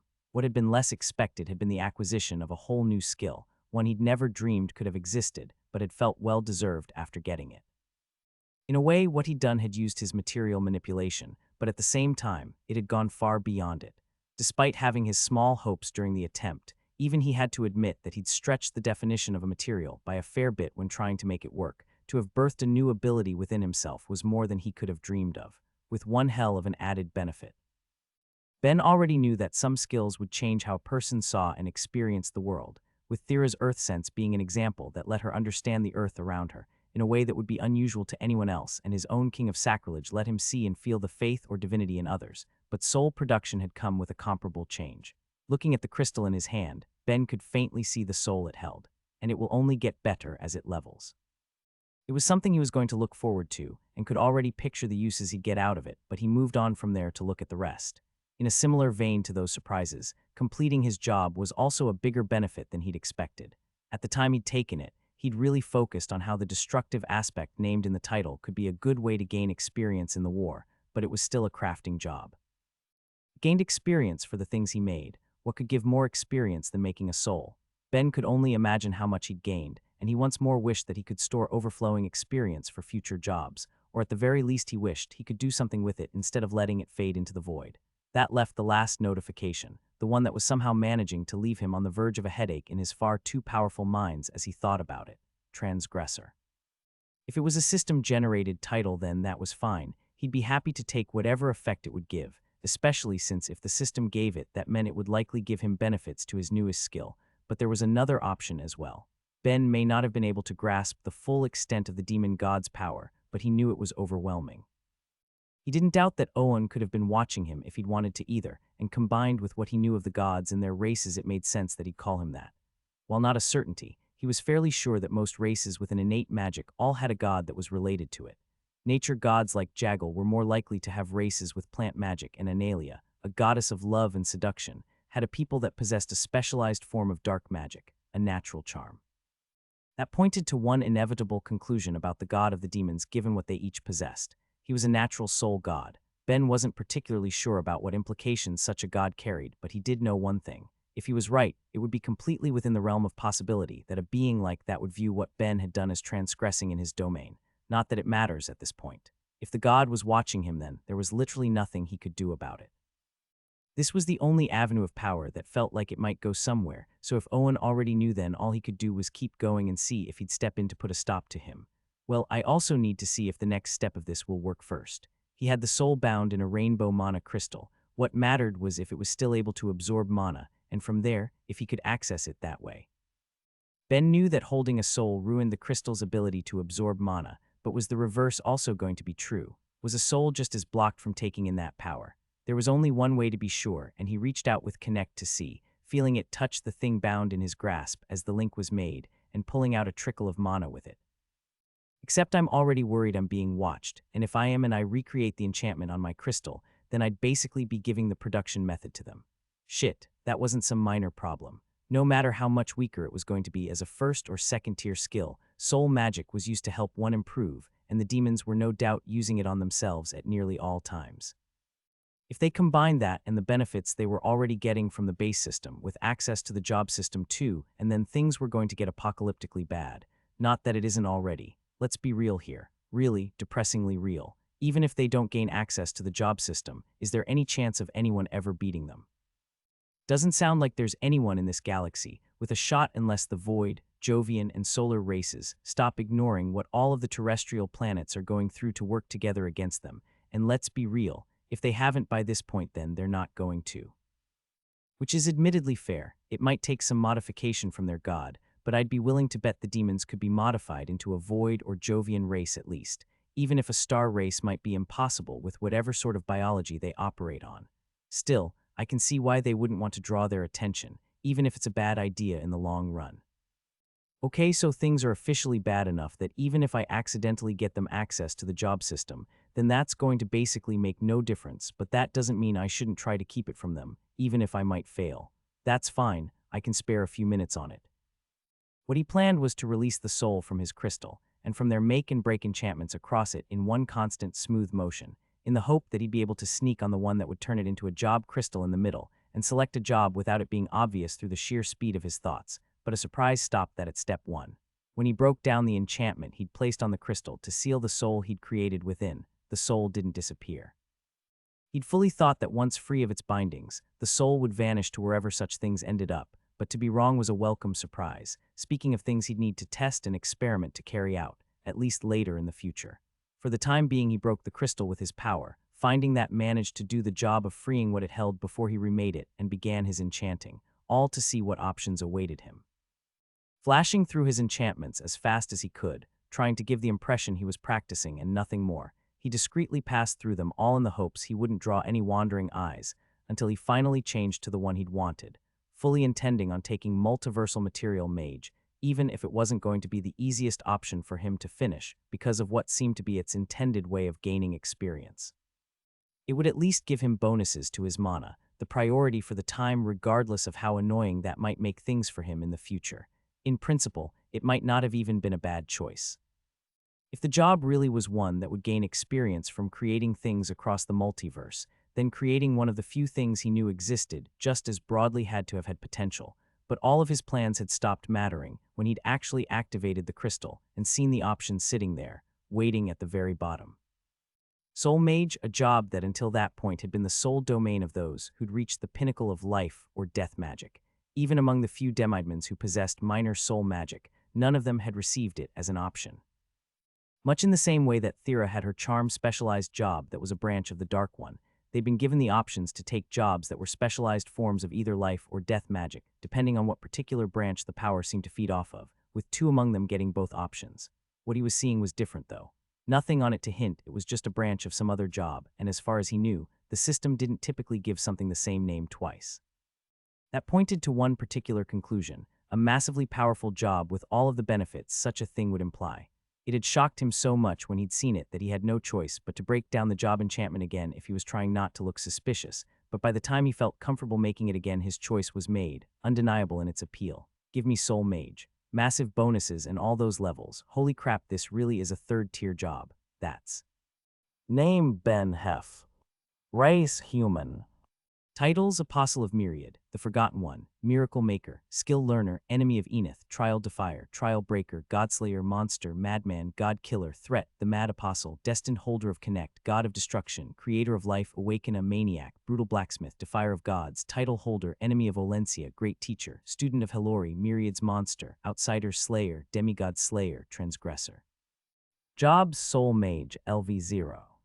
Previous jobs: Apprentice Craftsman, Craftsman, Priest, Enchanter, Mind User, Magic Item Maker, Magic Weapon Maker, High Enchanter, Fractured Mind User, Tree Tamer, High Craftsman, Apprentice Mage, True Mage, Tank, Heretic, Adventurer, Divine Heretic, Kin, Master Craftsman, Master Enchanter, Scholar, Connected Enchanter, Infernal Craftsman, Marksman, Destruction Mage, Material Mage, High Material Mage, Profane Enchanter, Master Material Mage, Impious Creator, Mind Master. Master Adventurer, Otherworldly Craftsman, Material Creator, Master of All, Ritual Enchanter, Holy Craftsman, Cursed Item Maker, Actualizer, Summoned Enchanter, Destructive Craftsman. By the time the second round of notifications had gone off in his head, Ben was left struggling to react to the sheer quantity of everything he'd received. The first round alone had shown him just how good the jobs associated with third-tier skills were, giving him levels in everything that could reasonably be called a soul skill within his status, with deep connection being a skill that made his soul reach out beyond the limits of his body, and his mind skills, operating on it instead of his brain, ever since his soul had become the thing he'd think with. It even raised the very skill he'd just gained that had unlocked the job for him in the first place, on top of landing him his first inclination skill, that rare class of ability that acted as an affinity in its own right for anyone lucky enough to gain one. It's times like this I really wish I had an analysis skill, and now I even more need to escape to ask Verbum about it. From the name alone, it obviously improves my compatibility with my modifiers, but what the heck counts as a modifier? When I look at all of the stuff I just gained, only one thing really comes to mind that would be broad enough to cover all of that. His ridiculous number of jobs, covering all sorts and improving his compatibility with a mountain of skills as a result. Was it so outrageous to think he'd just gained a skill that had let him somehow get more out of them? For another job, maybe it would be, but Ben hadn't taken another job. He'd taken one that belonged in a realm far above his power, cheated by gaining a skill he doubted the system or gods had ever thought would be possible back whenever they'd raised up their first soul mage. He hadn't just gained the major bonuses on or beyond the master branches, but the massive ones leagues ahead, and given the job, a skill like that made perfect sense. It was a job that would help him acquire soul skills. What better one than something that would increase his compatibility with something that would help his soul's growth? Of course, if he was right and based on what he knew of the system, that meant the potential for such a thing had already been growing inside of him, something he found curious enough as well, and was inclined to attribute to the number of jobs he'd managed to take so far, but with no way of actually confirming that he was left with only his guesses from there, leaving his attention to turn to his other new skills, for whatever good or ill might come from them. Having already gone over soul inclination, he moved to look at the 3 he'd just gained, inspecting his card with a mixed reaction. He hadn't heard of material sense before, but based on the change he felt along with the name could make an educated guess, with it giving him a new sense that detected materials around him. It didn't seem as broad as Thera's had back when she'd been at the 0th level, but he had a noticeable difference he preferred anyway. It seemed it was letting him pick up on the differences in varying substances. Each type of metal or crystal on his person felt unique when observed with that magical sense, not to mention the leather in his jacket and his other clothing. He was sure he'd have been able to pick out their differences with his eyes closed and saw some interesting potential in what he viewed as a new crafting type skill, judging it positively before moving on to the last 2 more problematic ones. He didn't actually have a problem with ill will beyond its name, judging it as something that might get him some more funny looks from anyone who could see a soul, but without knowing what it did he couldn't say if it would be a positive for him or not. Still, it sounded like the sort of thing that might be helpful and took it as such, much more willing to look at it in a brighter light than the last skill which he felt nothing but dread for. But there's no way it's what I think it is, right? He vividly remembered a few times in his first few years on the planet when he'd got hurt from something biting him, leading him to joke with Thera about how good he must taste, and how he'd one day gain a skill that would only improve it further. But that couldn't be what flavor enhancement was, right? Surely it was a skill that would help increase the quality of his cooking, or failing that, was something that would improve his sense of taste, not his physical one. The name alone was making him nervous, but without a kitchen or ingredients, there was no way for him to test if the skill helped improve things on that end, so he instead took one of his mana potions from his ring, cracking it open and taking a swig before downing it with dead eyes. No change in taste. Okay, no, this is definitely an enhancement to my cooking. Anything else would be insane. I'm always told the system shouldn't be harmful. There's no way it would give me a skill that would turn me into a better meal for whatever wanted to eat me. Except it also shouldn't have given me a multi-month-long migraine, but I went through that. Plus, it doesn't seem to take into account psychological harm, given some of the titles I've gained, or how much Thera's charm was improving when she was desperately trying to stop it. Oh, fucking hell, this has 100% made me tastier to anything that would stick its teeth into me, hasn't it? Compared to everything else he'd gone through in such a short span, that time it almost felt like the pessimist in him was patting his shoulder in sympathy as Ben shook his head. He was obviously wrong, he had to be, and even if he wasn't, he was going to stop thinking about it. He had a skill to raise as quickly as possible, which meant working on his soul production. Everything else could be a concern for whenever he escaped and made it home. He'd taken the job and he had the skill. Now all that there was left was to raise it, and to do that he first stripped the enchantments off of what had been his job crystal, before turning to the few other bits of rainbow mana crystal he had. The batteries he kept in his shoes, the ones he kept within his mithril bracelets for enchanting practice too. In the end, it wasn't much, but it would do for the time being until he could make more as he carried out his various tests. With the first test leaving him ignoring all of that, instead focusing on the air in front of him as he created a soul, watching it exist for milliseconds before vanishing off to wherever they'd end up, telling him they wouldn't just linger if it was made free of any bindings, which was expected, but still disappointing. There was no reason to think it wouldn't disappear beyond the hope that the effect that was keeping him and the other prisoners from dying would apply to them too, but he'd already seen his first attempt disappear when he broke his crystal before. It just would have been convenient if he could have filled the area with souls, so he could have kept stealing from them to refill his mana pool. Oh well, just gotta do this the slow way then.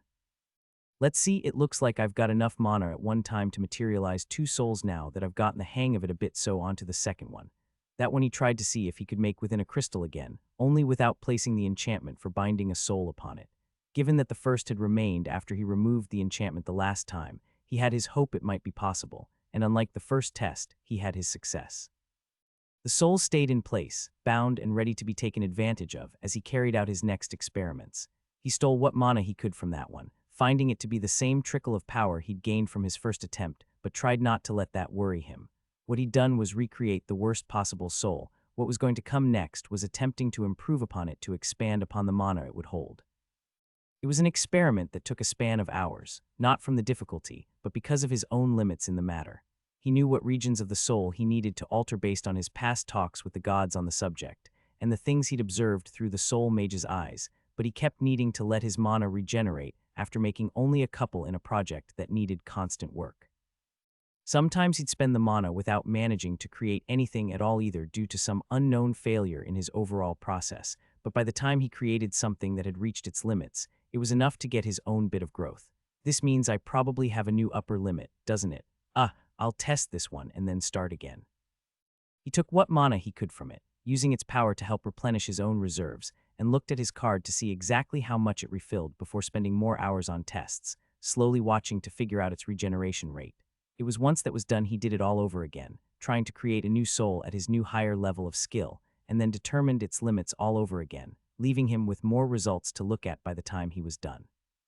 Interesting, so my upper limit for the amount of mana I can get a soul to hold looks like it translates to 1/20th per level if it stays consistent, which means I just need to get it to the 9th to have something that can hold half of my mana. More interesting is the fact that regardless of the soul, it seems to take less than 15 minutes to regenerate, comparable to how my own regeneration rate has matched my total pool. I wonder why. I know what I have is particularly good compared to a lot of other people, so this is good for me, but does that mean the potential of any soul I can make is going to be limited by the max potential of my own? Not the best news for him, but it could have been worse. He didn't need any soul capable of vast acts of magic beyond what his affinities would allow, nor did he need anything that allowed for outrageous levels of life force. So long as he kept leveling it, that would be enough for him. Which means on to my next thing to test, how small of a piece of rainbow mana crystal can a soul be contained in? It was something he very clearly needed to know but still made him want to sigh. It was going to be another few boring hours of work to go. Done, he muttered as he fell back, letting his head rest as he closed his eyes for a bit. He'd found the smallest volume of rainbow mana crystal that would hold a soul, being just a bit bigger than what he could materialize in one go. And after he'd gotten his next level, he'd confirmed with that the amount of mana he could make a soul hold, as well as their regeneration rates, were continuing as expected too, with additional bonuses he hadn't been prepared for. He knew that materialization would cost less as a skill's level rose, and he knew that the right sort of inclination skill could lower the cost too, but he hadn't been prepared for how much. With his own mana pool, he could now create 4 souls at once and still have a bit left over, more than he could have hoped for really, and it managed to give him a little hope for the future. He could already tell he was raising both soul production and soul inclination quickly. He hadn't been able to use the first to nearly the extent of some other skills, given his need to wait for his mana pool to refill each time, but he was already gaining levels, a likely result of combining his massive list of jobs that were already there with a third tier one too. And if I'm right, modifier compatibility is going to be playing into it as well. Still really want to know for sure what that's doing for me, he thought as he pulled out his card to look it all over. And still no levels for the job. This is going to be a tough one for sure. Despite all of the skill levels he'd gained upon taking it, he was still sitting at a job level of 0, telling him exactly how hard it was going to be to progress in it, but that was fine.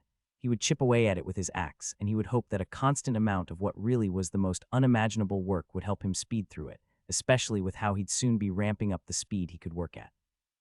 With his momentary break over, Ben sat up again before taking all of the rainbow mana crystal he had, and used his material manipulation to break it into the smallest pieces that would work, embedding them into his mithril bracelets from there, before beginning the process that was filling each one with a soul.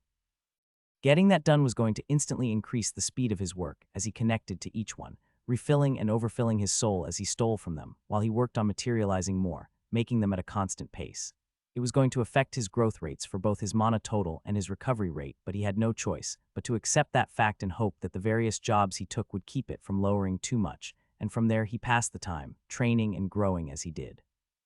On his third day there, Ben had realized something important. Doing nothing but creating souls for hours on end was boring, incredibly so. He could easily imagine the people he cared about yelling at him for thinking that.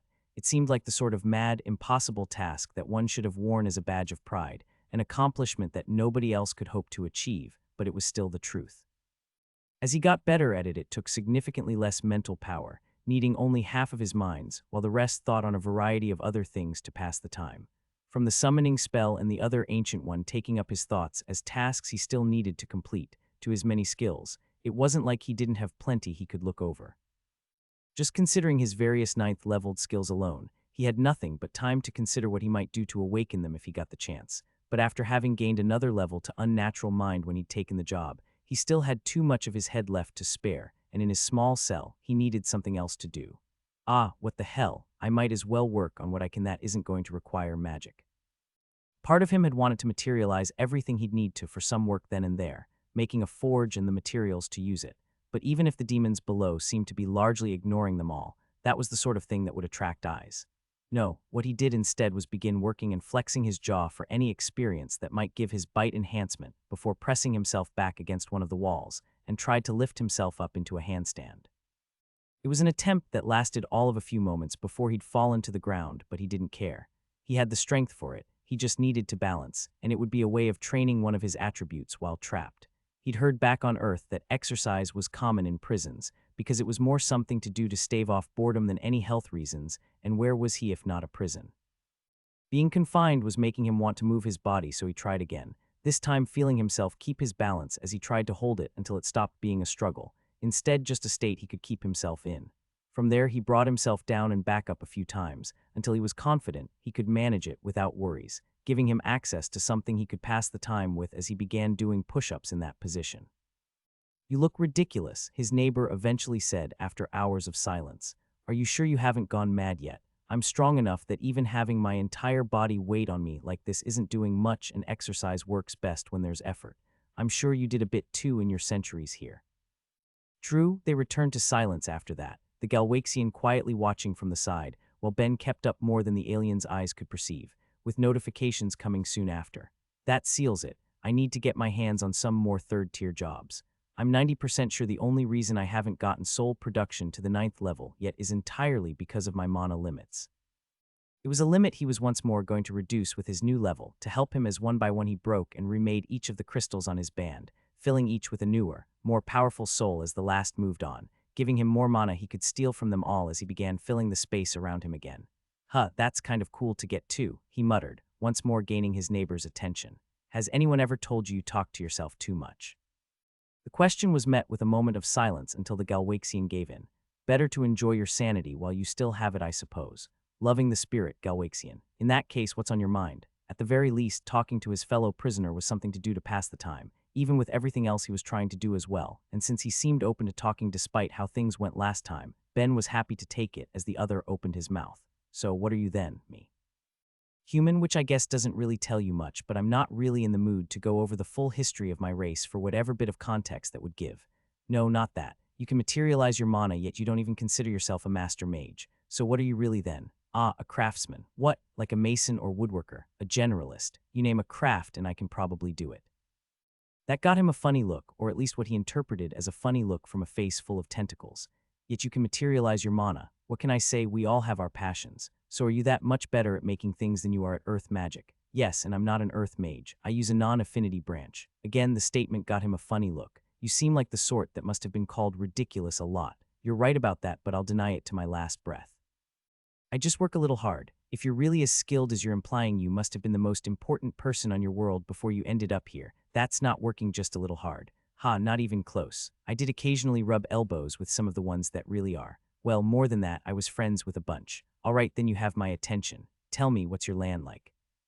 It was a question that got Ben to raise a finger to his lips in an act that immediately tested his balance. Sorry, but I'm not convinced nobody's listening in on us, so I'm not going to go giving away any of our strengths while we're in the middle of being invaded. What's it matter? I'm sorry, human, but look around you. All you see are people whose worlds fell, no matter what hope we might want to cling to in the end, and if whatever gods rule this accursed race really wanted to know, then they'd have already ripped the knowledge from your thoughts. Well, as to the second point, I already know they can't. Gods can't read my mind, it's a whole thing. As for the first, if I'm not willing to give up on escaping, then why should I be willing to give up on the idea of having a place to go back to? How long can one person stay so optimistic, I wonder? Ah well, that's really the thing about me. I'm at my most optimistic when things look at their worst. Perhaps I've been here too long, but I can't imagine any way a person could still feel hope amidst all of this. Galwaxian, when is anyone supposed to hold on to hope if not when they're at their lowest? It was a question that silenced his companion, and when he didn't open his mouth again, Ben took it as them being done for the time, so he continued what he'd been doing from there, indulging in his work and his thoughts as more hours passed. Another day of practice and another day of progress as Ben passed the time the best he could, adjusting to his situation even as he did his best to escape it. When he'd finished with his handstand push-ups, he'd move to a different exercise, even if it was one he dreaded. Given the area of the cell he was trapped in, there was barely enough space for one particular activity, something he was hating even at just the very first step, but knew getting even a couple more points to it could be handy when he made his escape: running. That terrible act that he only committed to when his life was well and truly on the line. Ben pushed his body as he raced around his cell, straining himself in that small space as he made his souls, all to get just a couple more points to his agility. It was immediately tiring, but he had the stamina to keep it up for hours, so he didn't stop, running and making and thinking all at once as the time wore on, and his legs burned, fighting past the feeling of it while he couldn't help but wonder if he was actually going to get anything out of it. If his cell was keeping him from dying, there was a chance it was just resetting his body to some initial state. That fact that those around him hadn't aged to dust would seem to indicate it at least, hinting that whatever growth he'd get would be limited, but at the same time, his development no longer seemed to be entirely linked to his body. It was easy to fall into the trap of thinking that he still operated under the rules of the universe he was born to, but in his new reality, how strong one could get wasn't solely linked to the growth and development of one's muscles. If that was the case, then awakening bonuses wouldn't be a thing, with the first granting so much more power to all of his or anyone else's attributes. It wasn't as if he hadn't also put on a fair bit of muscle in his time there. His work was demanding enough to see to that, but it was clear that there was a non-physical component to strength in the universe he found himself in, which means this probably isn't a waste of time. Okay, still running, I guess, and I'll check my card later to see if I'm right. It almost felt like he'd been trying to convince himself he was wrong to have an excuse to stop, but having failed in the end, he kept going, feeling his feet slap against the ground below as he went until he had no more in him to give, eventually collapsing to the floor, panting for breath the entire time. Was there a point to that? His fellow prisoner asked him as the Galwaxian watched from the side. General self-improvement. Running for hours on end counts as self-improvement. It counts as exercise. You're from a race of warrior mages, you should get the idea. I don't think I'd describe my people in such a way. Your god did. It was one of the first things Galwax had after he'd completed the trial, but it left the Galwaxian beside him in quiet contemplation as he thought about his people as a whole before responding. However he saw us, we were just people in the end, he said simply. Did our culture value strength and magic more than others? I can't say, I haven't seen others, but I at least was only a farmer, no more, no less. Then tell me about your people, Ben asked him, seeing that the Galwaxian seemed in the mood to talk. I only know what I'd seen in the archive, and that was mostly a combination of people working and trying not to die. What is there to say? I'm sure we were like any place. People lived their lives, getting up to work and pray and giving their time to those they love. Does that sound so different from your own kind? No, I suppose it doesn't. So what else is there to tell? The prisoner sighed. And it's all gone now, reduced to ashes or whatever those below saw fit to do with it. He knew from Galwax they'd lasted until the third wave and wanted to ask how they'd managed it, but didn't in the end. It was a tasteless question, not something that would do any more than worsen the mood of the only conversation partner he had to pass the time with, so instead he remained silent for a beat, letting the Galwaxian ask something else. You said before that someone tried to kill you by throwing you into the trial of Galwex. Tell me about that, or what little you can. I can tell you anything. I'm not someone that can be bound by covenants either, Ben said with a shrug, getting a small look for the statement that he brushed past. The long and short of it was that I pissed someone off whose ego or sense of self-worth was way too high, and to get back at me for that he grabbed myself and a friend of mine and threw us through the doors. Honestly, I have a lot of issues with your God. I could spend hours complaining about him if you gave me the chance, but the worst has to be that he didn't build that stupid thing in a way that would keep anyone who didn't want to go in from being dragged along. Why would he have? I'm sure he had no reason to believe anyone would be mad enough to do such a thing on my world. That sort of act would obviously be caught. Maybe so, but he should have done at least that much when dropping it on somebody else's.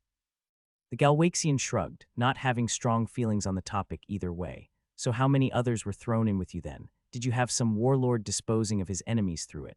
No, the guy was, well, basically the mayor of an important city, and it was just the two of us going through that hell. That's impossible. I assure you it's not. I have the trauma to prove it. Centuries no longer now. I have no clue how many years I've been here, but in ages past a group of 5 completed it, and their names went down in history. 2 people did not complete it. Actually, that's another complaint I have, Ben added, ignoring his neighbor's disbelief. Almost every other god on my world makes their trials to hold around 5 people. Sure, maybe a few less or maybe a few more depending, but not 27. And that asshole didn't bother warning anyone that that was the upper limit before he bylaid, so people were getting themselves killed left and right challenging it before just writing it off as impossible. If nobody told you, then how do you know the upper limit?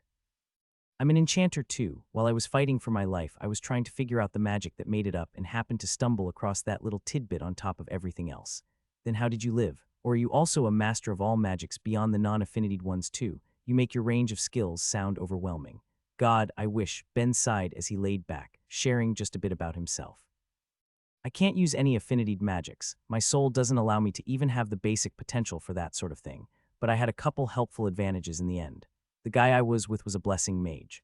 Right, your people don't naturally get combined affinities. It's a combination of life and light, which meant both the healing and buffing effects were boosted compared to what you'd expect while at the same time being weaker in the other aspects of both affinities. Anyway, having him there helped a ton, plus, Ben had trailed off, not sure if he should actually say it, but ultimately gave in, accepting that even if it might annoy the other, he was still proud in the end of it all. I cheated a bit, he admitted. I wasn't trying to decode the magic on your god's trial for fun. My original goal had been to see if I could break out of it without having to finish, and when that failed, I found another option. Don't know if you know, but between each floor of the tower, there were rest areas, but each area was on a time limit. I broke the gauge to let me stay as long as I'd need to prepare for each floor. I was in there for months, but it ended with a recording of your god congratulating me for finishing in near record time.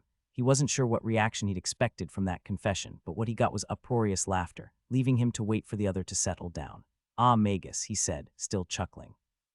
No matter how much you may hate Galwex, I can say with confidence that I think he'd have liked you. Not Magus, my name is Ben, I see. Despite it all, it's good to meet you, Ben. I am called 10th. 10th then, whether I'm here forever like you think or if I escape in the end, let's try to get along while I'm around. Day 6 of his imprisonment, and Ben was once more looking for something different to do to pass the time.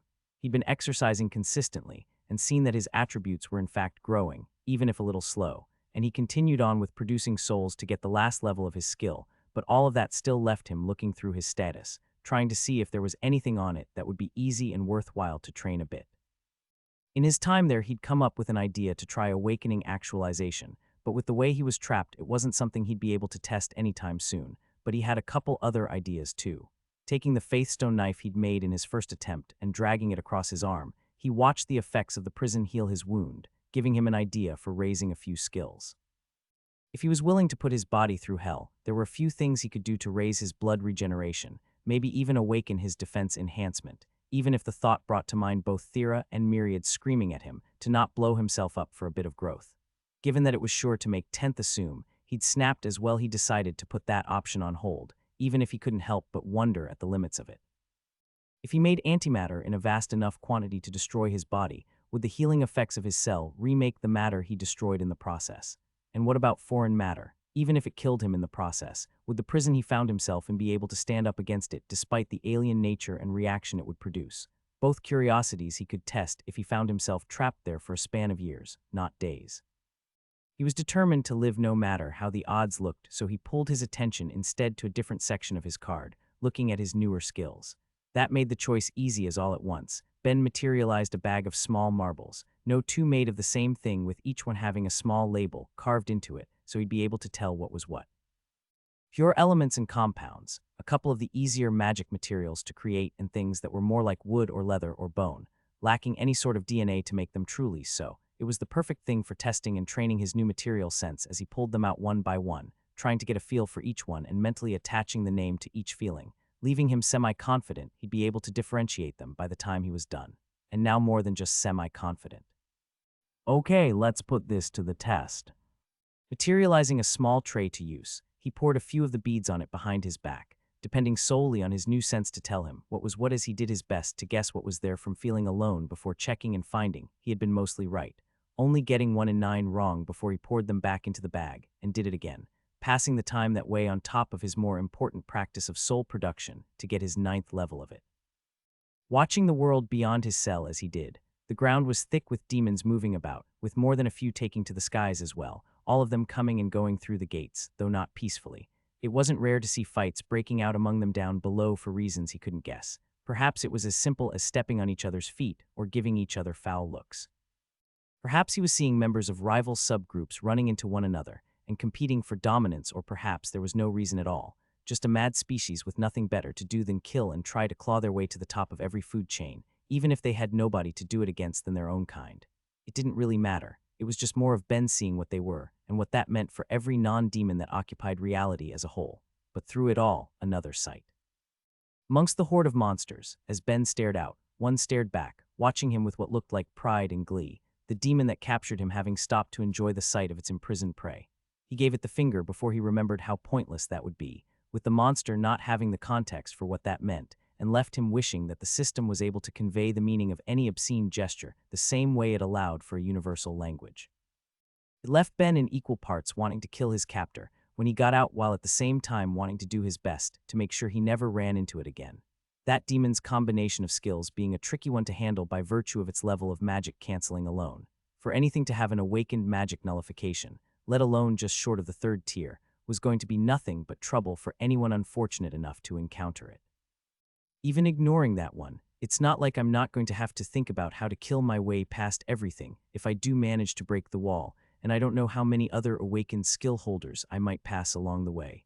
The fight to get out is going to be insane, but that was an issue for later. It was going to take planning and even more materialization, and with all of his mana going to creating souls to give him a chance to get to the 9th level of the skill, it was one that was going to have to wait just a little longer. With a swarm of souls flashing in and out of existence as discreetly as he could around him, that was his priority, with everything else coming after. And I have time, nothing but time. I'll get my level, create anything else I might need, and then I'll get out of there, easy as that. Yeah, I wish something was going to go wrong. Something always went wrong. Even his best laid plans with contingencies for anything he could think of across his thousands of minds often failed to really think of everything. He could only hope that whatever he ended up with would at least mostly be enough. And it's not like I'm lacking benefits. Who knows? He thought to himself as he pulled out his card. Maybe I'll even be on a new job by then too. Despite all of the levels and skills he'd gained after becoming a soul mage, it hadn't been enough to get him a single level of the job, but what he'd been doing since then had already landed him multiple. Helori had once told him, back when he'd first started materializing, that it was basically a cheat code for finishing related jobs quickly given the inherent difficulty of the act, and he was sure that she'd agree that what he was currently making was going miles beyond that. Across everything he'd read in the Magic Towers, he'd never heard of anyone doing what he'd managed to, and he was seeing the sort of experience that deserved it. He'd achieved what many would view as impossible, and all of that culminated into him walking an even greater path to power. All he had to do was survive long enough to enjoy it. Thera woke up to the sound of screams. That had become her normal, though. The hospital was filled with people bleeding and dying, and she was resting only a few rooms away from it, the other bunks around just as filled with equally exhausted healers who'd each been doing their best to save who they could amidst the constant swarm of bodies pressing in, with it never being enough. There was always more coming, and even after just a week of it, she could see it affecting those around her, the light and life mages that were with her, each suffering under the weight of what they'd seen and those they'd failed to save, with Thera doing what she could for them once she was up. While she'd slept, she made sure to bind some general healing spells to her soul, letting her cast them out constantly in her ambient mana to help strengthen their bodies for the days ahead.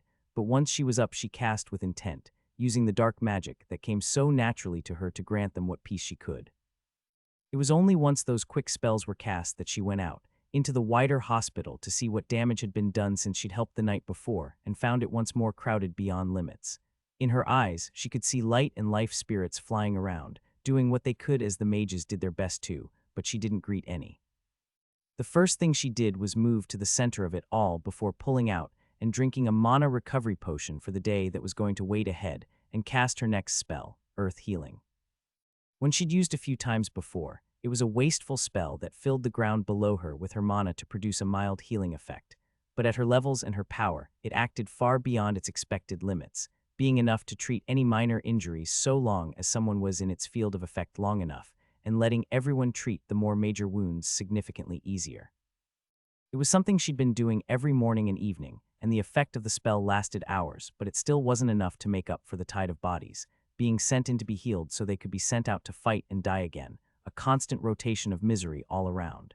If she were going to be remotely optimistic about it, she would have tried to look at it as a good way to gain or raise defensive skills, but she wasn't willing to be so positive. Anyone she healed that morning had just as good of a chance of being dead by the evening, and with nothing that could improve her mood, she went to her section and got to work, flooding patients with power as bones and flesh knit back together, and limbs or organs regrew, letting the most severe of cases stand up once more to go off to whatever battlefield they came from. That was how the first few hours of her day began. It was how the first few hours of every day began, but once she had managed to reduce the number of patients to a more reasonable amount for the rest of the staff to handle, she went off to her invasion point of the day, knowing full well that the hospital would be packed by the time she was back. There was no changing thing, though. Every role she'd been given was important, and everyone needed to be fulfilled. So with no other choice, she went through the mini-gate and up the walk to the spot she'd been stationed within the fortress, casting spells as soon as she got there. Fire anywhere and she'd hit a demon. It didn't need any aim or accuracy, with the only thing to look out for being to make sure she didn't hit any warriors below, not that that was a worry. All of them were sticking close to the walls of the various forts. It wasn't like demons were a line to be broken through. In the end, they were a force of nature to be withstood, with Thera at least feeling like she was making a dent. As much as she didn't like wearing it, Thera felt like she was getting used to the circlet Ben had given her, the tool splitting her mind into multiple branches and letting her cast more spells at once, watching as that meant that swaths of demons were swallowed by the earth, her magic pulling them under and crushing them in case there were any who would survive that, with the few nearby that would avoid her attack trying to push away from the suddenly empty space in front of them. Assuming a trap with no way to know that such a level of power had come from a mortal, seeing those brief flashes of fear would have even felt good if she weren't so constantly drained by it all. She had no way of knowing how many she'd killed while she'd been fighting since the gates first opened. It was a number she'd only be able to get once she checked at the Adventurers Guild, but it was going to be in the tens of thousands at least by then, maybe even more beyond that. It was an insane flood of experience for her current job, even with it being a harder one, and as the hours wore on and she killed more and more, it proved to be enough to finish it by the time she'd nearly finished up for the day. Her free hand touched her necklace as she otherwise continued to cast, finding a single new option and taking it without a second thought. Annihilation Mage. These jobs don't want me to rest. It seemed most likely that it had been an advanced variant of her last one, and given the name, it was exactly what she wanted. She didn't want to think about anything, didn't want to notice the world around her. All she wanted to do was kill everything she could as if that could give her the comfort she craved. So with the time she had left before going back to the hospital, she was more than ready to try and carry out the annihilation her new job seemed to demand. After she had finished both her slaughter and another round of mass healing that came after, Thera was finally able to rest late into the night, only once she'd worked herself to the point of exhaustion as she laid down for what sleep she could. It was only in those few moments when she had nothing to do that her mind wandered despite her desires. It left her small bed feeling far too big without Ben there to share it, as she did her best to feel whatever scrap of hope she could that she'd see him again as the world went to hell around her. You don't seem to rest much. Is that a trait of your species as a whole, or is it just you? Hey, now I've kind of got a lot to do here. Just you then, it seems exhausting. What can I say, working yourself to the point of collapse is classy, maybe even just a little sexy. It gives me this broad, tired appeal that everyone loves. In the 9 days since his imprisonment began, Ben hadn't been able to sleep much, a fact picked up on by his watching neighbor. He was staying up as long as he could to work, and without a higher realm to shove his mind to, when he did fall unconscious every couple of days, it was only for 2 or 3 hours till his dreams played havoc with him and ruined his rest. But that doesn't even matter, Ben went on. If I can't die in here, then I can't work myself to death. This is really the perfect environment. If I ever get the chance, I'm going to have to see if I can recreate it to any extent myself. Do as you will. It was clear enough that 10th was more than content to watch whatever Ben did from the side, viewing it as a cheap amusement from someone who was probably saner than most others around them. And Ben was fine to let the other think what he wanted while he instead put his new level of balance enhancement to the test, carefully raising one hand from the ground and leaving his full body weight to be carried by the other as he continued to push up and down, feeling a satisfying level of strain with the added challenge. While he did that, marbles passed from a bag behind him to one in front of him to check over if the things he thought he'd been feeling had been correct, finding his comfort with that particular skill growing as well, leaving him to consider how to train it from there. He could keep the bag of marbles at the other end of his cell, forcing him to see how well he could still sense the makeup of each material at a greater range, or he could instead reduce the size of each one to give him a similar effect. If neither was enough, he could instead alter each marble, turning them into alloys and compounds of differing ratios to force him to try and find particular mixes instead to up the challenge. What the heck, why not both? I have the time. And I no longer have the time. The 9th level of soul production had taken him longer to get than any other, but that was still a relative comparison to so much else in his status, with the rapid leveling briefly making him wonder if any of his other potential jobs might secretly be ones that would give him third-tier bonuses as well before focusing back on the matter at hand. At that level of skill, he could create souls that would each contain half of his total mana volume, deeply shifting how much power he'd be able to hold, especially once he began creating more. With that just becoming a question of how many. He'd be using them for his escape, both trying to break the cell that held him as well as fighting his way out. But at what point would they instead just weigh him down, slowing his flight through the horde and leaving him more open to be attacked? It was a question he needed to consider, but he was left once more looking out where his salvation hopefully lied, with another barrier hanging around the gates trapping the mysterious black mass he was going to place his bets on.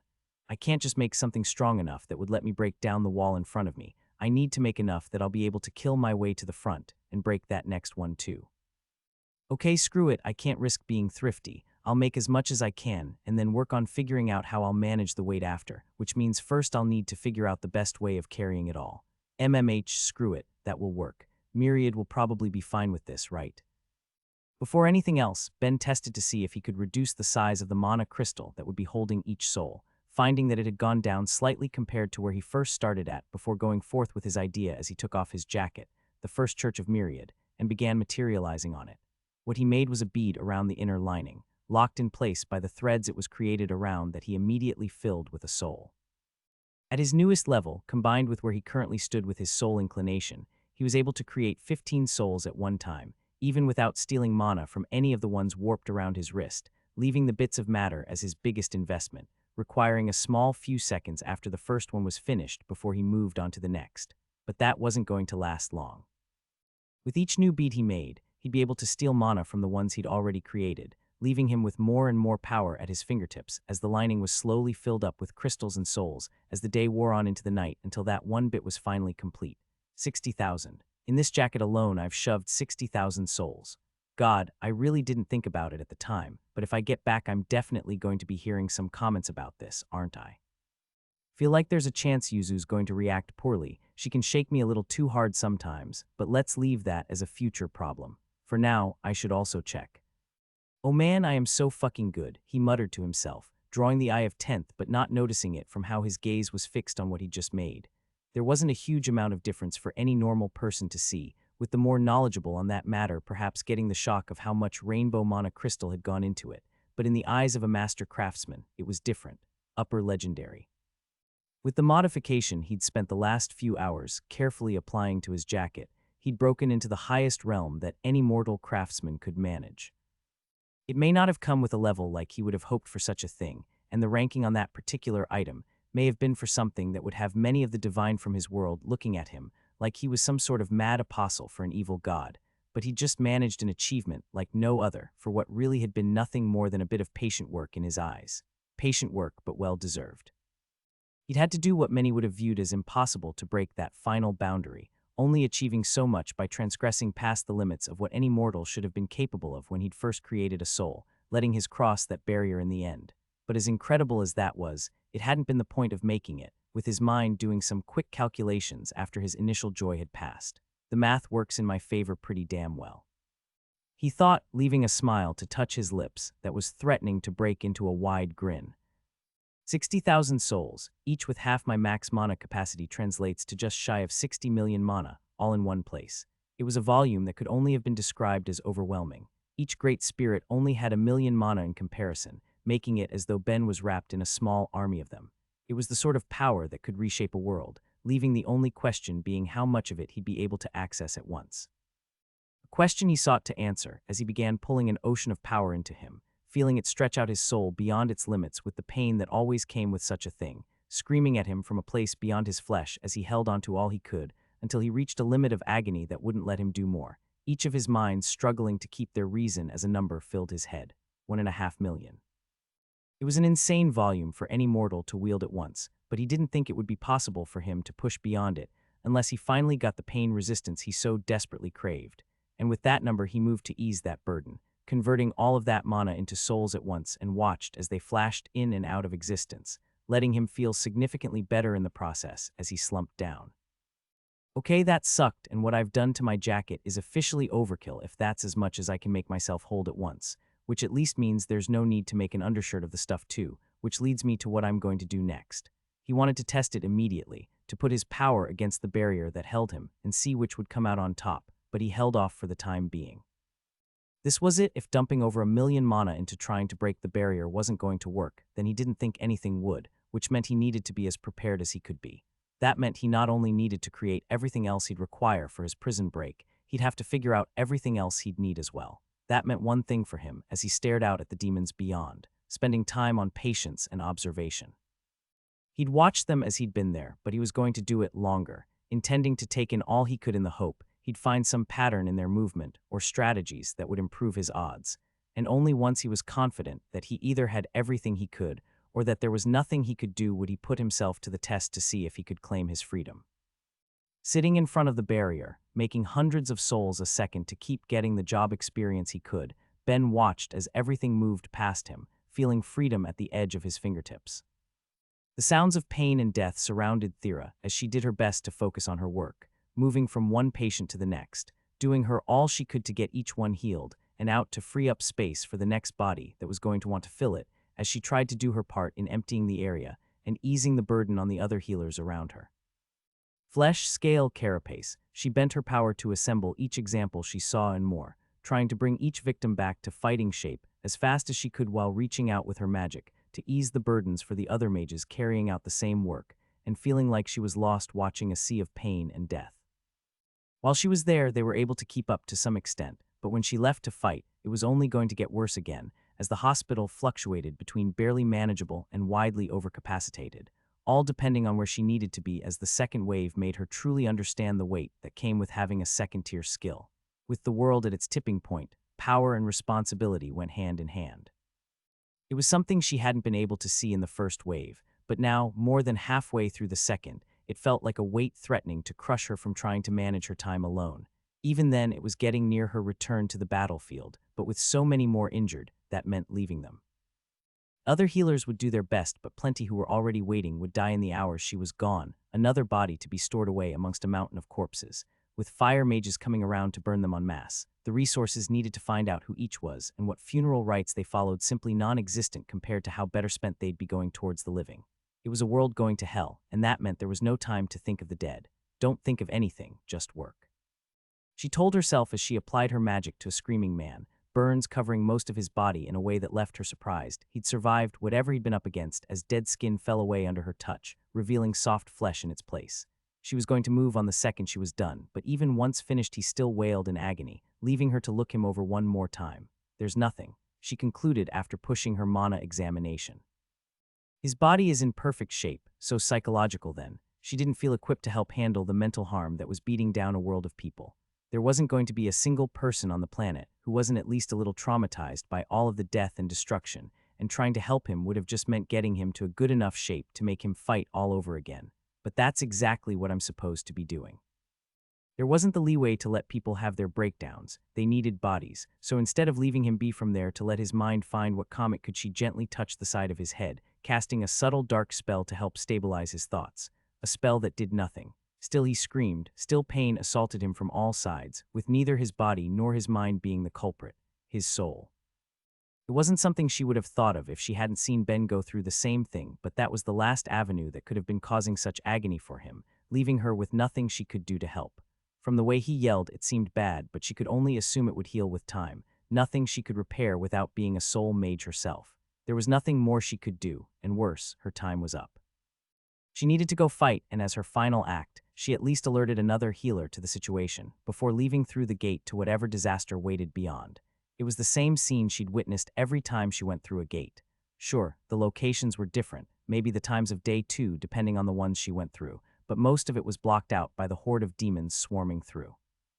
By that point in the battle, what few bits of ground there was to be seen through the stampede were covered by crushed bodies, the demons rushing over them like everything else to get through and beyond as she let the chaos of it all distract her. With the world feeling like it was coming down all around her, she didn't need to think about everyone she needed to save or couldn't save. She didn't need to think about Ben. All she had to focus on was killing as many as she could. It was something she was getting better at too, spending thousands of points of mana on otherwise simple spells. Use a dark spell to weaken part of the swarm to act as a barrier for the ones behind, making them slow down and trample each other. Once there was a large enough pile from that, change the consistency of the dirt beneath their feet to let them fall below, and fix the consistency after to trap them. Strengthen both spells with her non-affinity magic and repeat in a different section, translating to thousands of deaths in a single attack, even if she would vary it from time to for what little bits of improvement she could attempt, with her next variation of the same attack feeling like it had potential. She started with the same thing, casting her dark spell on a swath of the group, but farther back behind them she did something different, adding a life spell to the mix. Not just any life spell though, but a buff spell, increasing their speed and strength to create a group that would push the ones behind the slowed group forward, increasing the number she'd be able to kill in that one time. This works, she told herself, even if that final bit of strain caused her staff to crumble after days of constant and intense use without any upkeep. It left her looking at her empty hand for a second, feeling the last bits of dust fall from it before collecting herself and pulling a new one from her ring as she carried out more of the same spell, watching as chunks of the battlefield were emptied out before refilling seconds later with demons moving to occupy that now barren space, all while she continued to cast without letting her mind wander to what just happened. It was an act she carried out for hours, only stopping for a second to down a potion from her ring, and had intended to keep up with for hours more, only pausing when a small light filled the warzone. It wasn't something she immediately recognized, not the lightning from the gods that were even then bringing down the flying demons, nor the magic of a light mage for whatever reason one might have for doing it. No, it took a second to understand, but when she did she realized it was far worse. Not light but a flash of mana, telling her one among the demons had just awakened. But which one? Her eyes were already scanning the battlefield while she began casting her spells, not caring about efficiency, as the properties of the dirt disappeared under thousands of feet in the hopes of getting which one it had been. The sheer volume of them was already bad enough. They didn't need more awakened ones slipping past them to the wider world. Not getting it, though, it was those same spells that revealed it in the end, currents of air holding one above the ground as it locked eyes on her. Air affinity got it. She stabbed up at it with the dirt below, but it was already moving, flying towards her and through her dark spell, the effects of it not enough to make up the difference from the level of mana it had gained as it rushed right at her to take out what it was viewing as the biggest threat on the battlefield. The biggest threat, but underestimated. It may have just awakened a skill, but Thera had many, two of which were on the high end of the second tier. The demon may have been fast, flying at her with a speed others around them couldn't react to, but she was different. With the flood of power, it had thought it had the drop on her, but once it was feet away she held up her hand, petrifying it before it could react and breaking it down to a fine sand, its effects never to be undone. A few of the other mages around her flinched, but she didn't notice. Since something so dangerous had just made the mistake of trying to attack her instead of making its escape, her main concern went back to what she had been doing, killing as many as she could as the war went on. This is going to give me depression. A week, Ben had spent an entire week keeping his eyes on the demons, hoping to see some sign that things might get better, that there might be some variance in their schedule he could take advantage of, not thinking that there'd be a time when nothing was around, but at least a moment when they weren't going to be so horribly dense with bodies that he couldn't even see the ground beneath their feet the closer he looked towards the gate. It wasn't just about his prospects of escaping that threatened to make him spiral. He always knew that getting out was going to be an uphill battle, but instead for the world he called home. The people were placing their hopes that things might end if they made it past the third wave. The gods seemed to as well. Supposedly they had their reasons. A person could look at anything that happened and see a sign of hope if they really wanted to, but with no world getting that far in the past, that was all it was. Hope. Ben hadn't had much of that himself before any of the waves started, but seeing all of that, any scrap he'd held onto was gone. There were too many demons for them to have any reason to give up, especially when they lacked any morality or values, and the one god he'd seen didn't give the impression that he'd call an end to it if things didn't go well. Why should things ever end until they got their world? There were still things Ben didn't understand about them, but their nature made him sure of that. Things wouldn't end as long as there were still demons alive to kill and die for whatever power or pleasure they gained from it. So am I really going back to just die with the people I care about? That seemed like it was going to be the case. Even if they managed to kill every demon that crossed through the gates, with gods as powerful as the one he'd come face to face with, he didn't think that any of the ones that watched over his world would be able to do anything, let alone any of the people. And it's not like anyone on the planet has any abilities that make them better at handling gods. He thought sarcastically to himself with his own status flashing through his mind before moving on. But ignore that. Killing all of the demons is impossible, and somehow killing their gods no. If there's an option, then it's escaping. I'll think about that later. After all, how hard can it be to flee with an entire planet? He pushed aside his swarm of thoughts, giving voice to just how impossible such a task would be to instead move on to his next problem, just what he would have to make for his prison break. He had ideas, plenty of them to try making and testing, already seeing more days of work in his future, but all of that was interrupted before he got the chance with his neighbor speaking up. Depressing, isn't it? Tenth asked, giving voice to the very feelings Ben was suffering under as the two looked out to the swarm beyond. A trillion monsters going out and killing entire planets, and this is the state they leave them in. Desolated until all that's left are scraps in them, 10,000 worlds over. More, Ben sighed as he looked past the Galwaxian to his fellow prisoners. Only terrestrial races are here, no aquatic ones. It implied that there was either another group of prisoners elsewhere, or that their captives saw no value in holding on to them, but Ben was willing to bet on the first. It wasn't like there was any value in holding them either after all. If they were going to do something so wasteful once, why not a second time? While he was left wondering if there was any ocean on the planet to hold them though, Tenth was giving him a strange look, only giving voice to his thoughts as Ben returned it. I've been surprised enough to find all of the forms that could exist across the stars, yet I've never considered there may be some that live below their world's seas, yet you say the idea so naturally. I'm not great at keeping secrets. It's a big galaxy, Ben shrugged, still not wanting to voice too much about his home, even if the invading force already had to be aware of the multiple species that shared it. Why wouldn't a god out there go with something a bit deeper? It allows for more vertical space to work with to pack in believers. MMH, I suppose. Tenth still seemed to have questions on his mind, but he didn't ask them, instead just letting out a small chuckle. What? Even if I've finally gone insane, this has been rather nice, I will admit. Come on now, you seem pretty balanced, all things considered. The fact that anyone could still hold up so well after who knows how many centuries trapped was a miracle, but his companion shook his head. No, as much as I want to deny it, I'm not one to lie to myself.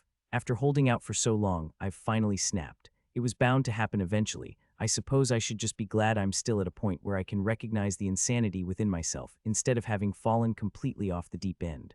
All right, I'll bite. What makes you think you've lost your mind? The fact that you can even ask me that, obviously, the Galwaxian chuckled before slumping to the ground, looking up past the prisoner shaking above him to instead stare into the sky. I'll admit, I've longed for a conversation partner for enough of a stretch that this isn't even entirely unwelcome, but I really don't see why my brain went and invented a whole new language instead of letting me indulge in my own tongue after all of these years. So that's it. Yeah, if I were in his shoes, I'd think I'm crazy too. You haven't gone insane, Tenth, Ben tried to reassure him. You think you're mad because some new language was dropped into your brain. It's a fair assumption, I get why you'd think it, but you're wrong. I'm not some figment of your imagination for you to babble nonsense to. I'm a person just as trapped as you. Then where are these words coming from? A tool from my world, he told him confidently. It's the dead one bound to you has shared its gift of language. Something designed to help people grow stronger, Ben went on, shaking the memory from his head. But one of its side benefits is that it includes a common language. It's just bound to you the same way it has to me. A fanciful tale. It's true, but I don't know how to convince you from in here. Either believe me or don't in the end. I suppose it doesn't really make a difference. MMH, but it does feel a bit nicer to believe, doesn't it? The Galwaxian muttered to himself. Well, if you prefer your native tongue, we can switch to that. Ben said in the language he'd once heard tenths speak. I don't exactly have the full vocabulary, and I'm not going to be able to pronounce it perfectly, but I can learn along the way. The suggestion was greeted with a small smile and the shaking of his squid-like head. I think not. The offer is kind, but your accent is horrendous. Better to keep using something a little more pleasant to the ear. Hey, not my fault some of your sounds require tentacles to form. Ha, no it's not, but the difference does tend to bite into the flow. But then tell me, mysterious otherworld, there must be something you're comfortable talking about without fearing listening ears, and if you really are real, I'd enjoy the chance to learn of something new after all this time. Sure, you want to learn something, then I'm here to teach. You can be my fourth official student. Ah, I may have said learn, but I doubt I'd be able to get a feel for your crafting in here. Then lucky you, I'm incredibly knowledgeable in a variety of topics. Not to toot my own horn here, but I am a certified genius, so what do you want to know? There's one thing I'd like to hear, but I'll admit it's silly. I'm all about silly, hit me. In the years I've been here, nothing changing, no needs, and no way to die. There's something I'm sure everyone trapped here has missed at some point. If you can tell me nothing else, tell me a bit about the food of your world. Everything I've ever had from mine has faded past even a memory. Hey, if that's what my buddy wants, then that's what my buddy gets. Buddy, sure, ignoring the emotionally destroyed and mentally broken around us, we're the only company we've got. Better to be buddies, right? Ah, right then, buddy. What did Ben need to have on him in the event he succeeded in his prison break? Usually, any items he created were meant to help shore up his various weaknesses, but as he looked at himself with a critical eye, he couldn't help but ask just how many of those he still had. He'd just beaten his lack of mana in a huge way, with the tens of millions stored in his coat. That meant he practically had no need to worry about how he'd attack. Even if breaking down the barrier was going to take every drop he was going to shove into his soul, he'd still have tens of millions more to grab from to do it all over again. It was something he was even doing as he sat there, overfilling his soul by hundreds of thousands of points at a time, dealing with the pain it caused to keep training his soul production for the massive experience it was giving his job. No, with one exception, he didn't need to worry about how he'd be fighting, leaving only two other things he cared about solving: his defense and his speed, the first of which was partially solved too. For what little convenience he had in his cell, Ben hadn't been stripped. His jacket was still on him, a high legendary item with all of the defenses he'd been able to cram on it when he'd had both a workshop and his full skill library to do it with. The issue that left was for all of his other bits, or at least just his legs and head. As inconvenient as it would have been if he'd lost a hand while escaping, he'd manage, and he didn't want to lose what finger dexterity he had given some of what he might have had to do. No, what mattered was ensuring that nothing shot a hole through his face or took him out at the legs, leaving him to focus in those directions as he began materializing and making all he could. What is it now? Tenth asked, seeing the work Ben was putting in but not knowing that droves of what was coming into existence were pure magic materials as Ben shaped them with his power. Preparing for my big prison break, I just need the right tools for the right job before I finally give it a try. I see. The Galwaxian asked no more, having given up on trying to talk Ben out of whatever hope he'd felt, and instead let the man work with what he had. With the first being a helmet, though an untraditional one given it looked more like a choker than anything else and fit snugly around his neck until he activated the enchantments on it, creating a layer of mana loosely around his head. It was far from comfortable, but that wasn't the main complaint he had for it as he looked down at his hands and the sparse rings on his fingers. He had his magic ones, with the main being both high levels of archmagic and non-affinity magic, but that was it. None of the other skills he'd carefully collected to use aspects of and enhance his work were there to use and enjoy, making him swear to himself that should he escape, he'd find a way to carry the rest with him at all times for cases just such as that. But dear God, don't let me have a lot more cases like this, pretty please. He silently begged while he continued his work, weaving an unusual thread through the pants he was wearing, one composed of both mithril and white mana crystal, to power the enchantments he intended to place, as he shaped his mana into something that would act as a flexible barrier, at least to an extent. There was really only so much he could do on that front, but he was confident that nothing that would hit him would sever a limb, and should he have constructed it correctly, he was significantly less likely to be knocked over or swept off his feet if his legs were struck either, with part of the enchantment's purpose designed to help weaken the force of any blow. He did a bit of testing right after making it, punching the fabric with his full strength and swinging a knife at it too, but it was something he knew he wouldn't be able to see the full potential of until they were put to a real test, making him glance out of his prison down below at all of the monsters who'd be more than happy to try. Don't think about it. It would be enough or it wouldn't. He wouldn't know for sure until he was down there, and until then he'd focus on the rest, with his defense being good enough that he'd be able to focus on what was both his priority and his enemy in and of itself running. He hadn't been able to tell when he'd first been dragged to that world. The angle had made it a challenge, but he hadn't actually been placed far from the gates. Couple of 100 meters, tops, which he'd have to sprint with all he had, and then some to get to the other end. There were a million ways that could go wrong too. Not only was that a huge distance for things to attack him, that was far too many seconds where the god he'd faced could potentially react, or even other ones he didn't know about. But if I start worrying about what ridiculously powerful gods may or may not do, then I'm never going to get out of here. I'm just going to have to hope that Owen doesn't notice. Wow, that's an awful plan, and I am so very dead. Nope, not thinking about it. I don't have the resources to try and handle it, so I just need to hope that things go just a teeny tiny bit in my favor, just on that one front. That's not too much to hope, is it? He could almost hear the sounds of myriad scoffing at him, but he didn't have a choice but to go on.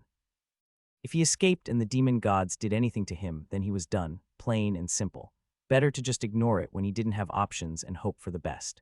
Not wanting to fall into his pessimism, he moved on to creating the things that would enhance his speed beyond his limits, making bands to wrap around his limbs with complex buffs on them, before turning to what had been his barrier shoes. The first thing he did there was materialize more rainbow mana crystal to replace the batteries he'd taken earlier, before removing the enchantments that had been on them to replace with something better for his situation.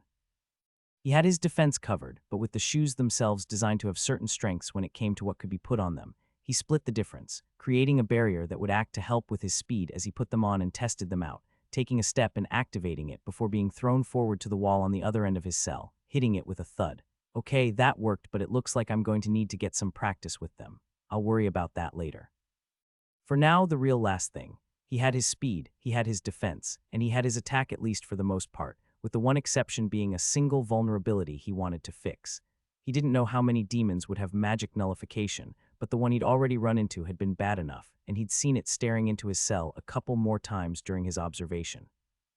Not only would anything capable of that sort of magic be able to get past his defenses, he'd have trouble killing it, leaving the task feeling nearly impossible, if not for the single cheat he had at his disposal. An unknown material which he hypothesized acted as an opposite and counterpart to orichalcum, a material that seemed resistant to any magical effects which until that point had remained unnamed, with that changing then and there as he overfilled his soul with 1,000,000 points of mana, bringing the shape he needed forth in the end. A single bullet of stopstone, or at least the start of one.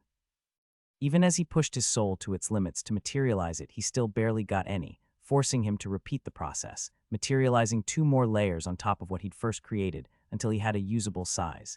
He looked it over while managing the pain creating it had put him through. It was something he needed to make sure he got right the first time for all of the ones he was going to produce. There'd be no redoing it. A magic material which by all accounts seemed immune to magic itself. Ben could only hope he wouldn't be put in a position to discover that magic nullification was the exception as he took the time to make 5 more, having healthy breaks between each one to let his soul recover from the strain he kept putting on it, and ending with 6 identical examples. That left how to shoot them. Usually he'd just build the enchantments on a gun to handle that sort of thing, but the very property he wanted in the bullets was what was going to keep that from working.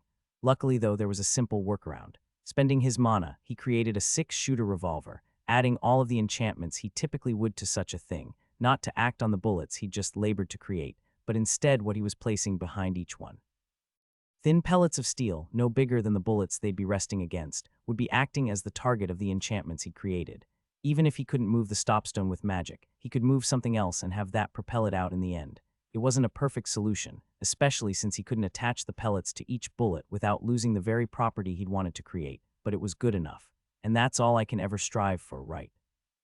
Good enough is fine with the resources I have. Maybe there was more he could do. Maybe he could make plan after plan and tool after tool, but he was confident with what he had.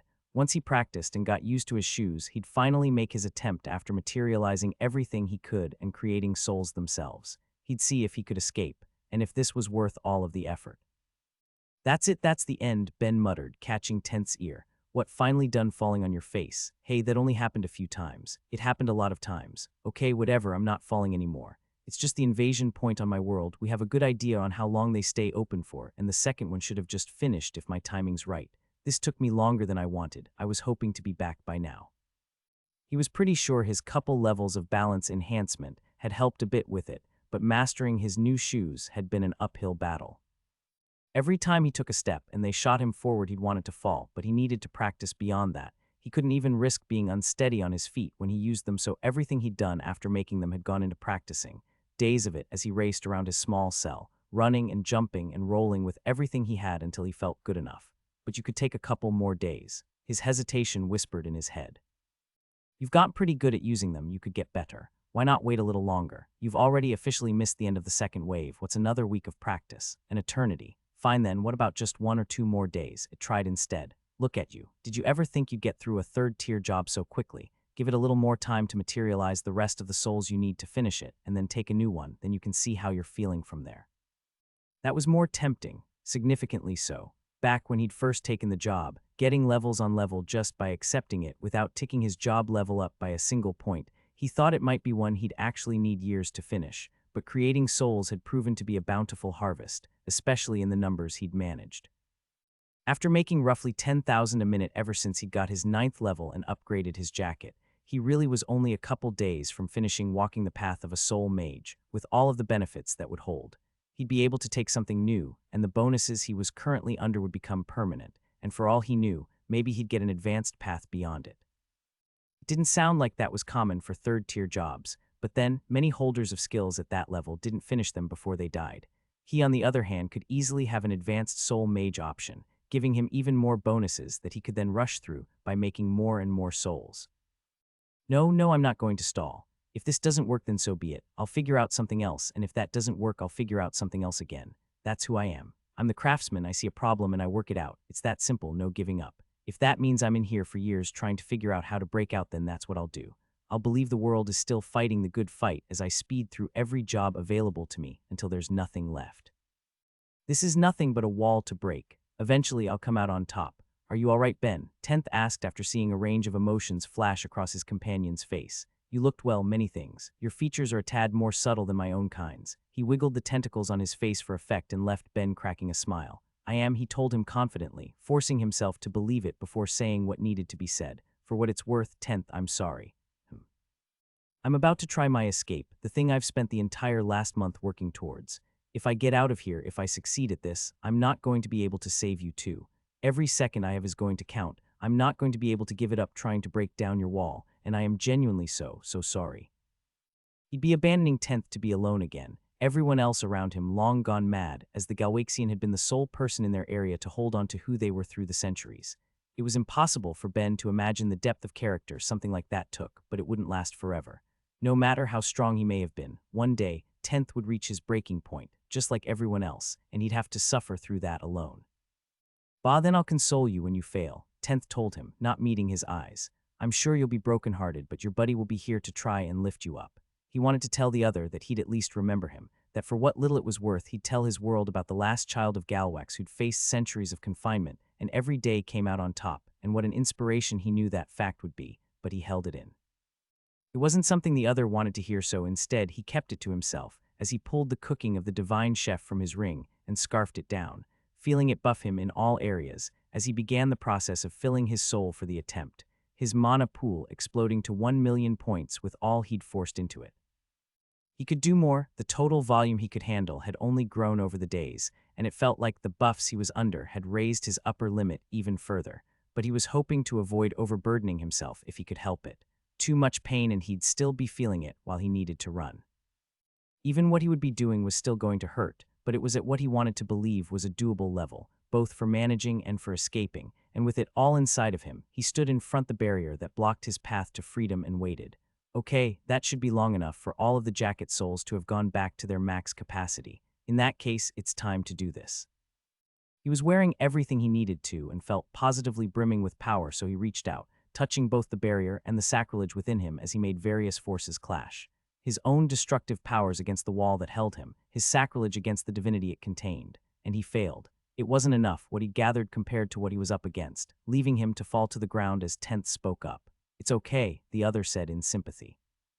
All of us here, I'm sure we've all felt the drive to escape, but we've all failed. There's no shame in it. I'm not done yet. He'd tried to play it safe. He hadn't filled his soul to the point he needed to scream and fight through the pain, but once more he tried again, going so much further beyond what he just had as agony assaulted him, threatening to break him into pieces as he again reached out, squeezing every drop of mana from his soul, only to get the same ending. I can see how much this is hurting you, 10th spoke. You don't need to put yourself through this. I'm sorry, Ben, but nothing you do is going to work. Ha, but 10th, you're forgetting something rather important, Ben said with a smile despite his suffering as he waited for the mana in his imprisoned souls to refill. While we're in here, we're supposedly immortal. If no level of pain and suffering is going to kill me, then I need to put everything I have into it. Now onto the third test. Boy oh boy, I really didn't want it to get to this one. A miscalculation. A severe one, as not only the wall in front of him, but the barriers above, below, and to his sides broke as well, with the truth of the matter hitting him as hard as the ground below when he crashed down. That entire structure wasn't made of pieces. He was never going to break only a single wall when it was all one barrier, with its destruction freeing every prisoner in its grasp, releasing them to the hungry eyes that had been waiting below. For the first time since Ben had been watching them, perhaps for the first time ever, every demon that had been coming and going through the gates stood still. How could they not? A structure filled with the prizes and power of their god, a structure that had stood longer than any of them had lived, had vanished, spilling out its contents to the ground below. Even the ones that hadn't reached their sapient stage were stunned.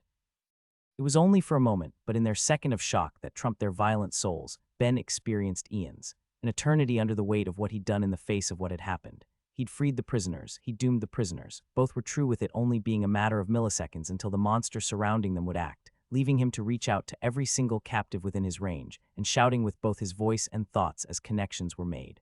Run.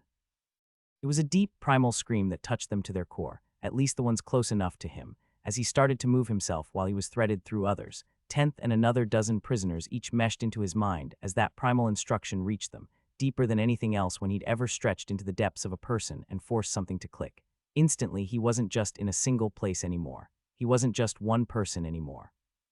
It felt the same as every time he'd used one of his clones, having more bodies at his disposal with flesh acting under his will, regardless of the minds that inhabited it. Not that many of the original occupants could have fought him. The centuries hadn't been kind to any within his reach. Even 10th, who'd retained his thoughts, was stunned enough by events that he couldn't fight off all that Ben was, not when his power had deepened so suddenly and wormed its way inside of them, touching their cores and merging into each one. All of them were forced to run under his command, it feeling like his own limbs were smacking against the dirt below as all of his long-formed plans changed in that instant. His shoes were immediately useless. Even though he'd caused the collapse that had freed them after so long, he wouldn't be able to save everyone, but he wasn't able to make himself abandon those in his reach either, meaning he couldn't get far enough that the connection would break with those already brought into his fold. So instead he had to move them, feeling distant memories of how their bodies should have worked as each one was forced up to take its first steps despite whatever injuries they'd gained during the fall, with that being enough to snap the demons from their stupor, making the swarm move. All at once they were rushing in as Ben continued to overburden his soul, taking in power and pouring it out to the world around them, as stones shot out faster than any eye could see, turning bodies into pulp that fell to the ground, and leaving thousands of lives vanquished in the attack, more ending as he shot out the next one, and carrying on as he kept it up, killing and killing and killing as he ran with many feet. Bringing more prisoners into the hive anytime one was close enough, and shooting to try and protect the ones out of his reach, placing all of his hopes on how fast he could make any of them move with the time they had. If he abandoned them, it would be seconds to get there, but as it stood it was at least a minute away, a distance that might as well have been an eternity. Enough time for them all to die, enough time for more powerful reinforcements to arrive, even enough time for their gods to notice and act. Enough time for everything he'd worked for while trying to free himself to go wrong, his efforts turning to dust and slipping through his fingers in the process. If he wanted to live, then the obvious choice was to abandon them, but no matter how clear that was, he couldn't. They were victims all the same, given the shared fate to act as prizes to be won and held. One was even his buddy, his friend. Sure, they hadn't known each other long, but 10th had been a welcome comfort once they'd started talking. Ben couldn't leave him to die when he'd already got him out. Even if he'd already told the other, he wouldn't be able to save him. So he stopped thinking of anything else. If he couldn't abandon them, then there was no need to think. All he had to do was keep getting one step closer to his goal while cutting through the horde, watching demons fall and die before him, and the nearly limitless supply of mana at his fingertips, slaughtering them until one strong enough appeared to pose a real threat. God damn it, of all of them, why do I have to see you? He didn't get his answer as the one who'd first kidnapped him moved to trap him, lifting the stone around him into a prison, and filling it with his magic canceling, not expecting to be overcome in terms of power, Ben dominating the nullifying effect with the sheer volume of mana around, and breaking down the barrier before the other could react and firing his shots before it had any hope of realizing what they were. He didn't even know if the demon had tried to defend. All he knew was that he hit with 3 and ran, not knowing the damage, but at least seeing it go down through the eyes of another as he kept going, leaving a trail of blood and death behind him until he reached the goal he'd set for himself, the place he had chosen to put all of his hopes, the barrier and the void within. Once more he was overfilling his soul, prepared to try what he'd already done again to the same extent as the first, ready to tear himself apart if it meant breaking it but not needing to. A barrier that stood so much smaller had less divinity to be fought off, and it crumbled beneath his touch as he reached out farther, stretching his soul to connect to the thing within and feeling as his mind touched the alien thing it held. The connection made, Ben's mind clashed against another. Alien and grand, it wasn't quite as powerful as his own, but it made up for it by acting in ways entirely foreign to the way he himself thought, experiencing reality through vacuum and void in a manner reminiscent of some other strange forms of life he'd connected to, even if it was on an entirely different scale, as his suspicion as to what had been contained was confirmed, with Ben coming face to face with the great space spirit. Long ago, Thera had told him about how 2 groups of spirits had vanished before the fall of their world, the time ones off to see the end of the universe itself, and the space ones off to explore it, never coming back, with the answer as to why before him. There were more containers of them aside from the one he'd broken, holding the spirits in their entirety, trapped for untold ages in tight confines that bound a race that craved freedom and exploration more than any other, and used to power the demon's conquest of the stars, but that was a problem for after. First, he enveloped the alien thing before him into the confines of his mind, feeling the sheer scale of it resist everything he was as he joined their thoughts, bringing the speed the other would think to match his own to do what he needed to. Convince the spirit to save them, a goal that had hit a roadblock as soon as it had started. When the connection had been made, Ben had been expecting something, anything, but what he got was silence. The spirit didn't react to him, too withdrawn into itself to even notice he was there. Hey, hello there, he at least tried, needing to get its attention, and was more than willing to go far farther if it was going to come to that. Could you please react to my existence a little? I'm in a hurry. Go away. Oh good, you're acknowledging me. That's the sort of progress I love to see. Anyway, I've freed you. You aren't trapped anymore, so why not do me the favor of helping me and a few others escape this hellhole, and then we can call it square. It felt like the least he could ask for, all things considered. There were certain implications behind the greatest space magic user in the known universe being trapped in the world of a species that was going out to conquer the galaxy as a whole, but Ben wasn't interested in getting into that. All he cared about was getting away and getting home, something the spirit seemed to have no interest in. I said go away, you'll see no help from me. All right, interesting stance you've taken, but there's literally no way in hell that's happening considering that there's nowhere else for us to go. You're my option here, buddy. He could feel the great spirit ignore him, and Ben briefly considered whether he'd have to put his newest awakened skill to work. If it came down to it, he was more than ready to see if he could take over the space spirit's mind to force him to bend to his will if it meant saving himself and the others, ethics be damned. But before he gave in to that last option, he instead dug deeper into the mind he was touching, feeling its depths. Guilt, horror, self-hatred, and despair, all of that screamed across the spirit's thoughts. It knew how it had been used. Not completely, but to a great enough extent that the immortal being felt the weight of lost lives pressing down on it, leaving it all but crippled if not for the last feeling that clung to it, desperation. If not for all of the regular space spirits trapped there, Ben was sure it would have tried to end its existence long ago, only holding on because of an ancient mistake that had led them there. The space spirits were especially curious among their kin, and like any other, loyal to their great ones, perhaps to a fault. When the one before him had been captured and trapped, the ones that followed it had given up their own safety in return for its life, in return being used as bargaining chips themselves to bend to the demon god Oan, leading to the conquest of worlds and the deaths of hundreds of trillions of sapients across reality, with the loss of total life being uncountable, all to ensure the safety of those few. Feeling it confirmed parts of what Ben had already guessed during his imprisonment, even if seeing it through the other's memories left knots in his stomach as he forced himself to keep going, feeling the strain from connecting to something like a great spirit affecting his body, with his god's warnings about connecting to sufficiently powerful beings echoing through his head. But it didn't immediately kill me, which is good enough for now. How long he'd be able to handle it was another question entirely. He could feel the strain growing in the fractions of a second he was thinking at, warning enough that he was placing a huge burden on his mind and body by doing such a thing and creating a time limit to work through as he spoke again. The other spirits are trapped beside you. Scoop them up as we go and I'll be able to break them out, but every second we waste is a second for Owen to notice and do something. So stop wasting your time and get going already. It doesn't matter.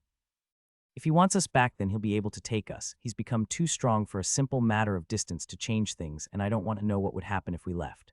No, it's safer for us to stay here. God, this is going nowhere. It wasn't like giving up was an option, though. This was his only hope, when he needed to take advantage of, so before he finally gave in to what felt like might have been inevitable and just dominated the Great Spirit's mind, he tried his last angle. Don't you want to see the other spirits again after so long? The other spirits, it asked, perking up in a way that made Ben feel like he had a shot. How are you so aware of my kind? I know them. I'm even dating one's daughter, for God's sake. I don't understand what that means. It means your old world got just as conquered as any other, and they were stuck trying to adapt to the reality you helped create. So are you just going to stay here, or are you going to help me get home, and then maybe you can own up to this a bit?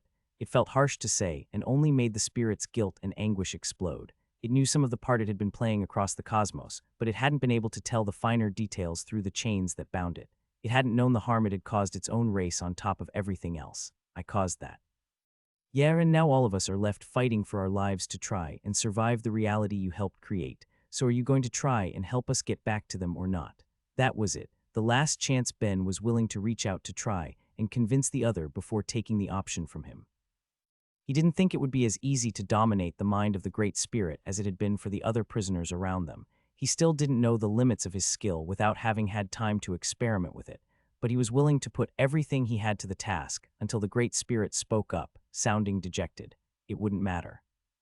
Whatever part I may have played, I don't pick the worlds I'm joined to, and I don't have the power to take so many across the stars by myself. There's nothing I can do. But if you could, you would. Ben pressed, finally feeling a bit of give against the ancient mind. But I can't. By yourself, Ben clarified. Lucky for you, I'm here in all of my glory, with the small issue that it's just going to hurt one of us a fair bit, namely me. But that's fine, I'll probably maybe survive, so pick everyone up and let's get the hell out of here. He was leaving no leeway to argue, already embedding his mind into the others further, strengthening their connection and letting his desire to go home bleed through, the effects of hive mind making the Great Spirit feel it as his own as well, along with what would be acting as the light shining their way back. Bind. The second the barrier broke down, Ben was able to feel the skill again in its full effect, pointing him not only to Thera, but to his world as a whole, with the direction making it through the connection for the Great Spirit to follow as it finally began to move.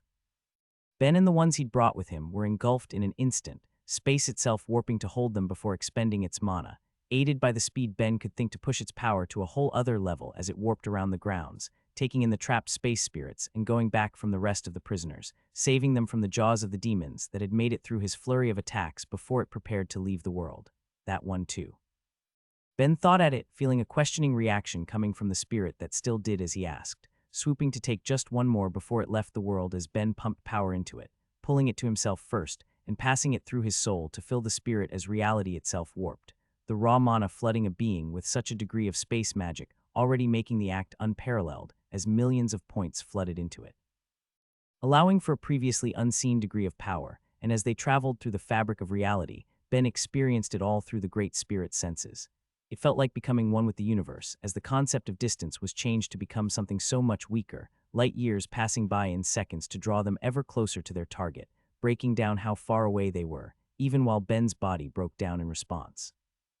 Even while he was pushing himself, the strain on his body and soul were both feeling like they were reaching a tipping point. Being connected to the space spirit was leaving blood to drip down his eyes and nose, and he didn't even want to guess what was going on in his soul with the millions of points of mana that had passed through it. It felt like it was going to burst under the weight of all of the mana, and every point starting to feel like a razor blade scraping through him. It got to a point where he wondered if it would be enough too. If all of the mana in his jacket would be able to compensate for the thousands of people they were trying to transport to safety, as Ben reached out to connect to the other captives too, wanting to get a rough feeling of how much mana he might be able to take from them if it came to it, and pausing after feeling their minds. He hadn't been able to feel it in the minds he'd dominated before, with them being too suppressed to think themselves, but with the many more that now surrounded him, either on the edge of sanity or on the deep end of madness, many just wanted to die and seemed like they fully intended to if they got the chance. It wasn't something he could fault. What they'd been through was enough that they couldn't be blamed for wanting the release after so long, but it wasn't something Ben wanted to accept either for that very reason. They were finally free. He didn't want them to just die so soon after, making it another problem for him to deal with, and soon. The space spirit felt a disturbance in the void, not an attack but instead a mass. A planet directly in line with where they wanted to go that told him they were nearly home, only a few million points of mana left to spare in his jacket as they kept going, piercing the atmosphere and landing directly above the hospital he knew Thera would be, healing all she could. He wanted to get the spirit to stop there. He wanted it so badly, but things had changed now that he'd seen into the minds of the others with him.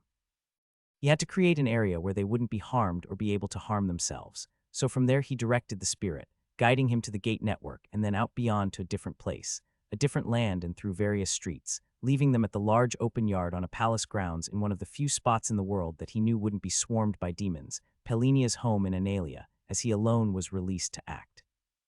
Not caring about the notifications ringing out in his ears, Ben grabbed tight the rest of the power coursing through him as an outrageous volume of mana, beyond what he'd ever wielded before, filled his soul and directed it, giving it form as he materialized in a way he'd never tried before, needing it to work and feeling the mana bending to his will as he created items and the enchantments on them in one go, while a new structure of interlocking capsules came into being before them.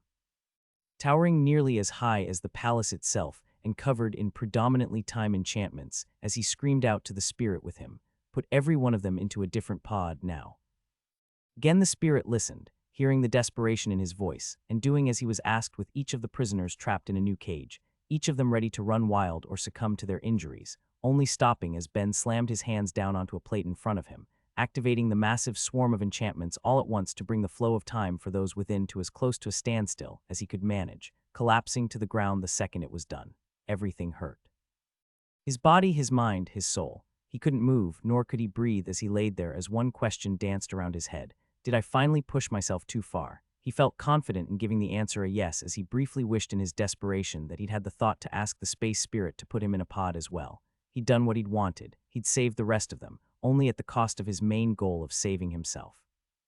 He still had his failsafe hanging around his neck and activate it for the extra minutes it would buy him, but at that point, he didn't even have the strength to try and ask for help, lacking the energy and air to get the words out, with the help that came in the end feeling more like a miracle than anything else as a pair of bright hands reached down to touch him, both Lux and Abruz having appeared with a speed that would have made him think that they'd teleported too. With the first doing everything she could to save him while the second stared at the spirit he hadn't seen in so long, with no end of questions that wouldn't be answered until Ben at least was in the shape to give them.